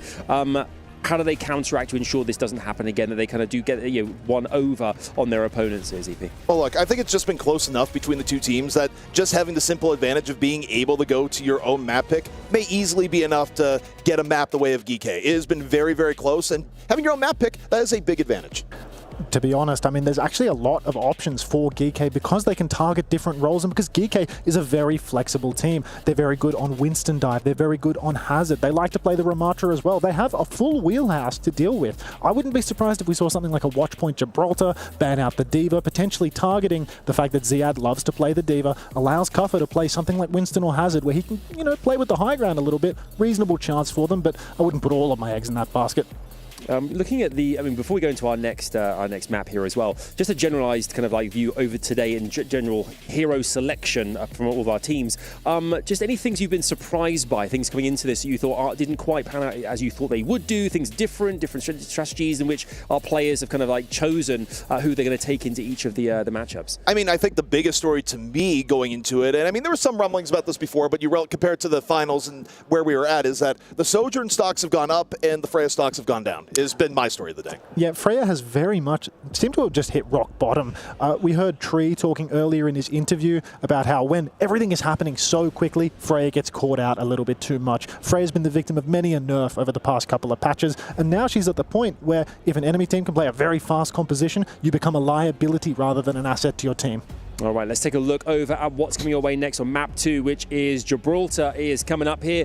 The bans also have been registered now as well here. ZP, we can see that both of our teams have done so. And what's your thoughts on how that's going to affect what happens in map 2? I mean, I look at map 2, and if you're a team that's banning Lucio, it kind of signals to me you want to play a composition that's going to be a little bit slower by comparison, or at the very least, punish the other team that if they want to play a fast comp, then they have to play Juno, who isn't really as high of a priority right now or seen as quite as good. So that's kind of what's signaling to me.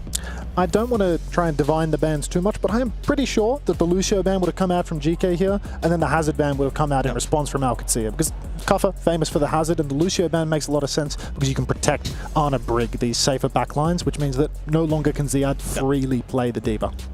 As far as Gibraltar goes, we haven't seen it, I don't think, at all today on B stream. As far as maps go, what is the key attributes of this map to ensure a victory? What do you what in terms of this map? People watching at home here, what is Gibraltar? What do you have to ensure that you do to make this your own?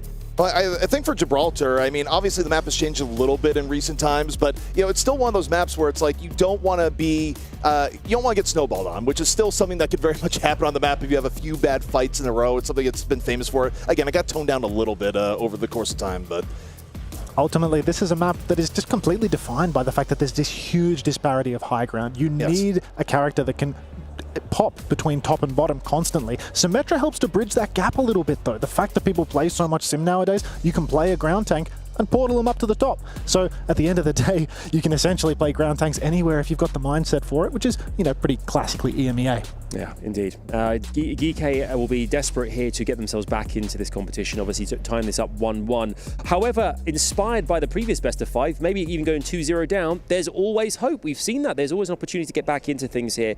But we head into Gibraltar here. We'll join, of course, the illustrious ZP and Unta as we prepare ourselves for GK versus Alcatia in this second map of our best of 5. Here we go. Let's dive on in. Let's do this thing. As we get into this, Hunter, one thing that always comes to mind here is that if you ever want a bellwether on the state of balance in Overwatch, and you're like, how are specific heroes doing? Specifically, how's Widowmaker doing? If people aren't playing Widow on Watchpoint Gibraltar, you can basically guess she's not in a good state meta-wise. It's a litmus test for the character. This is essentially the Widow map to end all Widow maps, and she's fallen out of favor. It's quite rare. I mean, I wouldn't be surprised to see Lethal randomly spin the compositional wheel and come out on Widow just for one last ride. But he also loves a little bit of Hanzo, and we are seeing GK on one of their signature compositions right now, ZP. Yeah, they got the Life Weaver coming on out. This is more of an NA special on the whole, on average, and we'll see how it works. And, for those watching, for those that haven't been as tuned in, and those who still may be in the role of like, wait, Life Weaver, why? Why Life Weaver? Life Weaver is so powerful because he can sit at the back of the map, he can enable the Baptiste to just get as aggressive as he wants and do so much damage. The problem though, and interested to see how the regions clash, is that Life Weaver is a huge victim of D.Va. Really has a hard time playing against the D.Va, but Lethal already opening things up. Yeah, speaking of victims, Landon, Hanzo victim on the other side, so get to see a little bit of Hanzo in play. And I mean, you talk about the bow tier list right now. Seeing Lethal and Hanzo, that's starting to equal to Freya. Not quite, but who said normal bows were out of style? Is honestly GK getting a lot of cleanup kills here. It's a nice trade from Libda, ultimately able to take down the Baptiste, meaning that GK, they're not going to be able to hold too aggressively. Maybe Admiral can go back to spawn, grip Ultraviolet closer to the fight, but Alcatia, they're going to be able to take some space off the back of this. You can see their backline already holding up on the high ground, and they're going to be able to walk sooner because Ultraviolet still isn't here. Kuffer cannot hold space forward. No ultimates in play as of yet, and Alcat very clearly playing just to push the cart right now. Yeah, I mean, step one right now, at least get the cart into the car wash area. You need cart progress because it is a slog here on the first point of Gibraltar. Diad, though, getting very, very low, nearly getting bursted. Lethal finding window of opportunity right now. D.Va's off the field. Lethal, he's applying so much pressure on this Hanzo. Now he's got the Dragon available. He's hiding off to the side. Not much of a target right now. You can see GK, they're going to concede a little bit of space. Alcat have taken top, but here comes the Dragon swing. Yeah, Dragon Strike going to come out, and more than anything else, forces a little bit of movement. Is there going to be follow through on the other end? Lubda got a little bit low, but not quite. Still, though, it's burning time. Nearly 2 minutes off the clock. But here we go. Zeod diving on, up and over, looking for the opportunity, trying to take some space. Landon Mortality Field forced out. EK trying to counter dive, and they take down Lubda. Lethal able to get a little bit of room, get the pick onto the Freya, and GK playing this Hanzo comp to perfection where the cart is still underneath the car wash, Hunter. This is starting to look really solid for GK Esports. A couple of ults were thrown into that fight, but they've still got the window in the back for Ultraviolet. He can still use that to keep himself alive, use it aggressively to help Lethal take some more scalps. Cuffer as well with the Primal Rage. It's going to be very difficult. Bat Brig struggles heavily versus a Primal Rage. The Baptiste, it's very difficult to keep him alive versus a good Primal Rage. You can see now the fight's starting to break down because Alcad, they're already on the point. They're already looking for a fight. They need to win this here because you look at it, they've just fully banked ults. They're all in on this fight. If it doesn't go their way, first point hold, very, very likely. Checkmate, opening up at the wall and immediately get caught by Kuffa. But Winston having hands, who says NA can't play it? Some interviews earlier today said that, but hey, Kuffa proving the exception as GK hold on, and the ults for Alcacia here, Hunter, got considerably lighter. Alcacia, they spent in that fight. That was a double DPS ult turn. GK, they spent even more, though. They've got nothing in the tank. Only Maymone's Pulse Bomb remains lethal with a Dragon Strike eventually in this scene. But GK, you can see they want to do something aggressive. Kuffa's already playing forward. Lethal, though, getting caught. Perhaps a little bit too far forward. We'll be able to get back in. And if you're GK right now, Hunter, you just need to get back here and of the moment. And the problem is it's not happening. Alcacia, they sense a little bit of blood in the water. They chase down the kills. They add the extra staggers. And now the ability to contest here is way more in question. It's going to be so difficult to get the touch. Maymone, he's going to have to blink on for it, but I don't even know if he can. He can't. So GK now, Kuffa, Ultraviolet, Admiral, they're all just stuck behind, dying slow. And Alcacia, they didn't even have to use any of their advantage ultimates to take the first point. Yeah, and I mean, that was looking very grim for Alcacia. I mean, GK, they were so close to getting a hold there, which realistically would have secured them the map in most scenarios. So now, though, when you get first and the other team takes a little bit of time to re-secure back on second, this is where you can snowball in Gibraltar. Alcad are back in control. They've got these ultimates online. Dragon Strike comes through onto the card, but it's a slow fight right now. Alcad, they don't have to do anything. They're just waiting. They're just pushing the payload from underneath. Lethal also having to work with, like, way worse sight lines in particular here. Still gonna try and make it work, but Kuffa's going down, and Lethal right now is doing way more repositioning than actually firing the bow. Already Admiral falls as well, and this is the absolute worst case scenario for GK Esports. They died slow on first point. They haven't even had a contest on second. Alcad, they've used one ultimate. Ults come in from Ultraviolet. He doesn't want to let it go, but the only death, it's Lethal.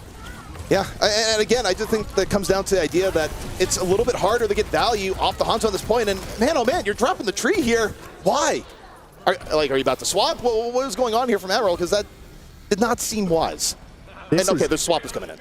Yeah, this is so tough now for GK. They've abandoned the Lifeweaver pick. They're just playing Bap, Brig, Winston now, and I think that is weaker than having an Ana. That is weaker than having a Weaver. Feels like a little bit of a concession. They were so close to full holding, but now they've had to completely abandon ship in a lot of ways, and Alcad, they've got the tools to just keep the ball rolling. Sim Wall on the objective, that's going to buy them more meters. High Noon, that's going to shut down Kuffa's Primal Rage. So many options for Alcad, so few for GK. And also, this is one of the classic points where Deadeye is above average value. You can see everything. I mean, you're Patrick Stewart on extras if you're playing Cassidy here. So, man, oh man. We'll see where it goes. Kuffa over. A little bit of juggling right now coming in from Kuffa. Lubda off the Deadeye. Was able to pick off one. And Alcacia not letting their foot off the gas. Maymone getting caught. Alcacia here, Hunter, just unstoppable. And GK, they've fallen apart after a very good first point. It was a crucial trade onto Checkmate. It's going to mean that GK, they get a solid recontest. Alcacia, they might play slow. They might play fast. It looks like Zead is shifting forward. He wants to hold aggressively in the enemy team spawn. They're going to fight without Checkmate. Kuffa's now on the Ramatra. He punches out Kelex on the card, who goes down without even using the rally. Yeah, I mean, if GK is going to get any sort of redemption, it needs to be now. Taking down Kelex before the rally, an incredibly imperative step. Mortality Field coming out, a very well-timed one. Not able to save Checkmate, but maybe able to save the rest. Alcacia, though, still in full retreat. Ultraviolet, meanwhile, a little bit of DPS map going on, but maybe not before they get chew. Here comes Zeod for the punish. already Alcatia, they've got their foot in the door. Ultraviolet's down. Kuffer no longer has any healing, but Alcatia still, they have to take a lot of space before they can start pressuring the cart. Clock comes out from Lethal and he finds a kill. Yeah, space created. It was just right there as Lethal drops the overclock before Alcatia can set up. And I think that was a kind of risky overclock because you didn't have tons of angles and shots, and Lethal just says, I need one. Lethal, good for one from the looks of it, and GK now they've stemmed the bleed. Because they held for so long on first point, Alcatia only have a minute, and again the staggers are continuing. Ultraviolet finds an early pick onto Lebda, and Alcat, they're just going to have to keep backing up unless Maimone gets picked. Yeah, Maimone gets picked, and it's like, well, we did have to keep backing up, but now we're rethinking our options a little bit. Yeah, no, now it's looking like GK, they're still able to keep holding forward, and you can see Ultraviolet's making a hero play. He's flanking, he's got the window, he's done this a few times before. He flanks behind, he pulls it up. The timing that wasn't quite there. You had the angle, but instead, all you've done is summon the Diva. However, self-destruct right in your face, a little bit of evasion back the other way. Gonna force the remake, and honestly, not the worst from Ultraviolet right now, creating a huge disruption to the back. Lethal, though, unable to take full advantage, gets punched by Lubda in turn, but the rest of GK able to dive on in, and Ziad diving back like that Hunter may not have been the right call. Ultimately, Ultraviolet, he's doing so much for his team. Flanks like this, game-winning plays where you understand if you allow the ult fight to play out in its natural state, things are going to go pear-shaped. You need to do something special. And now you can see forward hold from GK. They're getting very aggressive. Lipta's pulled behind. Nobody's TP'd behind. Died. Ooh, Lethal able to get one. And GK, after a tremendously good first point, a really bad second point, they pull it together on third to stop the full cap. And that was a roller coaster.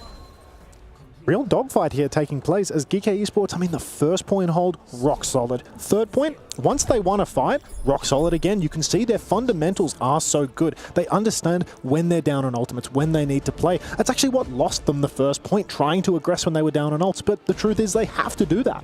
I think what happened when you look back at the first point is that they staggered right before second was taken, which is one of those classic Gibraltar mistakes that is timeless. Like, that's been bad on Gibraltar going back all the way to 2016. And then on top of it, I mean, yes, you can get value here and there. I'm not sold on Lethal staying on the Hanzo because we had his point of view a lot on second, and a lot was just repositioning constantly while looking for an angle. It's like, well, your entire team is dying while you're doing this. Yeah, ultimately, the fact that they staggered out their supports, staggered out their tank, they couldn't take that good positioning up on the high ground. They had to play retake right from the beginning. Hey. And Alcatia, they just keep pushing. She's here. Oh. Even if it's just for the window, the opening shot. He might just dare to dream. He might play the Widow and then, you know, maybe get grip back into spawn and get onto something a little bit more acceptable. He's been given the Hanzo a whirl for the entire map. I think it's so easy to kill Widowmaker nowadays. Low health pool, easy big hitboxes. Tracer can get right on top of you. But Alcat, I mean, they've had a change of pace too, right? They're over to the Symmetra. Well, no Life Weaver here just yet, but that would be the definition of a little bit of vigilante justice of like, look, I said swap Widow. Now. But, okay, Lethal. It's not just a quick spawn peek. It's a little bit more investment than that, Hunter. Yeah, he's getting all the way into it, and he's going to miss the first shot. He still has a nice angle, but Ziad is right away on the case, going to rocket him out, and he's going to have to de-peek, going to have to find himself a new angle on a Brig Winston Widow. A real switch-up for GK. Now, Lubda teleports in, takes down Lethal. Does the Widow stay, or is Lethal swapping? I feel like the Lethal is about to swap. You know, it was a quick little experiment, a love letter to the past, but Lethal's still on it. I mean, there's still a chance, you know, you just keep spinning the wheel and eventually you will find a pick, but no, Lethal is going to make the move over to the Sojourn. This is one of the more awkward maps to play the Sojourn because it's hard to slide up onto high ground on Gibraltar. They're too high, so your slide doesn't do much for you. It can get you further away from the enemy tank, but it can't get you onto a different vertical plane. You can see GK right now, they're just playing for the cart touch though, and they have taken the cart underneath. Now, because of their opening comp, that's basically cost them a full minute of play and a bit into the ult bank here. We'll see if they're able to make up the difference. But even losing a minute like that, Hunter, can be pretty difficult here in Gibraltar because getting first, you kind of need every minute you have. Well, Maymone's going to get an early pick onto land and he will be traded out, but losing your flex support for Alcatia means that they're going to have very little healing. No Baptiste to juice them up. Lethal's taking a beating up on the high ground and he will be taken down as well. So Alcatia, they remain in control. And Ziad is just pumping damage up top, the top floor, completely Ziad's. Of course, Checkmate and Lubda applying some extra damage behind all of it, but Ziad feeling incredibly comfortable on this high ground Diva. Yeah, now that Ziad has position, he's making it so difficult for GK Esports to take any space on the map. Anywhere they go, he is there, ready to find a kill. And Alcatsia now they have almost every ultimate available. Maimon is going to open up the fight by tapping the point yet again, but we're going to have to look over to Ultraviolet and Kuffa. Who's going to receive this nano boost? I mean, to me, I look at it, it's probably going to go on the Kuffa, and then Maimon is just going to do a little bit of freelancing, try and land a good pulse bomb here. GK, they have to be a little bit scrappier because they are at an ult bank disadvantage, but they're also running out of time. Kuffa gets the nano, hops on in. Primal's going to be built in the middle of this, so extra options to keep this going. Alcatsia, though, meanwhile here, Hunter, they drop the window and they just do a little bit of a disengage, so the nano is gone. Yeah, there's a Primal, but they've weathered at least half the storm here. But here comes the other half. Kuffa jumping up. Primal on the menu. Loved it. Meanwhile, Deadeye off here in the server room. Got the Symmetra ult here. A little bit of protection. Kelix is down. Needs to get something off this. But too many servers blocking the way. They need to touch. They don't get it done. Kuffa, he's done it. He's isolated Kelix off the payload. Kelix missed the TP flip. And then Kuffa and Maimon together, they've gone to the objective. They've dragged it all the way over the line. This is so clutch for GK. Alcatsia over-invested in the server room. As soon as Kelix goes down, there's no one left to touch the cart. Yeah, and I mean, that's just a flub there where you're focused on the server room. What's going on there? It's like, by the way, the payload. And also, it's a flub in the way that it might hurt their setup here for second point. And with Checkmate getting staggered, I mean, history may be repeating itself. We saw it in the last round, the danger of getting staggered here on the second point. And GK right now looking like they want to return the favor.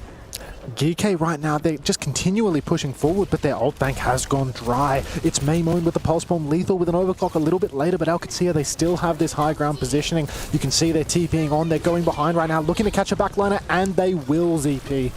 That's huge. If you can reestablish here in the second point, the amount of damage you can do to the time bank is unbelievable. Maimon, yeah, you get the pulse bomb, but a little bit too little, too late. But now you look at the positioning advantage here, Hunter. It is the best thing that can happen to you on Gibraltar. This is the hardest part of the map to retake. GK Esports, it's an uphill battle for them. The only advantage that they may have, because Alcatsia are playing Symmetra and Cassidy, no Tracer, that means that objective pressure is key for GK Esports. If they can get bodies on the point, Tracer touching, Winster touching, it means that Alcat, they're going to have to give up their hold. If they push to trade, they might flip the cap. Well, here we go. Nano on the Lethal. Here comes the overclock. It's all on Lethal. If Lethal can find the angles, it's a little bit down and dirty. Looking for it. Tough shots. And so far, not quite able to make it happen. The overclock is over. So is the Nano. All the chips put in favor of Lethal. And it may be a bit of a bust out. Well, right now, Hunter has left us for a split second. He should be back soon. Take a look at Landon right now. Landon up and over. Right now, dropping down the healing here for Alcatsia, doing a little bit of a swap in the middle of it here as a little bit of rotation behind me. But Alcatsia doing a rotation of their own, keeping firm control here of second. And Hunter, are you back? Hunter is not back. Hunter, come over here and steal this one, is where I'm going to say. Yeah, going into it, only a minute 30 left for GK. And things are rough when you get gummed up here on the second point. And Hunter, let me hear it. Are you back? Hunter is not back. Honestly, I don't know what happened. I think actually at some level we decided cut the stream. Cut Hunter. He's out of there. But now, Alcatsia back over. Trying to defend here and get up 2-0 over GK here and of the moment. Landon dropping the window. GK, though, able to disengage just a little bit here. Maimon super low, so is Ultraviolet. GK, they're low across the board, and Ultraviolet, the one that can't escape. It's Ziad that's chasing it on down. And just like that, we are down to the final minute now for GK Esports. All right. 40 seconds left remaining here for GK. And honestly, you take a look at the ult bank, it is not looking particularly great. Neither is it for Alcatsia in the same notes. I mean, there are a few windows of opportunity here, but it's difficult to find the angles here on second. But here we go. 24 seconds left remaining. GK trying to keep this alive here on Gibraltar to even things out. 1-1. Lethal charged up. Railgun shot good to go. Lubda has the Deadeye. Gonna drop down, look for it. Not necessarily the best angle, but still may be able to find something. Kuffa, meanwhile, off in the room, taking a 1v3 in a rough spot. Landon's gonna go down, but it comes at the Costa Kuffa. Now 4v4 between both teams. Payload 2.83 meters away from second being capped. Ultraviolet up and over there, able to demech Ziad. It's going back and forth. Ziad, though, gets a little bit of revenge right after. Maymon, though, Tracer a little bit unleashed here. So is Lethal. It's Lethal and Maymon trying to keep this in. Overtime in progress goes down. Checkmate. Gonna clean house. And that may just be it here on second. A little bit extra stall here coming in from Kuffa off the respawn, but GK running out of players to contest. And that's going to be GK failing to take second, and OWCS one map away from going into the playoffs.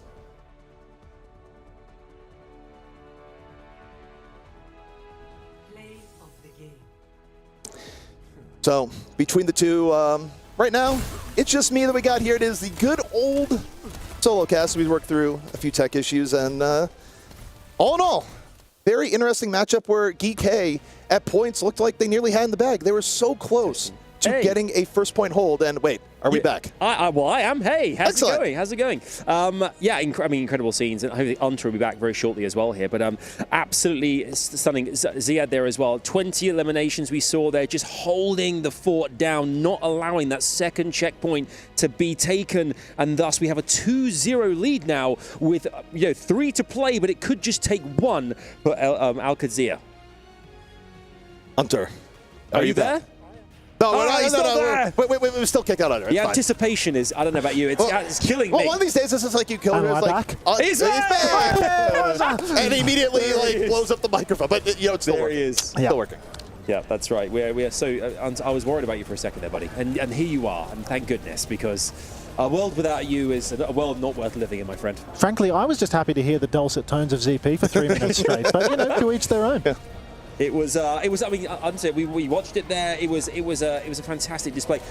A great example of how to hold things up at that checkpoint without allowing it to cross the line to ensure that you get yourself a 2-0 lead. They did it unbelievably well. Maybe Lethal there, I think, had moments where he could have changed things around, but it just didn't happen because kept at bay so strongly by the defensive displays of OWCS.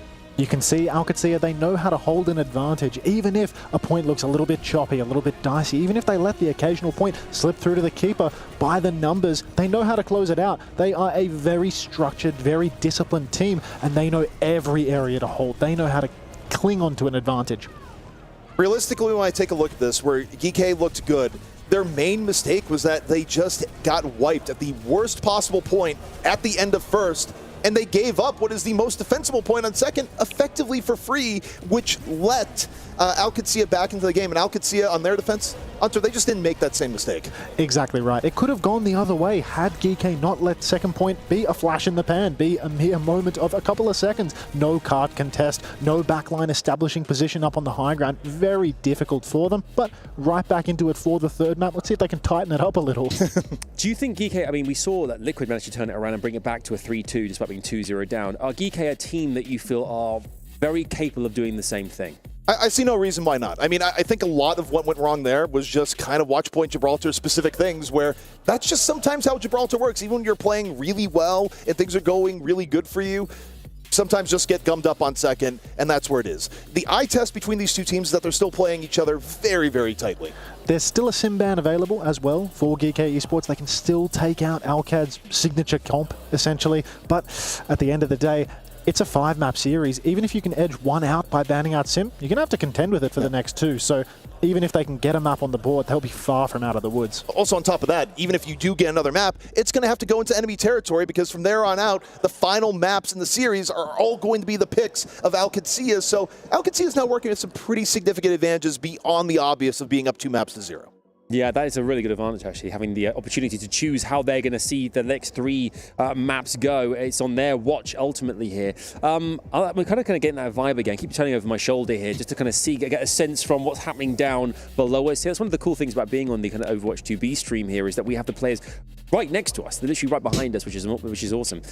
Comparatively to, I guess, when the main stage, which is going to happen, I guess, at the weekend when our players compete on the big stage across the way here. It's going to be a lot, with fans screaming. We've got the fans down here too, which has been nice all day long, by the way. I've enjoyed having the fans here. I've seen kind of signs be made. I've seen family members. There's a kind of a real kind of like everyone's being wrapped in a blanket, which is really nice by the kind of the wider community here as well. Unter, we look at the head to the next map here, and we're going to see it very shortly when we get the picks and bans coming through here. What can possibly be done now if they're going to ensure they try and get themselves back into this GK? They seem, as you both have alluded to as well, it's been very kind of almost 50-50 in terms of kind of the way they both played. It's just a case of like one has to kind of do something slightly better than the other to kind of have that edge. It's been very close throughout the series. I wouldn't be surprised at all to see a Symmetra ban coming out, perhaps a Colosseo pick as well. We've seen Alcacea in the past. They go up against teams like Twisted Minds. They don't mind a bit of Colosseo, having the Symmetra band out on that map. I wouldn't be surprised if we saw it here again, because Maimon, he's happy to play the Tracer. Happy to ban out the Symmetra as well.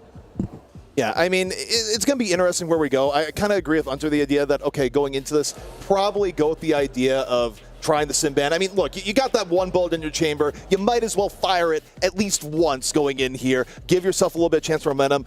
Build a story towards a comeback. What do you got to lose right now? Because right now, if you don't do that and you do just go out, you're going to the lower bracket. I do love a comeback story. We all do. We all love a comeback story. Is it on the cards, though? That's the thing. Is it on the cards? Is it on the cards? I think so. I kind of feel it could be here. I think GK, again, I'm going by the confidence. We talked again about the spirit, the general kind of vibe as well, has been very strong with that particular team as well, Hunter. Yeah, I mean, there is no better way to cement an underdog story than to simultaneously reverse sweep while establishing it. I do feel, like now their backs are to the wall. They're already down 2 maps. So if they want to be the underdogs, they're as low as they can possibly go right now. Yeah. Who wants to be the underdogs? It's like, if they want to be the underdogs. So it's just I don't want to be the overdog. Like, that's just a little bit too boring. I want to be, coming from behind every single time. It's like, I don't know if anyone wants to be the underdog, but they certainly, at this case, are the underdog. Yeah, we said about earlier on, right at the top of the show, hours ago now as well, we were talking about this competition as a whole here at the Esports World Cup and our $1 million prize pool here, which, it's a lot of money. It's a lot of opportunity here to kind of set you up for the next year as well of comp Overwatch play here too. So I guess back of our players' minds, crushing keys being a thing, that comes our way tomorrow, by the way. Excited, crushing keys. But obviously prize pool wise as well, there's a lot to play for here, not to mention that kind of like the becoming the champions, the Esports World Cup champions, if that. There's a lot on the line is what I'm trying to say, and I think that players, that must come a time where it kind of starts playing on them, particularly tomorrow where elimination is entirely possible. I do think for the teams that we're witnessing here, these are teams that more feel like no matter what, they're going to be top 2 in the group. It's more about proving if they can top their group here, that they can actually go deep into the bracket, that they can do more than just qualify for top 8, but actually have a run deep, go top 2, win the tournament. But if you cannot come top 2 in your group, it's not a very good omen for a deep run into the bracket for a huge prize pool payout. Yeah, and generally in Overwatch history, when you take a look at lower bracket runs, they have happened, they have occurred. However, generally speaking, if you go from the lower bracket, the odds of you actually being the one to win it all or even get top 2, I mean, it drastically goes way, way down, because the reality is that the teams that are on top generally aren't going to drop those series early in the bracket, even if it's really close. It's just kind of what the data shows. Let's take a look at this here as well. We have our next map coming your way, which is Midtown as well here. And we see some interesting bans are undoubtedly going to make a big difference here going into this midway in our series. Symmetra ban finally coming out, so Checkmate, he's going to be forced off the Symmetra. Maybe going to be playing a little bit of Tracer, a bit of Pharah, a bit of Mei. He's got a lot of options in his wheelhouse. He's got a very broad hero pool, but taking him off the Symmetra is going to be crucial for GK because so much trouble has been caused by Alcad's team play on the sim. Also on the same note, you can see the rage meter towards Ultraviolet on the BAP is just finally hit the peak moment. I think it was the part on Gibraltar 3rd where Ultraviolet goes for the hero flank. Ziad goes to deal with them. Ziad gets his ankles broken. They have no frontline protection. Just all goes terribly wrong. And at some point, if you're the coach there, you're just like, okay, actually, get rid of BAP. Get rid of BAP here. If they're going to take sim, get rid of them. It's popped up on screen again. That in orange and white. Match point. That's where we're at right now. We're at match point already here.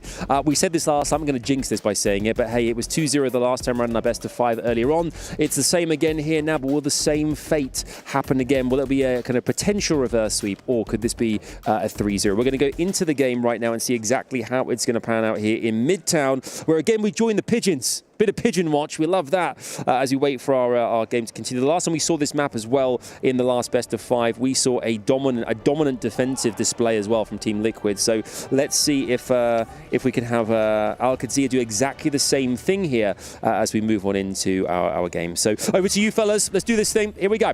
GK, they're going to be forced to change their style a little bit, taking Ultraviolet off the Baptiste. It's no longer going to be possible to have Ultraviolet flanking every ult fight, having these hero performances. Over to the Kiri, you're relying a lot more on star performances from the DPS, from Kuffer, finding these angles where Ultraviolet can then teleport in and close out the fight. He can no longer make these solo plays. Yeah, I mean, it's a big change in dichotomy for both teams. Also, you know, to the entire narrative, like, are we going to have another reverse sweep? Look, after earlier today, I'm down for it, but actually finish the job. I don't want this reverse sweep situation where you get betas, like, it's going to be the reverse sweep. Yeah, no, it's not. Like, if you're going to do it, GK, bring it all the way or I will be mildly annoyed. That's all I got. GK rolling out on the Ramatra and the Mei. Mei, a very sensible pick on Midtown. It's a nice flat map where you can actually get a lot of value shutting out the DB. You can see Kuffer already stepping forward in main as well, but Maimon really, he needs to walk up with the rest of the core so that he can shut out Ziad.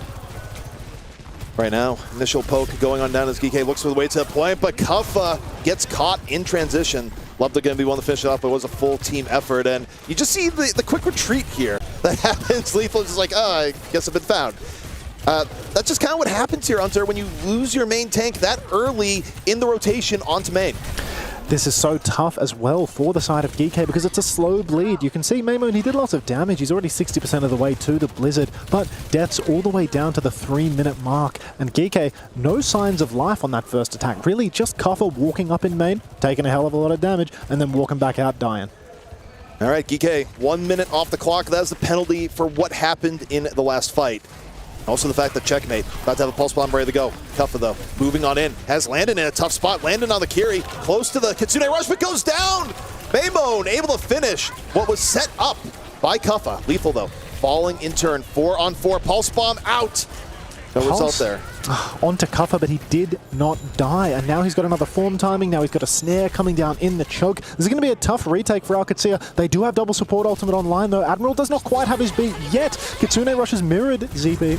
Kitsune for Kitsune, it's about to be beat for beat. Kellex dropping it before getting bursted. Admiral waiting. The waiting pays off, drops it, doesn't hit everyone, but may have hit the most important people at Maimon. In danger, really could have used the sound of music there, Hunter. And now, a little bit even, still, GK close to taking the point, but Al-Qadsiya, they're working their way to potentially getting the retake here. Kuffa getting very, very low, but able to punish Ziad in turn, in the back. Don't enter the room with Kuffa, Hunter. Kuffa and Ultraviolet clutching it out so heavily. You could see Ultraviolet off to the side, shooting in, getting multiple headshots in. Kuffa there with the punches to finish the kills. And Al-Qadsiya, they were this close to clutching it out. But now you can see Checkmate, he was playing behind. He's been scouted out. That means he's going to be chased all the way to the ends of the earth by Maimon. Ooh. And that's a very late death for Checkmate. Yeah, that was also kind of rough, where it started with Checkmate just being crouched in the corner motionless, and Maimon just looks over there, is that me for another time? I'm going to shoot me from another time, and it's too much of an HP deficit to come back. Maimon, though, going to get shot by Lubda. A little bit of return fire here from Al-Qadsiya to solidify and not let things get away from them. It's a massive trade coming out from Lubda there. Already, we've seen Annihilation coming out from Kuffa. GK are continuing to push the carpet. Lubda, he pulls the clock up on the high ground. He's got a good angle to do some damage here. Yeah, it's not looking bad at all. Lubda off the overclock, though. It is done. Meanwhile, Lethal going to get their crack at things here and now. Lethal getting pretty low, healed back up. Now back at full HP. Time to drop the overclock. The angles aren't necessarily looking great, but gets a few opportunities for a few more shots. Shooting one after another. Not quite able to get the mouse on target there. As Al-Qadsiya, they rotate back. Maimon, though, was able to find Landon in the chaos, so still opportunity here for GK. This is a brutal scene here for Al-Qadsiya. They've conceded so much carp push throughout. They have one last chance of a recontest here, but it will be staggered. And GK Esports, they've got bodies on the point. They've got Kuffa holding forward. Al-Qadsiya, all of the pressure is on them. They need to touch, and they need to do it now. Al-Qadsiya, what do you got right now? 1.57 meters to the cart. Will you be able to delay? Checkmate. You got a pulse bomb. Where's it going to go right now? Looking at Kuffa. Kuffa, meanwhile, again, Ziad out of the mech. Checkmate, doing a little bit freelance in the back line, and oh, is Lethal caught him! That was not the place to be, is Lethal adds on another right on after, and that's GK breaking the way open. A fantastic time bank here, Hunter, as they go for third. 4 minutes on the clock for GK Esports, and it really feels like OWCS are struggling to find their footing. Second point, really just no ability to contest the cart. Constantly, GK were juggling the cap, and Checkmate, he's actually going to move away from the Tracer over to the Torbjorn. A little bit of a switch up from him. Not sure whether this is going to work out for him versus the Ramatra. This is a character that can very easily be run down by the Ram, but can also do bulk damage at close range. Hunter, this is what happens when you get rid of a man's sim.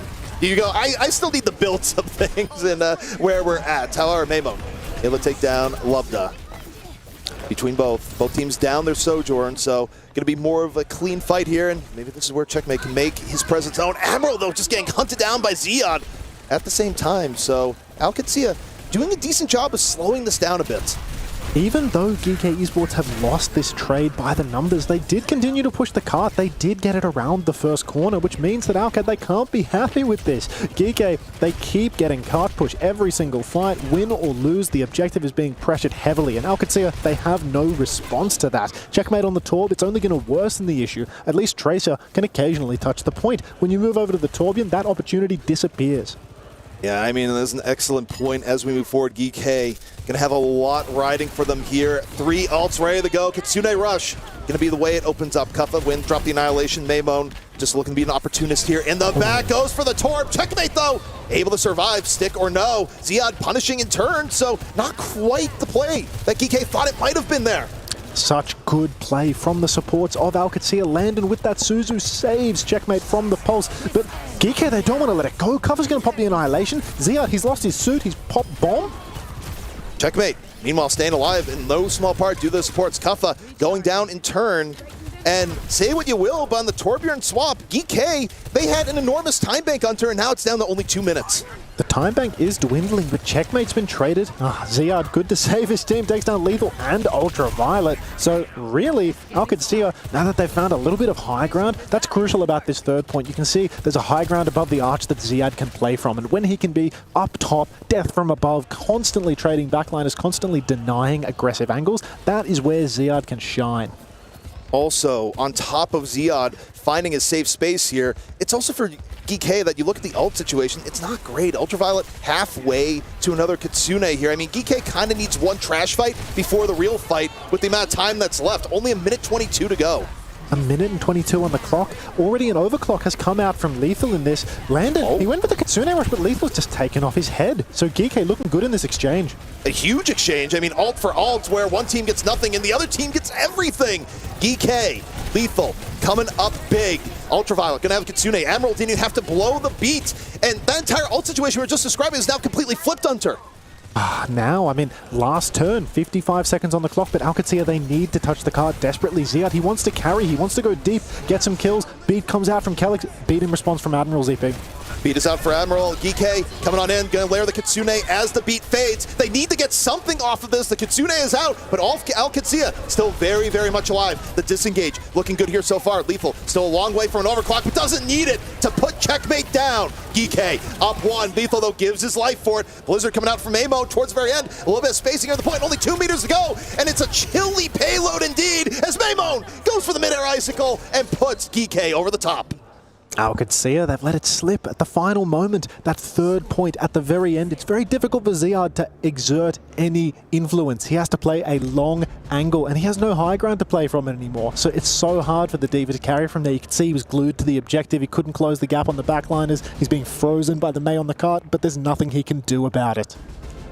Man, oh man, some interesting swaps there between the Torb and the Mei at the end. And what I'll say, I think if you're OWCS, obviously you're not really happy about how the first 2 points went, but on the last point, you did make this much more in the winnable category where, yeah, you still got full capped, but you got full capped by almost draining all the time as opposed to getting full capped with a near undealable 3 minutes left to go. There were definitely signs of life there for the side of OWCS, especially when Ziad was put in a position to carry the game, put in a position to get on these backliners, but I'm not sure how it will go for OWCS' attack because so much of this map, it's low ground dominant. It's so hard for the Diva to actually get in and close the gap on squishies here. So I do think GK Esports, they've got a heavy advantage here on the defense. The Mei does better on defense when you have position as well. Yeah, I think being comfortable on the Mei definitely works out. And again, you stop and think about things that you'd like to deal with. The Mei is also gaining extra value here, Hunter, because you don't have the sim on board anymore. There's no sim, so part of the idea is like, well, you don't have to worry about Ice Wall and the choke. We'll just teleport through. It's a sim meta. It's a sim meta until you actually physically cannot pick Symmetra. Well, this is the one and only map of the series where Checkmate will be physically incapable of picking Symmetra. Alcadzia now, you can see they're actually going to make a change. Ziad, he's off D.Va. Over to the Orisa, a little bit of a change of pace. No longer happy playing the D.Va on a flat point. So Orisa versus Ramatra, bit of a different matchup. Can it be way more awkward for Maymone to find impact on Mei? Ball is out here. DK looking to hold strong. Ziad under quite a bit of pressure, not able to play the D.Va here, of course, onto the Orisa instead. However, Alcadzia, they're able to get through the first choke point, the first Mei block, but while they're going for Mei, Lethal has more than enough time to find Checkmate, put DK in a much better spot, and Maymone right now, just an escape artist, Hunter. Lebda has a really good angle over on the side, but he can't connect any kills. And with Alcadzia, it feels like they're not finding any trades at this point. It's more just a matter of them slowly bleeding out. Really, shades of Gike's first attack as well. A minute off the clock already. Landon, he has a Kitsune rush for the next turn. That could enable them to go rather quickly. You can see Ultraviolet's a little bit behind on that. But if Alcadzia don't go very fast, Gike are going to have double support ultimate to respond. If they've been ult tracking well, I think they should realize they have a very small window. They still need to play around the wall, but yeah, Kitsune gonna come out immediately. They're looking for anything off this, but Lethal again is able to find the angle. Mid-Kitsune takes down Calyx and cuts off the knees of Alcadzia as they try and get to the point, and now they're in hot retreat. Kellex going down early, just can't be letting that happen. Gike pushing forward, cleaning up the kills now. Ultraviolet, Kitsune rush. It's just so easy for them now. Alcadzia in such a tight spot. Checkmate gets a crucial trade onto Lethal though that could enable a fast retake for Alcad. Yeah, I mean, you get that towards the very end, and also Lethal has been the one that's been destroying pushes, and also would be the biggest bane in this next push because we've had overclock up, so Alcadzia again, they have this tiny window, Hunter. It's a tiny window, but it's so difficult when Admiral has the beat drop. Kellex, only 75%. He's having a very rough time here on the offense. And you can see Alcadzia, they don't have anything to push right now. They're pushing up in main, looking for an angle, but no targets. Maymone was getting low. Here comes the overclock. Admiral still hanging on to the beat going, hey, Lethal, I don't even know if you need the support. Can you find it on your own? Looking for the targets, forcing Alcadzia back. Ziad going for the ult in the middle of nowhere, just get focused down instead. The Blizzard out, and all the while, the self-control from Admiral is unreal, Hunter. No beat was dropped. Admiral, once again, presence of mind, holding onto the beat drop. GK Esports, time and time again, just cycling these ultimates. This was not cheap for them, though. Ziad, he used the Terror Surge. Yes. GK Esports, they dropped 3. That's an Annihilation, a Blizzard, and an Overclock. So if Alcadzia were going to have a time, an ult swing, this would be the fight. There's beat for beat, and it's really going to come down to, can Admiral get max value out of this beat? Because you can already see a fast push. And the second thing it's going to come down to is Lubda on this overclock. Is anything going to be found? Admiral waited for it to drop the beat, just stopping Lubda from getting high value. Ultraviolet, Kitsune rush at the same time. However, Calyx could be the decider off the end, but Admiral's going to get caught. Lubda finds Admiral. The pickoff that was promised gets another off the top, and Alcadzia with only 40 seconds left to go. This may be the time that they're able to get some progress here on first. When you're down, when you're in the clutch, Lebda will provide, and he was good for it there. Played his life in the back of main, started cleaning up kills post-overclock. You can see Geek, they want one last touch, but their tank is blocked up top. Alcad have 3 members on the objective. Oh, Maymone goes for the touch, but Kellex with a crucial... Oh no, they're getting staggered! It's happening again, ZP. It's Gibraltar all over again. A staggered cover. An absolute disaster here for Geek. The thing is, you don't need to do this. You're so far ahead on the time bank. You can just play second and feel good. You've gambled for something where the payoff is not worth the punishment. This is really a worst case scenario here for the side of GK Esports. They have no ultimates as well. Alcad, they can keep on snowballing. They should be able to take position up on the high ground. You can see Ziad holding this choke. He's got the Terror Surge. It's going to be brutal for GK to push through this tight choke up top versus the Terror Surge. It's so hard to run across an Orisa when she has that surge in the back pocket. And Checkmate, he's just pushing the cart this entire time, ZP. Yeah, Checkmate right now, it's like, what is your duty on Tracer? I push cart. It's like, I thought that was Lucia. It's like, nope. Not in 2025. Ziad able to move forward. Fantastic positioning on the Orisa. Picks up 2. Lubda following up. And again, GK, Different map, same story, second point collapse. Such a good aggressive push from Alcad. They milked every meter they could out of the cart and then straight away landed. He's on the case. Overclock comes out early from Lubda though. They want to keep it going, ZP. They're looking for it and they get public enemy number 1 down. Lethal taken out. Lubda dealing with his counterpart. Kuffa though, able to put a little bit of pain on the checkmate. They haven't gotten it here just yet. No, they did. Yeah, they get the cap. Oh my Just days. barely. Geeky, I mean, even if they get back outside, it doesn't matter. Alcadzia, the damage is done. They've secured the cap. Ultraviolet's traded as well. This is just getting worse and worse for Geeky. They have a huge ult bank, but they can't capitalize on it while Ultraviolet's dead. They were so far ahead by the end of the first point. And then the second point was mailed in. There's no other way to describe it. And realistically, it was damage from the end of the first point. Geeky, though, a lot of ultimates here to go. This is where they can re-solidify. Kitsune Rush dropped early here in the fight. Ziad gonna respond here. A little bit of a Orisa spin. Meanwhile, Maymone in danger. Out the Ice Block, Pulse Bomb in, and Maymone still alive all the while, finally gonna fall. But staying alive long enough that they have created a little bit of opportunity here for Geeky. Kappa able to punish Lubda. Moving on forward, still has the Annihilation, but doesn't even need to pop it. Checkmate, he's dueling it out right now with Lethal. He might be able to find that kill, but no! He escapes Ultraviolet, TPing in to save the day. GK Esports now, they've planted the flag. They are holding on. Landon goes down yet again. Ziad potentially being staggered out right now. GK, this was such a crucial fight for them. Now, they actually get to hold it in a very strong choke. If you're Alcadzia, what is your win condition here? A minute 30 left to go, not the absolute best position. They need a fast fight with Landon's Kitsune Rush. They need to close the gap on backline, take down Lethal. You can see they've gone for that Kitsune Rush. Kuffa is wildly isolated right now, completely lost. And he is going to pop the Annihilation. He's going to be speared into the wall, but he's alone. It's going to be so hard for him to do anything. Checkmate has been traded though. I mean, Kuffa bought a little bit of time and realized, okay, I'm going to go down. I'm going to dive into the stairway and hope that the chaos allows for a pickoff. And it kind of happens. Maymon really enjoying a lot of the chaos that happened here. Is it overall good for Geeky? Probably not. But I think it could have been worse, Hunter. These are nice trades coming out from Geeky. The fact that Maymon finds a late kill, it slows down Alcadzia's advance. But at the end of the day, we're closing on the last fight. Geeky, they only have that Kitsune Rush around the corner. Alcad, this is a big, long stretch, ZP. This is where Lubda, he's going to shine with the overclock. Overclock is out. Lubda can put this one away. Alcadzia would love to have this just be a 3-0. They're going to have to do extra rounds no matter what. But this is step one. And Geeky, you got to get here to the payload. 2 meters, 1 meter, playing a little bit with fire. But here we go. Ultraviolet on the Kiriko, able to get down his counterpart off the Kitsune Rush. Huge pickoff for Ultraviolet. No BAP required.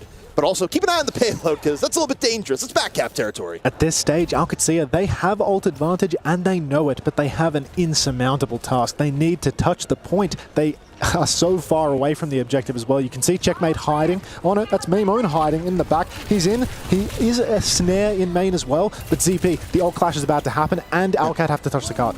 Alcadzia, a long way to go. Opening up here at the beat. Maymon gonna try and wait it out. Go for the pulse bomb after. Geeky dropping a beat of their own. A little bit of Orisa ult here on the payload. Dropping people back. Checkmate taking advantage with R2. But Lethal still it. Picks off Calyx. Gonna need way more because Checkmate is going wild here on the payload. Overtime ticking on down. And do we go to extra rounds? We do. Such discipline from Alcadzia. They had to touch in overtime. They had to layer their ults perfectly in order to edge out that advantage, and they get it all done despite the pressure of overtime, despite the pressure of these late respawns and staggers. Really solid performance here from Alcad, and it looks like they've been performing so much better with Ziad over on the Orisa. The Diva wasn't really working for them on so much of Midtown.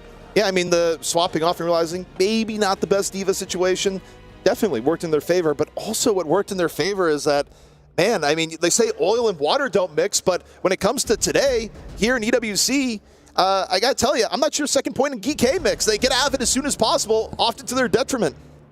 If there's a payload on a map, I'll tell you, Geeky is going to struggle on the second point of said map. Apparently, just overall struggling to touch the card at any point, just giving it through, a freebie in the series. Alcadzia, they're already 2-0 ahead. This is match point. Alcadzia, if they win this map, they're punching their ticket to the top 8, to the single elimination round. GK Esports, they need to claw it back. They get a time bank, they full push a map, and Alcad are right there again, full capping in turn.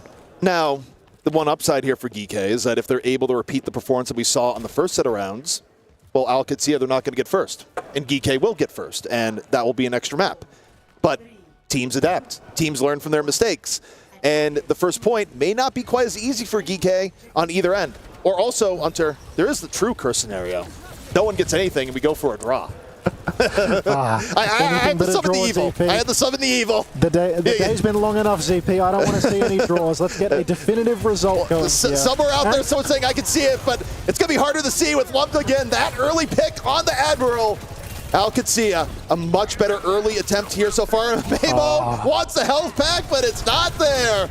Gets taken on down. 2 big picks of OWCS. Lumped piling on, and GK, this time around, Hunter, they fall apart on first. OWCS, such a dominant performance here on the first point. You can see they've made the necessary adjustment. They've made Ziad play Orisa from the start, and GK Esports, it feels like they don't have a response to it. Lubda gets very aggressively. He's going to be caught out. GK, they're going to press this. They're going to try and take the fight right now. Maimon able to take down Lubda, create more of an opportunity. Big overtime push going to happen here, but overtime spawns. They can cut both ways. Ziad, though, really low HP. And GK being real scrappy here, looking to take advantage if they can. Kuffa up and over. OWCS trying to reestablish, but Calyx is going to go down. And all around here, Hunter, it is going the way of GK Esports. They split up OWCS, and it looks like this overtime push is not going to be long at all. So dicey for OWCS there. You could see Lubda, he wanted to keep on pressing the advantage. He pressed over to the second point, but a fantastic snare from Kuffa prevented him from escaping. And as a result, they just step on the gas, get all the way through to the spawn point of OWCS and close out the fight. Still a minute for GK to cap first point. It's a huge ask, ZP. Yeah, I mean, when you think about overall favorites and just how stats work on this map, you have to favor OWCS because, generally speaking, it takes more than a minute 20 to cap first. Yes, the first time around, GK did have a very good first attack. They're not guaranteed to do that again, as the same way that they're not guaranteed to hold off OWCS for 4 minutes on first again. So we'll see where this one goes, but OWCS, oh my days. They got match point in sight here, Hunter. Match point in sight, and they've decided, you know what? Let's spin the wheel again. We've got Checkmate on Torbjorn. We've got Ziad back on the Diva for the defense. I was singing their praises for the adjustment, saying how happy I was to see that they've adapted. They've put Ziad over to the Orisa, and now he's back on Diva. Checkmate from the start on the Torbjorn. Maybe here on first point, Ziad can get some flanks going. Maybe he can get behind, go over the train, get onto the back line that way, utilize some of the windows above the point, above the alleyway, but still, Checkmate, he's really going to struggle on the Torbjorn to hold the side, because Kuffa, he can throw in a snare and he can run checkers down. Well, take a look here at Lethal doing a little bit of swaps back and forth. Wait, you think the Bastion was just like a swap for spawn, but it's still a swap for spawn. Okay, that lasted a little bit longer than the North. Yeah, just a few spammy shots coming out from Lethal in the spawn, but now he's ready to rock and roll on the Sojourn. Ziad immediately on his case, pushing him back into the room. But OWCS, at this moment in time, they're really just trying to hold the side, prevent GK from taking too much space. At this point for OWCS, you want to play something that's slow to get through and hope that Checkmate's you get a good pick. But okay, Checkmate, getting challenged here by Lethal. Getting a little bit of pressure here on the same way. Everyone from GK hopping over into the building, trying to make it into a pick on Torb. Doesn't quite happen due to the support of Ziad. Ziad is up top right now, and this is a real threat to GK Esports' backline. You can see Mamo and Ultraviolet both taking so much damage. Now Ziad's actually shifting back into the fight, trying to shoot Kuffa from behind. This man is all over the map all at once. He's blocking out Lethal as well, but no kills have been converted yet. 20 seconds on the clock, CP. This is very much the last fight. Yeah, we are into it, and I still can't believe GK didn't lose anyone there. The health bars were super low. Lethal, though, if Lethal goes down, that could be it. GK has been so reliant on Lethal, but Lethal gets healed back up. Meanwhile, on the other end, Ziad in real danger. Gonna get demeched. Won't be able to remech. Ultraviolet Mimo gets Calyx. And this point looking like it's gonna be capped by GK, and they don't have far to go, Hunter, to extend the series. They don't need to push the cart whatsoever past the choke, and these kills are crucial. OWCS, Ziad's coming back on the Wrecking Ball. Checkmate's just desperately trying to play life, but GK Esports, their spawn is just around the corner. I'm not sure that they're even going to be able to get a touch out of this Emergency one, ball is where we're at right now for OWCS. If they can even touch 2 meters, 1 meter, the contest is in. OWCS looking for the miracle. Are they going to be able to do it? No way. And Lubda gets Lethal. Hold the phone. There's still a chance that this ends in 3. Lubda looking for a little bit more. Maimon, though, able to punish the ball. Ultraviolet up and over. Kuffa says, absolutely no way. Have some fisticuffs and have a map 4.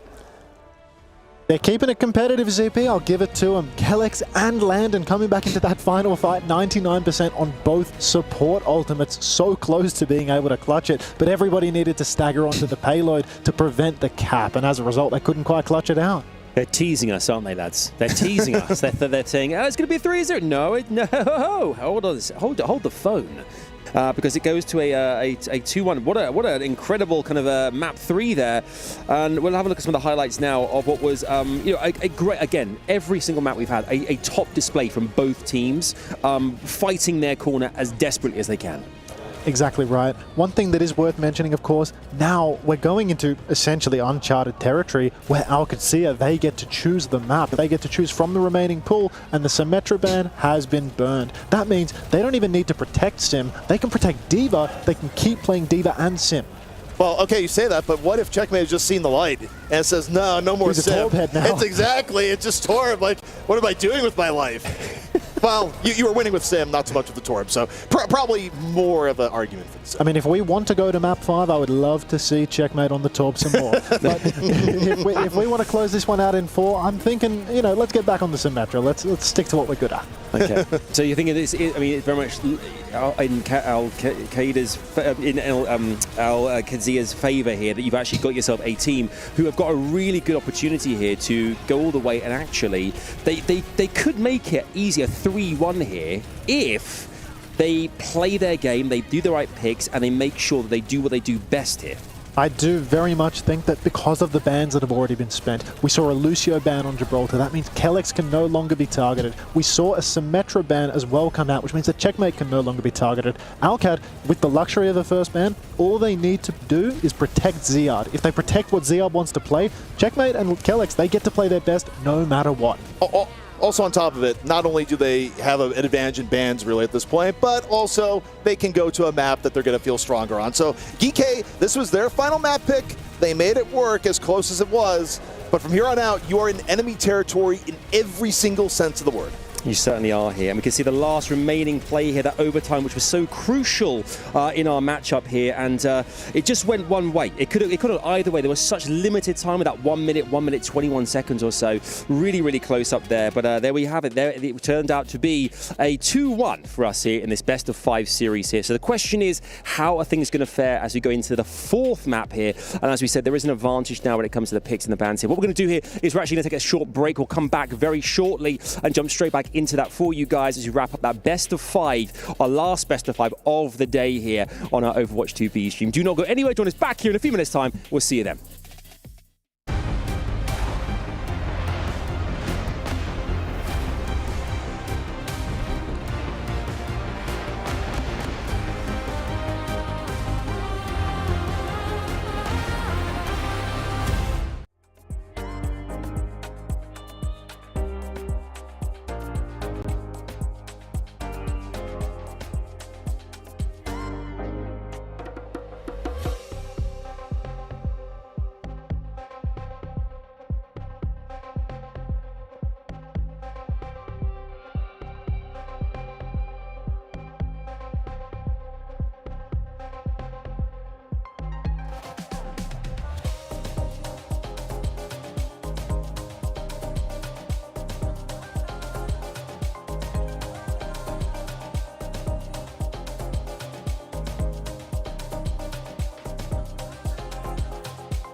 Only stars on my walls. Running to the phone, hoping it's you who calls.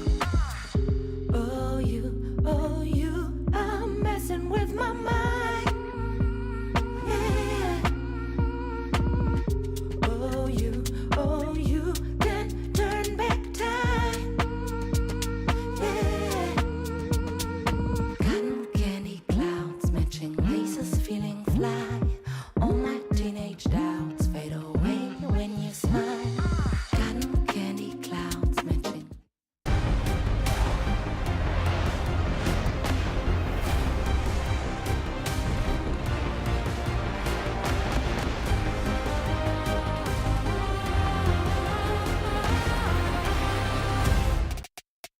Welcome back to the OWCS Midseason Championships here at Esports World Cup in the glorious Riyadh, Saudi Arabia. We've got a best of 5. It is currently heating up here as Alcad take on GK. Where is it going to go? Who is going to be going through into that winner's bracket? We're going to find out very shortly. Fellas, we've just seen ourselves a tale which could have gone either way ultimately. It was 1 minute either side of overtime, and GK just had that little bit more. They were able to take the point and make it their own. Yeah, and I think the problem for GK is that it was that close when it was their map, and they were using their most powerful hero ban. Now at this point, if that's the best you got, it's probably not going to be good enough when you go into enemy territory and you don't get the ban to sim. This is the nature of these best of 5s. As you get deeper into the series, the meaningful bans that you can use, they diminish, they disappear completely. You start to fall more and more victim to protect banning as well. And that's what's available now for the side of Alcad. They can protect tank. There'll be no meaningful DPS or support bans that remain for GK in response. So GK, if they want to win here, they need to do it by playing the same staples that we saw in maps 1 and 2. Absolutely right here. Let's have a look here. Map 4 is New Junk City. That's what we're heading to next here. And our bans have come in. Also, New Junk City, we've not seen that really today on the stream either on here on Stream B for Overwatch 2. Unta, what can you tell us about this map? What's going to differentiate the players who dominate this versus those that don't? This is a nice close map. It means that it's very easy to get onto the backline at any given moment. You can see as well, first ban coming out on New Junk, it's going to be the Ramatra, taking cover off his signature hero, making it simultaneously easy for the Diva pick for Ziad. Yeah, meanwhile, on the other hand, you're taking out the Kiriko and you're trying to stack the deck going, okay, we're going to make the most important support here, the BAP, which is ultraviolet. It is really going to enjoy that sort of dynamic going in there. And of course, that's the one upside to ban-wise. If there was one here for GK, just the simple fact that they're not going to be able to, worry. They don't have to worry about losing the BAP again. And ultraviolet is free. Ultraviolet has really shown that he is a superstar on the Baptiste. The difference here on New Junk compared to something like Gibraltar, the angles are very far, very long. There are high grounds where Ultraviolet can jump up and escape from the Diva's clutches. On New Junk City, no such high grounds exist. No such long angles exist. So really, it's going to be a dogfight for Ultraviolet. He's always going to be under an incredible amount of pressure. Alcad here hoping to make it a 3-1. It's match point. You can see that highlight in orange and white once more. Or will GK bring this back and take it all the way to having a best of 5 to 2-2? We're going to find out very shortly here. One thing's for sure, it's going to be heated and it's going to be tight as each and every one of these maps has been thus far. Fellas, we head on in now to the action. I can't wait for this one. Well, take a look here. Again, a quick look at what to expect here lineup-wise. Still may change up a little bit, but some things don't change when you have access to them, which is Ultraviolet on the BAP, Kuffa on the Hazard when you don't have the RAM available, and Ziad and Checkmate, Diva and Sim, respectively. Kuffa already showed us on Lijiang Tower that he has a very respectable Hazard, able to catch out lots of different kills. The difference here is that Ultraviolet, it's a very close map. Really going to have to see whether he can survive versus Ziad. Lots of opportunities as well for Checkmate to get a fully torqued beam, win in the front, TP into the back. Libda's always going to be threatening it off flank as well. So got to be so careful of that. Maimon, he can shut down Checkmate on the venture. Yeah, what's the difference here between Maimon and Checkmate, effectively? Like, on one hand, you have the Sim, on the other hand, you say, we're not going to do Sim, we're going to do Venture. What's the win conditions between the two teams here? Checkmate, he's an enabler. He can TP Libda into aggressive angles. He can get into the side. When Maimon, he is a full carry on the venture. He needs to solo carry with displacement, with solo kills. Well, the Immortality field going to be forced out pretty early here. Libda looking for a little bit more. Meanwhile, Lethal just turns the corner. The quick little tap. Landon goes on down, and GK they start out with a decisive take on the first point. Masterclass from GK there, really baiting OWCS in, not falling victim to any of Checkmate's teleports. A late trade onto Ultraviolet is absolutely disastrous for GK though. OWCS comp with the Symmetra gets back so much faster. Kuffa now has to hold the choke forward with no Baptiste healing.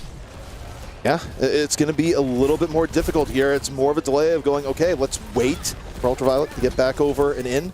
Landon, though, getting close to the window. Ultraviolet, much the same. Ult's going to be way more of that importance here. And OWCS going to be first to get the beat, but Admiral goes down. An even bigger advantage. Now you have the 5-on-4, and you can secure it Hunter with the beat, or even better, maybe not use it at all. If OWCS can win this without even using more, but no, there goes a high noon coming out from Lethal. He doesn't want to let this one go. Kellex is about to have that beat available. You can see Ziad on top of Ultraviolet, forces out the lamp, but Kellex, he's gone down with the beat, and GK, they've turned it, ZP.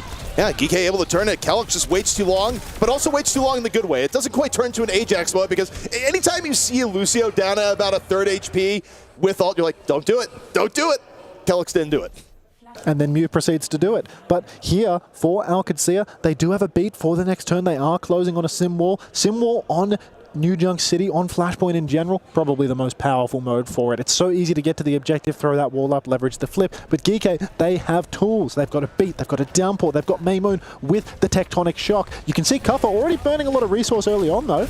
Yeah, Kuffa with some options here. Kuffa just walked into the Lion's Den and got mauled. That was a bit ridiculous. And here comes OWCS on the punish. Kellex dropping the beat. Maymon, though, goes in with the Tectonic. Not only deals the Immortality Field, but finds Levda right on after. Maymon going wild. You talk about Neek the carry on the Venture. Right now, I'm seeing a lot of back pressure. Really, 2 picks from Maymon, but still OWCS are able to get that cap. It's important that GK are able to kite this one out for a little bit, come back in strong, taking advantage of the trades that Maymon secured. But Alcad, they got to do that with only the beat. Kuffa got so overzealous, going inside for a second time. Really incredibly aggressive, and it has cost them heavily now. GK, they spent lots of ults. Downpour comes out on the point, though. Ball out early here from Checkmate. Lethal still able to find opportunities. Lethal says wall or no wall, I got your number. Tap, tap, tap, 3 go down, and GK right back in it. Somehow, someway, Lethal is completely outpositioned that sim wall. You would think that the hit scan would have a hard time carrying when there is a Symmetra wall in play, but apparently Lethal takes it as a challenge, an opportunity to fill the kill feed with his name. Alcad, they're coming back with a strong bank of ultimates. They've got the High Noon, which they can teleport around. They've got the window, which they can pop on a flank. But still, GK in control, closing in on their own ultimate, ZP. GK right now desperately trying to keep the dream alive. Lethal gonna get the nano, a little bit Electric Cowboy option, and okay, Electric Cowboy more like Electrocuted Cowboy as Lambda ends it then and there.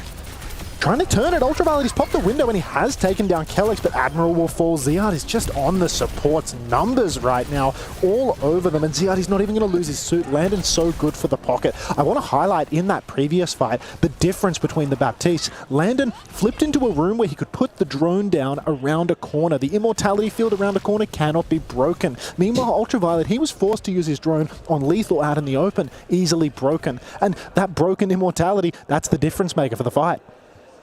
And just like that, OWCS on their way to evening up things here on Flashpoint, where things go. And oh man, OWCS, they just get pummeled in the neutral. Look at the health bars here. An incredible engage from GK, and the fall through looks to be there. Admiral takes down Lubda, and Hemo though, Landon staying alive. Landon actually, no fear whatsoever. I can't believe that just happened. Landon and Ziad, they've secured crucial kills. They've cleaned up the fight by the numbers, but GK, they snuck in behind. They leveraged the flip. They're going to be able to take another fight, or at least another scrappy recontest here. Maymon's on the run though. He doesn't have any skills for the touch. Ziad blocks him, which means Kuffa has to go and do it. GK, they're coming back. They've got the beat available though. They've dropped it. They dropped the beat and they dropped the Tectonic. Maymon gonna have an opportunity here to pick up some eliminations. Here on the back. Not quite the best positioning. A little bit of juggling though. Finding the BAP in the back line. However, Immortality Field gonna work out for now. Maymon right now just more zoning out. Meanwhile, back on the point, Are things going well for GK? They lose Maymon, but has a sacrifice panned out here, Hunter? They only take down Checkmate. It still may be good. Somehow, someway, GK seem to be clutching this one out. Despite the heroics from the Alcad backline, they've fallen over in the front. Kuffer now on the objective, holding up the block, but it's Landon and Ziad versus the world. Ziad not able to find any more kills as Ultraviolet gets the better of Landon, and OWCS, it seemed like it was theirs to play for. Not only did Kellex do a fantastic job peeling for Landon, keeping him alive through the pressure of Maymon, he then dropped the beat, which Admiral had nothing to respond to. So somehow, Kellex, even with a beat advantage, Alcad have lost this fight. This is a 2-0 lead for GK. Are we really going to map 5 again, ZP? We just might. And remember I said before, I'm fine for the map 5, but GK, you better finish the job. Do not just tease us like this, the way that happened earlier today of Team Liquid and Crazy Raccoon. Just, no. Complete the reverse sweep if you're going to do it. OWCS, though, still have something to say about it right now in this map. Landon able to find Ultraviolet super early. Lubda right on top. So the beginning of this next point should be all OWCS. Yeah, that was an overclock invested by Lethal in that turn as well. So OWCS, they're going to get the cap. They only had to use the Symmetra wall for it. GK, they're going to come back in. They're going to have some fantastic ultimates, double support ultimate. Meanwhile, Alcad supports have nothing in the tank. But look at this pick early on from Maymon. Takes down Kellex. That's a great opener. Yeah, I mean, looked effortless. And Maymon may not be sated here right now. Looking for the BAP. Gets the Immortality field out, and Landon still had nowhere to go. So Maymon, phenomenal performance right now on the venture. Just continuing to drill away. Rock solid performance there from Maymon. And now Ziad, I mean, look, he's got the bomb. He's going to be able to go backline against GK Esports, make it difficult for Ultraviolet to go for one of these solo plays. He was doing so many flanking window carry plays, but Ziad with a bomb, he'll be fearless. He'll be happy to push into that window, pop his heavy rockets. Window comes out early from UV, though. Ooh, so close from Ultraviolet. Landon barely survives, but it's not survival at all. Kuffa was off there on the opposite corner. There's no safety for Landon, and losing your BAP that early, the healing situation is atrocious for OWCS. And let's not forget, Hunter, if GK takes this point, it will be map 5. We are now in a situation where it is last touch for OWCS. They have one fight that remains. They're charging up their support ultimates. They need to take their time with this one because it will be last fight no matter what. Aggressive push from GK though. Beat out here from GK. Maymon looking for it on the Tectonic. Able to get bumped up before falling in turn. Landon on the finish, but Kuffa still looking good on the chase down. Landon again cannot escape. Kuffa, right place, right time. 88%. And for OWCS, do they even have a touch here, Hunter? Ziad is on the point right now. He's got the bomb as well, so he has secured the touch. He has pulled GK back and kept OWCS alive. And this is not good news at all for GK Esports because OWCS, they're coming back with every ultimate, everything to throw into it. Lubda's pulled the overclock already, and Admiral's fallen. Yeah, and that's economical. Kellex is probably about to drop the beat, but you just have the signal. Wait. Hold fire. We got it. We got it with the overclock. Still a precarious position for OWCS, needing to be perfect for the rest of this point. But as you mentioned, Hunter, they got the ults to back it up. Alcad, they didn't overspend on that retake. They do still have tools to just keep it going. And really, you need to see something super aggressive or super slow from GK where they win without their ultimates or they charge them up right now. You can see Ultraviolet, 90%. Beat push from Kellex, and Ultraviolet's already gone down. Not a good omen for GK. A very good opening here for OWCS with their backs against the wall. Landon was getting bullied for several fights in a row, and now the bullied has become the bully, Hunter, is what we've been seeing. Lethal, some nice overclock picks towards the end, but does it amount to anything? Probably not. Lethal is an extremely ambitious Sojourn when it comes to these overclock timings. He always wants to try and turn the fight, no matter the situation. You could see there, what was that, 1 or 2 versus 5? But still, he pulls the clock, he finds 2 kills, but it's just too late. It's just not enough to turn the situation because too many of your teammates have already fallen. GK, this means that they continue to struggle in ult economy. Window comes out from UV, and Ziad very nearly takes him down. Ultraviolet barely getting the self-lamp out. Lamp, though, is out regardless. Kuffa on the back foot, getting pushed back. Ziad creating all sorts of space. However, that may have been a little bit too early for OWCS. GK going to have time to recover before the point unlocks. Although Kuffa, again, getting themselves in a precarious position, getting beat up from all angles and is not able to escape to safety. Oh, fantastic angle for the window from Landon, but Checkmate will be traded out. Still an advantage situation for OWCS. You're much better off having a tank than not having a tank. Maymon over on the flank looking for something, but really all he can do is unburrow and disengage right now. And here come the kills. Lubda takes down Admiral, and it's just going to be a slow death for GK if they're not careful. I mean, Geeke, at some point, just leave. You got plenty of time on the point. Hunter, just leave. They're leaving the slow route, I'm afraid, ZP, as fight after fight, it feels like Geeke have mastered the art of staggering their way out of this series. They'll never expect, as we just throw bodies at them, surely it will win the war. Not quite, in this case. Luvda, meanwhile, off the overclock, deals with Ultraviolet. Ziad in turn on the Kuffa. Maymon trying to turn it right now. I mean, it's a reasonable tectonic, but again, it's not with the right timing. And Geeke, none of these engages on this point have been quality, Hunter. They've been scattered. OWCS, they're really starting to steal this map away. Geeke look to be in the driver's seat for it. So many advantage situations slipping through their fingers. Kellex takes quite a bit of damage early on. Landon as well. Beat from Admiral is early on, but it only catches 3 members. OWCS, if they weather this storm, they're going to come back in with a huge advantage. Here we go. 99% right now for OWCS. They would love to end this here and now on the next point. Still have to win this one, though. Beat out from Kellex. OWCS not taking any chances. Kuffa again is just getting focus fired to death repeatedly. I feel like OWCS have changed their strategy here, Hunter, where they're going out of their way to go, you know what? Just kill Kuffa. Kuffa's having such a hard time now. You can see OWCS, they're very patient. They're playing the angle game. Landon getting a bit of Ultraviolet's playbook, flanking over to the side, dealing damage to the Hazard, not being caught out early on. And suddenly a 2-0 lead has become 2-2. Once again, it's match point. An opportunity for OWCS to close out the series here and now. But also, it's getting a little bit scrappy. Maymon was able to get on in there, and Geeke catches OWCS with their pants down. A good opening, perhaps, to the next point. But again, you kind of look at the timing on turn away. It's almost too early. It's a very early one, but look at Ziad. He's being hopelessly staggered out right now. You can see he's looking to build up the remainder of his core mech, but he's only at 60%, so Geeke will surely be able to cap the point off the back of this early push, because Ziad, he doesn't have his suit. Yeah, I mean, that part there is a bit tragic. So, right now we have a microcosm of the series in reverse for OWCS going for the mini reverse sweep. Lots of time being bought right now. Ziad, he's just now getting back into suit. Checkmate, he's got that window. OWCS, they're going to want to get towards the objective, push onto the point. Lethal still doesn't have that. Ultraviolet, he pops the window. Immediate response for the symbol. OWCS, they've got to start pressuring the point.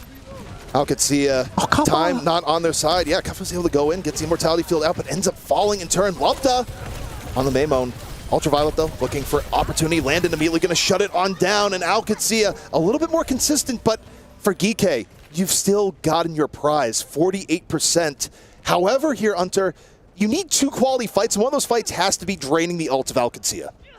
Really, Geeke, they needed more. They needed to get it up to 70, 80% so that then OWCS would feel overwhelming pressure to touch. OWCS, they're going to have no qualms with allowing the flip to go through if necessary, and they have the ultimate advantage. Already we've got the Venture borrowing in right now. Window comes out from Landon. What's coming next, ZP? Well, right now you got to be looking at Maymon, where the Immortality Field is out. If Maymon can stay alive, this could shift with the tectonic. The window is gone. OWCS a little bit weaker in resources. Maymon, 97% for a while. The overclock is going to be used, and the beat. Geeke, a full commit. It's beat for beat. Lethal laying down the shots. Kuffa able to find Landon in all the chaos here. Maymon drops the tectonic, and Kuffa just gets to walk forward. Finally goes down. But again, the damage has likely been done, and Geeke looking to get the reflip here. OWCS is still lurking on the outskirts, but they don't want to pull Geeke and continually stagger here either. Kellex just skating around right now, barely able to survive, but Maymon will clean up that kill. OWCS, they've crucially gotten the point all the way up to 96%. It is down to the wire now, the final possible fight here for New Junk City. Well and truly going the distance at this stage. No ultimates online for either side, but Ultraviolet, 75% to a window. If he pops this up in the mid-fight, could be the difference maker. What a story it'd be with Ultraviolet, who's been so good on the map this series, and Lethal awakens, comes back in. It's been a sleepy last 2 minutes here for Lethal, but he's back here, Hunter. However, it's so decisive so early. There's a few plays for OWCS to touch and go for the miracle, but it's going to be so difficult. Oh, already OWCS, it's such a staggered touch. They're blocking! It's not even going to happen, ZP. We're going to map 5. Geeke once again, just like in the Crazy Raccoon series, threatening to reverse sweep yet again. I'm hearing, let's go, from Geeke, and rightly so there. Bringing this series back to 2-2. ZP, I mean, we talked about the potential reverse sweep. Back-to-backs here. It could happen this time around. Look, we've been flirting with it all day today across all the streams. Do we end it with the reverse sweep? Or once again, have all our hopes been raised up here only to have a dash again and go like, why was it just a 3-0? Why not just a 3-0? I really think GK are good for it at this point. The fact that GK were able to do this on Alcad's map pick, you go to map 4, Alcad is going to pick their best. They are not playing for the map 5 because they're already 2-0 up, or 2-1 up, I suppose. So really, they were playing for their best here. This on New Junk City was their best option. Map 5, that won't be their best. Kuffa's going to be able to play whatever he wants, and we all know he's good for it at this point. Yeah, I mean, yeah, at this point, this deep in the series, and this is the difference between the first to 2 versus the first to 3, is that when you get this deep into a first to 3, a lot of the bans that kind of decide, oh, a team has to play differently, they've been used up. By the time you get to map 5, you get, some bans may offer some advantage depending on it, but the reality is, by this point in the series, you have used your best options.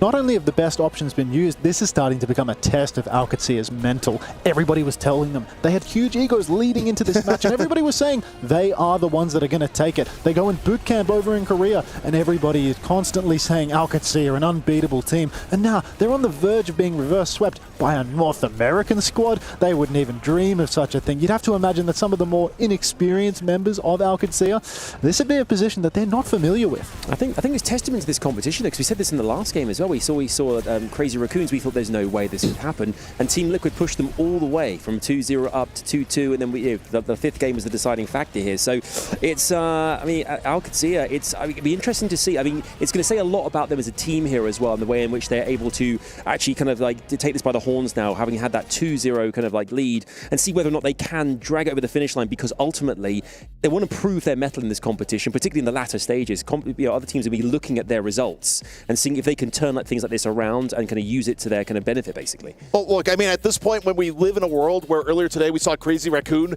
get taken to 5, it's not necessarily a black mark here against OWCS that they've been taken to 5. I mean, everyone's doing it. It's a cool thing.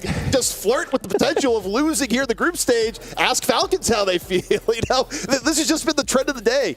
Story of EWC in 2025. What more can you say? When it comes back to this evening as well, I guess like VOD reviewing, kind of looking over kind of what's happened today and kind of moving forward, do you think there's going to be a lot of kind of dissecting what's happened in the course of today, to say why have things gone all this way to 3-2? Why has it gone the distance? Why didn't we do that thing 3-0? Well, I do feel as if, if you're GK, they must be feeling like they should have won that Gibraltar. That Gibraltar was theirs for the taking. So they're probably just going to sit down and review for all of about 30 seconds, say, yeah, let's not stagger through the entirety of first, second, let's maybe touch the cart once or twice throughout the map. Same thing review-wise for OWCS. They're going to talk about Midtown. They're going to say, yeah, maybe on second point we should touch the cart once, not just let them push it all the way through. But on a more serious note, I do think there's a lot of unpacking for the opposition, but the problem is you can solve GK. What comes next? You have a different opponent again and again.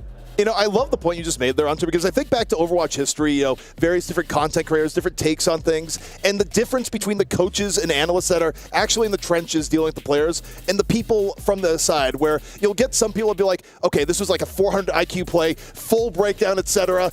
Super deep stuff. Type people's like, this was the most complex, 90-degree angles everywhere thing I've ever seen before. And then you talk to the coaches like, I don't know, man, he just didn't hit his shots. And that's it. That's where the analysis ends. It's like, sometimes it's that simple. I mean, do you remember Kuffa's interview earlier today? He's asking, why did you go to 99% on Li Zhang?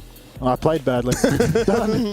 Let's move on. Sometimes it's not that deep. Yeah, exactly right. I mean, as a coach as well here, Ante, what would be your kind of approach to this evening? Having seen it kind of whatever way this goes here, whether it goes to the 3-2 either way, how do you kind of get a team ready for what's going to come their way in the next kind of round, or the next kind of matchup tomorrow? How do you kind of prepare them for that? Well, the truth is, the more valuable footage often isn't even watching your own matches back. You can talk about what happened in the current match here, but it's more valuable to watch the team that you're going to play next. Look at their key mistakes, looks at what they want to play, and see how you can counter that out. Think about the draft and how you want to approach that. Think about what is easily exploited here in this matchup.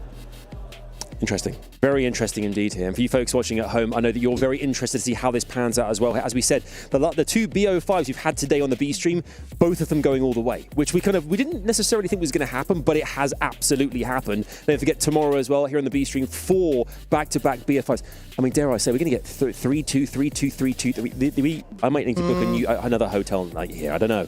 Actually, now you said that, Overwatch also has a proud tradition of 3 Overwatch. And even if you have a really good day one like this, tomorrow could just happen. It was like, yeah, actually, we're just going to clean up at 3 every single map. So you would think it would be close tomorrow, but in reality, it may not be.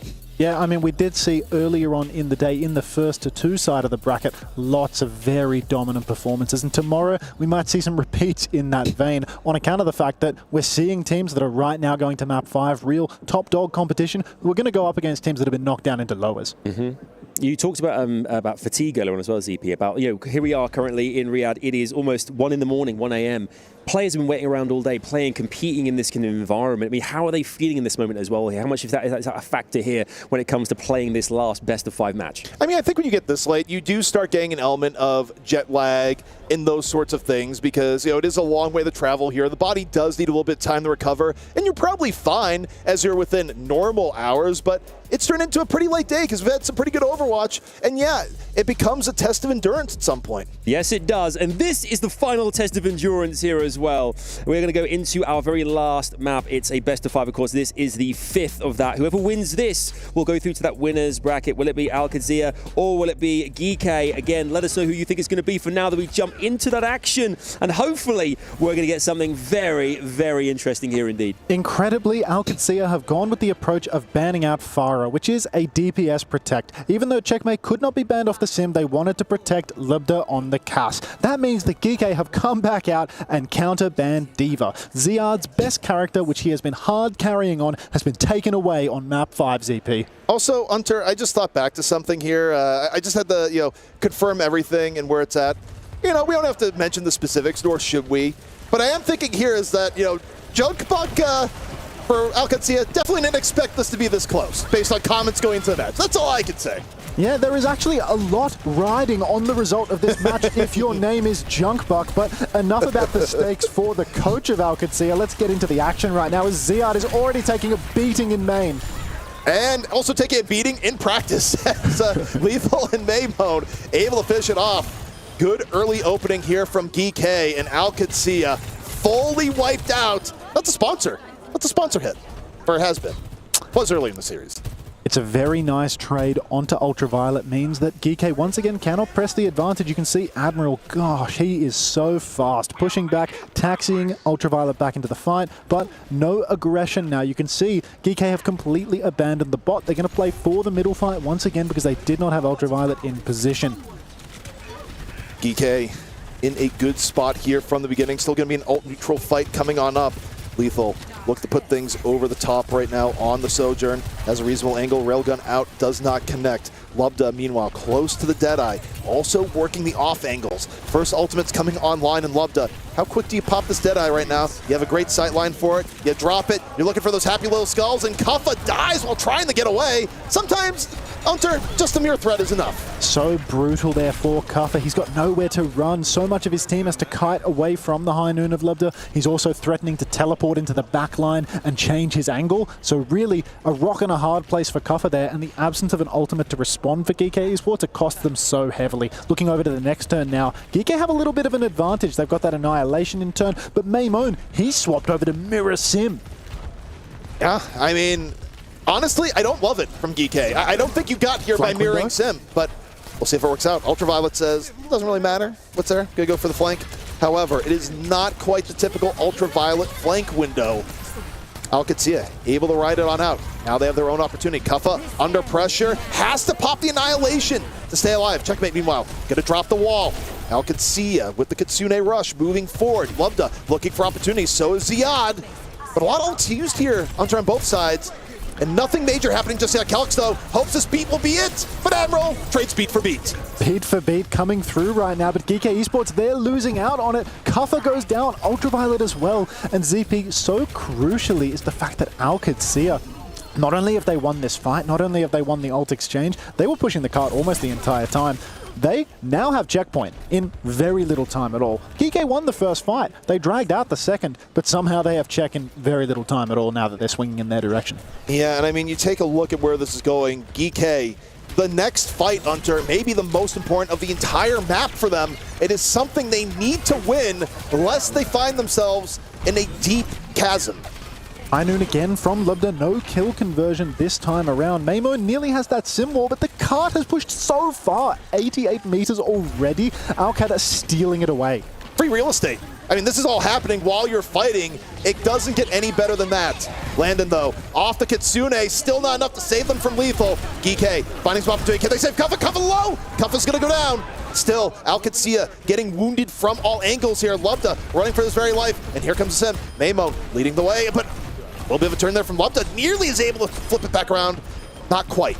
Oh, Lubda gets the better of Lethal right at the end there, but the card is now rolling back for Geek Esports. Every member of Alcatsia is going to get close spawned though, so they will be able to take a fight in the center of the map. And Geek, Lethal's already spawned further away than the remainder of Alcad, so no chance for Geek to play quick here. You can see the adjustments being made over the course of the map. Lethal happy to take the check versus Lubda on the Cassidy now. Really just a clean mirror matchup as Ziad has also abandoned the Orisa pick. Close spawns actually being kept online by Alcatsia right now, but they've given it up here.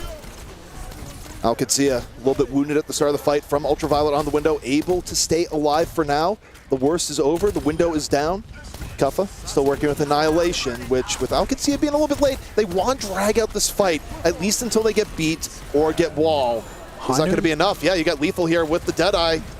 Once again, high noon swing coming out for Lethal, but no angle to convert it. You can see Kellex hopping around in the back. He's in a spot of bother. Lethal will connect those shots, and that's Kellex dead with beat ZP. An absolute disaster for Alcad. Kellex was bouncing around, and Lethal says, it doesn't matter, I hit these. Geek in a reasonable spot. Kuffa able to find checkmate, and now you take a look. The push is happening, and it's happening with pretty good momentum, and in an ult situation that's quite winnable for Geek. Geek, they do have the beat drop to keep on fighting on the payload, but if they play very slowly, if they allow Alcatsia to take all of the positioning on the high ground, it's going to be so hard for them to win this ult scrap. They are a bit down on ultimates right now. You can see they're playing underneath. They're trying to play for a kite.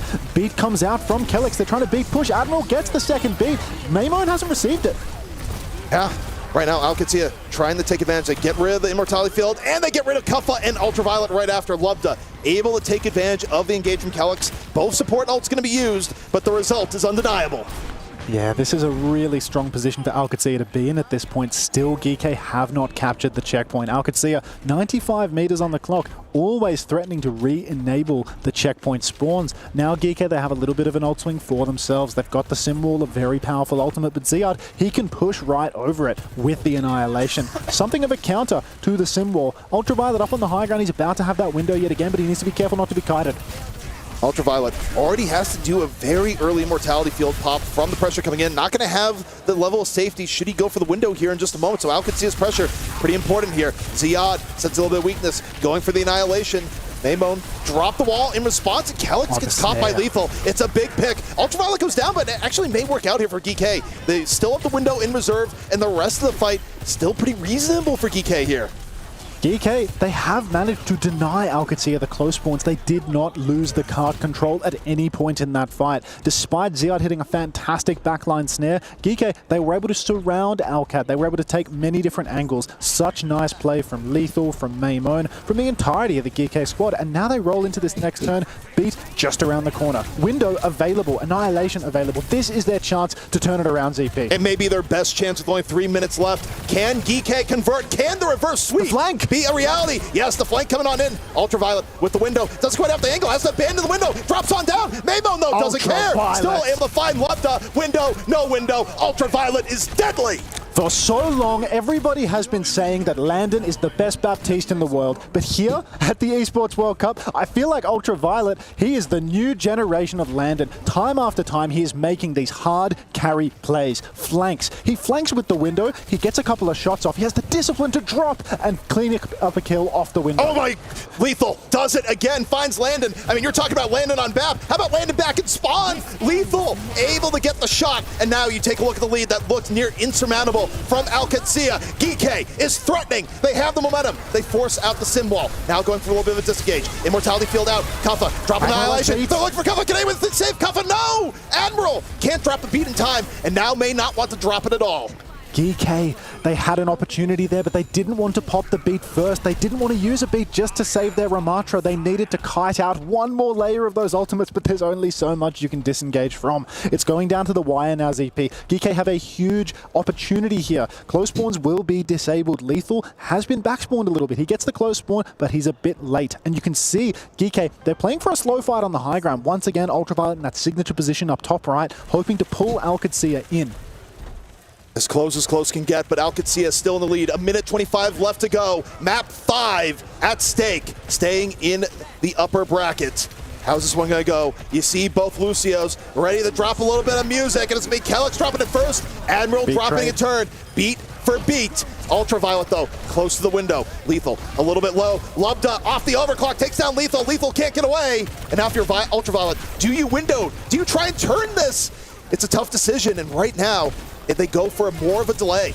Maymon has the symbol. He's going to invest it, but Ultraviolet goes down. It's the worst case scenario for GK Esports. Now, they will lose this fight. They will lose checkpoint, or rather Alcatsia will turn on close spawns once again. It's all down to the wire, and Alcatsia, they've got ultimates for the final turn. GK, they did try to clutch at the end there, and it might have just cost them the entire series. I mean, I don't think they could tell, do they want to be conserve or not, because Ultraviolet was saving, and then Maymon was not.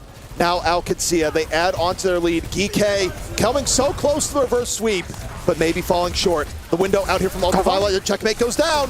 Kuffa walks on forward, but here's the problem, Hunter. They need a lot more. They're really far back. The cart is so far away. GK are going to need to win 2 fights, and Lethal has been traded. Lubda's done that with the snare on the back end. Kellex, I think he booped him into that and then has skated off into the night. It's overtime now. Final fight territory. Admiral is taxiing Lethal back into the fight. Kuffa has the annihilation. He needs to gap close on a backliner. You can see the snare from Ziad just up in the skybox right now. Checkmate, crucially, has that symbol though. There is an ult advantage for Alcat, and GK can't leave the payload. It's been a long journey. GK looking to keep it alive here. Reverse sweep at stake. Ultraviolet goes down. Ziad finding Ultraviolet when it matters most. Alcatsia on victory point here for GK. Kuffa out of it. The 2 most important players in the last few fights, they're out of it. GK falling bit by bit. And Alcatsia will stave off the reverse sweep. History repeats itself. Apparently history was made, you know, a couple of hours ago here on this exact same stage, as we get to witness 2 not quite reverse sweeps. Well and truly down to the wire here. GK Esports, they could not have played it any closer. A margin of something like 10 meters at the end on our map 5 push here. So many maps. Everything was so competitive. Full push, full cap, 99-99. Dogfight. You know, we were watching EWC chess earlier, and they had like the pulse meters attached to the players playing. I wonder what Junkbug's pulse meter was with all the commentary coming in this game. But hey, at the end of it, Alcatsia still won. I love listening to when you cast as well as EPQ. Suddenly step up out your seat. You're like, let's go. It's incredible performance there from Alcatsia as well, who managed to eventually, after all this time, managed to lock in, get the job done, the 3-2 victory, and they progress in the winners bracket here. A fine display, but as you both alluded to as well here, I mean, Unter, they have really, both of these teams here, gone toe-to-toe every step of the way here, and both, there wasn't a map really I can think of where they weren't both competitive to, and made sure they kind of made their stake or claim trying to win one of those maps. Both teams also proving that they were capable of playing different styles. Even with Simband out, Checkmate, he's able to full push Midtown. He's able to cap the first point again in overtime. It was a very close series, regardless of the ban state, showing that both of these teams, not only can they go to map 5, they can do it competitively every step of the way by showcasing the depth of their hero pools. Yeah, and I gotta say, this has been a really good thing for the Mid-Season Championship here, because coming on in, you did have some narratives that was like, look, some of these teams aren't going to be competitors. We're kind of looking at EU, we're looking a little bit at Korea. North America, you know, people are pretty down on North America, and even though both GK and Team Liquid find themselves in the lower bracket heading into tomorrow, the fact that Team Liquid brought Crazy Raccoon to the limit, and the fact that we saw this just now from GK and Alcatsia shows that the Doomerism on NA was not necessarily the right thing. That's a really good point to make there. And one of the great things obviously about here on the Overwatch 2B stream is you get a chance to speak to some of our players sometimes. I believe Wolf here right now is joined by one of our winners. Let's join him on the show floor and see what they have to say. Hello, thank you guys so much. I'm here with Kellex after a grueling 5-map series here to end the night. It's just after 1 a.m. right now. As an interviewer, I normally hate to ask this question, but you went to 5 on Flashpoint. You went to the very distance there on that final map of Push. How are you feeling right now after the win? I'm very relieved. I'm very happy. Finally, we won this game after waiting for around 4 hours since our first game. So yeah, I'm happy to be done. It's a grueling group stage format. It's pretty unforgiving as well. You start with first to 2s, and then at the end, it's first to 3. How do you prepare for a series like this coming in when there's so many different meta reads around the world? I mean, honestly, it's very hard to just figure something out. You know, like the Asian teams like to play something specific, and then these guys play something else. I think you just have to play your own comp and then try and adapt mid-game and see what happens. So shifting gears a little bit, obviously your team is a big fan favorite here in Riyadh. How has it been for you here around the Boulevard and around the venue? Have you had any cool experiences interacting with fans? I haven't personally had that many interactions, but I know my Arab players have. But in our first game against Team CC, the crowd was absolutely amazing. Great fans. That's really cool to hear. That's awesome. You guys are playing here in Riyadh in front of the home crowd. So I wanted to ask kind of a weird meta question. It's not necessarily about the overarching meta, but on Gibraltar, if you can think that far back, I know the series was super long. Your opposition ended up playing a weird Hanzo Lifeweaver composition. Do you think this is viable, strong? Like what was going through your head when you guys scouted that out? The Hanzo I was a bit surprised about, but we know they like to play Lifeweaver on certain payload maps, so we did expect that to a certain extent, but the Hanzo one really, that was interesting. It did catch us off guard a bit, but we managed to adapt correctly and won. Nicely done, very well played. Kellex, such a veteran, of course, here of the Overwatch scene. Final question here is, what are your ultimate goals for this tournament? Are there any teams you really want to face? I really want to face Twisted Minds in the grand final because we have this rivalry going on. So yeah, I mean, our main goal is to win the tournament, of course, but playing against Twisted Minds and beating them, that would be like the best thing. Maybe you can make it happen. Best of luck for you in the rest of the tournament. I know it's super late, so go get some rest. Thank you so much for joining me on the interview. Thanks, and now back to you guys on the desk.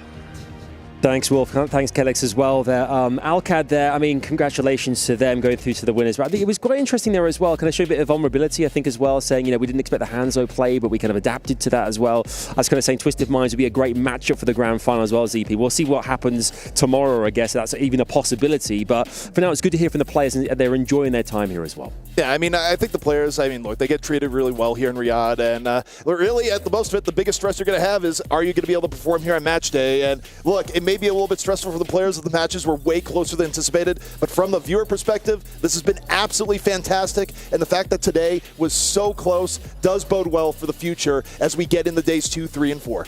It's been a very long day at the office for these teams, and I'm sure, you know, you could see the relief on Kellex's face. I know Kellex, he is a huge fan of PTO. If you can secure a little bit of paid time off, which he has just done by punching his ticket through to the top 8 bracket, he gets all of tomorrow off to sit at home and pretend to study the opposition's VODs for the next day. He will be over the moon at that one. Love a bit of PTO. Love a bit of PTO. We all do. But yeah, a great point well made there. Kellex and co get a chance to have a bit of rest there for tomorrow. But other teams, of course, we mentioned this earlier on. We've got 4 best of 5s just here on the B stream coming your way tomorrow as well here. As we kind of start to close up our show, as mentioned, it's late, but it's been an unbelievable day. Like every single game has had some kind of form of electricity to really bring it home for us here and for you guys at home. Let's have a look at the brackets here. Let's start with Group A here, ZP. Yeah, I mean, you take a look at Group A. I mean, this went by the numbers, so to speak. But man, oh man, the Falcons Weibo match that was going on was incredibly close. Of course, that was over on A stream, but it doesn't get closer than that where Falcons got taken to the limit. You know, and also even going down the Weibo VP, I mean, that went pretty much to the end too. Weibo just a little bit too strong, despite Shockwave having enormous heroism.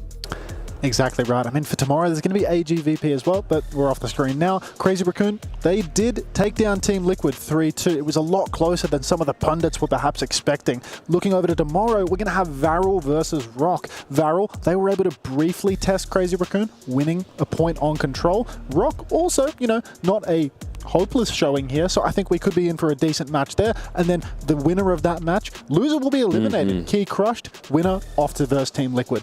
Which is going to be a proper matchup as well here. Group C as well here. We see Alcad there with a 3-2 victory in the finals, and they stay in that winner's bracket here. And of course, we then have our lower bracket as well to look forward to.